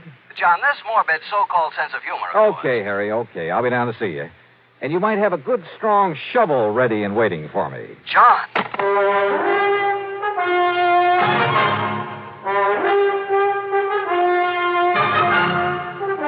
Bob Bailey in the exciting adventures of the man with the action-packed expense account. America's fabulous freelance insurance investigator. Yours truly, Johnny Dollar.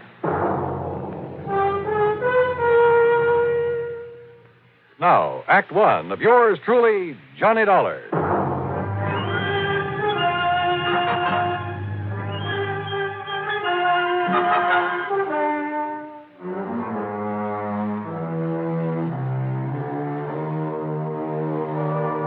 Expense account submitted by Special Investigator Johnny Dollar to the Philadelphia Mutual Liability and Casualty Company.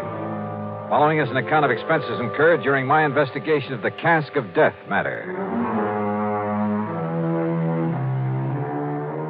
Expense account item 1, 1340, train fare and incidentals, Hartford to Philadelphia. I went by train since Harry Branson didn't seem to be in a hurry, and I enjoyed a look at the countryside this time of year. It was a little after noon by the time I reached the office on Walnut Street and sat down to talk with Harry. But I thought I impressed the...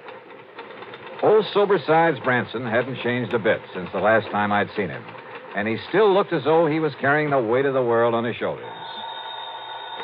However, now that you have finally arrived, suppose I get right to the point and tell you what this is all about. Well, you said on the phone that some of your policyholders have disappeared. Yes, and you must understand this, John. Yeah? In accordance with Pennsylvania law, in a case of a mysterious disappearance, and I'm sure you're familiar with the mysterious disappearance clause that's part of all our life insurance contracts. Well, if you mean did I ever read the fine print on one of your policies, the answer's no. You should sometime. The fact remains that when the insured disappears and fails to return or otherwise be accounted for by the end of 7 years, when the company has received no proof the insured is still alive, the company then presumes the insured to be deceased. Do I make myself clear? Keep talking, Harry. It simply means that at the end of 7 years, the full amount of the insurance is then paid to the beneficiary or beneficiaries, whichever the case may be. So, 7 years ago, a Mr. Wilbur Davis of Goshenville here in Pennsylvania mysteriously disappeared. Now his beneficiary is demanding payment of the insurance. Naturally. So why don't you pay it? We shall. But in checking through the files, I've suddenly discovered that his was only the first in a long series of mysterious disappearances. There have been a total of 8, all within a relatively small area, and of recently increasing frequency. When was the last one? The 4th of last month, Mr. Charles Moody. Charles Moody. Where? In the little town of Kirkwood, New Jersey. And the police have found no clue as to what might have happened to him? None whatsoever. One in Goshenville, Pennsylvania, one in Kirkwood, New Jersey. Where were the others? 2 in other small Jersey towns, 2 here in Pennsylvania, and 2 down in Delaware. Any relationship among the beneficiaries? None. That is, none that we know of. Why do you ask that? I just wondered if some one person was killing them off to collect the insurance. No, the beneficiaries are all widely separated individuals, so you can dismiss any possibility of murder. Harry, in a case of this kind, that's the one possibility I never dismiss.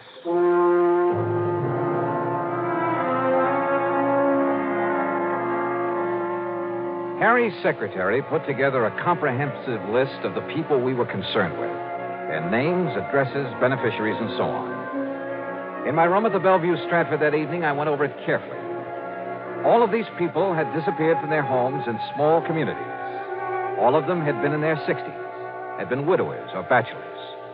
As for the beneficiaries, they were scattered about all over the country.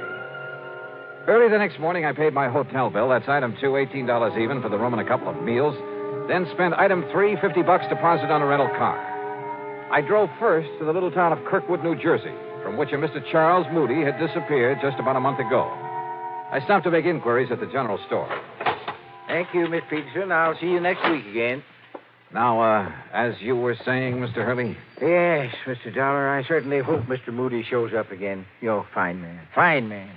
Used to come down here at the store for a quiet game of checkers now and then. And the police have no idea where he might have gone or why? Yeah, well, I guess I'm about the only police we have here in Kirkwood. Oh? Of course, I notified the state police, and I presume they're still looking for him. Just, what happened, Mr. Hurley? Just took the bus into Philadelphia one day, and, well, that's the last we heard of him. Do you know anything about the beneficiary of his insurance? Let's see. According to my list... It's a nephew, Mr. Dollar. Yeah, Charles Moody. Lives out in California. Yeah, Mr. Moody always felt that he was the most deserving of his relatives. Left him everything, huh? Well, the insurance and his money, yes. Well, I know because, well, I'm the only lawyer here in Kirkwood, and I made out a will for him. You say just the money to his nephew? Except for his wine cellar, all his property will go to the town. Wine cellar? Yes.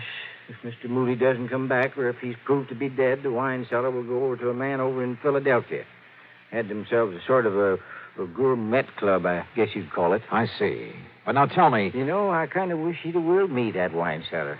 You see, you should see the collection he has there from all over the world. Yes. German wines and French and Italian. Yes, I'm sure. Swiss, but, Hungarian, now, Mr. Hurley, champagne. Is there anything else you can tell me that might help me to find him? How about his friends?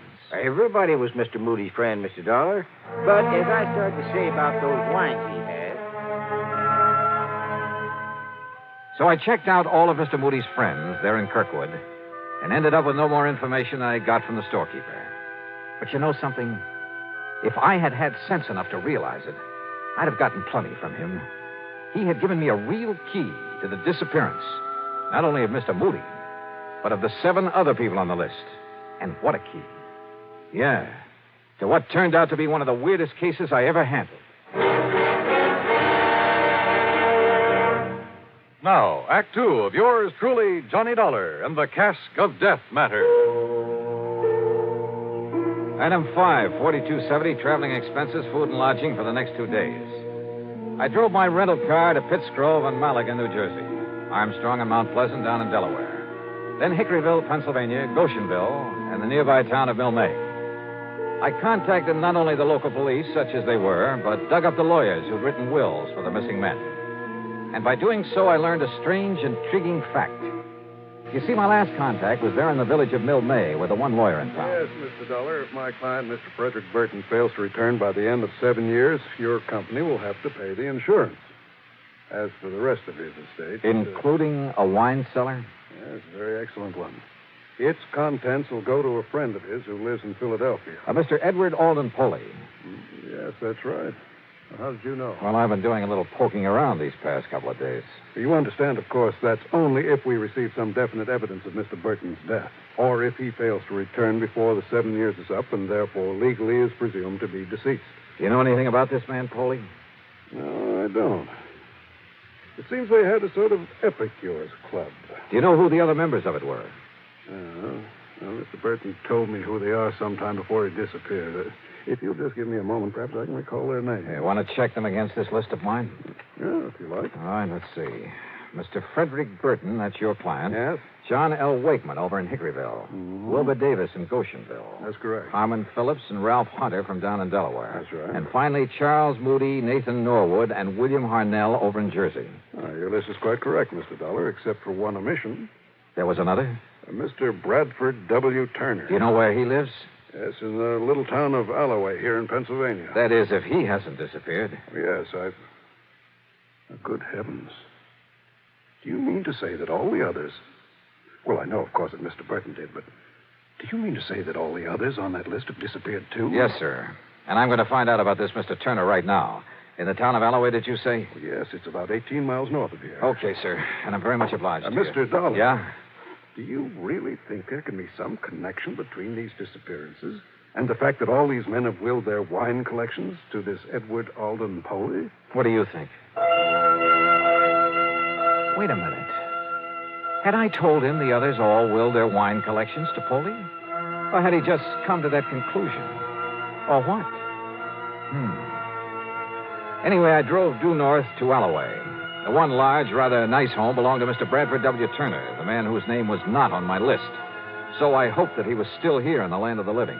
He was, and he turned out to be a very fine gentleman, despite his preoccupation with vintage wine. No, Mr. Dollar. Our little order of epicures has not been very active since several of the members have, disappeared.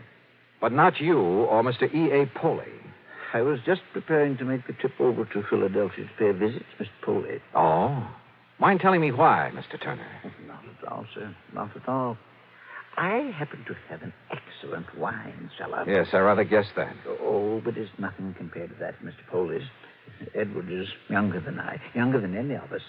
But his vast, labyrinthine cellar is a veritable treasure house of rare and priceless vintage. I see. Now... Even I haven't seen the full extent of it, but... Oh, if only I could get hold of some of that ancient, rare Amontillado he has so often told us about. Promised to show us so many times. Up until now, I've not had anything worthy to offer him in exchange. But now, I've acquired a bottle of very old and very fine Medoc, a de Grave. So I shall take it to him in the hope... You know, you talk as though this wine collecting were the most important thing in your life. Oh, it is, sir.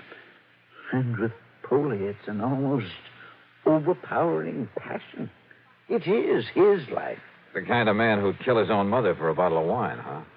That's not the jest you may think it is, Mr. Dollar. Which is why I wonder if this bottle of fine Medoc will be enough. Mr. Turner, you're not taking it over to him. I beg your pardon. I am. Now, look here, Mr. Dollar. I've been awaiting this opportunity for years. Yeah, and you'd probably give just about anything. You're right, sir. I would. Your life?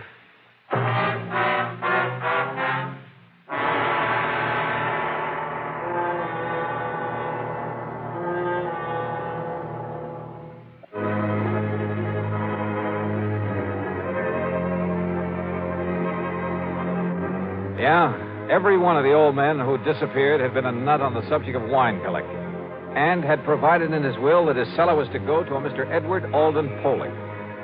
You know something? When I talked to Poley at his home in the old Germantown section of Philadelphia, I decided he was the biggest nut of all, and possibly a dangerous one. There was an old house and a big one. It must have been one of the original Philadelphia mansions. As for Poley himself, well, I'd say he was a man of about 50. He was short and heavy-set, and his face reminded me of a bird of prey. Very thin, with a long, aquiline nose. His eyes were far apart and almost beady. In spite of his shortness, he seemed to almost hover over things, including me. As he led me into the library, his eyes kept glancing at the package I carried, and there was a kind of inner glow in them. I can think of only one thing. Madness. Dollar, did you say? That's right. Johnny Dollar. I see. Oh? I mean, it's a very unusual name. I, can't help but admire this library, Mr. Poley. Only the best. I must have only the best, Mr. Dollar. Yes, it looks so. Nothing, no one must stand in the way of my having the rarest, the finest of everything. Sometimes it takes years, Mr. Dollar, but sooner or later I get what I want. I notice you have a lot of the works of Edgar Allan Poe. The greatest writer who ever lived. I am fortunate to bear the same initials. What? Oh, yeah. Look there. First copies of his works. And look there. The manuscript of one of them. Well, it has to do with a certain wine. Yeah, I see. Which brings us to what you have there. Well, it's a famous old Medoc, Mr. Poley, a de Grave. Its age, the vintage. Let me see it. What? Well, sure. Yes. Look at it. Well, I only brought it here for your opinion. Huh? Oh, but I must have this. I must have I'm afraid that's impossible. Oh. We shall see. Perhaps we'll make an exchange. I have in my vaults an old, a rare, a priceless Amontillado. Come, Mr. Dollar. The Casque of Amontillado, huh? What was that? Nothing, sir. Lead the way. He did. Yeah, he sure did. Through a hidden door behind a panel in the wall. Instead of using a flashlight, he took along a sort of torch, a flambeau, I think you call it, that gave off an evil, oily smell that stained the passageway with smoke. He led me down a long, winding staircase between the walls. Then finally we came to the vast wine vaults deep underground. This was really something out of Edgar Allan Poe. It was cool and damp with great drops of water slipping down the old stone walls. On one of them was a motto. Nemo me impune lacessit. I'm afraid my Latin is a little rusty. No one dare seek to best me with impunity. Yeah. But now the Amontillado... A little further. Are you a mason? A mason? A little joke, Mr. Dollar. You see, I am. He pulled a small trowel out of the inner pocket of his coat, then laughed strangely. Sure. The Casque of Amontillado, just like in the story by Edgar Allan Poe. The dark, damp wine vaults, that motto on the wall, the trowel. And this madman was living apart. No wonder his friends had disappeared, because each of them had had some priceless wine that he wouldn't part with. That is, until... The next vault, Mr. Dollar. A large crypt with niches in the walls, some of them blocked in, others empty, waiting. There I'll introduce you to my friends who are gathered there. Your friends? Of the Order of Epicures. They, too, have brought me wines for my collection. Davis, Norwood, Harnell, Hunter, Phillips, Wakeman, Frederick Burton. Those names. Even my old friend Charles Moody. You killed them, didn't you?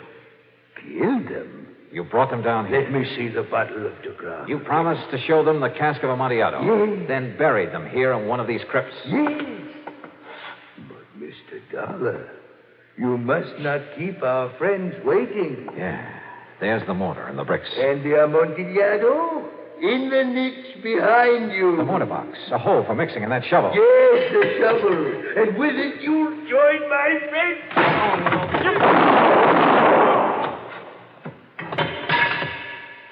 But this isn't the way the story.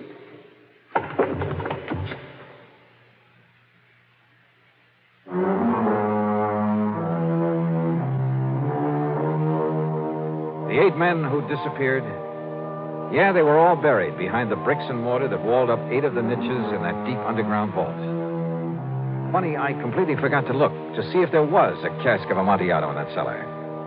Edward Alden Poley, when the courts get through with his case, I'm sure he'll be committed to an institution for the rest of his life. Yeah, I told you in the beginning, this was the weirdest case I ever tackled. Expense account total, including incidentals and the trip back to Hartford, $101.20. Yours truly, Johnny Dollar.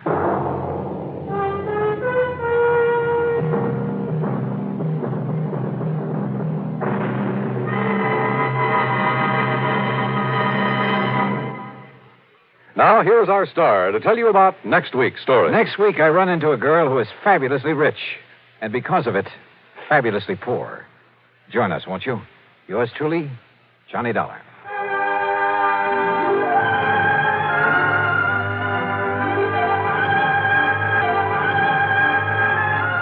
Yours truly, Johnny Dollar, starring Bob Bailey, originates in Hollywood and is written, produced, and directed by Jack Johnstone.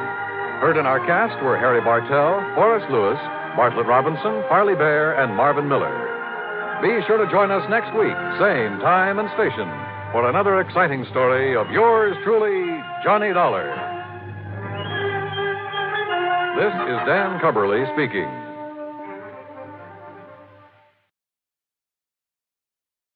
A warm word of thanks tonight to our sister station, CBS. And before the next thrilling episode begins, let's see how much you know about your favorite radio heroes.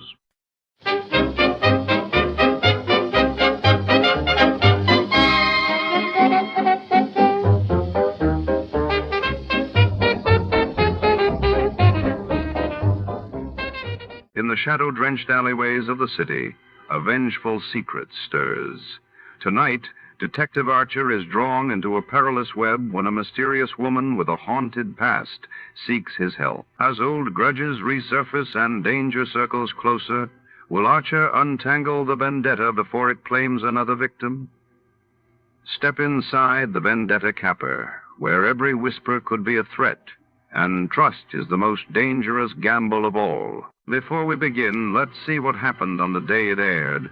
It was March 15th, 1949. That day, the world watched as the Soviet Union announced new economic reforms, while across the globe, Israel was officially admitted as a member of the United Nations. The National Broadcasting Company presents The Adventures of Sam Spade, Detective.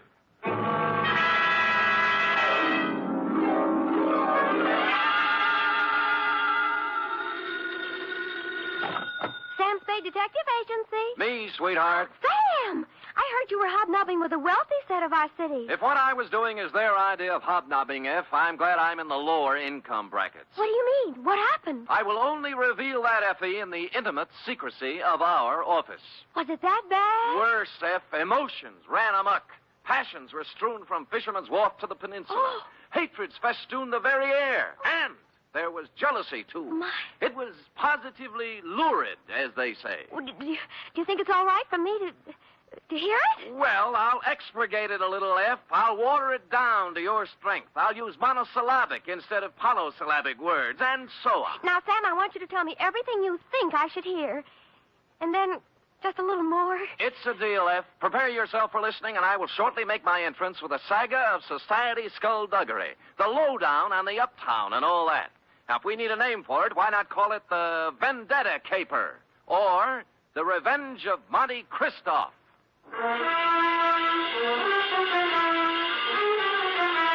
Transcribed for NBC, William Spear, radio's outstanding producer, director of mystery and crime drama, brings you the greatest private detective of them all in The Adventures of Sam Spade.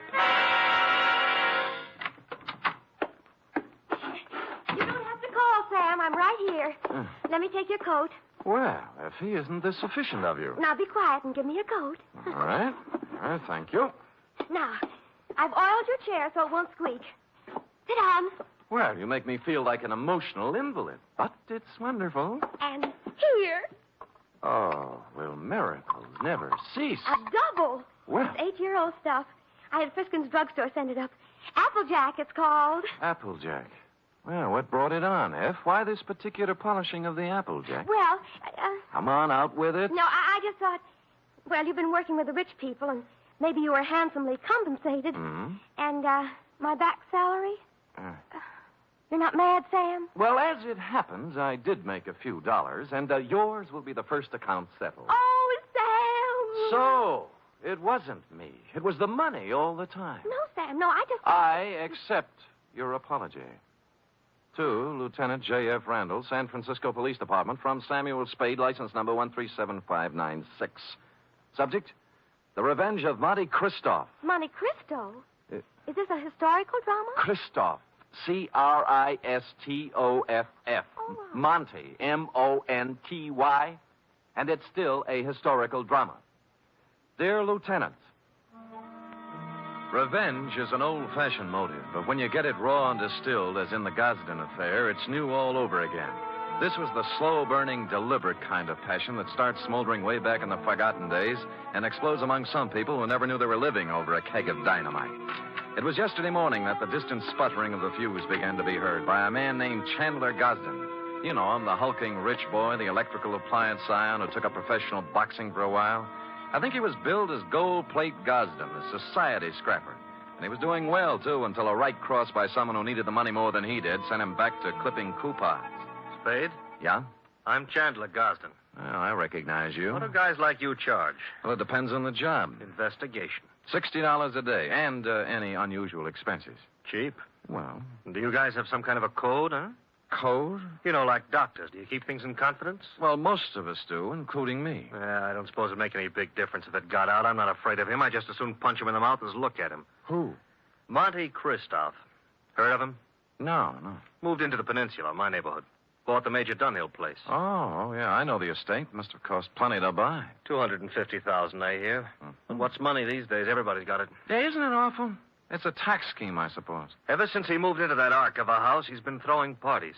They're a cross between the last days of Pompeii and a Polish wedding. He invites hundreds of guests, everybody who is anybody. Disgusting. But it seems legal so far. He's been there 4 months throwing parties, inviting everybody in the phone book. Everybody but me. Well, maybe he just doesn't like you. What are you talking about? I'm one of the best-liked guys in the peninsula. Everybody likes me, little kids, cops, the guys at the country club. I never had an enemy in the world. Besides, I got Virginia. Oh, who's she? My wife. Oh. One of the sweetest little girls that ever came down the pike. Well, my apology. She was a bald one. Oh. The year I married her, she was the social catch of the year among the women. Really? Yeah. So was I among the men. Well, look, I got to tell you some more. A month ago, one of my company warehouses burned down. Somebody slipped up and the fire insurance hadn't been renewed. I lost $350,000. Guess who had lunch with my insurance man a week before the fire? Monte Christoph. You got it. Next thing is, the rumor gets around that the Gosden Electrical Company is on the verge of bankruptcy. No, of course it isn't. Absolutely not. A gossip columnist reports that I'm going to close up shop and beat it to South America with what dough is left. Then when the stock prices start dropping, somebody suddenly buys them up so fast they disappear overnight. Some corporation I never heard of called the Dantes Corporation. I see. And then all my friends start getting unfriendly. As soon as I show up, everybody stops talking. Act as if there's some big secret about me that I don't know. And they've all been to Monte Christoph's parties lately. That's right. The week after he arrived in town, all these things started happening. Now, what I want to find out is why. I don't even know the guy, but he's making a big change in my life. Well, it sounds like you're entitled to know. I don't know how far I can get. The best I can do is find out who he is, where he comes from, who his friends are, all those things. Okay, you're hired. Now find out everything about this Monte Christoph. I got to know what's going on. I'm sorry, Chandler. I wasn't able to get here when you said. The traffic was absolutely unbelievable. Cars everywhere. They must be giving cars away these days. Everybody has one. I think we should get a helicopter. Mr. Spade, my wife, Ginny. Well, how do you do, Mrs. Gosden? Chan, I hope you haven't lost your head and blabbed everything to him. I told you these sort of men weren't trustworthy. I beg your pardon, madam? Look, Ginny, I told him, and he's a good guy. Well, if you just want to go around giving your life secrets... Oh, shut up, will you? I'm the man of the house. Really? And I suppose I count for nothing? Oh, forget it. Spade, I'm depending on you. Don't let me down. You wouldn't think a millionaire would be hard to biograph, but I came up with very little information on Mr. Monte Christoph. He'd arrived in town 4 months ago, stayed 10 days at the St. Mark Hotel, then bought his house. He had a bank deposit running into 7 figures. He had no known business connections, just money. The register at the St. Mark said he came from Chicago, and an airline company verified that he'd been a passenger aboard one of their ships from the Windy City. This was as far as I'd delved when my place of business was entered by a man in powder blue livery. You Spade? The same. Mr. Monte Christoph sent me to pick you up. I see. Up for where? For his mansion on the peninsula. Oh. He said he knew what a rough time you must be having at your present job and that he'd be glad to make the whole thing simple to you. Oh, he really said that? That's what he said. Oh. But I don't know what it means exactly. Well, I don't know what it means exactly either, but there's one good way to find out. Home, James? My name is Bertuccio, sir. Bertuccio? I see. How long have they been calling you that? Well, let me see. It's about... Oh, what do you mean? I mean, it's my name. All right. We'll talk it over in the car.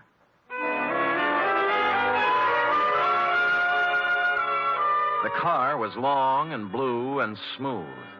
I'm as democratic as the next guy, and I would just as soon have ridden up front with Bertuccio, but no, he wouldn't hear of it. I had to ride in a back seat with a window of bulletproof glass separating us. And thus we rode down to the peninsula. We glided down elm-shaded streets and finally through the gate of Monte Christoph's estate. The driveway was lined with spring green poplars. The mansion door was opened by a rear admiral, and I was ushered in. I wouldn't want to say that the living room was large, but I coughed once, and it was a full minute before the echo came back. A door opened somewhere, and a tan, hard-bodied man walked in across the marble floor with an outstretched hand. It was tougher than whalebone. I appreciate your coming, Mr. Spade. Mr. Christoph. Did you have a drink? Champagne, scotch, Irish, what? Oh, anything. Whatever you like. Good. I figured you for rye. It's already ordered. Rye it is. Cigar? No, thanks. They're custom rolled Havanas, made expressly to my own taste. Oh, thanks anyway, but I have some beat-up cigarettes here, son. Oh, try mine. The King of England, I did him a favor once. He ships them over. How is George? You drink, Mr. Spade. Oh, thank you, Bertuccio. Now, you've been investigating me. Yes. And you haven't found out anything. How'd you know, Mr. Christo? There was nothing to find out. Well, you read. I'll do you a service and save you time and money. Well, that's a handsome offer. I accept. I was born in Michigan to a prosperous lumber family. I went to Phillips Andover and Harvard. Well. Mark's fair. I served with the Army in the recent war. Major. Military police. Wounded twice. Parents died while I was in Italy. I inherited enormous lumber holdings, which I sold. Hence my bank account. I like San Francisco. Came here, settled down. Well, you're very kind, but I don't need all this I have more money than a man can spend in a lifetime. And by that, I don't mean to boast. It was an accident of birth. Yes. Now, Mr. Christoph, I'm only trying to find out. I know what you're trying to find out. Chandler Gosden put you on my trail. Well, there's no need to deny it. And what would you take to get off my trail, Mr. Spade? Well? New car, a selection of fine liquor, a better job, cash? All rather enticing, but I'm afraid you've misjudged me, sir. I only work for one client at a time. Is there anything wrong with switching your allegiance? Well, I'm afraid it wouldn't be cricket. Is that the way they say it at Andover? Very well. Then I'm afraid I've given you all the information I can about myself. Well, you've been very generous. But just one other thing. How long did you live in Chicago? Chicago? Yes. I never lived there. But you flew here from Chicago. Oh, that. I was just there on business. Uh-huh. Well, if you say so. Bertuccio is outside with a car. He'll drive you back to your office. And with that, he turned and left me. Outside, Bertuccio was waiting. Impassively, he ushered me into the limousine and started out. Only we didn't head for my office. Instead, we seemed to be leaving town. I banged on the glass between us, but Bertuccio didn't choose to answer. When we stopped at a light, I tried the doors, but they were both mysteriously locked. I was a prisoner in a moving jail. I made desperate signs to passers-by and traffic policemen I knew, but they just smiled and waved back at me. It was all very jolly. So I sat back and waited. About 20 or 30 miles out of town, we pulled onto a lonesome road and stopped. Here we are. Well, just where are we and why? Now, don't blow your top. Christoph told me to take you out here and to give you this. Oh? What's in the envelope? Money. $2,000 to be exact. Well, that's a lot of grands. They're going to do a lot for you.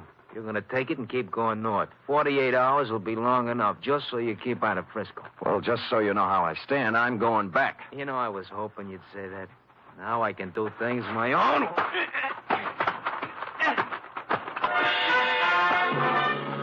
He pulled out a long black sap and started wielding it. The first cut just grazed my head and smashed into my shoulder. I blocked his second blow and moved in for some close work. The third time he swung at me, his arm caught an overhead tree branch, and that was his undoing. He took 4 or 5 and then went down and out. I searched him, and his billfold revealed that he was Joseph Kowalski, late of Chicago, Illinois. The cards and addresses it contained left little doubt that Kowalski was in the rackets. I threw him in the car and drove back to town and police headquarters. He was awake by then, and I had to drag him into the hall.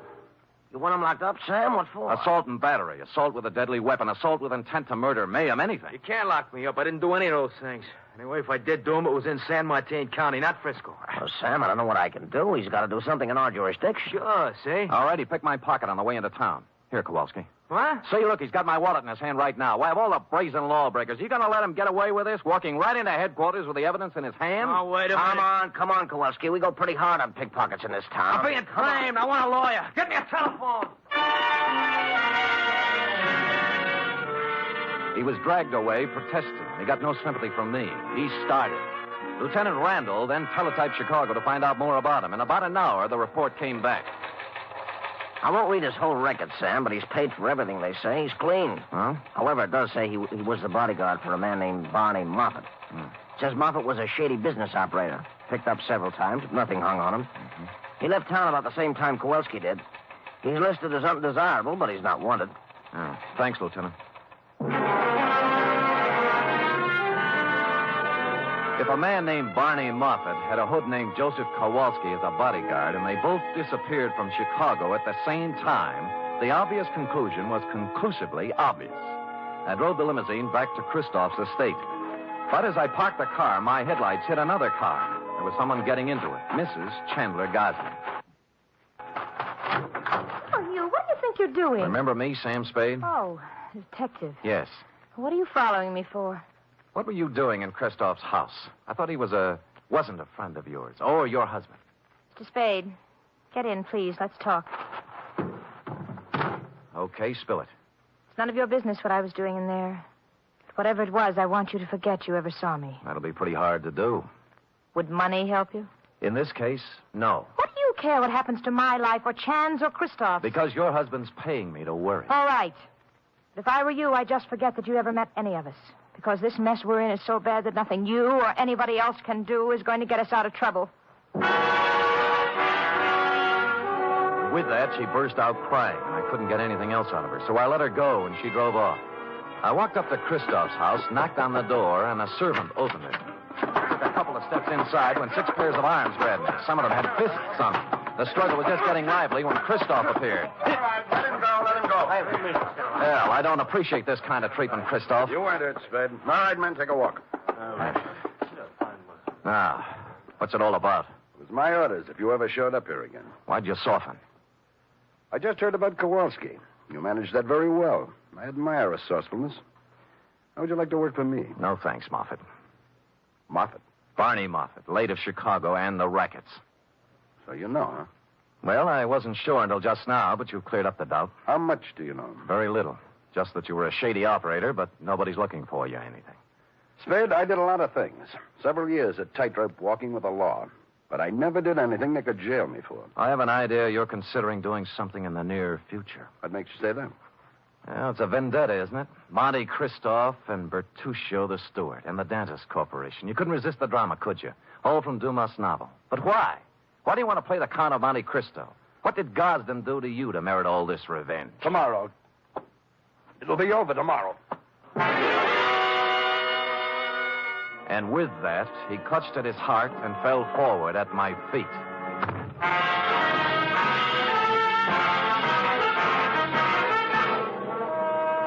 You are listening to the weekly adventure of radio's most famous detective, Sam Spade.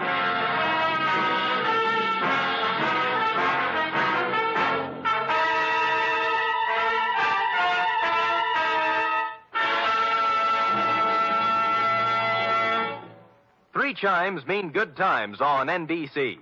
If you've been searching for mystery on Saturday night, put away your magnifying glass and follow these clues. Dial this NBC station tomorrow evening and listen for the chimes, and then you'll be off on a perilous trip with The Man Called X, starring Herbert Marshall. And if you've been searching for music, too, on Saturday, then Eileen Wilson is your dish as she stars in Your Hit Parade with Snooky Lanson and Raymond Scott's orchestra. And now back to The Vendetta Caper, or The Revenge of Monte Christoph, tonight's adventure with Sam Spade.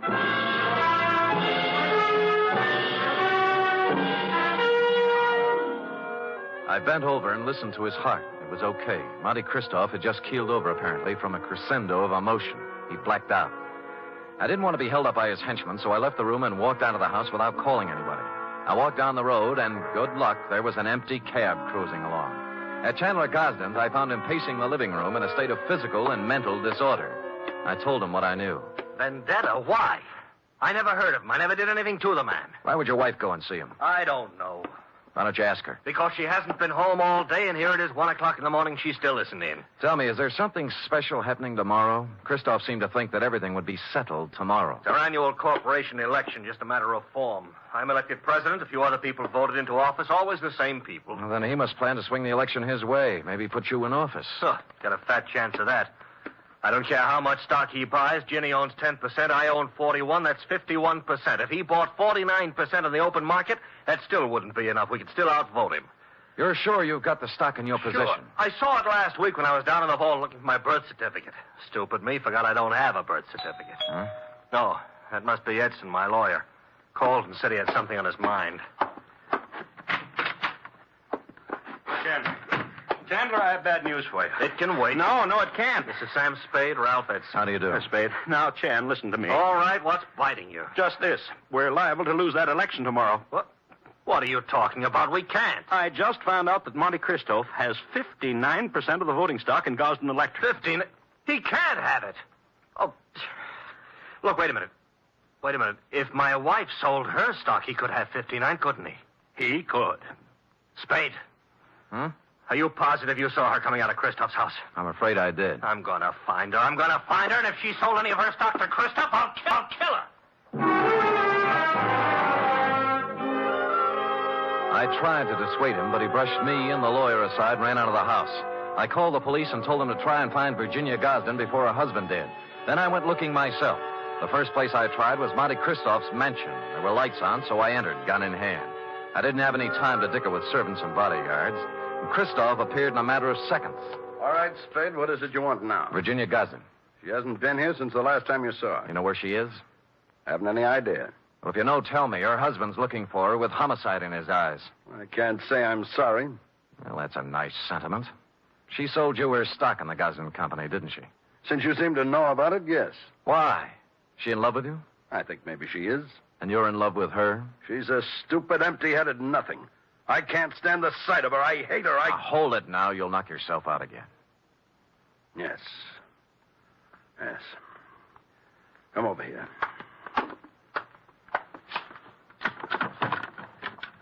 Take a good look at that. No, it's a pillow. An ordinary pillow. So? You notice how dirty it is? Yeah. Notice that it isn't even stuffed with feathers. They were too good. It's stuffed with dirty cotton rags. Well? My father's head was lying on that pillow when he died.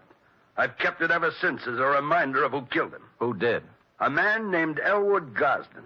A man who cheated and lied and stole everything he had in his life. Chandler's father, huh? Yes. My father and Elwood Gosden had a hardware store once. My father invented an electric iron. Ever heard of the Gosden iron? Yeah. It should have been the Moffat iron. Elwood Gosden stole the plans from my father, registered them first, and then drove my father out of business. He made a fortune out of it, and then went into other electrical appliances. Well, things are beginning to gel now. My father became a peddler and died poor and broke and ill. My mother died 20 years before she should have from overwork, while the Gosdens grew fat and respected on the Moffat brains. So you started your vendetta, huh? I started it the day my father died. I set out to make one thing in this world, money. And I made it in handfuls. You can look me up. Barney Moffat, Chicago. Gambling, black markets, gun running, slave trading, anything and everything that had a big profit in it. And then I set out for San Francisco to break that Creighton son of Elwood's and his whole family. And on the way, you lost a guy named Barney Moffat. What difference? Look, you've got money now and everything you need. Why go on with it? I don't care anything about money. I only want to use it against them. Do you know why I had all those parties? To buy stock from people. Yes. Stock in the Gosden Company. I've paid twice, 3 times what the shares were worth. But right now, I own 59% of the Gosden Enterprises. And tomorrow morning, when the two of us meet at the stockholders' meeting, I'm going to vote him out of office and take over the company. And then, I'm going to drive it right into bankruptcy. And you got Mrs. Gosden's stock by making her fall in love with you. I had to. Don't let's talk about it anymore. About Chandler Gosden, he's a man with a very short and violent temper. He might come gunning for you. That's just what I hope he does. Ask the man at the door to show you out.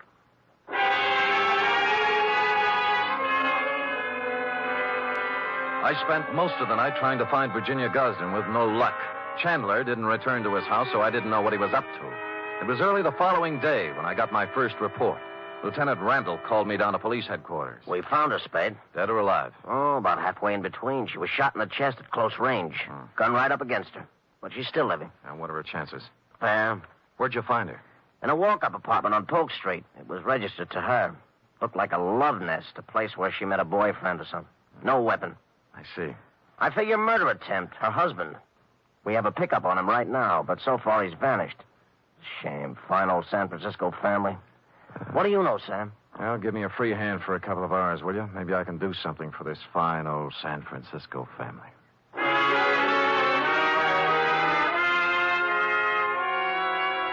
I had no more idea than the police where Chandler Gosden was at the moment, but I had a good idea where he might be later in the morning. I put a call into Ralph Edson, his lawyer. The stockholders' meeting of the Gosden Company was to be held at 11 o'clock at their executive offices. Edson got me in, and at 5 minutes to 11, Monte Christoph walked in. There were 3 of us. None of us spoke. We just sat around a long, polished table, alternately watching the clock and the door. At 11:03, the door opened. Chandler Gosden stood there, rumpled, red-eyed, vicious. He had a gun. The first man who moves is going to get a bullet right in the face. Chandler, for heaven's sake. Shut up. Is that the gun you tried to kill your wife with? It's the gun, but I didn't try to kill her. She did it herself because he drove her to it. Me? Yeah, you, Christoph. You were meeting her in an apartment. Don't think I've been dumb. Put that gun away and let's get down to business. Are you kidding? I got the same gun she used on herself, and I'm going to use it on you. Well, stop talking and get it over with. You act as if you want me to do it. All right. Edson, Spade, clear out of here. Gosden, use your head. I said get out of here. Now go on. Okay, but don't take your eye off him. He's got a gun in his pocket. Don't worry, I won't. You were working for him. Working for him all along. Everybody was. No, now listen to me. He wanted you to kill him. He doesn't care about himself. He just wanted you to be put away for murder. Spade, this is our affair, not yours. Now, look, both of you shut up and listen. This is a tough thing to try to settle something that's been boiling up in you, Moffat, ever since you can remember. You spent all of your grown-up life trying to get back at the wrong man. It appealed to some ironical sense of yours to carry out the Monte Cristo revenge story. Now, let me ask you this. You remember all about Monte Cristo and how he ruined the people who had ruined his life and how his father died heartbroken. But do you remember the end of that book? Go on. He found that he couldn't bring himself to revenge the wrongdoings of families on their innocent children. That reads good in a book, but I don't feel that way. Well, maybe you will when you hear this. What? This man right here that you spent 20 years getting ready to ruin is not even a Gosden. Huh? What? He's an adopted son. Mr. Elwood Spade, Gosden adopted him from an Oakland orphanage on October 11th, 1907. I got the records to prove it this morning. I don't believe it. I would have known. Mr. Edson, you've always been the family lawyer. Isn't this true? It was a long chance that Edson would play along with it. But to bring it off, it needed the final clincher. Lawyer Edson looked at me, then looked at Chandler Gosden. He gulped and licked his lips. It's true. It's true, Chandler. Adopted? Your father never wanted you to know. Chandler didn't move. He just stood there stunned. But Barney Moffat sank down into a chair and buried his head in his hands. Edson and I looked at each other and waited. And finally, Christoph looked up and spoke. Start the meeting. Mr. Edson? I hereby declare the annual stockholders' meeting of the Gosden Company open. Mr. Gosden? I don't care what happens now. I bow to the majority stockholder. Oh. Mr. Christopher... I beg your pardon, Mr. Moffat? As the majority stockholder, I vote that the chairmanship of the Gosden Electrical Corporation remain as it has for the past 20 years with Chandler Gosden.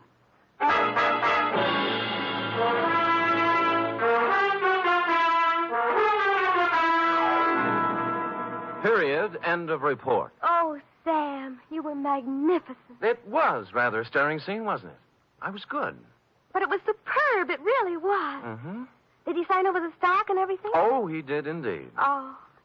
Sam, do you think the world will ever get to a time when everybody has all he wants, and instead of trying to get more, everybody spends his time just trying to enjoy life? Well, you know best, Effie. Do you really believe that, Sam? Well, you've got to believe something. It's better than nothing. I guess. I have a theory, too, Sam. Well, spout it out. Well, if everybody in the world picks somebody else to be nice to, there'll never be any more trouble anywhere. How do you figure that? Well, before you can be nice to somebody, you have to think nice thoughts, see? And once you start thinking nice thoughts, well, you can see how silly the bad ones are. Effie, come here. You know, I might just put you up as a candidate for a chair of philosophy at Columbia. Oh, Sam. I know who you picked out to be nice to. Me. True. And I picked you. Good night, Sam. Good night, sweetheart.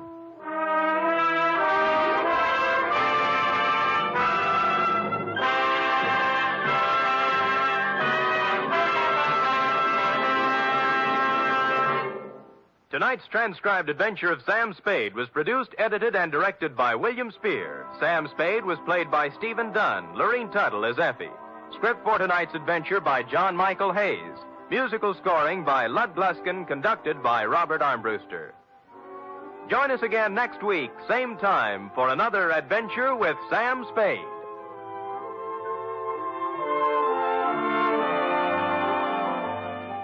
From all of us here at Escape Radio, thanks kindly to our sister station, CBS. Now then, let's see if you're true masters of classic radio.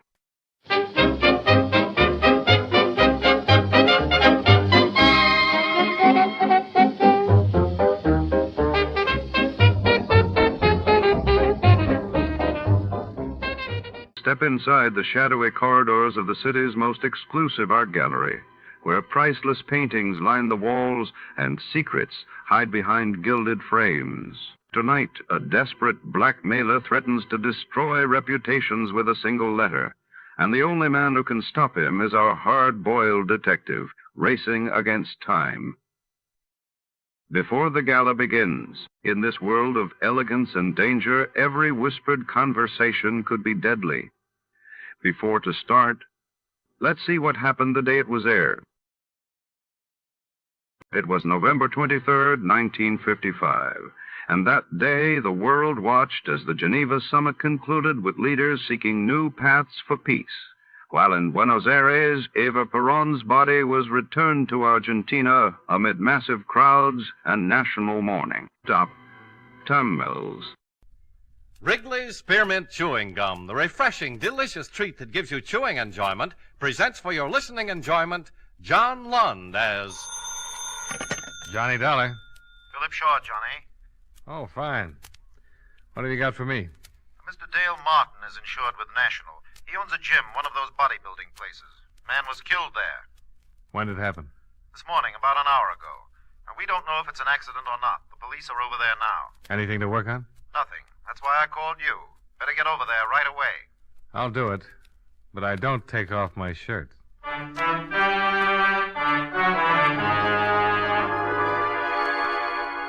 The makers of Wrigley's Spearmint Chewing Gum bring you John Lund in a transcribed adventure of the man with the action-packed expense account, America's fabulous freelance insurance investigator. Yours truly, Johnny Dollar.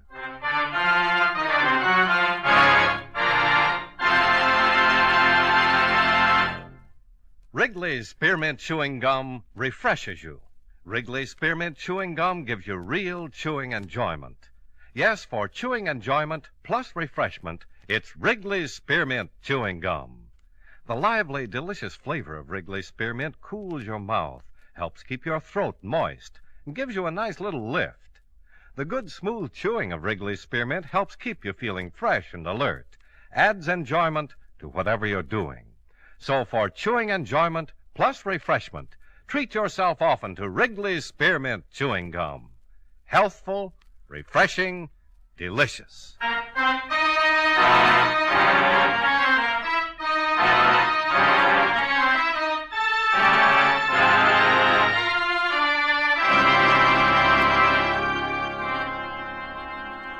Expense account submitted by Special Investigator Johnny Dollar to Home Office, National All-Risk Insurance Company, Hartford, Connecticut. The following is an accounting of expenditures during my investigation of the blackmail matter. Expense account item 1, $1.40. Cab fare and tip for ride from my office to Martin's gym. After receiving what little information there was from you by phone, I arrived at 1215 at 1084 6th Avenue in the heart of downtown. On the second floor, I found Dale Martin, a very nervous Adonis, seated at a desk in his office. A policeman at the door informed me that a Lieutenant Nathan of the homicide detail had stepped out for a minute and the coroner was expected soon. Mr. Martin? Yeah? I'm Johnny Dollar from the National Insurance Company. Oh, that's the outfit I'm insured with. Yeah, I know. That's why I'm here. I want to get the facts in case there's any claim. Now, tell me, what happened? I don't know. I went back to the locker room to check on the towels, and I found him lying on the floor. Found who? His name's Royal, Frederick Royal. He's been coming up here for over a year. Well, why did you call the police and not a doctor? Because I think he was murdered. Why murdered? I've seen a lot of accidents around this, Jim, but never saw anything like this. It wasn't an accident. What makes you so sure? Well, it looked like his neck was broken. I don't know how it happened, so I called the police. That publicity's going to ruin what little business I have. Murder always ruins something. You got any idea who might have done it? No. Who was in the place when you discovered the body? My 3 assistants and 3 fellas working out. They all still here? Yeah, all of them. Nobody else left or came in? Just the cops. Business is real slow. Does everybody know about it? No, I took the body and put it back in the rub-down room. Haven't even told my boys. Well, the officer at the door won't let anybody leave, so let's have a look at the body and see what we can find out.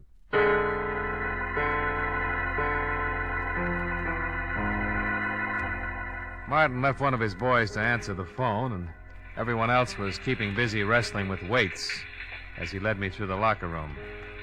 So one man was taking a shower. At the end of the room, he unlocked the door, and we walked in. The smell of rubbing alcohol was strong enough to give you a hangover. There were white curtains separating 2 rubbing tables. The first one was empty. In back of that curtain, Mr. Dollar. Okay. Not very pretty. Circus rubber man would need vulcanizing if he turned his head that far.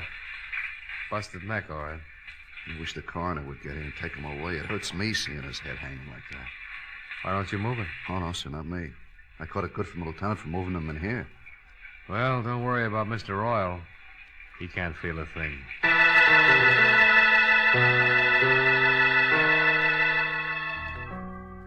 Lieutenant Nathan arrived with the coroner, and the latter confirmed our diagnosis. Nathan had Martin keep his clients and assistant muscle men busy. They started comparing biceps and forgot anybody else was there. Nathan was an old friend, so I didn't have to convince him that I was there on business. You saw the corpse, Dollar? Yeah, it took a pair of pretty strong hands to do a job like that. Yeah, that makes everybody around here a suspect. Got any ideas? You'd have to know a man pretty well to let him get that close to you without starting something. Yeah, somebody could have been rubbing a kink out of his neck and got carried away with his work. Yeah. Why don't we start asking some questions? Yeah, I'll go out and round up everybody. Might as well start at the beginning.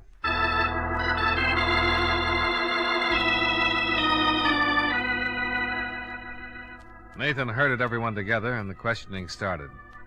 The men were very unhappy. This bad publicity that couldn't be helped. Mr. Robert Wells, songwriter, Mr. Michael Darling, car salesman, and the third and last, Mr. Patrick Mullins, jeweler.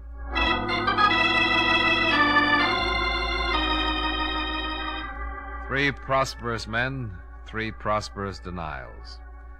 The assistants came next, the 3 men who worked for Martin.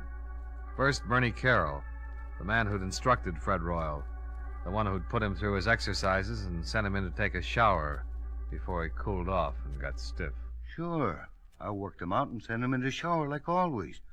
We tell him to take a good long hot shower to relax the muscles. Isn't that right, Dale? That's right, Lieutenant. That's the way it works. Bernie left him, went over to start on Mr. Wells. Bernie's a pretty strong boy. Yeah. Any one of us could have gone to the locker room at one time or another, Lieutenant. You found him, didn't you, Mr. Martin? Yeah.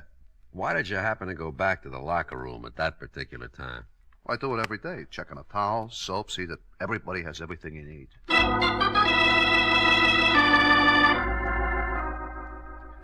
Question after question, trying to nail down alibis, trying to make them stick or tear them apart. According to everybody so far, it was a big mystery. Next man, Jack Olson. Yeah, I went back by the locker room several times. Why? Well, there's an electric coffee maker on a table against the wall back there. I want to get some coffee. Mm-hmm.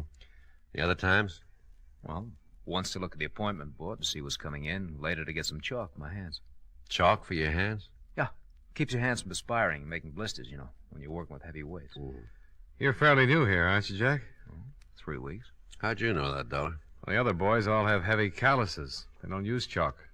You know quite a bit about this weightlifting stuff, huh? Oh, sure. I used to lift candy bars when I was a kid. All right, all right. Call in the last one. The last man, Johnny Morgan, and his story was no different than the others. Yes, he'd walked back past the locker room. No, he had not slipped in and popped Mr. Royal's neck while he was preparing to take his shower. The coroner removed the body, and All the rest went down to the precinct to sign formal statements. They were all released and sent home, pending further investigation. I hailed a cab and rode home with Dale Martin. Would you like some apple or carrot juice? Well, I'll try anything once. Good for you. Yeah, I figured that. You didn't kill him, did you, Martin? Don't be silly. He was the best customer I had. I wouldn't kill off my business. Here. Thanks. You have any ideas, Dollar? Nope. How long did you say Fred Royal had been coming to your gym? Over a year. What do you know about him? Not much. He was a wolf, like the girls.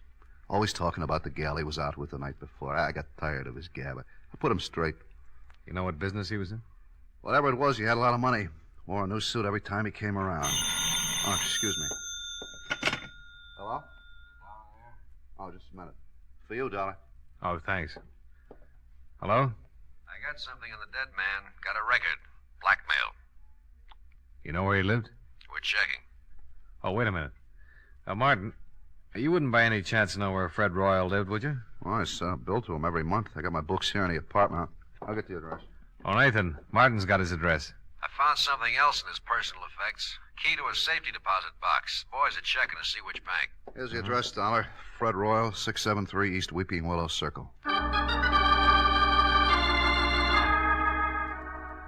I told Nathan I'd meet him at Royal's place. I downed my liquefied carrots, said goodbye to Martin. Half an hour later, the lieutenant and yours truly, Johnny Dollar, were tearing Mr. Fred Royal's apartment to pieces. Nothing. Yeah, I came up empty, too. Hey, What's the matter? here's a date book. Good. Maybe we've been working on a holiday. See, here's a name. Barbara Carroll. Carroll. That's the name of one of Martin's muscle trainers, Bernie Carroll. Same name on some of the other pages. The 5th, Barbara, 6 o'clock. Again on the 2nd, Barbara, 8 o'clock. Again on the 28th and the 22nd. Wonder if there's any connection. Oh, might be his sister. Let's give it a try. Bernie and Barbara Carroll. Sounds like something they'd play at the Palace. Well, let's go see their act.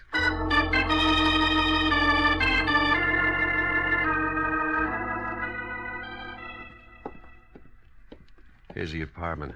They live with that new fella. Jack Olson. Yeah, the quiet one. Police. Yes? I'm Lieutenant Nathan, homicide. This is Johnny Dollar. How do you do? How do you do? We'd like to talk to you, Miss Carroll. Certainly, Lieutenant. Come in. Thank you. I was just making some lemonade. Would you like some? Yeah, thanks. It is pretty hot out. Maybe you'd like something stronger. No, thanks. The lieutenant's on duty. I guess you've heard about the accident. Like your lemonade sweet, Lieutenant? Medium, please. Here you are. Oh, thank you. Your brother didn't mention anything about your going out with Royal. He was probably protecting his little sister. The lieutenant found your name written in Royal's date book. I've been out with him 6 or 7 times. You know what his business was? He never discussed it. Did you ever meet any of his friends? No. Did he ever mention any of the other fellows at the gym? At the gym? I don't think so. Mm-hmm. Jack Olson lives here, doesn't he? That's right. Whose picture is that on the piano? Oh, that's Jack's father. You don't have any idea why anyone would want to kill Royal, do you? No. How did Jack Olson happen to move in here with you and your brother? Bernie asked him to. When he went to work for Martin, he was living in a terrible place. One small room. I told Bernie he could move in here if he shared the rent. Mm-hmm. How well did Olson know Royal? He'd seen him at the gym. Seen him here when he came to pick me up. Where's Olson now? Working, I think. Well, thanks, Miss Carroll. We'll be talking to you again. More lemonade? Later, maybe, Miss Carroll.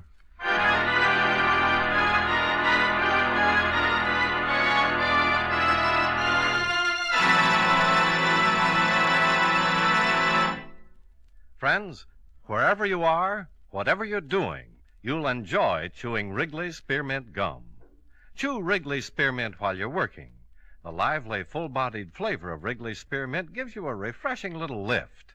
The smooth, pleasant chewing of Wrigley's Spearmint Gum helps keep you feeling relaxed and satisfied. Makes your job seem easier. Chew Wrigley's Spearmint Gum in your home, when you're out walking or driving, when you're enjoying sports and other activities. Wrigley's Spearmint Gum tastes good anytime. And the natural chewing aids digestion and helps keep your teeth bright and attractive. Yes, wherever you are, whatever you're doing, you'll enjoy chewing Wrigley's Spearmint Chewing Gum. Healthful, refreshing, delicious.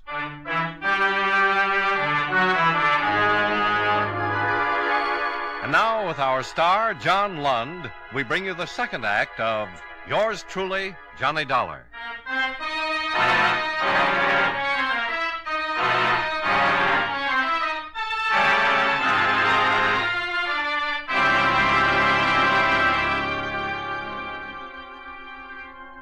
Three in the afternoon.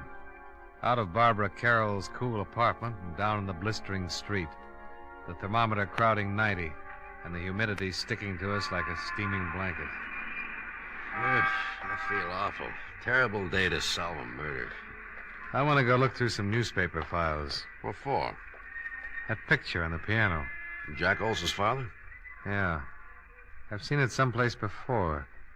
There's a news story connected with it. Yeah, I'll drop you off. I got to get back to the precinct, see if the boys have found the safety deposit box that fits Fred Royal's key.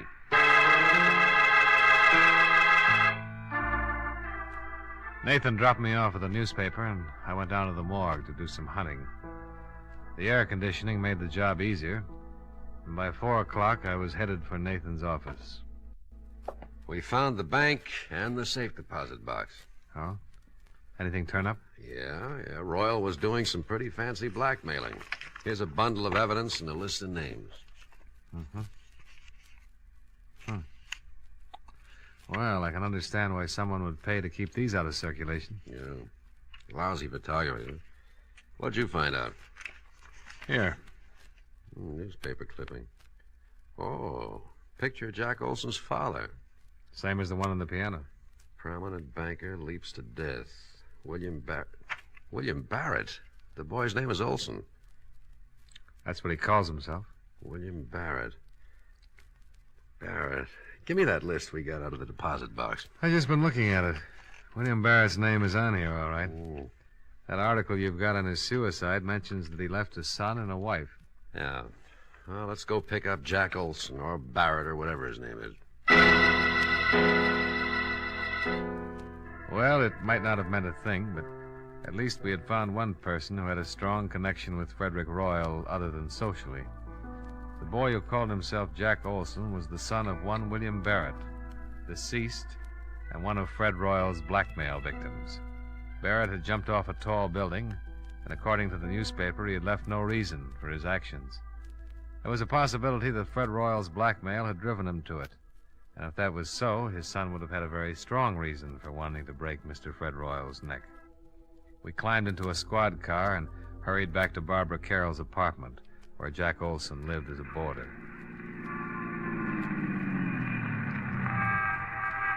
Now, let's go. Hey, wait a minute. Oh, what's wrong? Jack Olson, coming out of the building. All right, we pick him up on the street. He's hailing a cab. Oh, let's see where he's going. Wouldn't it be easier to just ask him? Oh, stop trying to ruin my afternoon. You know, there's nothing more relaxing than a pleasant drive through quiet, peaceful old New England. We started tailing Jack Olson's cab. Across town. Along the Merrick Parkway. Across a bridge. He's headed for Long Island. Well, your Connecticut badge won't be much good over there.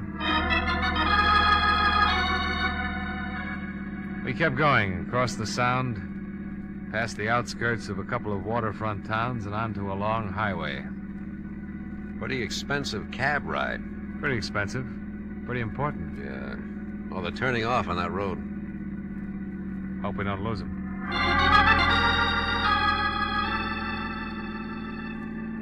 We took the road to the right off the highway and spotted the cab up ahead, pulling into the entrance of a large white building.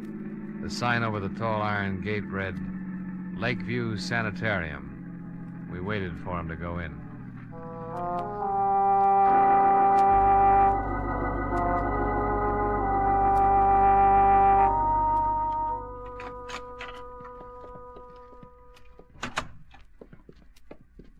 Yes? Is there something I can do for you? I'm looking for a man. Oh, Any particular man? Who's in charge of this place? Dr. Fedder. Well, run him out, please. I want to talk to him. Which one of you is the patient? Patient? Can't you tell? Look, just go get Dr. Fodder. Fedder. Oh, Fedder, okay. Go get him and tell him Lieutenant Nathan wants to talk to him. Lieutenant Nathan. Of the cavalry. Huh? Oh, well, I'll get him right away. Lieutenant. You think that's funny? Oh, well, I liked it. Let's see what kind of a reaction it gets out of Dr. Fedder. Cavalry. Nice thing to say in a place like this. Lieutenant Nathan? Yeah, that's right. I'm Dr. Fedder. Oh, this is Mr. Dollar. How do you do? How do you do? Now, are you related? No, but we've been friends a long, long time, haven't we, Nate? Yeah, I'm a police officer, Doctor. Oh. We've been following a man. He came in here a few minutes ago. Is that right? The lieutenant thinks he might be a...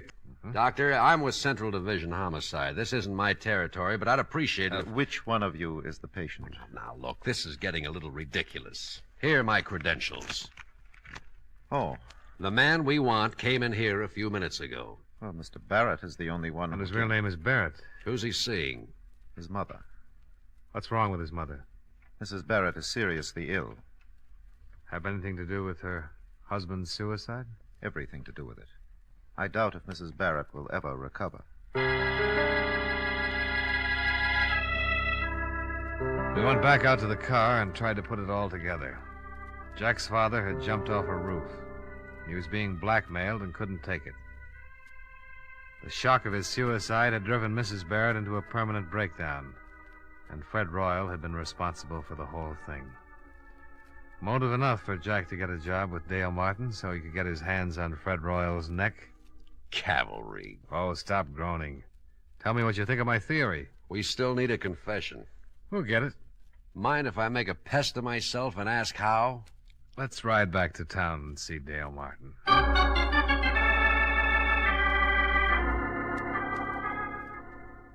You're going to come up and take a workout and a rub tomorrow, huh? That's right, Martin. And I want you to make sure that Olson takes care of me. Did he do it, Dollar? I think so. But why? He seems like such a nice kid. He had a pretty good reason. But we need a confession, and Dollar has an idea how to get it. I want Olson working on me through the whole workout, especially when I get on the rubbing table.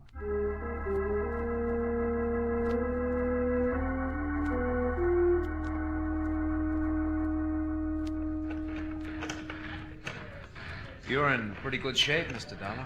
Well, I'm carrying a few extra pounds. I will knock that off of you in a hurry. Don't try to talk while you're using the pulleys. Hi. Hi, Martin. He's in pretty good shape, Mr. Martin. Now, let's see. Better not do too much on his stomach the first day. I'll see you later, Mr. Dollar. Nice fella, Martin. Yeah, very nice. Tell me, have you found out anything about Mr. Royal's death? Oh, the police have got a few ideas. Lieutenant and I went up to see your roommate's sister. Yeah, Barbara told me. I hope you don't suspect her. She kind of liked Mr. Royal. She wouldn't have any reason to kill him. All right, let's go back to the rub table before you cool off. Huh?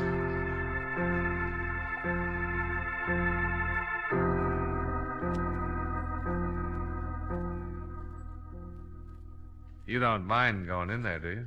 No. Why should I? Oh, some people are funny about rooms where there's been a dead person, you know? It doesn't bother me, Mr. Dollar. Martin's got all his towels piled on the other table. I can move them if you like. Oh, no, it doesn't make any difference. Royal wasn't killed in here anyway. All right. Up on your back. Yeah. Give me a good brisk rub and let me relax for about 10 minutes. All right, slide down a little. Yeah.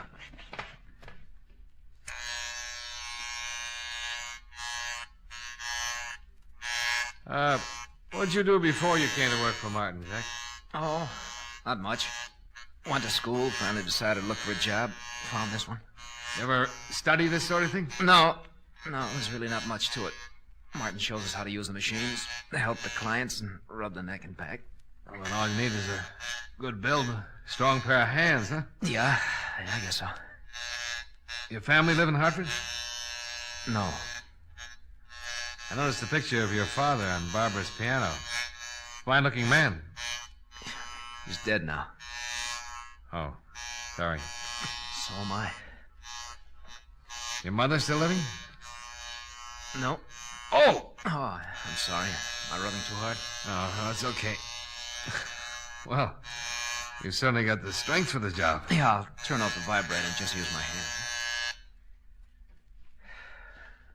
Did the police find out anything about Mr. Royal? Yeah. He was a blackmailer. Ow! Oh, I'm awfully sorry. I'm a little nervous today. Maybe I better get one of the other fellows to finish your rub. Oh, no, that's all right. I'm just a little tied up. The neck is stiff. Try and relax. Guess I keep thinking about Royal and his broken neck. You think I might break yours, Mr. Dollar? Well, wouldn't be hard. If I was good and relaxed, you could snap it in a second. Yeah. Guess I could. So Mr. Royal was a blackmailer? Yeah, had a record. They're the foulest people on earth. Yeah, they certainly are. Could ruin a lot of lives. Probably why he was murdered.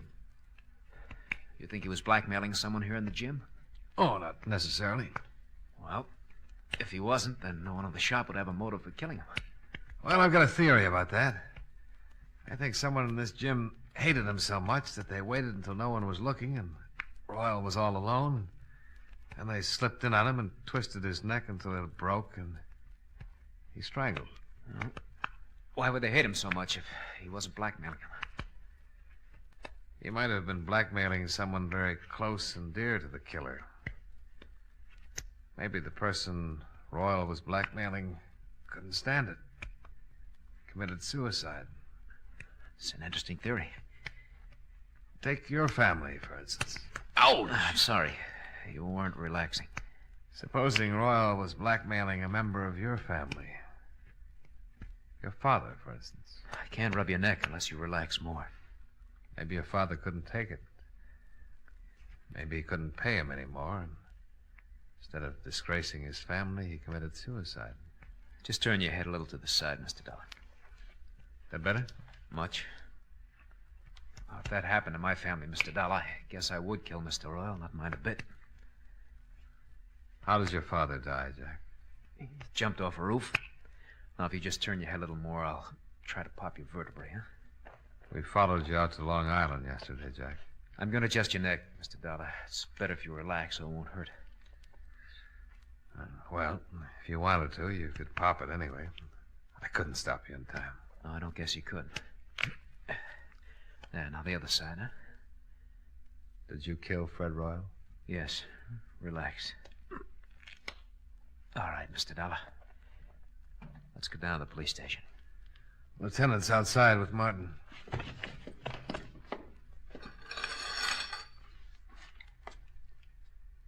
After you, Mr. Barrett.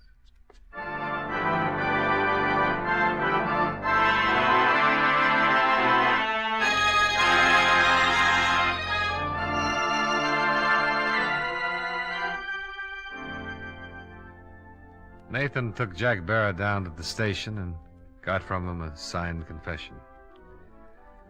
I went with Martin. And with every drink, I saw another Barrett. So finally, I gave it up and came up here to my office. Expense account. Item 2, $4.53. 1/5 of very dry gin. Martin forgot his health and hygiene for a couple of hours and finished what I didn't drink. Item 3, $16.75. Cab fare for a ride up through the country, all by myself. Expense account total, $22.68. Yours truly, Johnny Dollar.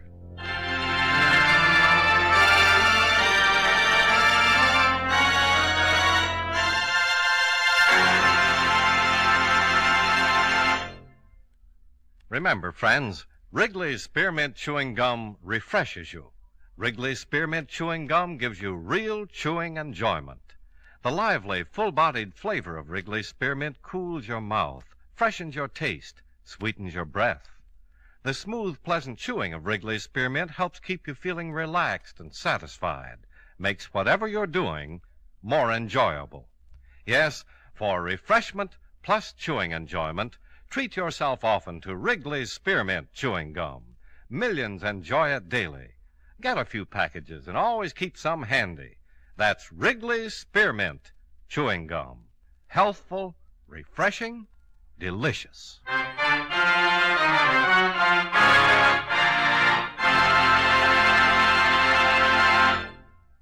Yours truly, Johnny Dollar, brought to you by Wrigley's Spearmint Chewing Gum, stars John Lund in the title role and was written by Blake Edwards with music by Milton Charles. Featured in tonight's cast were Edgar Barrier, Hy Averback, Hal March, Jim Nusser, Tony Barrett, and Virginia Gregg. Yours truly, Johnny Dollar, is transcribed in Hollywood by Jaime Del Valle.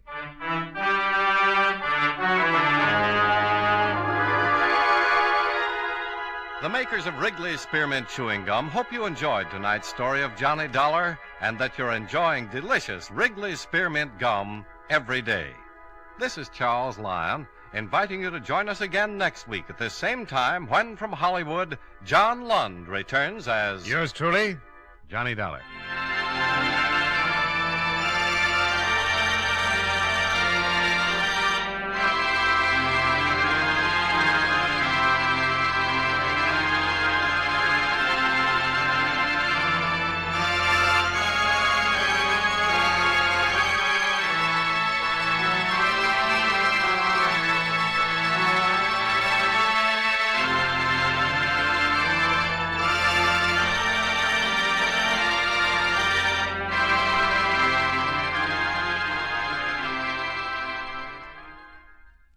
Ladies and gentlemen, we begin tonight by thanking our good neighbors at CBS.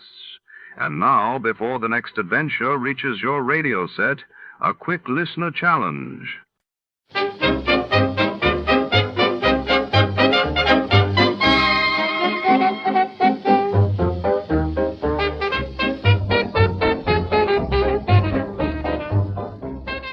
Tonight we follow the mysterious case of Robert of Huntingdon.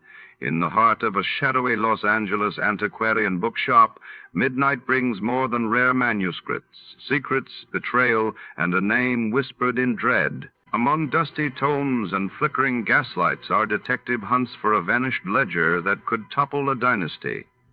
But every shadow hides a suspect, and every shelf conceals a clue. The stakes are high, and the clock is ticking before. To start, let's see what happened the day it was aired. It was March 10, 1958, and that day, Egypt and Syria formally united to create the United Arab Republic, while in Brussels, the Treaty of Rome took effect, marking the official birth of the European Economic Community. Tired of the everyday grind? Ever dream of a life of romantic adventure? Want to get away from it all? We offer you Escape.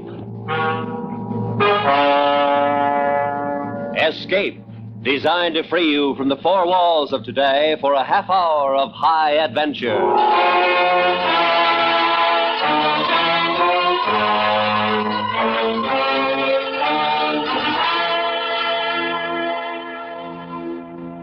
You are hiding in the middle of a great forest, quiet as a shadow, while closing in on you, hunting you down like an animal, is a silent archer who will kill you with an arrow through the heart. Listen now as Escape brings you Anthony Ellis's adaptation of the classic story, Robert of Huntingdon.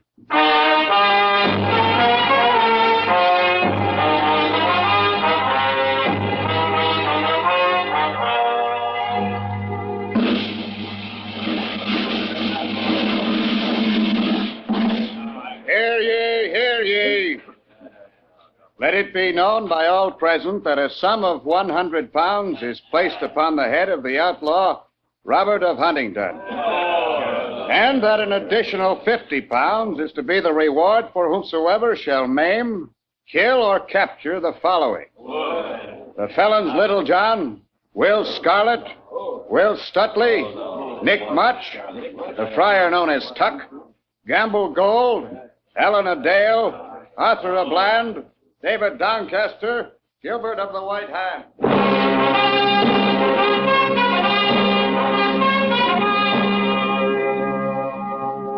That proclamation was by order of His Worship, the Sheriff of Nottingham, in whose house a meeting was taking place. Robin Hood! Robin Hood! I'm sick of the sound of that name. Something's got to be done. It's gone too far. They shoot the king's deer in the king's forest. Why, they call it their forest. Nobody's safe anymore. Beggar, tinker, bishop, nobody. It's got to stop. Now, I want Sir Martin of Matlock to say a few words. He's offered his services in the name of the king and myself, Sir Martin.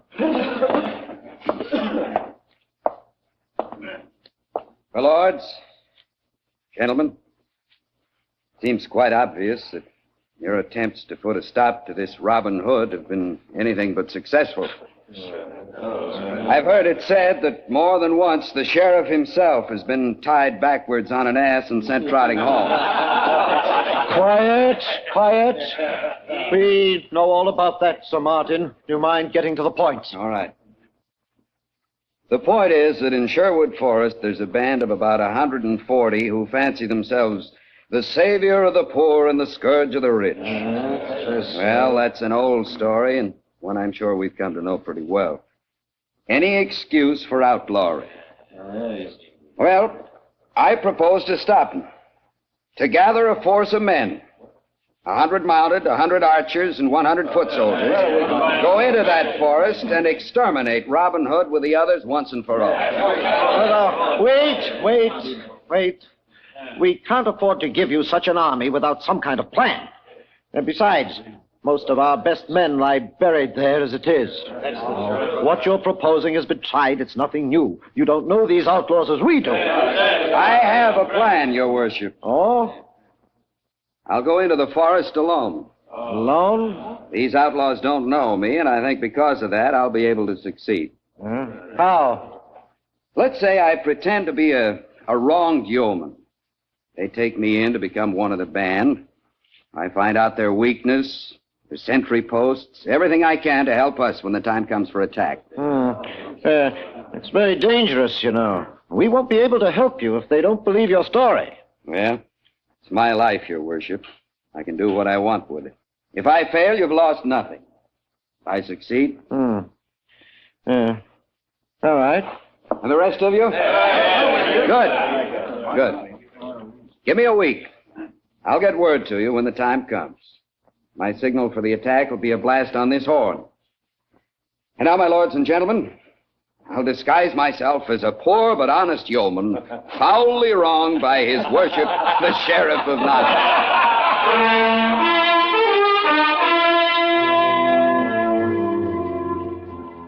The sheriff had made an ally in Sir Martin of Matlock, and with him the hope that his worst enemy, Robin Hood, would at last be brought to justice.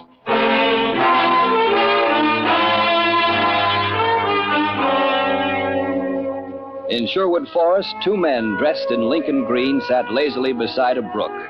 One tall, handsome, his cap set carelessly at an angle on his head, shading the eyes from the sun. The other man, a giant, at least 7 feet, and an ell or more around the waist, chewing and sucking at the marrow of an entire oxen thigh bone.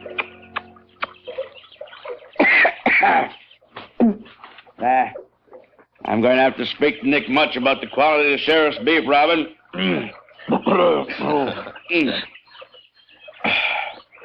Little John. You know, I've been thinking. Oh, sir. When was the last time the sheriff of Nottingham came to Sherwood?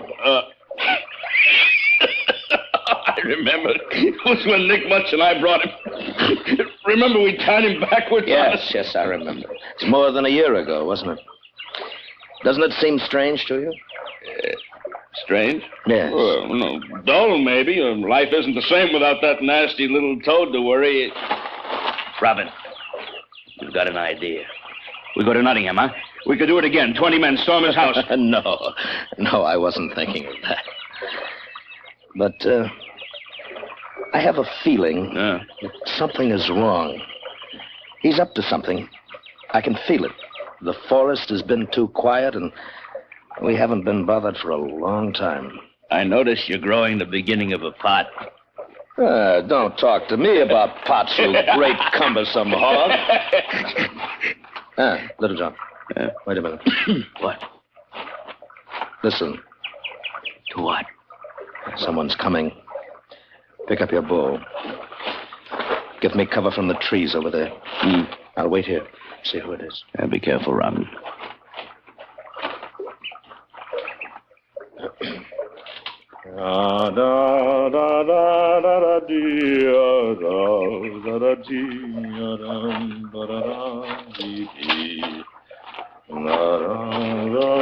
Morning, stranger.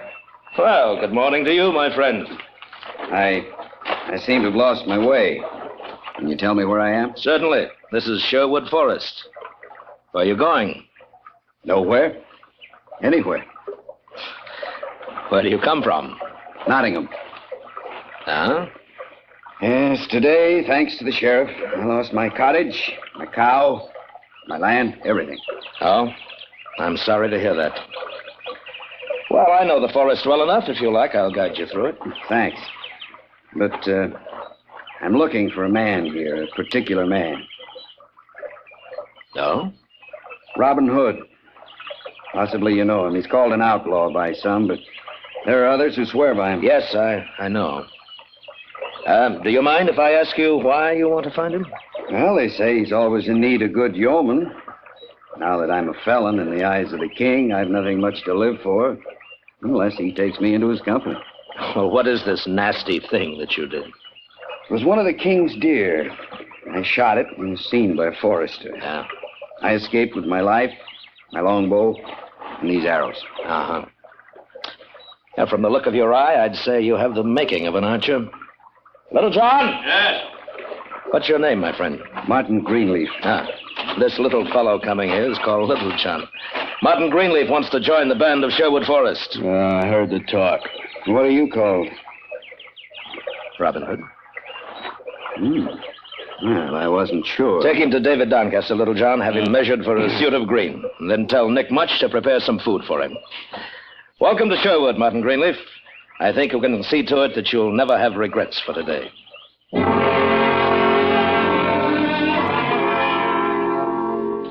So, according to his plan, Sir Martin of Matlock was received with all the hospitality and kindness the outlaws could give. Only one looked on the newcomer with a jaundiced eye, Little John. Friar Tuck came upon the giant, sullenly whittling a shaving of wood. And what's the matter with you, little man? Your face like that is enough to make a bee's nectar sour. Now, why aren't you at table feasting with that newcomer, Martin?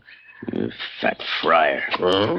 Go away. I didn't ask for your company. Oh, save us all. I don't like yours either. That's no answer to my question. All right, then. I don't like him. This Martin Greenleaf. Oh? I don't know why. Robin's too easy. He's a mark for a sad story. This fellow's told one, that's all. And if the story is true? If. I'd rather have found that out before inviting him to join us. You are a suspicious chap. Yeah, well, go on. Go on back and stuff yourself. I didn't ask you here. Yeah, where are you going, Charles? To look for better company. But Little John had another idea. He dressed himself in the disguise of a tailor, and carrying nothing but a stave and a dagger, he made his way to Nottingham, where he hoped to find out what he could about Martin Greenleaf. But luck wasn't with him, because he'd gone less than a mile beyond the forest when he was seen by 6 of the sheriff's henchmen. And because of his great height, they recognized him. I tell you it is. It's Little John. I've seen him before when we fought the outlaws in the forest. Take him! Yeah! No, you...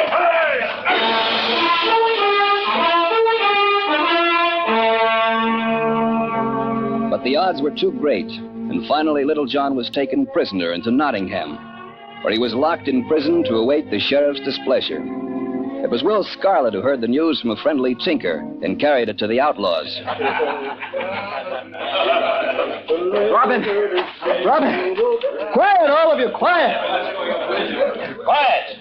What's the matter, Will? Little John. Well, what about Little John? The sheriff's men took him by surprise. They've got him now, in Nottingham. Where? When? He was here a little while ago. That's all I can tell you. On the Nottingham Road, the tinker swears it was Little John. All right, we'll go to Nottingham then. And I'll tell you for one, I'll pick out the sheriff's hat and throw it to the dogs when we come back.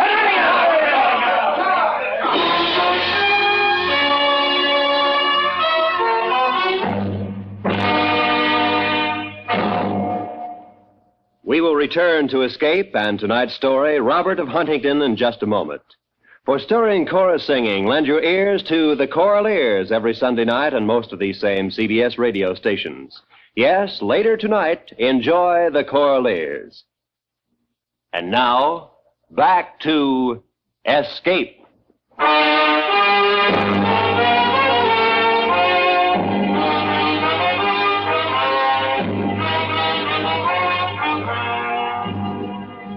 When Sir Martin of Matlock heard the news, he smiled. He hadn't expected things to work so well, so quickly. But also the suddenness of the event had taken him by surprise, and he had to find a way to warn the sheriff of Robin Hood's decision. Because every available man would be needed in the attempt to free Little John, Robin gave the spy a sword and arrows, and the men in Lincoln Green began the march through Sherwood to Nottingham. They stopped at the edge of the forest, and Robin called a council meeting. We'll wait until it gets dark. Oh, but every hour, Robin, every minute we wait, Little John has less of a chance. Chance? What chance do you think we'd have if we attacked in daylight? That's it, Will. That's why we've got to wait. Well, I say curse the daylight and curse the sacrifice. While we're talking, little John may be dying. There's no other choice, Nick. Darkness is only about 2 hours away. With it, we'll have an element of surprise. Without that, we're finished. And so is Little John. I don't know. Can I say something, Robin? What? Oh, Martin Greenleaf, of course. Wouldn't I be the least likely to be recognized among you? I mean, supposing I went to the prison alone, say as a pasty maker, selling my wares to the guards. You've got a lot of courage, Martin, but... But what? You know, it may be the thing. Oh, Robin, If you were to make yourself known to the guards, they might not suspect. When they're relieved of duty and replaced by others for the night, that might be our chance. While they're changing, if you could give us the signal to attack. 3 blasts on my horn. Yes, 3. Oh, right. If you are suspected, though, you know what it will mean. I'll take that chance. You took one with me, didn't you, Robin?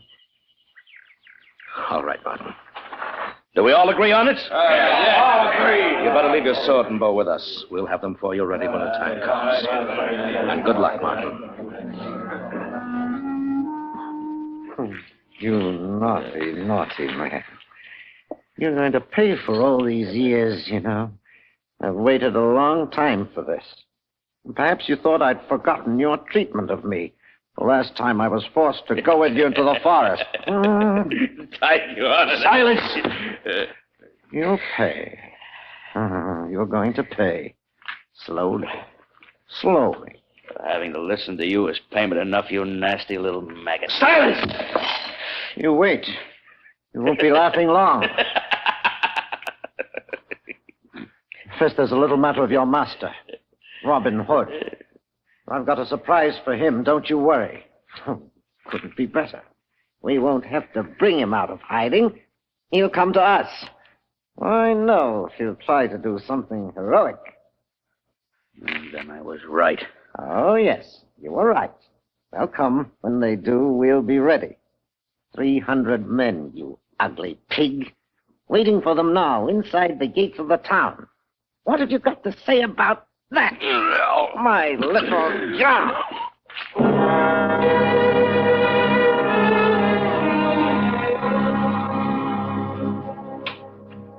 And at the edge of the forest, Robin and his men were also waiting. Each man silent with his own thoughts, and then the sun was gone from the sky. Robin stood a little apart, sharpening the blade of his dagger. Hey, Robin, yes? Oh, Friar Tuck. Robin, I've been thinking. Yes, there was something little John spoke to me about before he left us. Well, what was it? This Martin Greenleaf. Oh? Well, go on. Well, now, John didn't seem to know why, but he said he didn't like the man, didn't trust him. Now, that's strange for little John. Yeah. At first, I wondered about it. Then I forgot, and now I'm beginning to wonder again. Now, Martin's willingness to do what he's done. You know, it is possible that He is one of the sheriffs. No, I can't believe that. No. You've always been a good man, Robin. That's one of the reasons I joined you. I don't say I blame you if you thought his story was true. But at the same time, if it wasn't. If he was lying, then Little John's capture is on my head. Yes. Why would he be so anxious to risk his life? He doesn't know Little John. Why should he care that much? Well, I should have spoken of this before. Yeah, and before I might not have listened, which is even more foolishness. Call the men together, Friar. We've got to decide about this. And they decided. There was no proof of Martin Greenleaf's wrongdoing, but the thought was planted and grew until the fears were shared by all of them. And then Robin made his plan. Meanwhile, at the sheriff's house, for there the lawmaker had gone to eat the evening meal, a servant entered, and close behind was Sir Martin of Matlock. Sir Martin, you've got word. Better than that. I've got their plan of attack. You mean they're coming now? At nightfall. Better and better. We're ready. I never dreamed of such quick results. When the guards are changed in the prison court tonight, that's the signal for attack. I'm to blow 3 times on my horn. Good. The archers will be posted on the prison wall. Yes, and pikesmen inside the gates. And once the outlaws are in... Those that haven't been killed by the arrows... The horsemen can finish. We've got him. We've got him.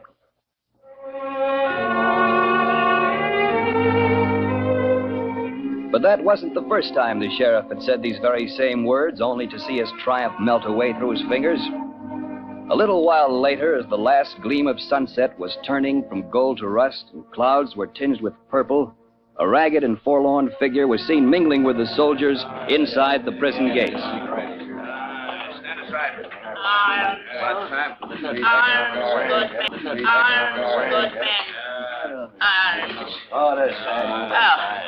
May heaven bless you, kind gentlemen.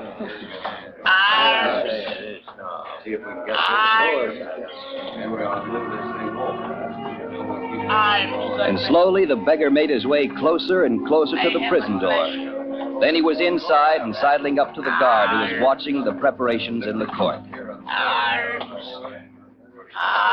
Go on, get out of here. I haven't got anything for you. Get out. Kind sir, all I ask is that you... Don't make a sound or I'll cut your head off, and I mean it. Back.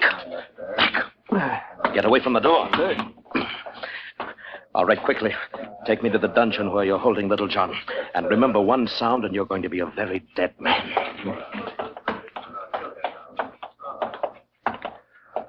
Faster. Faster. Yes.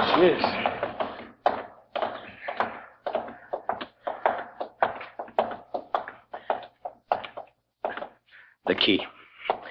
Little John. Little John. That's you, Robin? Yes.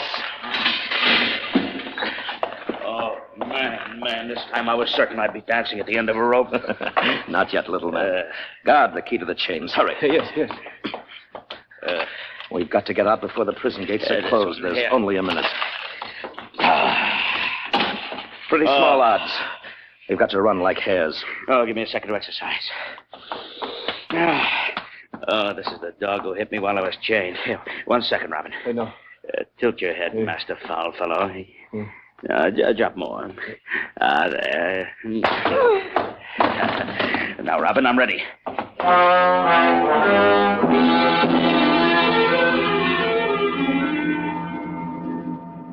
Robin and Little John made their way back to the great prison door, and outside into the court where the light of day was almost gone.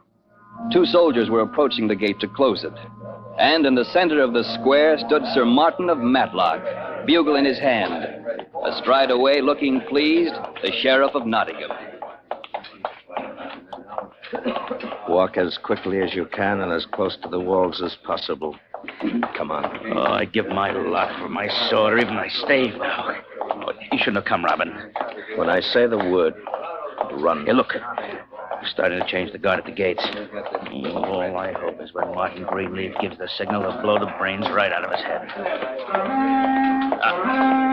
Now, run!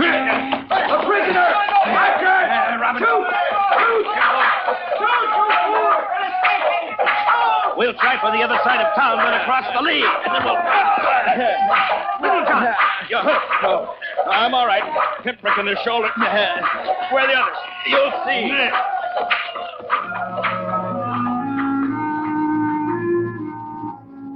And because of the confusion, Robin and Little John escaped from Nottingham. And as he'd planned, Robin led the way across the Lee to a long hedgerow some 200 rods from the town walls. And there they stopped because behind the brush was Robin's entire force. And each man had an arrow ready in his bow. Give me a sword, one of you, and a bow. Here, Little John. I had not much hope of giving them to you, but I brought them along in prayerful faith. Fat old devil, thanks. Quiet. Quiet now, men. They'll be coming out of the town in a moment. Be ready at the signal.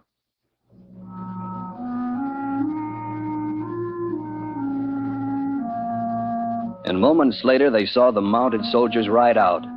And behind them had run the pikesmen and archers, fanning out in a solid line. The lights of Nottingham were behind them. And where the men of the forest were hidden in darkness, such was not the case with the sheriff's men. The sound of hooves fell upon the stillness, and behind the hedgerow, every string pulled taut, every long bow bent.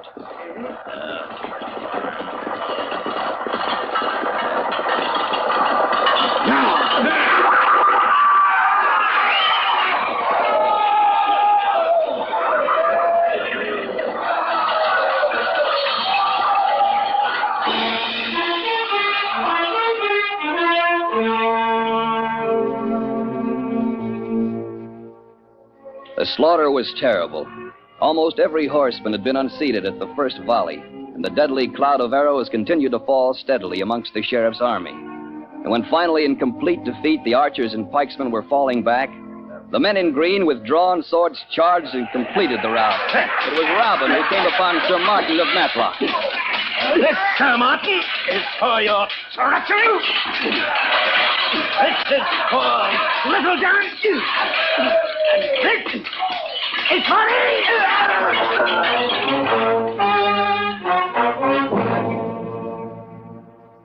And with a tremendous stroke, Robin cut him down.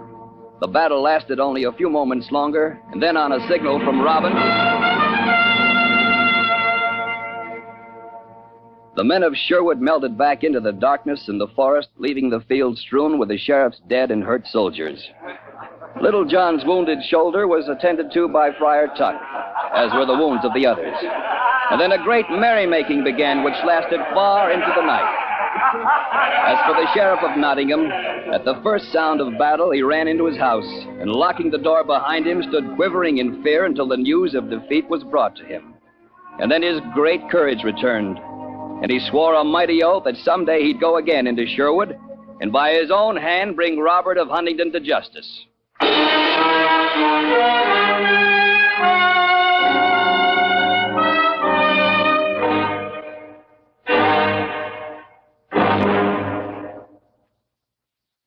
Under the direction of Norman MacDonald, Escape has brought you Robert of Huntingdon, adapted by Anthony Ellis, starring William Conrad as Robin Hood. Featured in the cast were Lawrence Dobkin, Edgar Barrier, and Herb Ellis, with Jack Crucian, Vic Perrin, John Stevenson, Harry Bartell, and Peter Leeds. Editorial supervision is by John Meston, and the special music for Escape is composed and conducted by Leith Stevens. Next week. You are standing at the entrance of a walled Arab town, while behind you, coming slowly through the night, are the shuffling footsteps of a blind beggar who will lead you into a harrowing world of darkness and terror.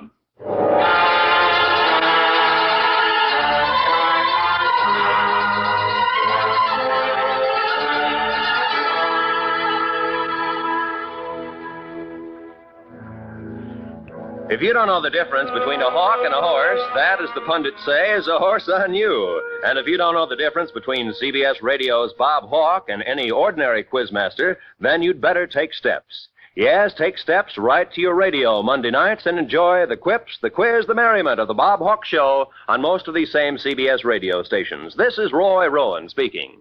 And remember, America now listens to 105 million radio sets and listens most to the CBS Radio Network.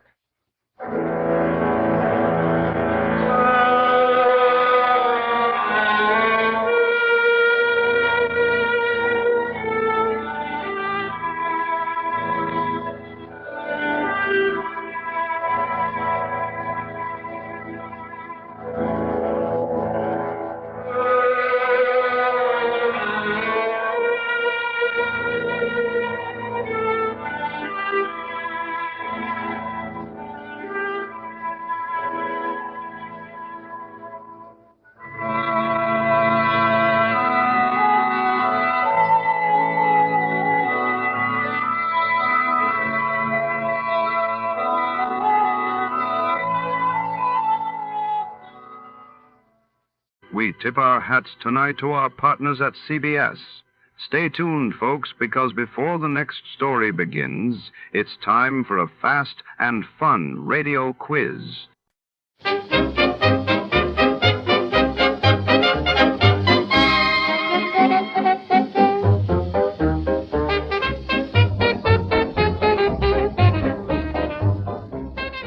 Tonight, the city trembles under the shadow of a mysterious heist when a notorious explosive device known as the Bouncing Betty vanishes from an army depot. Hard-boiled detective Jack Malone is pulled into a deadly game of cat and mouse. As the clock ticks and suspects multiply, secrets explode in a world where trust is a luxury and danger lurks around every corner.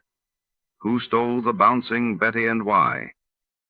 Find out in the Bouncing Betty Caper. Before we begin, let's see what happened on the day it aired. It was April 2nd, 1947. On that day, the world learned of the tragic Texas City disaster as a ship loaded with ammonium nitrate exploded in a harbor, while across the globe, Britain announced plans to grant independence to India, sparking hope and tension on two continents. The Adventures of Sam Spade, Detective.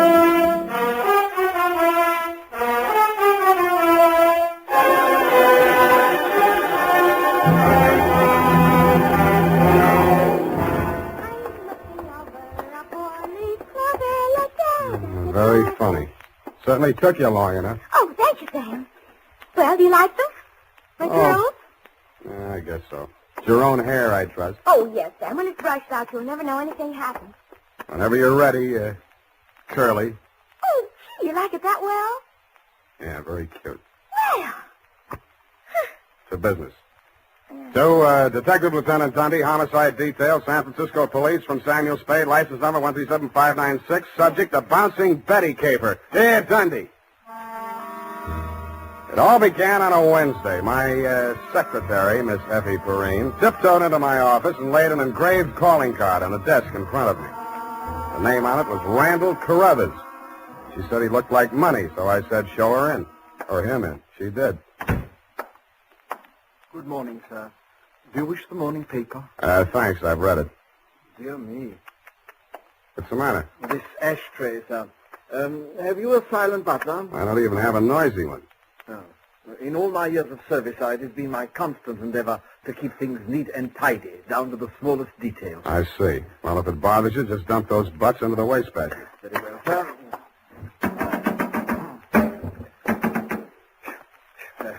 If you will pardon the presumption, sir, you could use a well-trained servant in this establishment. Waste paper baskets clean and empty at all times. Never allow refuse to accumulate. That's not refuse. That's this month's bills. So I noticed, sir. I also noticed that you have not opened them. From this, I conclude that your services are immediately available. Yeah, and I conclude that in spite of your glad rags and fancy handle, you are somebody's butler. Oh, that is correct, sir. I am first butler in the household of Dr. Mark McGraw. First? Yes. Bleakcliff is the name of the estate. It's near the village of Squid Beach, some 50 miles in a southerly direction on the Pacific coast. You know, I think I'm going to like you as a client, Mr. Carruthers. I mean, it's refreshing to get a few accurate facts without, shall we say, priming the pump. Thank you, sir. You're welcome. To continue, not counting the staff, there reside at Bleakcliff 3 persons. Dr. McGraw, master of the house since the death of his wife, his stepson, Mr. Anthony McGraw, of whom more later, and Mr. Anthony's sister, Miss Casque.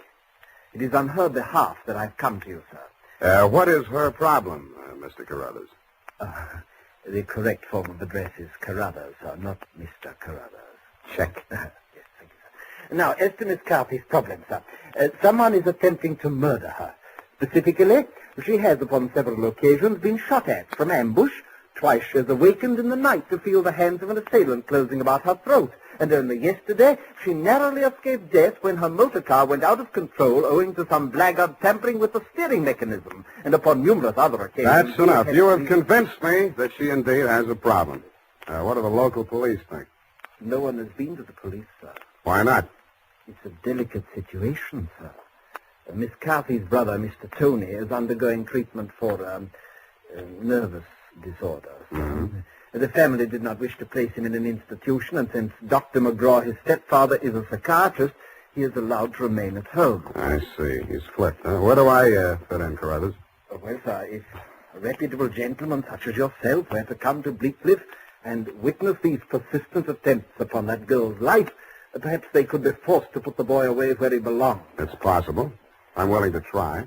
For money. Oh, splendid, sir, splendid. I took the liberty of drawing, in your favor, a draft upon the First National Bank of Squid Bay, 1 week's remuneration in advance of your services to the Bleakcliff estate in the capacity of chauffeur. Chauffeur? Yes, sir. I thought that might be a capital disguise. Have you a better suggestion, sir? Well, no, that's okay. This check. Yes, sir. $200. It's a pretty big weekly salary for a chauffeur, isn't it? Well, you will be allowed to shop for the vegetables, sir. Your cut has been added in.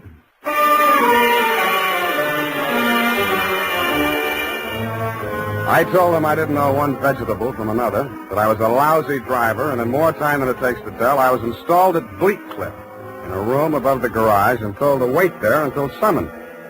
I put on my pearl gray uniform with the brass buttons and leather puttees, looked in the mirror, and decided I had missed my calling, but not by much.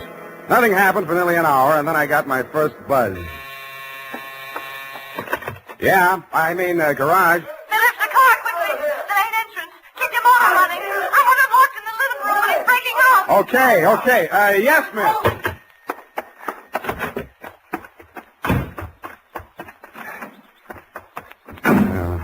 Let me see. Get that door open. Open that door. Why didn't you have the door open? I'm sorry, miss. Well, get going, please.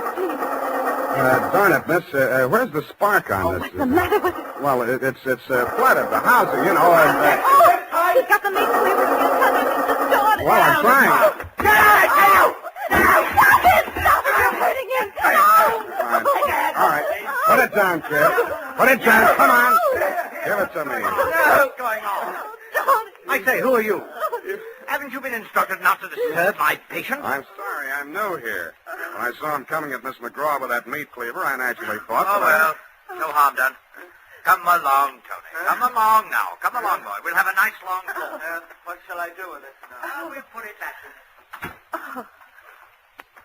You all right? Oh, sure. I should be used to it by now. By the way, you're new here, aren't you? What's your name? Sam. Sam? That's nice. Turn to the left outside the gate, Sam, and drive straight out to the shore road. Well, if I can just... Hey, I just turned that little key. Look, Ma, I'm driving.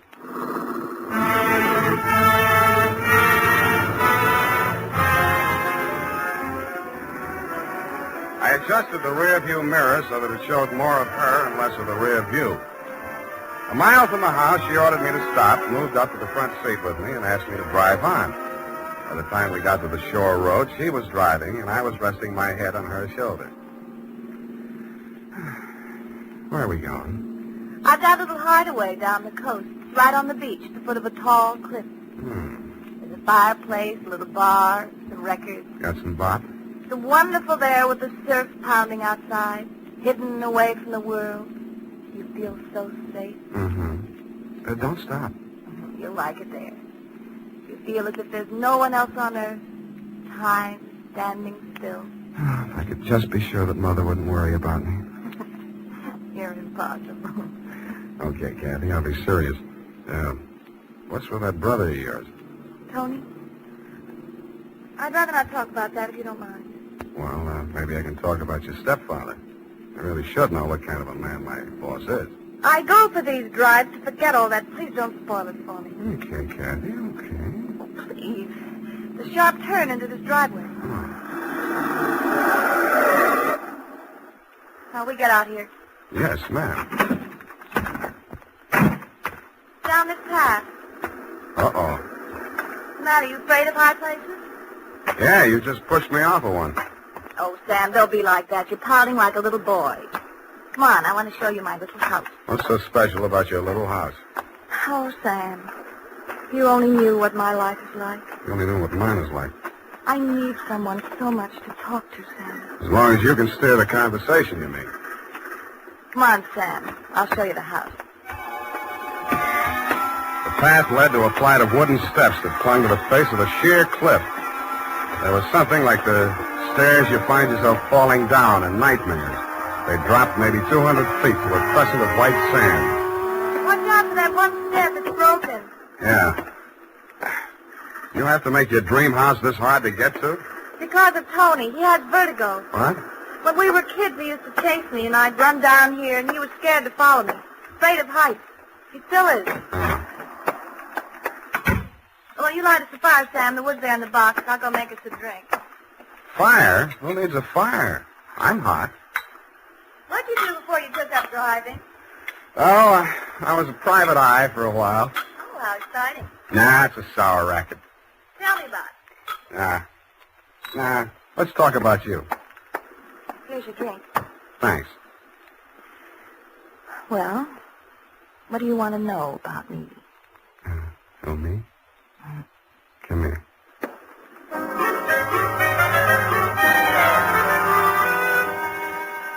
The cinch she was wearing was 20 carat, but the story of her life was heavy melodrama. It seemed that Dr. McGraw, a handsome fortune hunter, was a folly of her mother's middle years, that she had come to her senses shortly before she died and cut him out of her will. But that was not the end of it.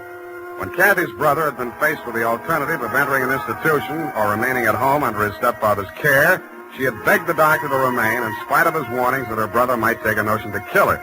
But get this, Dundee, it's real deep. In spite of visible evidence to the contrary, she was convinced that her brother was not out to kill her, but that the doctor was. I couldn't sell myself on that part of the yarn, but she looked so awfully pretty while she was telling. And suddenly she didn't look so pretty. An expression of terror was on her face. No! Get down! I rolled her onto the floor and kicked the lamp out. By the glow of the embers in the fireplace, I could still see the gleam of the gun barrel shoved in through the broken window. I hope he couldn't see something. I knocked over a chair to give him something to shoot at. I was already halfway up the face of the cliff on those rickety wooden stairs. At the top, he turned and looked back. Who was it? It was Mark, wasn't it? The doctor? You know better than that. It was Tony. What you told me he was afraid of heights, couldn't come down those stairs. He never did before. Don't you believe me? Yeah, Kathy. I may wind up believing the rest of your story.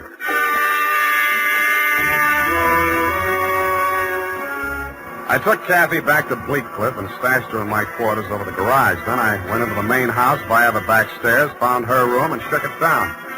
In a cabinet, a bunch of war souvenirs, German helmets, grenades, rifles, and other lethal gadgets. In a desk drawer, I found a letter headed U.S. Army, Office of the Surgeon General. It certified that one Anthony McGraw was unfit for military service. Vertigo. Origin, childhood injury to middle ear.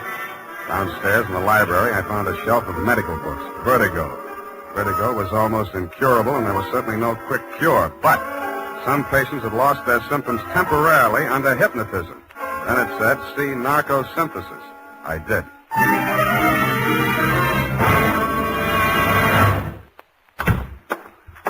Spade. I beg pardon, sir.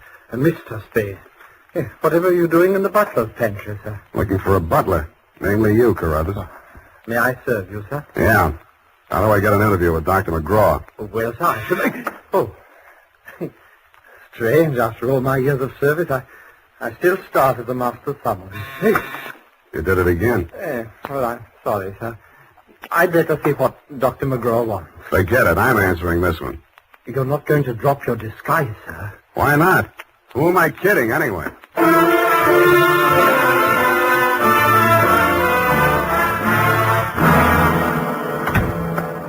rang, Dr. McGraw? Eh? Oh, I didn't ring for you. I rang for Carruthers. I ordered him to tidy up my office while I was at dinner. And look at it. Looks neat as a pin to me, Doctor. Oh, yeah, sure new here. Chauffeur, eh? I'm only wearing his uniform. Here's my card. Oh, detective, eh? That's right, Doctor, and this one's just about ready to wrap up. Well, you interest me. Go on. I will. I think you've been trying to use that boy as a murder weapon against his sister. Oh, and you call yourself a detective? If you can call yourself a doctor, I guess I can. You've been treating him with narcosynthesis, haven't you? That's right. Hypnotic drug. While he's under it, you brief him on his activities for the day, and he follows through, including assaults with deadly weapons. That would be possible with certain very suggestible patients, but I'm afraid impossible to prove. I think I can prove it, Doctor. You shouldn't leave your textbooks lying around loose. I found out the only way Tony could have walked down that stairway to Kathy's beach house without falling would be temporary relief of his symptoms due to hypnotic suggestion. Unquote. I see. What do you intend to do about this theory of yours? What do you suggest? You see this row of buzzers here on my desk? Mm-hmm. This one is for my secretary. This is to summon Carruthers, and when I press this buzzer, two of the most hideous plug uglies you've ever seen will rush into this office, beat you to a pulp, and dump you outside the front gate. That's what I think of your theory. Buzz away, Doctor. I think I like them better than I do you. As you wish.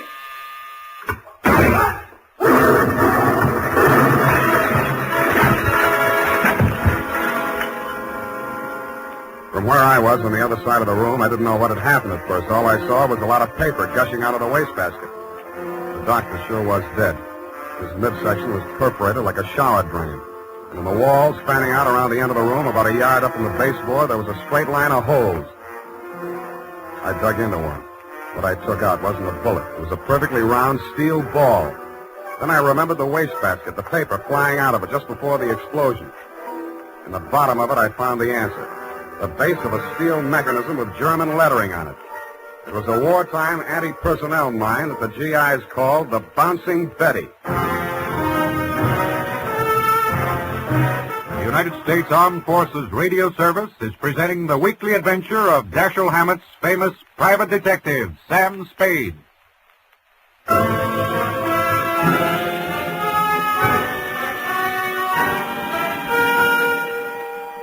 I didn't wait for the Squid Beach law to arrive. Who could? I went straight back to San Francisco. You, Lieutenant Dundee, were waiting at my office. Morning, Sam. Hello, Dundee. About that McGraw killing, Sam.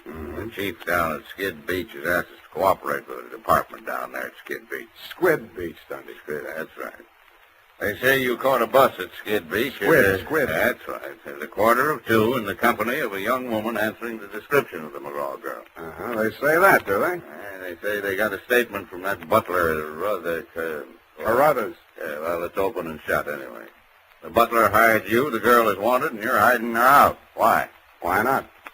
Well, it's established that the girl hated the deceased and bickered with him constantly. The doctor and the boy were pals. That girl's guilty as... You've been able to place her in the murder room? Well, no, but here's an item. She worked with an Army ordnance during the war in research. Subject? I made a note of that. Enemy landmines, anti-personnel. One of the reports she helped put out was on the Bouncing Betty. Yeah? Definitely. Hey, where are you going, man?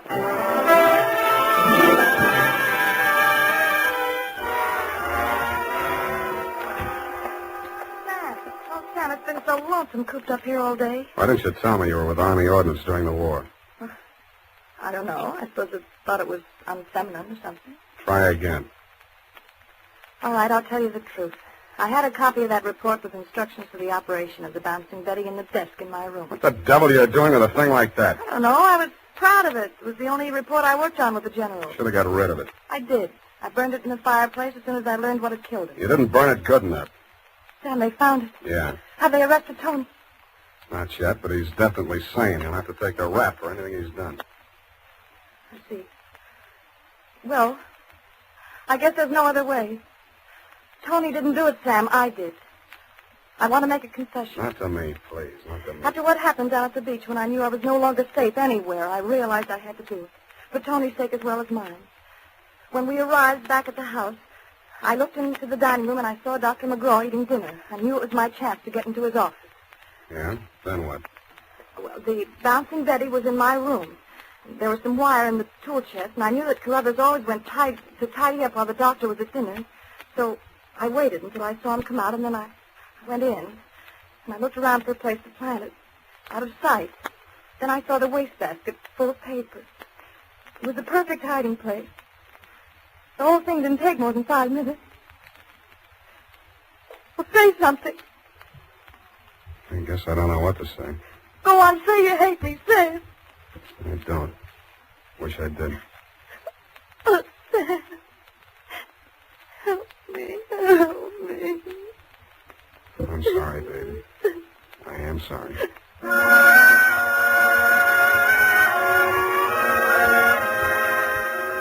I don't know how long we sat there. I held her in my arms until she cried herself out, then we just looked at each other. I knew if I put it off another minute, I wouldn't call you at all, Dundee. So, with my arms still around her, I reached for the phone. Homicide. Lieutenant Dundee, this is Sam Spade. Lieutenant Dundee. Dundee. Hello. Hello. Give me that. Lieutenant, this is Captain McGraw. I wish to make a full confession in the murder of my stepmother. I walked out while she was still talking to you, Dundee. I knew she'd wait for you, and I didn't want to be there when you took her away. As I walked over to my office, everything she'd said kept coming back to me. I could see her sneaking into her brother's room and getting her contraption out of the cabinet. I could see her hiding behind the door until Carruthers came out after tidying up McGraw's office, dumping ashtrays, emptying wastebaskets. And that's as far as I got. I went back to my office to wait. And sure enough, 20 minutes after the papers hit the streets with Kathy's confession, the door opened and he came in. Well, sir, I believe it's turning a bit raw out of doors. Gardner was saying only this morning that we should order out some shrouds for the Satiglosa Sinuata. Am I discommoding you, sir? No, Carruthers, I've been waiting for you. With your permission, sir. The ashtray? Just dump it in the wastebasket. I am gratified to note that your secretary has been looking after things and has emptied your waste paper basket. This is right and proper. Quite. Yes, sir. And, speaking of waste paper basket... Allow me, Carruthers. You have come to apprise me of your part in the death of the late Dr. McGraw. Am I in error? You've already divined my purpose, sir. Yes, it was I who placed that infernal machine. In the wastebasket, Carruthers, yes, I know. It struck me as a bit of poetic justice that the buzzer, which that dreadful man used as a symbol of his despotism, should be the instrument of his own destruction. I'm sorry, Carruthers. I'll do all I can. No need, sir. No need. I'm aware that there is no final justification for taking the law into one's own hands. Every man is entitled to trial by jury of his peers. But where, Mr. Spade, where could be found 12 good men and true who would allow themselves to be called the peer of that monster, Dr. McGraw?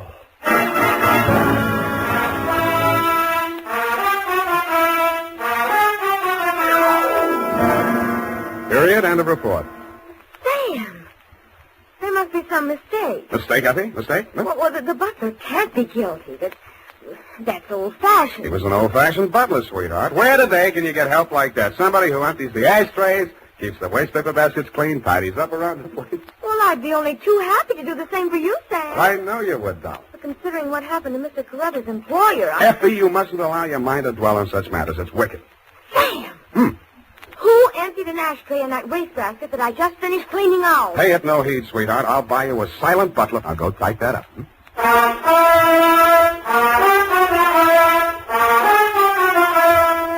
it is, Sam. I hope I haven't made any mistakes. I'm in such a hurry. Whatever did you do to your hair? Well, I brushed it out, Sam. What happened to the pen curls? I told you, Sam, when it was brushed out, it wouldn't be noticeable. Hours of torture sitting under a hot dryer for something nobody will notice. But, Sam, it puts bounce in your whole makeup. I get it. The bouncing Effie caper. Oh. Eyeshadow, new shade of lipstick. You look real gone. Oh, no. Whom is it tonight? Well, it's Suspended Maud, Sam. course, she's not really serious about him, so it's all right. Your conscience bothering you? Oh, no, Sam, no.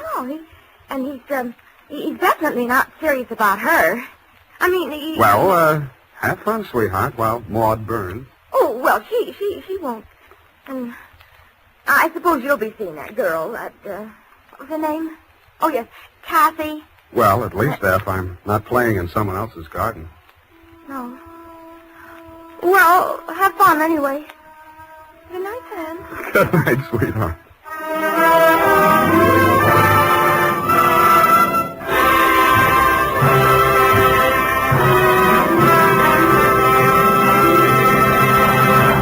The Adventures of Sam Spade, Dashiell Hammett's famous private detective, are produced and directed by William Spear. Sam Spade is played by Howard Duff. Lorene Tuttle is Effie.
Excitement here on Escape Radio. We'd like to thank our friends over at CBS. And now, a quick quiz for our loyal listeners.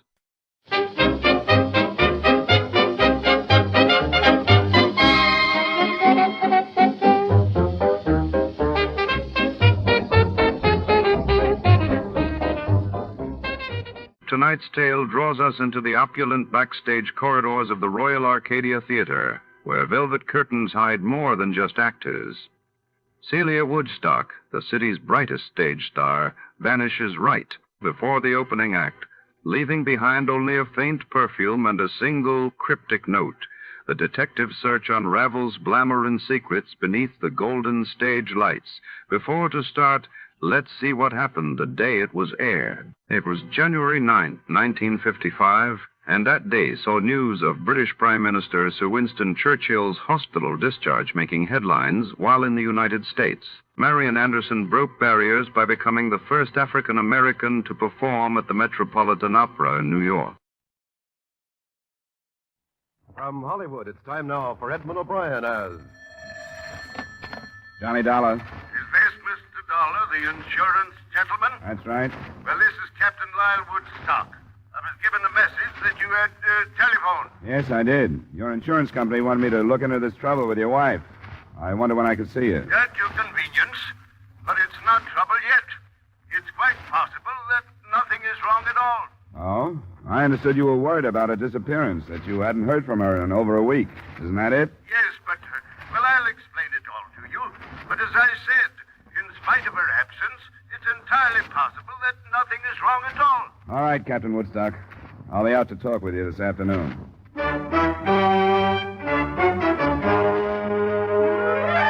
Edmund O'Brien in another adventure of the man with the action-packed expense account, America's fabulous freelance insurance investigator. Yours truly, Johnny Dollar.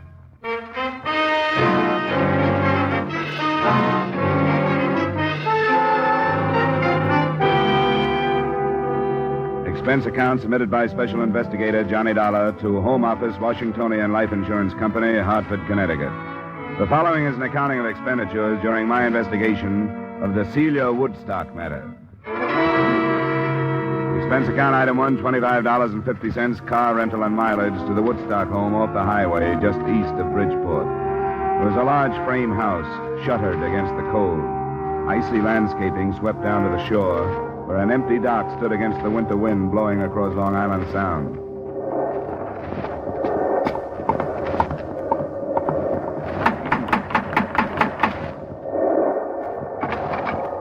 Captain Lyle Woodstock, please. Yes, you are Mr. Dollar? That's right. Come inside. Thanks. I am Captain Woodstock. Nice of you to come out. Nasty wind, isn't it? Well, it wasn't blowing like this in Hartford. Quite often windy here in the Sound. I'm afraid you'll have to leave your coat here. That's fine. I discharged the servants, all of them. Couldn't stomach their attitudes since Celia's departure. Come along. We'll talk in the library. How did you happen to turn to your insurance company, Mr. Woodstock? Yes, it would seem unusual, wouldn't it? Well, it seems unusual that they would bother with it, unless they thought she'd met with bodily harm. But you told me you don't think so. Yeah, after you, Mr. Dollar. Thanks. I'm afraid I was guilty of a certain amount of deception when I spoke to Mr. At the Washingtonian Company? Miller, Sam Miller. Yes, Mr. Miller. Through a delicate choice of words, I'm afraid I intimated that I was frightened for Celia's very life. Sit down. Why the deception? Well, naturally, to interest them in the situation and with a purpose, Mr. Dollar. Couldn't you afford to hire a private detective? My good man, I've wasted a considerable amount of money doing just that. It was from the stumbling idiot that I received the news of Celia's disappearance. He was following her? He had been for a month, until he lost her. I'd entertained certain suspicions about Celia. What's this investigator's name? Slater. Mr. David Slater. He was recommended as the best in Bridgeport. Considering his dismal failure, you surely understand why I felt it necessary to turn to someone else. My insurance company struck me as a wise choice, since there's a large policy on her life. All right. I'll talk to this later. Now, will you give me everything you can on your wife? Description, so on? Yes, they're on the table. I brought out a few photos. Brunette. Yeah. How old? 27. That one was snapped on Doctor's Cave Beach on Jamaica. Striking woman, isn't she? Yeah. This one was taken while we were anchored off Hilo last summer. You get around. Travel has its advantages, Mr. Dollar. Your boat? Yes, 64-foot schooner in dry dock at the moment. As a matter of fact, I met Celia because on an impulse, I put into Pia del Cuesta instead of Acapulco. And it seemed that she, too, wanted to travel. Where do you think she's traveling now? I haven't the faintest idea. I started to tell you I'd been troubled by a certain suspicion. She was in seeing entirely too much of a young doctor in Bridgeport. His name is Masterson, Dr. Charles Masterson. You think he could have had something to do with her disappearance? Is that what you mean? No, I shouldn't like to say. I believe that she is a quite perfect physical specimen, yet she visited this doctor fellow at least 3 times a week. Mm-hmm. Anything else? As a matter of fact, yes. We were in Acapulco 2 years ago.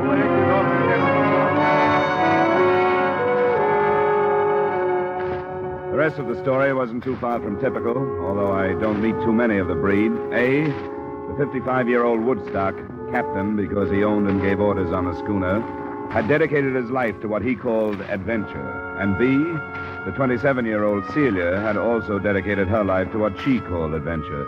The results were a number of voyages, and finally, Celia Woodstock's disappearance. Except for the doctor, I didn't learn what had gone on between.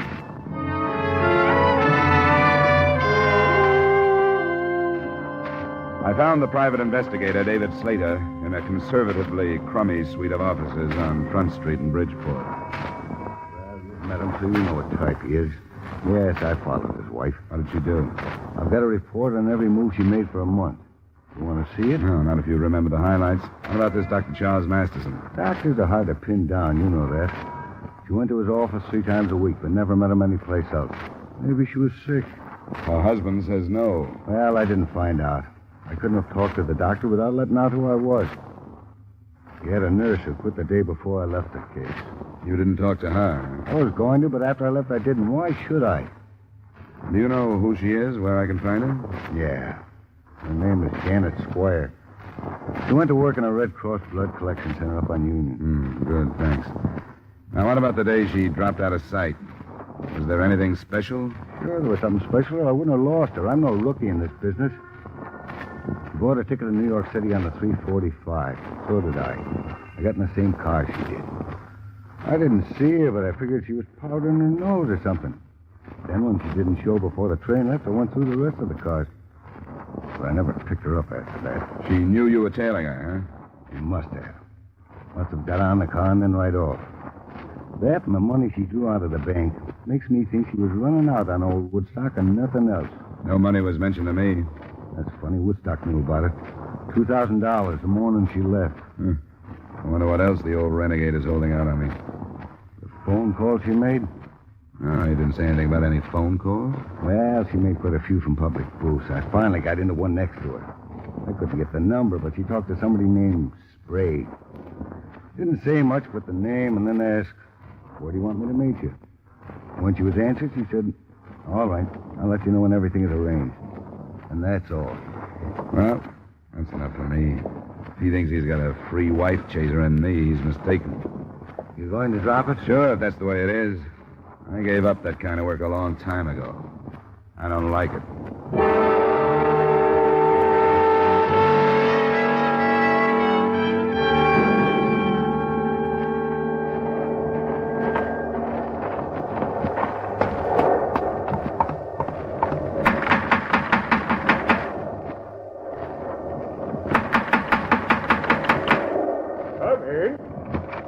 Dollar Close the door. What's this? Where's Woodstock? Close the door. If you do anything else, I'll kill you. What's happened? Who are you? Stay away from me. I smell cordite. You fired a gun. Where's Woodstock? He's gone. You come this way now. Move down the hallway. Why? I'll kill you if you don't.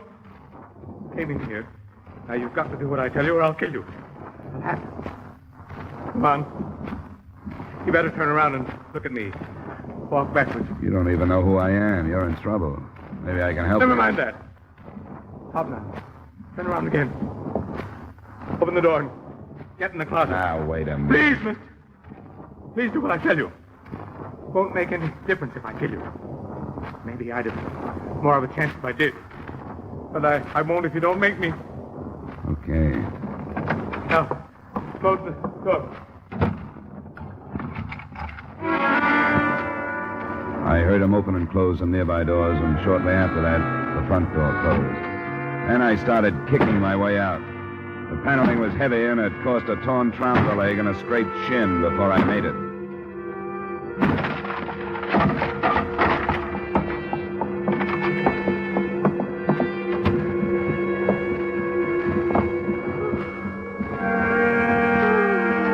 Mrs. Woodstock?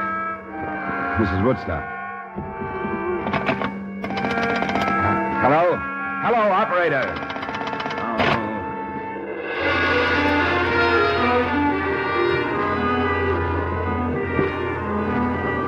He'd given himself some more time by pulling out the phone wires, but it took less than 5 minutes for me to cover some 200 yards to the nearest neighbor, explain myself, and get through to the Bridgeport police.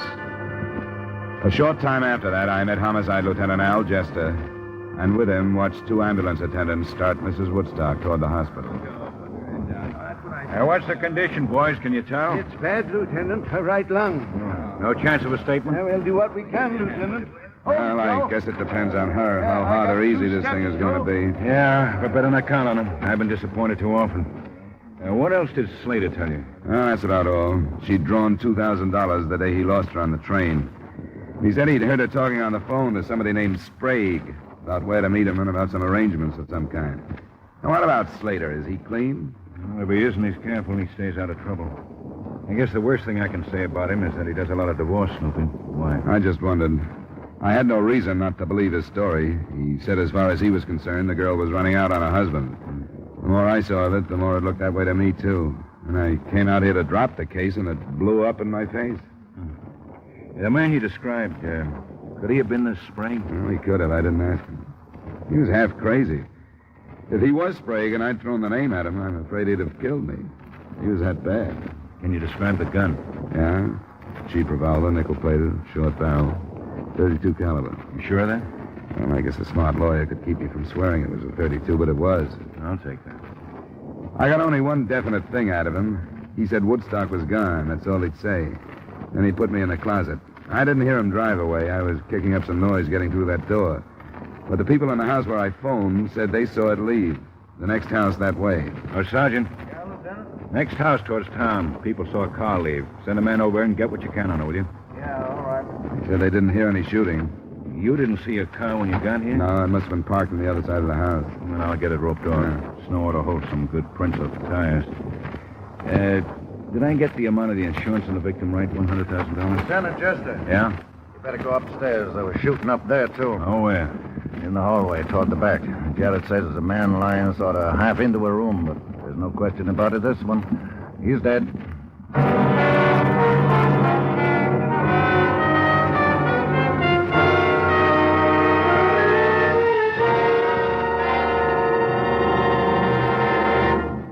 We will return you to the second act of yours truly, Johnny Dollar, in just a moment.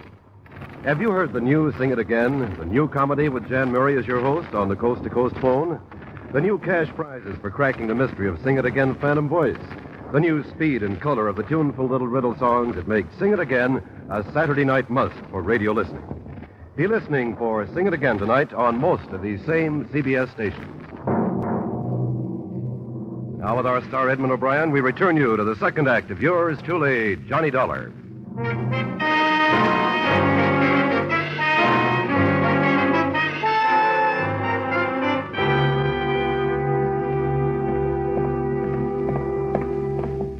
A little gloomy, Lieutenant, but I don't want to handle any of the light switches.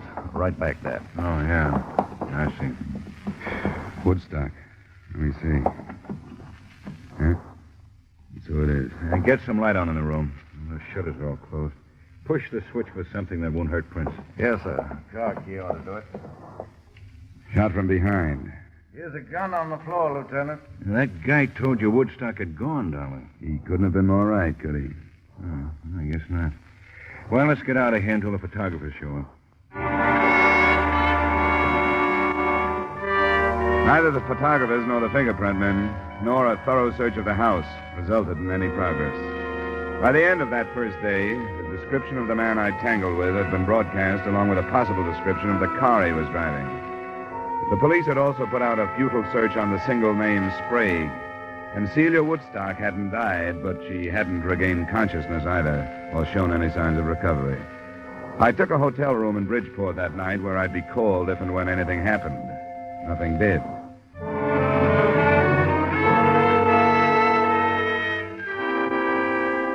The next morning, I went to the Red Cross Blood Collection Center to talk with a nurse who had recently resigned the office of Celia Woodstock's friend and/or doctor.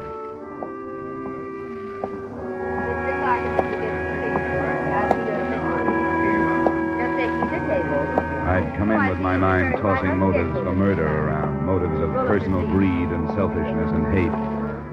And it was almost a shock to suddenly face a segment of this country, citizens, old ones, young ones, men and women, quietly going about the business of helping the best way they knew how. I stayed to give my own blood after Janet Squire talked with me, and I knew it would go overseas in the best of company. We can go in here, Mr. Dollar. Thank you.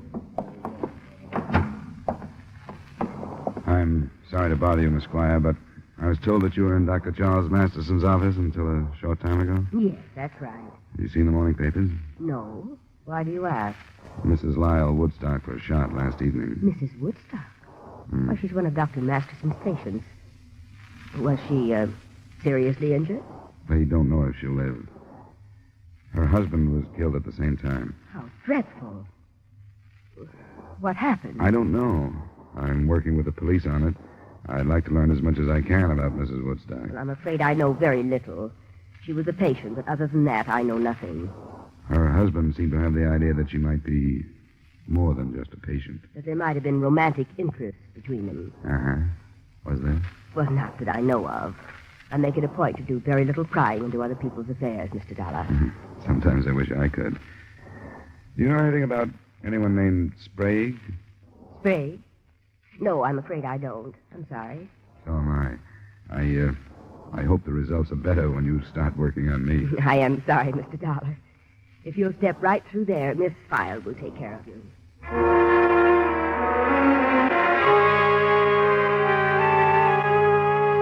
A telephone check with Lieutenant Jester about an hour later added nothing.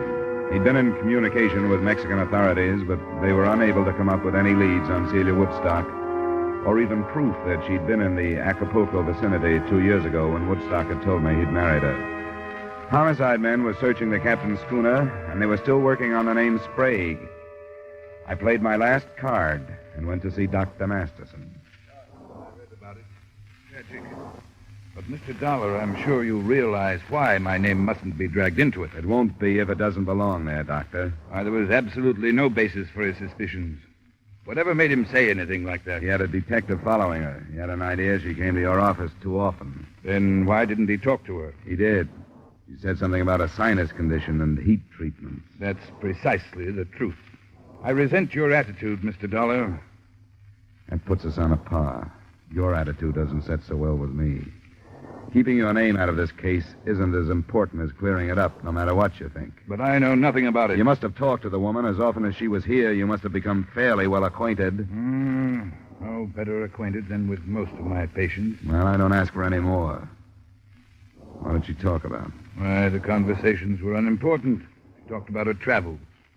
They'd come here from Florida to have some work done on their yacht. She talk about her husband? Yes, occasionally. General things. Like what? I realized that he was much older than she was, but that she was quite satisfied with their marriage and their life together. That's what makes his suspicions of me so ridiculous. She was happy with him. Never anything about unhappiness, about leaving him? No, they were planning on a trip to South America in a few months. Dr. Masterson, did she ever mention anyone named Sprague? Sprague? Yeah, Sprague. This is one of the strangest things that's happened to me in a long time. Why? She went to pieces because of that name. Completely and helplessly to pieces. Just before she stopped coming for treatment. What happened? The last visit she made, the afternoon about a week ago. Someone telephoned and asked for a Mrs. Emil Sprague. My nurse and receptionist called in and asked if Mrs. Sprague could answer the phone. Was the nurse Miss Squire? No, she'd just left me. It was Miss Hall, who didn't know my patients by name. But when Mrs. Woodstock heard the name Sprague, she went into hysterics. I gave her a sedative. When she was calmed, I wanted to ask her about what had happened. But, well, I didn't. There was something about her that begged me not to. I decided to wait until she came. There was something about her that begged me not to. I decided to wait until she came back. But she never did. Well, it's Emil Sprague now. I'm sorry I was hesitant, Mr. Dollar.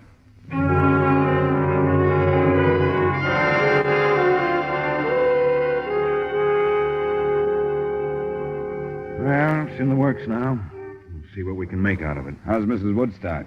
Still alive. Chest wounds are bad, though. Now, here's how the shooting stacks up so far. She was wounded by 38 caliber slugs. Her husband was killed by 32s.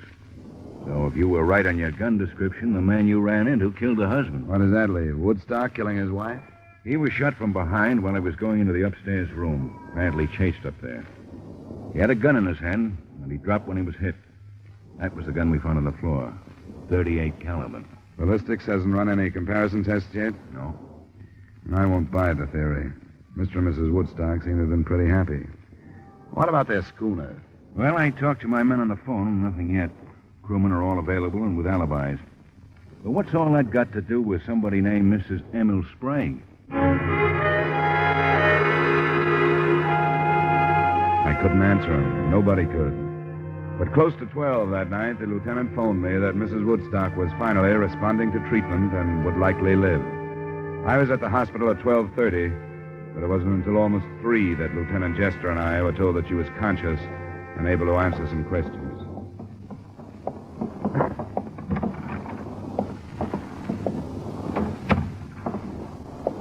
Good morning, Miss Woodstock. Feeling better?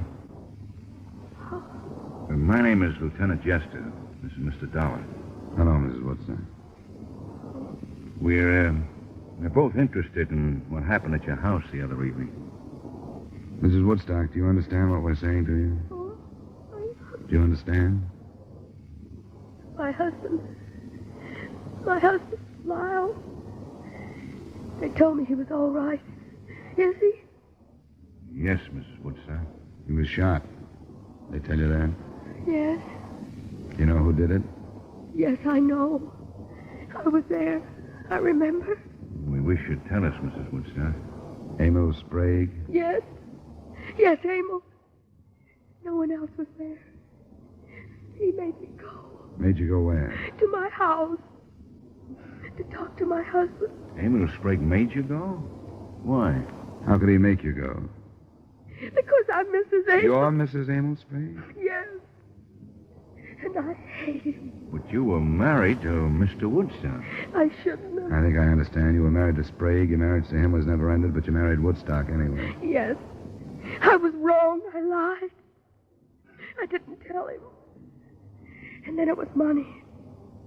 He wanted money. Sprague did? Yes. I didn't know where he was. Mexico. I had to get away. And I married my husband. That's all that matters. I'm afraid it isn't. Sprague followed you here. From Florida. I begged him not to. The $2,000 you drew from your bank? I gave it to him. Mm-hmm. But it wasn't enough. He made me stay with him. And made me go with him for some more money. And my husband, I tried to make him understand, and he wouldn't. He blamed me and called me things. He went to the drawer. Oh, why didn't he shoot Emil instead of me? Are you sure of that? Woodstock shot you? Going to the drawer. I remember. Turning around with a gun. And that's all. Do you know where Sprague would go? What happened? Why did he? What did my husband say? He hasn't said anything. Evidently, Sprague chased him upstairs, shot him there, and left. Do you know where he'd go? Back to Florida. No, we don't think so. We've got a good description of him and the car he was driving. We think he's still in Bridgeport someplace.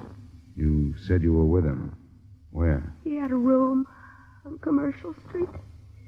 713. Rooming house? No, it's a big building. Apartments. Now, which one is Sprague? It's, number 12 on the second floor. Do you have a phone in the room? Yes. Pleasant 2132. Well, thank you. We won't bother you anymore. Thank you, Mrs. Woodstock. I want to help my husband. I'll do anything I can. I want him to know that. We'll tell him, Mrs. Woodstock. It's a little after 3. Rogers' trucks are going to be rolling on Commercial Street before long. Think Sprague will give us trouble? Yeah? Yeah, if he's been holed up since the shooting, I think he's probably farther off as not the one I saw him. We might slip on him this time in the morning. I'll get some men started out there. You better come with me. Sure. I'll need you to identify.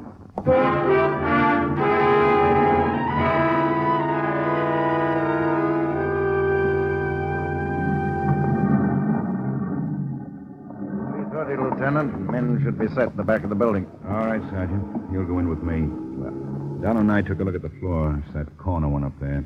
There's a door to another room right across from his, so we want to keep him from firing if we can. We didn't warn anybody because we want to keep it quiet. Hope it stays that way. All right, Sergeant. Let's go across. Good luck.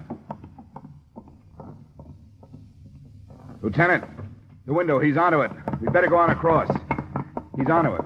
He's been watching at the window. I saw him move. Well, you better see what you can do on the phone then, Dollar. The phone? We thought if you couldn't catch him off guard, we'd try and talk him out. There's a payphone in the hallway.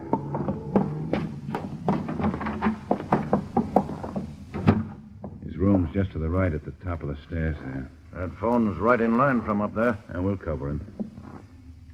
Okay, Dollar, if you're ready.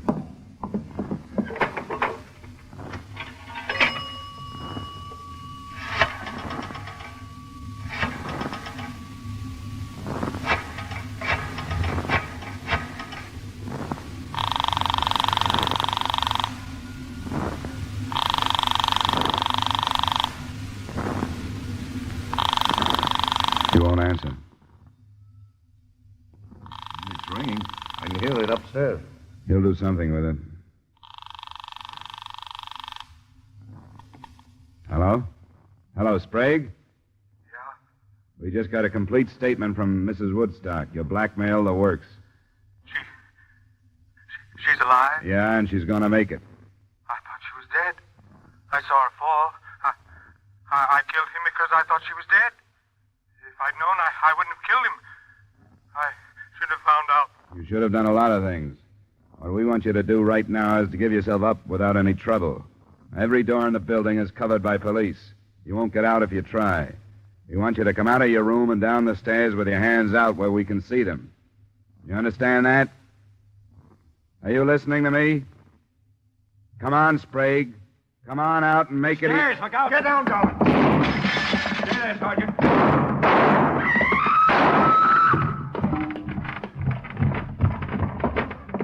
Be careful, Dollar. It's all right. Sprague? Ah. He's dead, Lieutenant. Sergeant. Yes, sir? I'll go phone in. Keep the people away as best you can. Okay.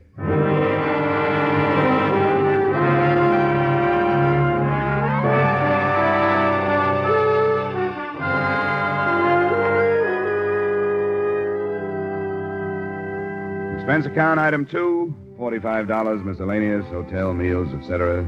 Expense account total, $73.60. Remarks? I understand the lawyers for the Woodstock estate are already measuring ways and means to cut the bigamous wife out of the estate. I don't think the Washingtonian Company has a chance of doing the same with the insurance money. Yours truly, Johnny Dollar.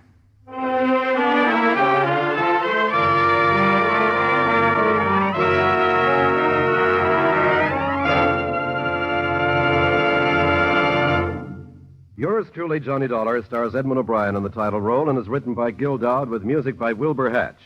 Edmund O'Brien's latest picture is a Paramount Picture production, The Redhead and the Cowboy.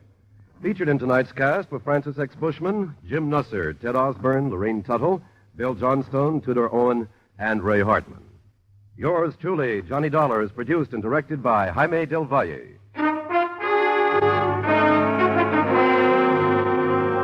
This is Dick Cutting inviting you to join us next week at this time when Edmund O'Brien returns as... Yours truly, Johnny Dollar.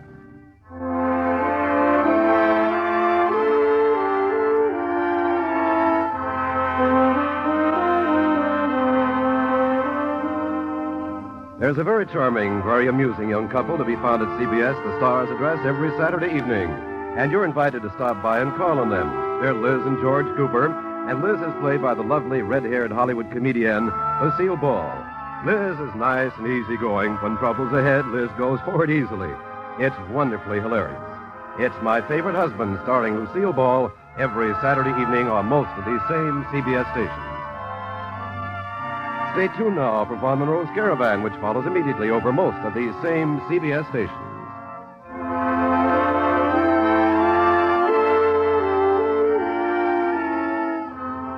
This is CBS, where you laugh at Jack Benny every Sunday night, the Columbia Broadcasting System.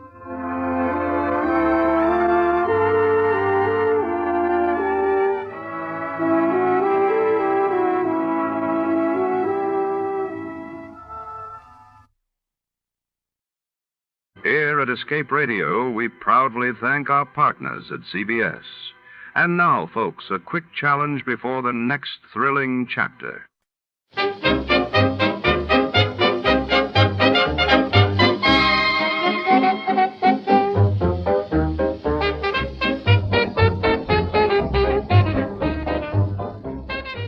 Tonight, under the pale glow of the city's neon haze, a detective races against the ticking clock 1 hour to solve a case that could upend his world.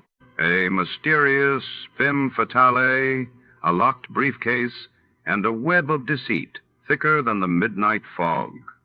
Will he crack the code in time, or will the hourglass run out? Stay tuned as secrets unravel in the 1 Hour Caper. Before we begin, let's see what happened on the day it aired. It was March 12, 1947. That day, President Truman unveiled the Truman Doctrine, pledging support against communism in Greece and Turkey, while in London, the British coal miners' strike sparked fears of a national energy crisis. Sam Spade.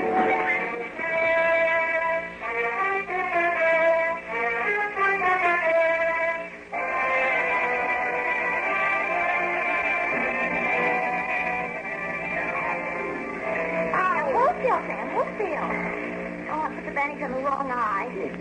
Or have I? Both of them. Oh, I get so angry sometimes.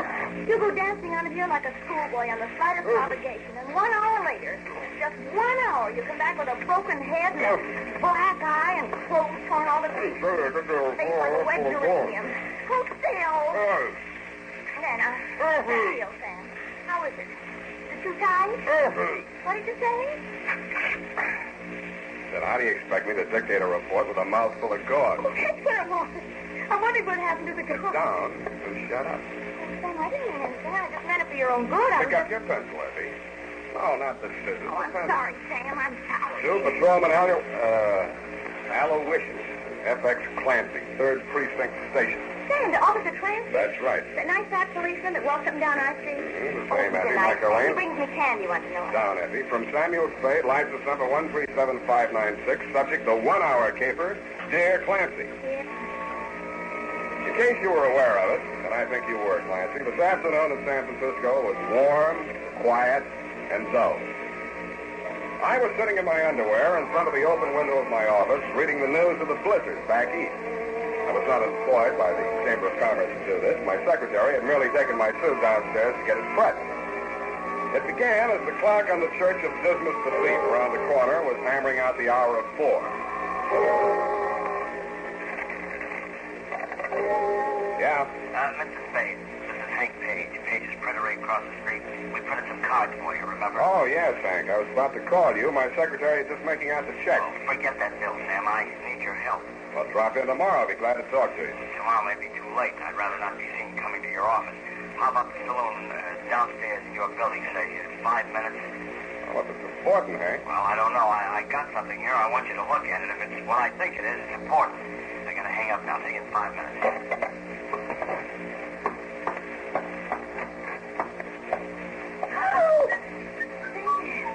Where do you think you're going in that? Same old hat, Effie. What's the matter with it? I was not referring to your hat, Sam. Well, that's what you're looking at. I'm trying to avert my eyes, Sam. Here's your suit. Oh, I forgot. Well, look out the window, Effie. I'll put it on. Got a phone call. Maybe a job. I got to meet a man. Sam, you can't go out on a job now. Why not? Why do you think I got your suit pressed? The man's coming to take your picture. What man? From Baffling Detective Magazine. Oh. Well, I'll try and make it for you. Oh, Sam, I'm tired of making excuses to people. I set up this appointment for 5:30, and I want you back in plenty of time. I wish you wouldn't go. Oh, all right, go on. But if you aren't back in this office by 5 o'clock, that's 10, Sam. You can find someone else to make your excuse. Okay. Shall we synchronize our watches? I skipped the elevator and walked downstairs to save time. It was 11 minutes after 4, last beer time, when I reached the entrance of the happy hour oyster and beverage bar. I turned and looked across the street. Hank Page was just stepping off the curb. He was jaywalking, but that didn't explain what happened. He saw it in plenty of time and jumped back out of the way. It saw him, too. The wheels cut sharply towards him, and the front bumper caught him just behind the knee.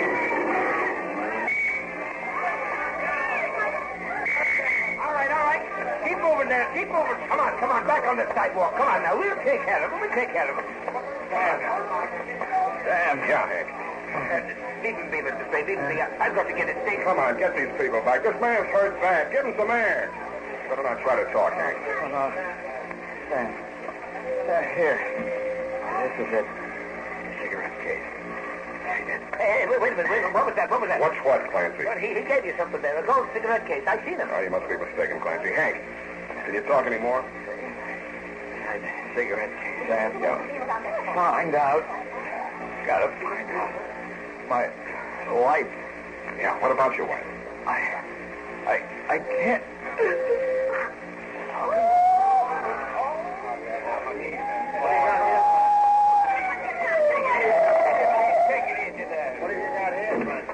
Hit and run. Looks kind of dead. Like I'd say we're dead, wouldn't you? This is log for a Clancy. DOA. Okay, boys. Okay, take him away. Now, come on. Please, everybody, stand back. Any of you people identify this man? Yeah, I know. You better come along then.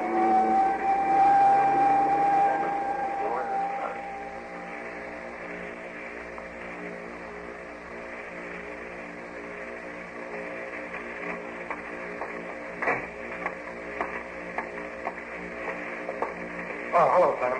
Hello, Maxie. Hank Page. Oh, yeah, just came in. 2 seconds. Maxie. Yeah. No, she better not look at him now. He's in no condition. Oh, sure. Sure, you can give her the money. It's in your pack. Yeah. Well, hey, it's Mrs. Page. She didn't lose any time. Like to meet her, Sam? Yeah, Maxie, I would. You know, Lippy says she's going to look nice in time. That's so. Mrs. Page? What? I knew your husband slightly. My name is Sam Spade. Oh, yes. You're a detective. He said he was going to see you. Did he? Not quite. You happen to know what he wanted to see me about? Yes, he found something, a cigarette case. He couldn't tell me what it meant, but he seemed very worried about it. He told me that if anything happened to him, I should claim his belongings right away. So here they are. His watch, a wallet, elk pin, school ring, cigar cutter, little cigarette case. Oh, no, please, Mrs. Page. I've got the cigarette case here. You've got it. How did you? Oh, he gave it to me just after the accident. I expect he was trying to tell me to give it to you. Here, you take it. Oh, no. It's initials. No. Some woman gave it to him. I don't want it. Just put it away. Out of my sight forever. Okay. You can open your eyes now. It's back in my pocket. Thank you. Thank you. Now, let's talk, Mrs. Page. What was on your husband's mind? Well, I don't know. He wasn't very well. Heart trouble, nothing terribly serious, but he'd get these little spells and he'd have to stay home from work, sometimes a week or 10 days. But Mr. Soule, the foreman at the print shop, would look after things, you know. I even thought he was getting better. Your husband have any fights lately? Oh, no. He wouldn't dare with his heart. He had a black eye. Oh, that happened at home. He fell down. Yeah. Well, I'll be in touch with you.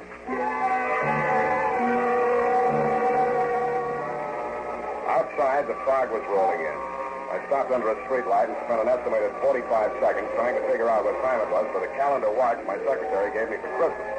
The barometer was falling, it said. The temperature was 63, and I was facing northwest.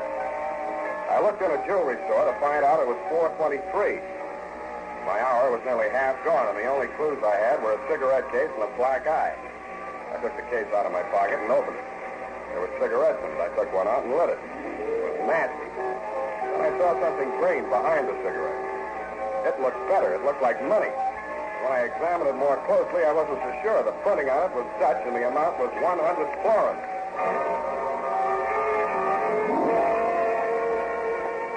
The banks were closed, but it only cost me 2 nickels and a paid telephone to find out where to take it.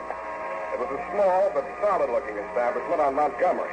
The gold lettering on the plate glass window said Van Pelden Meisner, commercial agent, Amsterdam, New York, San Francisco, Macassar, and Curacao. Come in here. I want to see Mr. Meisner. There is no Mr. Meisner. There's only Van Pelt, and I'm Hendrik Van Pelt. I'm so sorry. Oh, don't see it like that. Maybe you can help me. What can I do with you? Well, somebody paid me off for a job in Dutch money. I want to know how much it's worth. Oh, this better than Meisner, I know. The value of money. Show me, please. Maybe you'd like a cigarette, too. They're Dutch. Please. My brand, Sumatra Queen, son. Oh, good. You like good, Sumatra Queen. No, the money. 100 florins. High under the light, look. Serial number. Here is M. Portrait clear is. Seal good color is. Paper excellent. You wish to exchange. What's it worth? Well, look. The latest quotation is florin against the dollar. $53.24. That's what the exchange fee taken out is. You like $10 notes? I love them. You mean that money's real money? Who knows better than I should? My brother was engraver to the Royal Dutch Treasury. I myself in the manufactory worked until the occupation coming was. Pardon me. Would you mind saying that again, please? So in the manufactory from all kinds of money, including already currencies from the Indies, East and West, Java, Celebes, Borneo, and Homeland, Netherlands. Also 6 months in Bulilong, Bali, where I'm English learning. Oh, you learned English? Several foreign languages, too. I see. Well, I'll take it in 10. Sure, six. 10, 20, 30, 40, 50, 1, 2, 3, is 10 cents and 20 cents, 3 cents. Danke. Oh, eventually... I spoke a little Dutch. Yes, eventually you have lived in San Francisco for how long? Oh, eventually quite some time. Oh, I'm Hendrik van Pelt. How are you? How do you do? Yes, I noticed on the cigarette case, you have the same initial, HP. Who your name is, please? Polhaus, Herman Polhaus. Oh, in a Polhaus, I like that cigarette case. With the coincidence, you sell me your Dutch money. Maybe also sell me the cigarette case with the Dutch cigarette. You like those cigarettes? Oh, I love that Sumatra Queen. You're going to have them for nothing. No, such a pity to remove them from the beautiful case. They go together, cigarettes and the case. How much? What would you say it's worth? Well, that could go $500. What do you pay? Nothing. I took it off a dead body. Get out! Get out! The grave robber! Help! Police! Stop thieves! Okay, Mr. Van Pelt, I'm going. Help! Police! Help!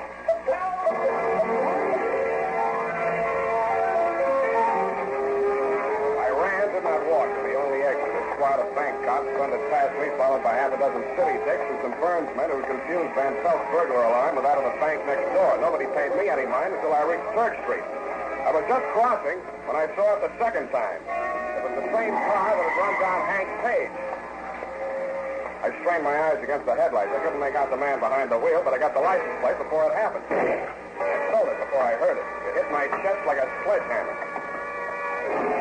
The last thing I heard was the footsteps of a heavy man pounding toward me. The clock on the Church of Business of Peace was chiming the half hour.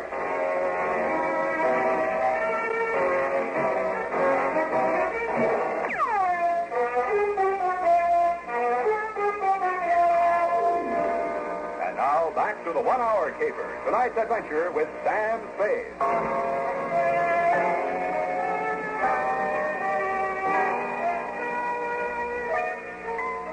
I'd started the caper with 2 clues, a cigarette case and a black eye on a dead man. When I woke up in the alley, I didn't have the cigarette case. Instead, I had 2 black eyes. One of them was on me. Strangely enough, I was alive. I reached inside my shirt to examine the bullet hole over my heart. There was nothing there but a bruise. I wondered what had been in that gold cigarette case besides gold and Dutch cigarettes. The slug had come at me hard enough to knock me down and out, but the case in my inside pocket had stopped it. I limped to the nearest phone booth and phoned Tuttle in the traffic division. The plates on the hit-and-run car were registered to one Hendrik Van Pelt.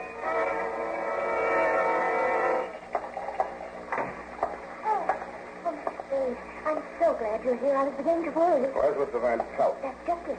He went in the other room to make a drink. He hasn't come back. Listen, you don't know how glad I am you're here. Do you know why he invited me to have this drink with him? I can think of one reason. Oh, thank you. Listen, he wants to buy Hank's cigarette case. And, of course, much as I hate an Indian giver, Mr. Spade. Yeah?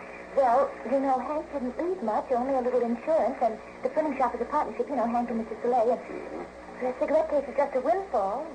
I told him you wouldn't stand in the way of a widow. I wouldn't think of it. I knew you'd do the decent thing, Mr. Spade. Give me that. Please, Mr. Spade, my bruises. Besides, I haven't got it. You haven't got it? No, now, look, Mr. Spade. Blanche. Okay, now, Blanche, try and think. Did you ever hear your husband mention Van Pelt? No. No, they never even met. Mr. Van Pelt said so. How'd Van Pelt find out about the cigarette case? They said you showed it to him. Uh-huh. How well do you know your husband's partner, Mr. Soleil? Oh, we're total strangers now. I told my husband everything. He forgave me. Uh-huh. And what did Mr. Soleil tell you? Nothing much, nothing. He's led a very dull life. Almost as soon as he got out of reform school, he took a forgery rap. Oh, very But that's where he became a master critter. And stir, as they say. Oh, yes, they do. They're not much help. Au contraire, Blanche. Au contraire. I escorted her outside and pushed her into a taxi. Then I walked back to Church Street. As I rounded the corner, I could see light in the window of Page's printery. The chimes were hammering out 5:15 when I entered Hank Page's shop. In the back, a guy was sitting at a desk in his shirt sleeves checking off figures in a ledger. I introduced myself, and he told me his name was Ben Soleil. We shook hands, and then he waved me to a chair across the desk. This is awful, Spade. What with one thing and another, we're heels over head in work, and got to pull with these books, and I don't know a thing about it, and Oh, pardon me. Yes. Oh, all right. Oh, well, things are a little confused here just now. Could you tell me a little more about it? Huh? Oh, yes, I understand the problem. Well, we're handling it at this end, but we'll be very busy for a while. Now, there's definitely no point in you dropping by tonight. Oh, you think the news of the boss's death would make some difference to those customers, but no. You take that fellow that just... Yeah, I know you're very busy, Mr. Soleil, and I don't want to take up too much of your time, so... Say, what makes you think that car deliberately ran down the board? Did I say so? Well, you're an insurance dick, aren't you? You got me tagged. Anybody have anything against him, as far as you know? Well, he fired 2 printers last week. Why? Well, they couldn't spell in English. You, see Mr. Page this afternoon?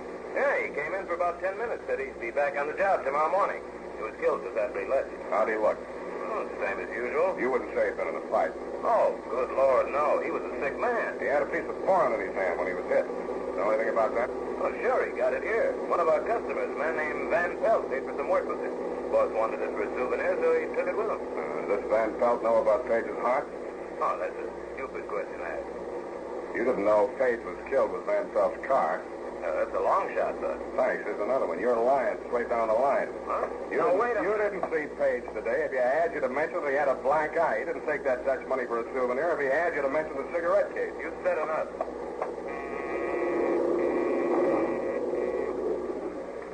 What are you doing? Shutting down for the night? You'll find out. Put your hands on top of the desk. I slipped the muzzle of my gun. I've been holding it in my lap for 3 minutes, far enough over the edge of the desk for Ben Soleil to see it. He did what I told him to. The press room door was directly behind him, and I knew his body would screen my guns in the view of anybody that might come through it in response to the signal he pressed. I didn't have long to wait. 3 men, black with ink, came to the door and threw it into the little office. I strolled in, careless and casual. What's up, Ben? You got ice in your head? Huh? What's this? Stop right there. Stopped as if they'd all been mounted on the same pair of legs, but I didn't like my position at all. If these men decided to jump me, I could down just one of them before the other 3 were on me. I knew it, and they knew it. Then I felt some fresh air on the back of my neck as the street door opened behind me. Soleil, what is it? Is it a holdup? It's me, Blanche Spade. Get out of here, quick. Find a cop and bring him back here. Will you do that? Sure I will. You can count on me. Soleil's mouth opened in a broad grin. I didn't need any more warning than that. I threw myself sideways, but I wasn't quick enough. The blow I got from behind with Blanche's lady's handbag type persuader didn't hit me full on, but I got enough of it to fold up my legs as if the knees were hinged with paper, and I slammed into a heap on the floor. Something dark crashed towards me. I clutched with both hands. I had a foot kicking at my face. I wrung it the way a dog wrings out a mop. I was dimly aware that my feet were under me again. Some squirming thing was on my back, and a hot, damp object like a hand was across my face. I put my teeth into it. My face. I put my teeth into it. My head back as far as it would go. Maybe it smashed into the place it was meant for. I don't know. Anyway, the squirming thing was no longer on my back, and suddenly I could see again. I saw a brass cuspidor 6 inches or so in front of my eyes. That's how I knew I was down on the floor again. I grabbed the cuspidor and tugged at it. I staggered to my feet with it and used it to club a clear space in front of me. I swung it high and let go. Then I was back on the floor again with 600 or 800 pounds of flesh hammering my face into the boards. You can't throw a brass cuspidor through a plate glass window into a rush hour crowd in downtown San Francisco without attracting attention. The hour of rescue was at hand. And it was exactly 5 p.m. Let's go to work!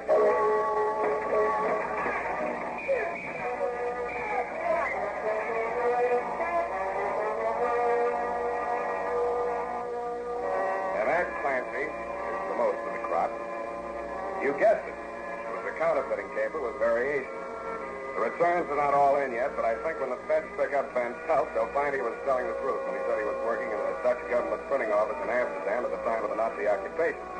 He probably bought his way out of the country with the same kind of money he and Soleil were printing here, genuine Dutch florins printed from the original plates.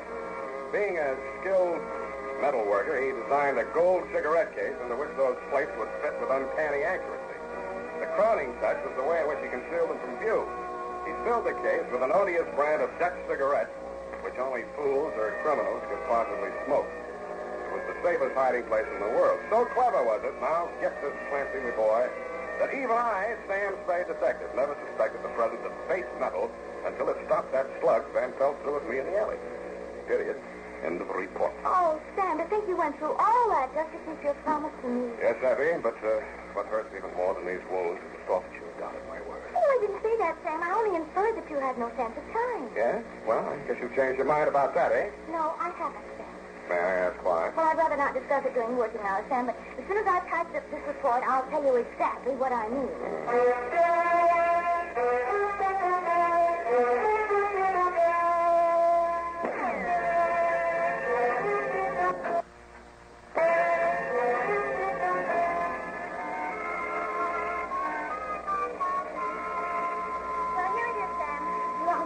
Shall I just hand it to him on the way to the streetcar? Save the stamp, F. What else? Oh, hi, Sam.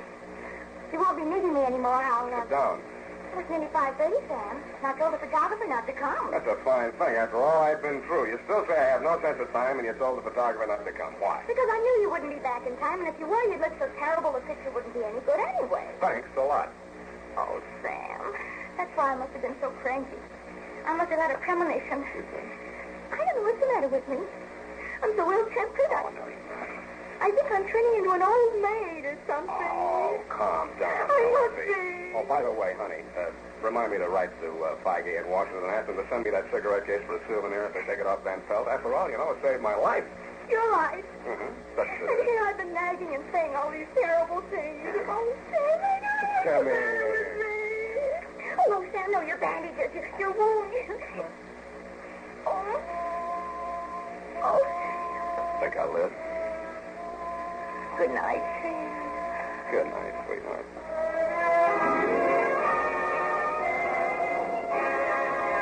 Before tonight's tale continues, we'd like to extend our appreciation to the fine people at CBS. And now, listeners, sharpen those minds for a quick radio quiz.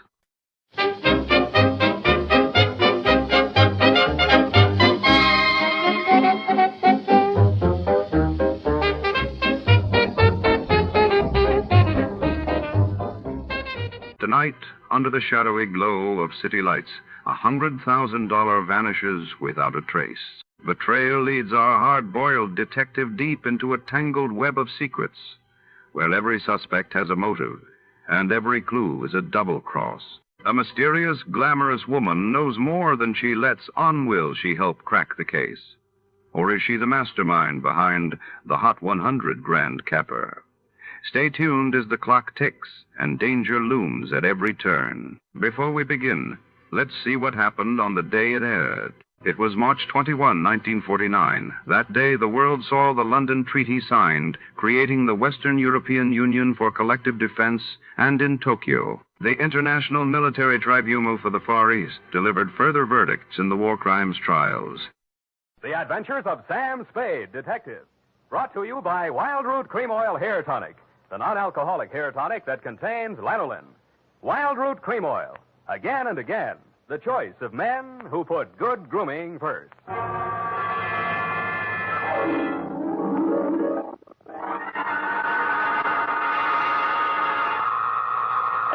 Sam Spade Detective Agency. This is Sam, Blackleg Spade, the third most dangerous gambler on the Barbary Coast. Oh, Sam, not horses again. Horses, women, and the gaming tables, Effie, the versions of the elite. Well, divert yourself with this, Sam. The phone company has sent a pink notice.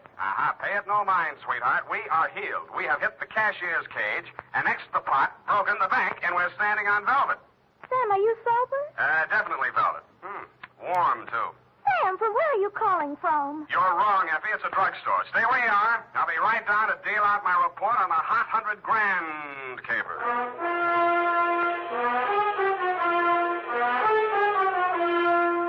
Dashiell Hammett, America's leading detective fiction writer and creator of Sam Spade, the hard-boiled private eye, and William Spear, radio's outstanding producer-director of mystery and crime drama, join their talents to make your hair stand on end with the adventures of Sam Spade. Presented by the makers of Wild Root Cream Oil for the hair. It's smart to buy things the whole family can use, isn't it? That's why I say it's smart to buy Wild Root Cream Oil Hair Tonic. To Mom, to Dad, to the children, Wild Root Cream Oil is really a friend indeed. Non-alcoholic Wild Root Cream Oil with lanolin grooms the hair neatly and naturally, relieves dryness, removes loose, ugly dandruff. I hope you have a big family-sized bottle of Wild Root Cream Oil in your home. Get Wild Root Cream Oil Hair Tonic. Again and again, the choice of men who put good grooming first. And now, with Howard Duff starring as Spade, Wild Root brings to the air the greatest private detective of them all in the adventures of Sam Spade.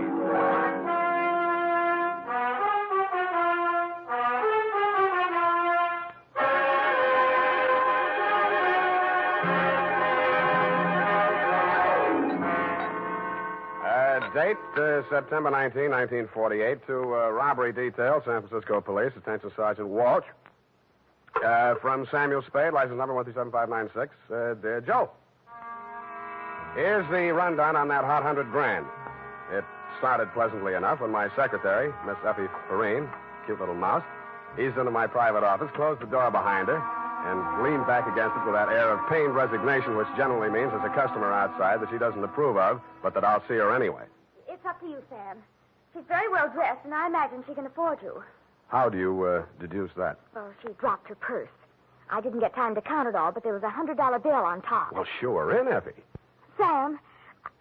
Go ahead, say it. Oh, I don't know, Sam. Sometimes, well, there's just money. No, that's one of the reasons I hire you. What's the matter with her? Nothing. That's just it, Sam. She's very good-looking, cultivated, and very kind and considerate. And she seems sincerely troubled. You mean her act is a little too good? I felt that too, Sam. Thanks, Angel. I'll keep that in mind. Tell her to come in. All right, Sam. Mr. Spade will see you, Mrs. Kilcoy. Thank you. Thank you for seeing me, Mr. Spade. My pleasure. Won't you sit down? Oh, thank you. I'm Lorraine Kilcourse, Mr. Spade. It's about my husband, Leonard Kilcourse. Husband? Oh. We've only been married a short time. It was a quiet ceremony at the San Sidro Mission. Leonard didn't want to subject me to any publicity. The difference in our ages, you know? You mean you want me to keep it a secret? Oh, no, except for the newspapers, of course. Naturally, all of Leonard's friends know. No, he doesn't have many, from what I've heard. I've thought it strange, too, that such a prominent man should have such a small circle of acquaintances. I met him only a short time before I married him. He's been very kind and absolutely devoted to me, and I suppose I should feel ashamed of myself for coming to you. But there are so many things about him that are mysterious that sometimes I can't seem to find my handkerchief. Here. Kleenex. Oh, I'm sorry. Thank you. I take it you're not a San Francisco girl. No, I met him at a dude ranch. Well, maybe I can clear up some of your mysteries for free. The reason your husband doesn't have many friends is because they keep dropping dead. I don't understand you. Oh, forget it. He's a big public servant. He's built a lot of sidewalks. The streets of this city are paved with his good intentions. His name is on 1,000 manhole covers. If the names of his former business associates land on headstones, it's nothing to me. I got my own racket. Well, what? I think my husband is paying blackmail to someone. Uh-huh. And upon what do you base your suspicions, Mrs. Kay? It started about a month ago. He began withdrawing large sums from our joint account. First, it was $10,000, then $20,000, and last week, $50,000. And this morning, he closed out the balance of the account, $100,000. Well, he's got it to spend, Mrs. Kilcoy. Well, I won't pretend the money doesn't interest me, but what's behind it, Mr. Spade? Each time he withdraws these cash sums, he leaves the house without a word to me. And sometimes doesn't return until dawn. My husband is not fond of nightlife, Mr. Spade. Only a desperate situation could induce him to leave the house after dark. Yeah, so I've heard. They say that's how he kept his health as long as he has. All right, you want me to trail him, find out what he does with the money. Just one question. Why'd you pick me for the job? Why, your reputation That's is... local. You say you're new in San Francisco. Well, I do read the local papers. Your picture was in only 2 weeks ago. Yeah, well, that caper didn't help my reputation. I like your looks. A nice, honest face. A man I could trust. Well, I don't buy that. And I'm sentimental, too. Your picture reminded me of someone who is very dear to me. My brother. Of course, you're nothing like him, really, but you do look alike. I suppose that sounds like a silly woman's reason. Yeah. What's your address? Well, I have a little place of my own out on Divisadero. The Balboa Apartments near Normandy Terrace. Mm-hmm. You'd better keep in touch with me there. I don't want Leonard to know. The Kilcourse mansion is at 1316 Clarendon. 1316. He returns from his office around 6 in the evening. Do you have a car? No. I need one? Well, I don't know where he may go. Here are the keys to my car. It's parked in front of the main entrance, a gray Plymouth. He won't recognize the car. It's my brother's. Now, about your fee. $100 now. If I need more, I'll leave you know. I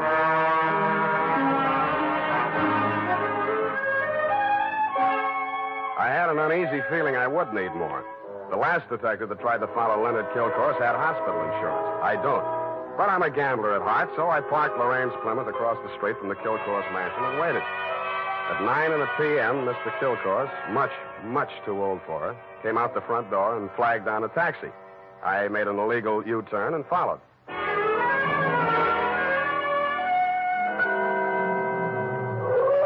trail ended across the Golden Gate Bridge in Marin County. It was a country club-type building on top of a hill overlooking the bay. It did business under the name of Ernie Nogales' Racket Club. The racket had nothing to do with tennis. It came from two sources. The moans and groans of the customers losing money at the roulette wheels and crap tables, and the glad hand the management threw at my quarry as I followed him in. Well, Mr. Kilcourse, surprised to see you. Since when you go out after dark? Well, I thought a little nightlife might agree with me, Nogales. Oh, that sounds like you, Mr. Kilcourse. I didn't know you better. I think you was afraid to go out night. Well, now, I was thinking of buying this place to retire to. Oh. But I figured it'd be cheaper to win it at your roulette table. What's your limit here? 10,000, but for you, wide open, the sky. $100 grand for a starter? Well, any time they catch you with hot money, Mr. Kilcourse. Come over to the cashier. I sell you the chips myself.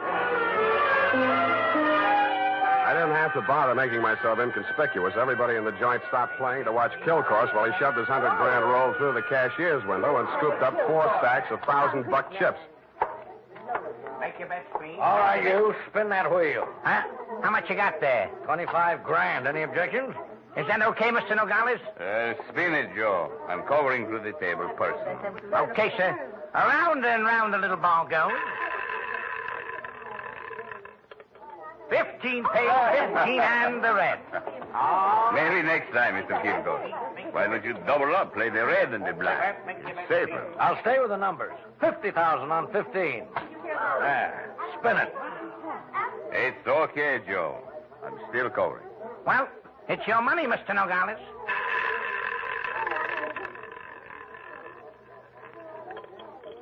Number 4 pays. Number 4 and the red again. Well, 25 grand more on 15. Look, Mr. Kilcourse, go on, enjoy yourself. Take it off your income tax, but please spend those. Spread them out a little there, those chips, huh? It looks bad for the house. What kind of a joint is this? Can't you cover the bets? Okay, Joe. He asked for it. Okay, sir.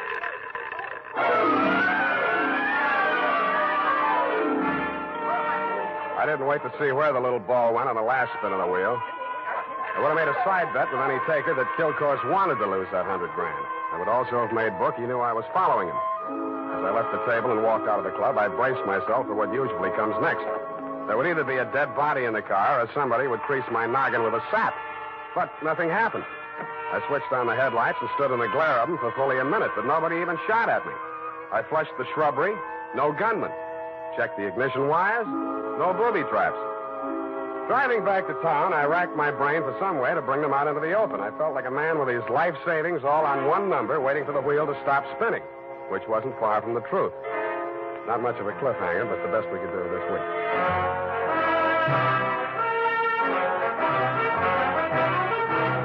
The makers of Wild Root Cream Oil are presenting the weekly Sunday adventure of Dashiell Hammett's famous private detective, Sam Spade.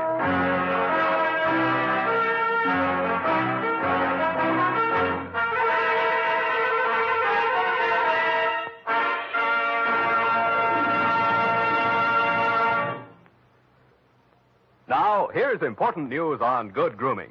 If you want the well-groomed look that helps you get ahead, socially and on the job, listen. Recently, thousands of people from coast to coast who bought Wild Root Cream Oil for the first time were asked, how does Wild Root Cream Oil compare with the hair tonic you previously used? The results were amazing. Better than 4 out of 5 who replied said they preferred Wild Root Cream Oil. Remember, non-alcoholic Wild Root Cream Oil contains lanolin. It grooms the hair naturally, relieves dryness, and removes loose, ugly dandruff. So if you want your hair to be more attractive than ever before, get the generous new 25-cent size of Wild Root Cream Oil, America's leading hair tonic, on sale at all drug and toilet goods counters. It's also available in larger economy bottles and the handy new tube. Get Wild Root Cream Oil, again and again, the choice of men who put good grooming first. By the way, smart girls use Wild Root Cream Oil, too, and mothers say it's grand for training children's hair.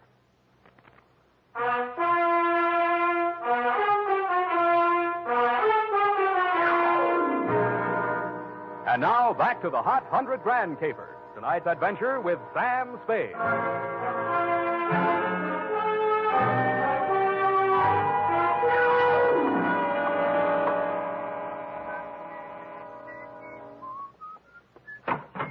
Yeah? This Mrs. Kilcourse's apartment? Yeah? She here? Yeah? Well, can I come in? Yeah? Tommy? Yeah? Who is that, Mr. Spade? Yeah. Oh, this is the detective I was telling you about, Tommy. Remember? Yeah? The one who looked so much like you? Yeah? No. Oh, excuse me. This is my brother, Tommy Lane. Yeah, I mean, Tommy, won't you run down to the corner and buy me some cigarettes for about 20 minutes? I have something to talk over with Mr. Spade. Yeah.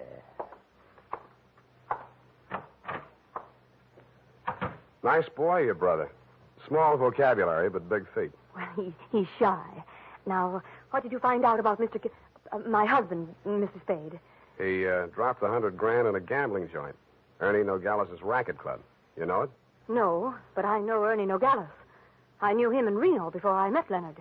He lost his license there for running a crooked wheel. The way Kilcourse was playing tonight, that wheel didn't have to be crooked. He was trying to lose that $100,000. But why? Why would he do a thing like that? One of two reasons.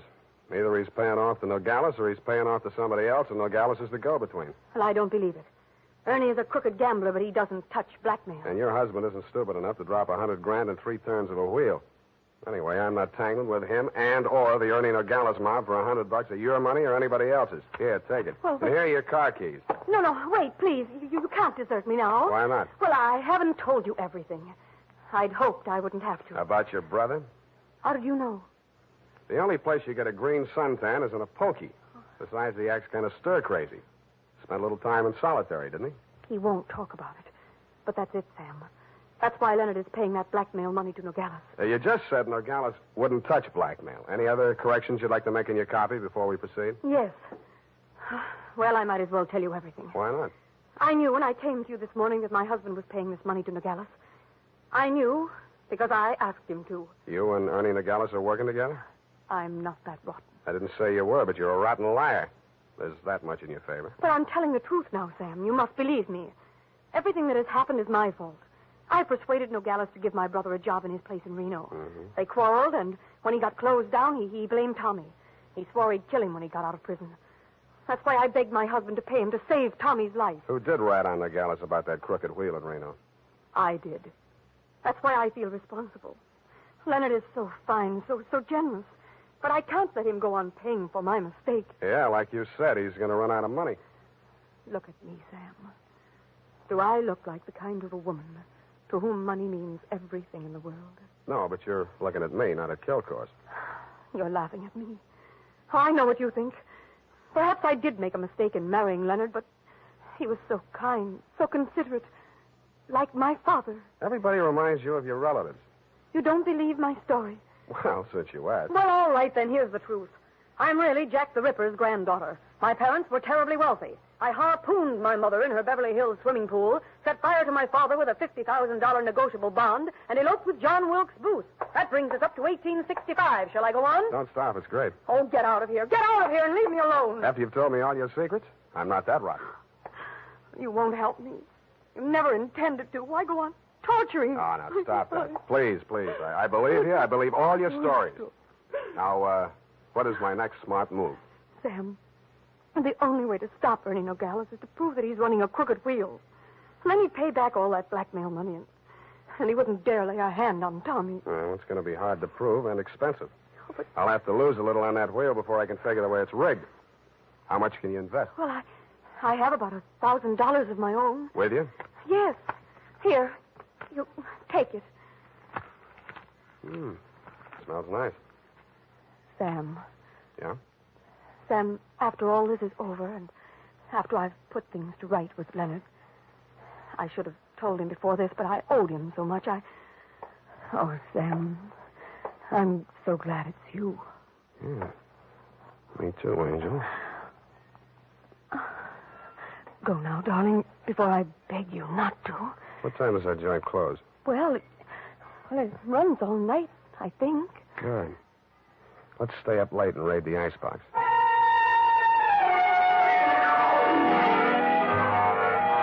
Around 2 a.m., when I low-geared the Plymouth up the long, steep driveway to Ernie Nogales' racket club, backed into the parking space nearest the road with the car headed downhill for a quick getaway just in case, and I went in. The joint was still going full blast. I bought $500 worth of chips, swaggered over to the table where Kill Course had dropped his $100 and nonchalantly flipped the blue chip onto the red. Appalachia, ladies and gentlemen. Make your game. Okay, that's all. Around and round the little ball goes. I didn't look to see where the little ball went. Most of the money was on red, so it was bound to turn up black. A red, please. What? Number 15. Place your bets, please. Make your game, ladies and gentlemen. Around and round it goes. The chips were spread around more the next turn, so I stacked 100 at the bottom of the 1 to 34 column. With a crooked wheel, my 100 made it the best bet to lose. And 19, and the red wins again. Hey! I plunked 500 down on number 5 and raked in 17,500. I left my original bet on the table.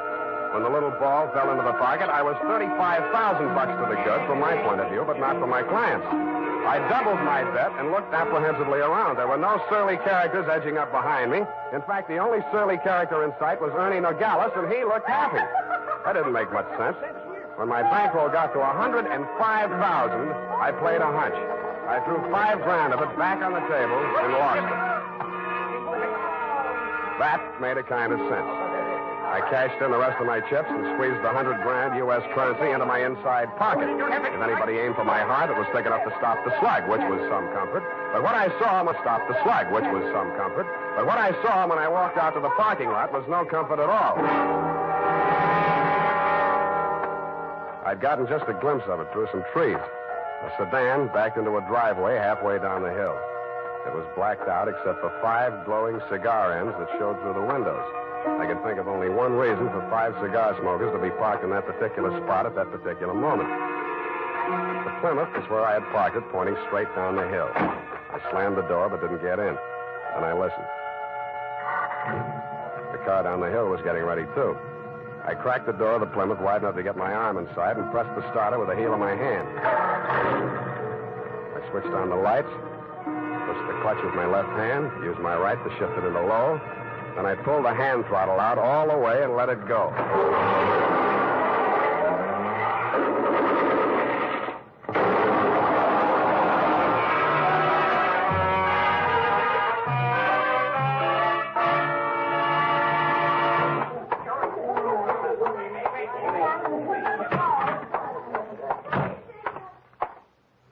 What's the big idea busting into my office? We're going to have a talk, Nogales. Please, don't wave that heater at me. It makes me nervous. I don't like guns. I don't either. That's why I'm here. Put your hands on top of the desk and keep them there. All right. Give me back that roll. I give you clean money for it. It was a gamble, so I lost. Can you blame me? Where'd you get this money? I buy it. 50 cents on the dollar. I don't ask where it came from, but I read the papers. I figured it was that shipyard payroll job a few days back. Like it just fell in my lap. I figured it'd make $50,000 instead of kill course 5.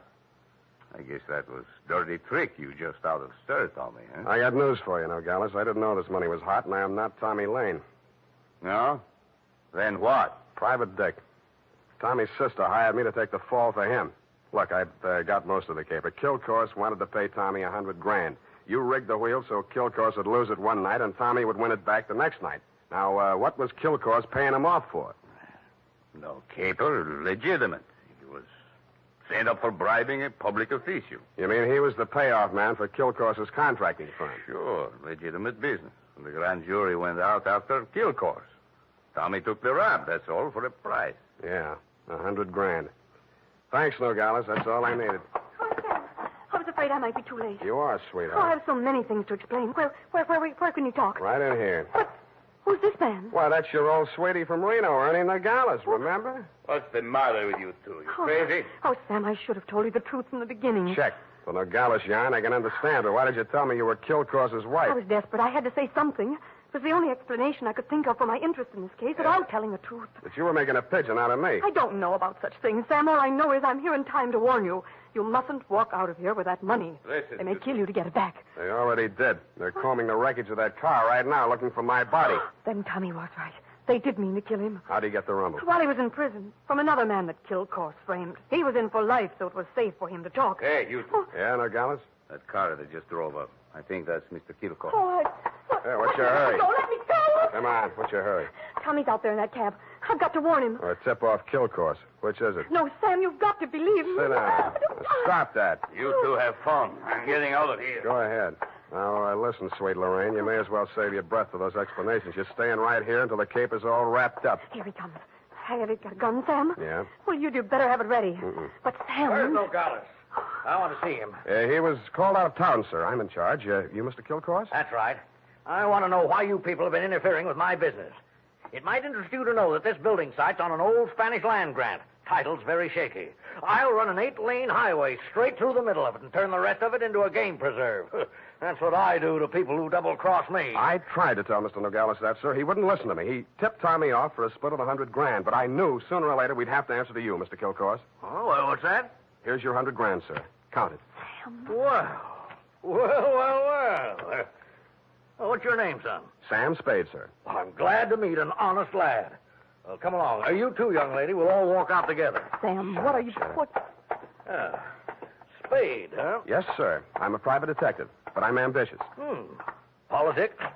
Yes, sir. Well, we'll run you for assembly. In the meantime, I believe there's an opening in one of the public services. Garbage disposal. Executive end, of course.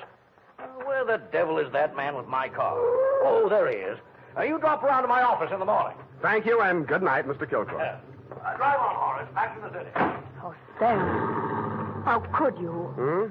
All those lies and just handing over the money like that, it wasn't yours. It wasn't Tommy's either, sweetheart. Get in. Well, Tommy, are you all right? Yeah. Drive us across the bridge, Tommy, will you? Yeah. Tommy, Yeah. Tommy, I'm afraid we'll have to do without the money. Yeah. Sam gave it to Mr. Kilcourse. Yeah. Now, don't get excited, Tommy. I'm sure Sam had a reason. Didn't you, Sam? Yeah. I mean, that was marked money from a payroll job. Oh, then it won't do him any good. It'll send him up for a good long stretch if the eyewitness story that goes along with it is good enough. And you're just the girl to tell it, sweetheart. Am I right, Tommy? Yeah.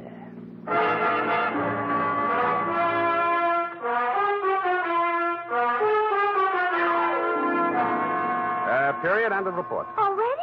But Sam. Yeah? What happened? Who were the 5 men in the car, the ones who shot at that Plymouth in the mistaken belief that you were in it? Their names are of little account, Effie. Suffice it to say that Kilcourse pointed his pudgy finger at them in the hopes of keeping the charge of attempted murder out of his indictment. But I was too clever. I identified them. But Sam, you didn't see anything but their cigars glowing in the darkness. Have you never heard of Sherlock Holmes' monograph and the 49 varieties of tobacco ash, you fool? But Sam, Sherlock Holmes is only the segment of someone's imagination. He's a fictional detective. Well? You mean... Oh, Sam, you're tired. Yes, I am. It's affected your mind, winning all that money. Now, you just sit here and rest. All right. Think of the snowy mountaintops and blue skies. Mm. I'll just go and type this up. Snowy mountaintops. Winter sports yet. And now, listen to this. If you haven't yet tried Wild Root Cream Oil, the famous hair tonic that grooms your hair neatly and naturally, relieves dryness, and removes loose dandruff, then here's a wonderful way to get acquainted. Buy Wild Root Cream Oil in the new 25-cent size bottle at your drug or toilet goods counter. Also, ask your barber for a professional application of Wild Root Cream Oil Hair Tonic. Again and again, the choice of men who put good grooming first.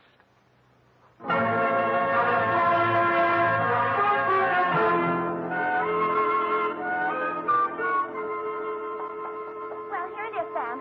And not that it made any difference, but how did you guess that she wasn't Mrs. Kilcourse? Simple. Kilcourse didn't recognize it. But, Sam, that was after you denounced her. I did no such thing. From the report, Sam, in black and white. Quote, why did you tell me you were Kilcourse's wife? Unquote. At that point, you assumed that she was not Mrs. Leonard Kilcourse. I did not. I merely wondered why she had told me. Well, with all the lies she told, you might have assumed anything she said was totally devoid of truth. And I did, sweetheart. I did. Oh, well, that's a relief. I was afraid for a while she'd taken you in. What's that got to do with the truth? Oh. Good night, Sam. Good night, sweetheart.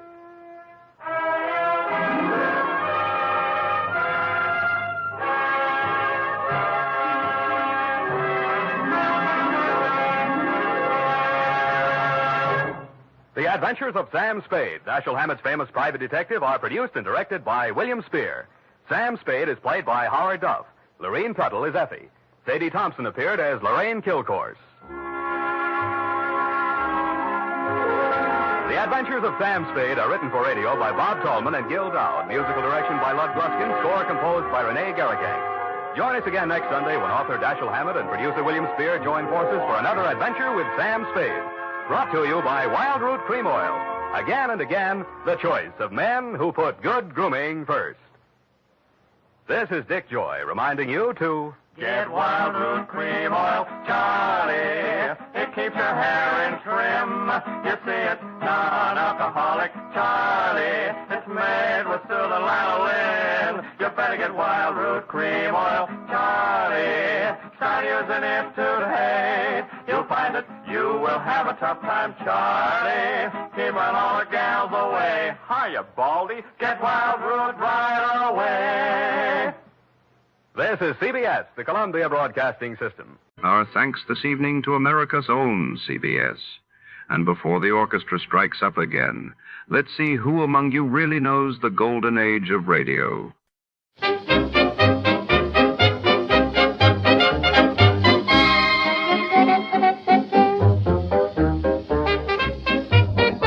Tonight we delve into Night of the Guns, where danger stalks the corridors of the Wilshire Arms Hotel on a rainy Los Angeles night in 1949. Tension mounts as a notorious mobster is rumored to be hiding out in the lavish penthouse suite, and rival gangs circle the lobby below, guns drawn, with the city's finest detectives patrolling the Art Deco hallways and the echo of gunfire threatening to shatter the fragile peace. Secrets and bullets alike are about to be unleashed. Before to start, let's see what happened the day it was aired. It was March 18th, 1949. That day, the world was gripped as British authorities scrambled to respond to a massive dockworkers' strike, paralyzing London's main shipping port while in the United States. President Truman called for emergency measures in response to record-breaking floods devastating communities along the Mississippi River. Tired of the everyday grind?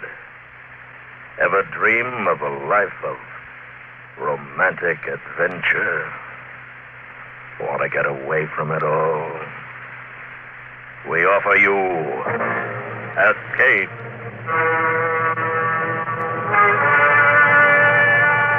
Escape, designed to free you from the four walls of today for a half hour of high adventure.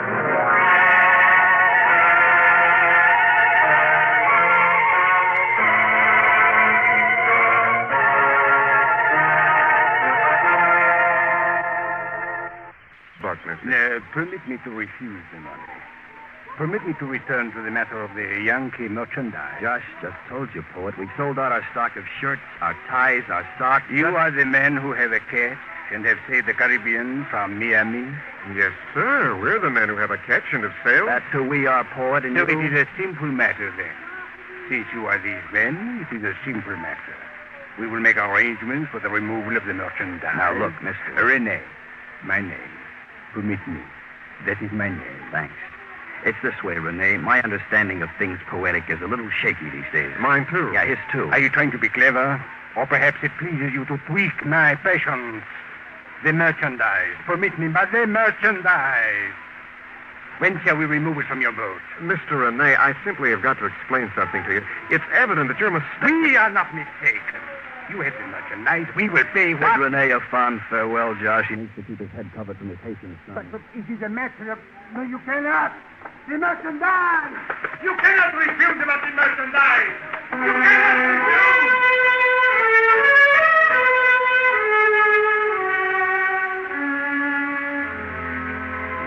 Josh and I walked down. I looked over my shoulder and saw Renee's face become suddenly gray, suddenly old, and then a blur fading into the crowd that swarmed the narrow street. Episodes of the dream trip, cockfight followed by a native poet making calypso on a type of merchandise that didn't exist. Poet. Also dealer in intangibles, souvenir to be stored away. Anecdote to regale the young ladies of New Kensington, Pennsylvania on our return. When the dream money ran out and the place to come back to was New Kensington, PA. But now, unguided tour of Port-au-Prince and a side street you never believed you'd walk.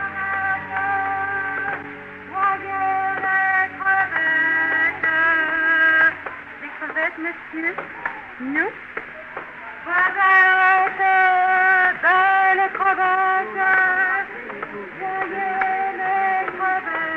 Why? What are you thinking about? I was thinking I like it. I like what we're doing. I like where we are. Me too. Yes, sir, me too. It's all around you. It's wonderful. There's no regrets, huh, Josh? You mean we gave up a nice-going haberdashery business and took off? That's what I mean. I talked you into it. No regrets, huh? What do you mean? You talked me into it. This idea, this dream, if you will. I will. I remember to this very minute the night it germinated in my brain. We were sitting in the dorm of the good old University of Pittsburgh, stripped to the waist, it being a hot night prior to graduation, and a bottle of beer in the hand. And you said, Haiti, someday let's buy a boat, you said. See? You conceded it was my idea. Sure it was, Josh. Then you said Haiti. Then I said Haiti. Why? Huh? The Citadel. What about it? Just I gotta see it, that's all. The Citadel of Henri Christophe. Ever since I was a kid, I've been reading about it and wondering... We'll see it. When? Look, something I gotta explain to you, kid. A couple of fellas like us, they hit a new country after an ocean voyage. You know, they need time to condition themselves, become acclimated, mingle with the group, meet In my reading on the subject of young women of Haiti... Yeah. I have read that the young women of Haiti are sheltered and circumspect, and a formal introduction arranged by a mutual friend or acquaintance is the etiquette to be followed when a visiting gentleman has the wish... Show me where it says. Right, I just want to make sure you and me... Yeah. Visiting gentleman, that's what. Le Café des Pavillons de Toulon. Now, don't change the subject, Rye. What? Le Café des Pavillons de Toulon. Translation, Cafe of the Pavilions of the Small Moon. Oh, my. Ah, you feel okay? The heat, the excitement of the new... That sign over the cafe there. Come on, Josh. Let's go get moonstruck. I want to.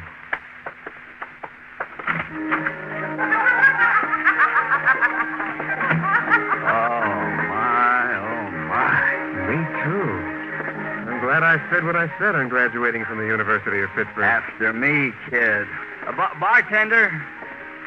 Vous plaisir, monsieur. The pleasure presents no problem, bartender. First, we want rum. Oui, monsieur. Right. Hush, kid. Let there be hush. Leave the bottle, bartender. We made it, kid. We made the dream. A toast, huh? To Haiti. I love you.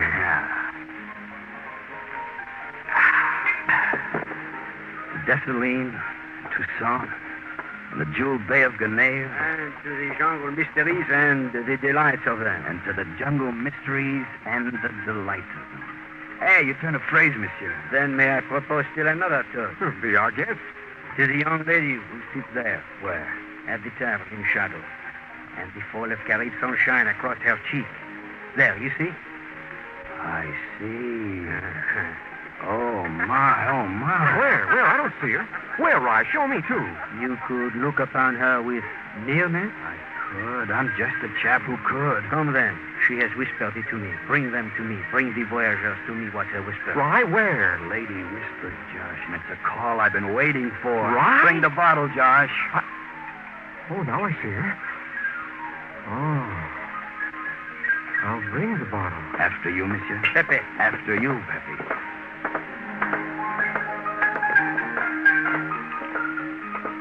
Vivi, the voyageurs for whom you have whispered. Merci, Pepe. Seat yourself with Bibi, monsieur, for the nearness. Oh, thank you very much. Yeah. I'm Josh Ford from New Kensington, PA, and this is my buddy, Ryan Dixon. He's from New Kensington, too. At present, we're retired haberdashers. I am Bibi, and I have longed for the time of our meeting. Pepe. Are we? You did a splendid job of greeting us. And you no longer have a need for me, eh? And we no longer have a need for you. Then I shall make my small departure. No hard feelings, Pepe. It's Au just... revoir. Till another sea. Yeah. Till then. You were lonesome for us, Bibi, for both of us. The moon was full and it grew slender. For the passage of this time, I've longed for you. Oh, you don't even know us, Bibi. We live thousands of miles apart in different worlds. How could you... Josh. You ever been in New Kensington, Bibi? University of Pittsburgh? Josh. What the Mansell said... And for your boat. And the things of your boat. For these two I have longed. Huh? You talk in puzzles, Miss Bibi. I don't... The merchandise of your boat. Bibi. Oui? A poet of your country said merchandise to us. We gave him $1. It's a tired subject that isn't worth a nickel more. You have sold it into the other. We haven't sold a thing. We gave him $1. And I don't mind telling you, the budget we've got worked out for this trip is... Then it is a matter of more money. Could be. More money for what, Bibi?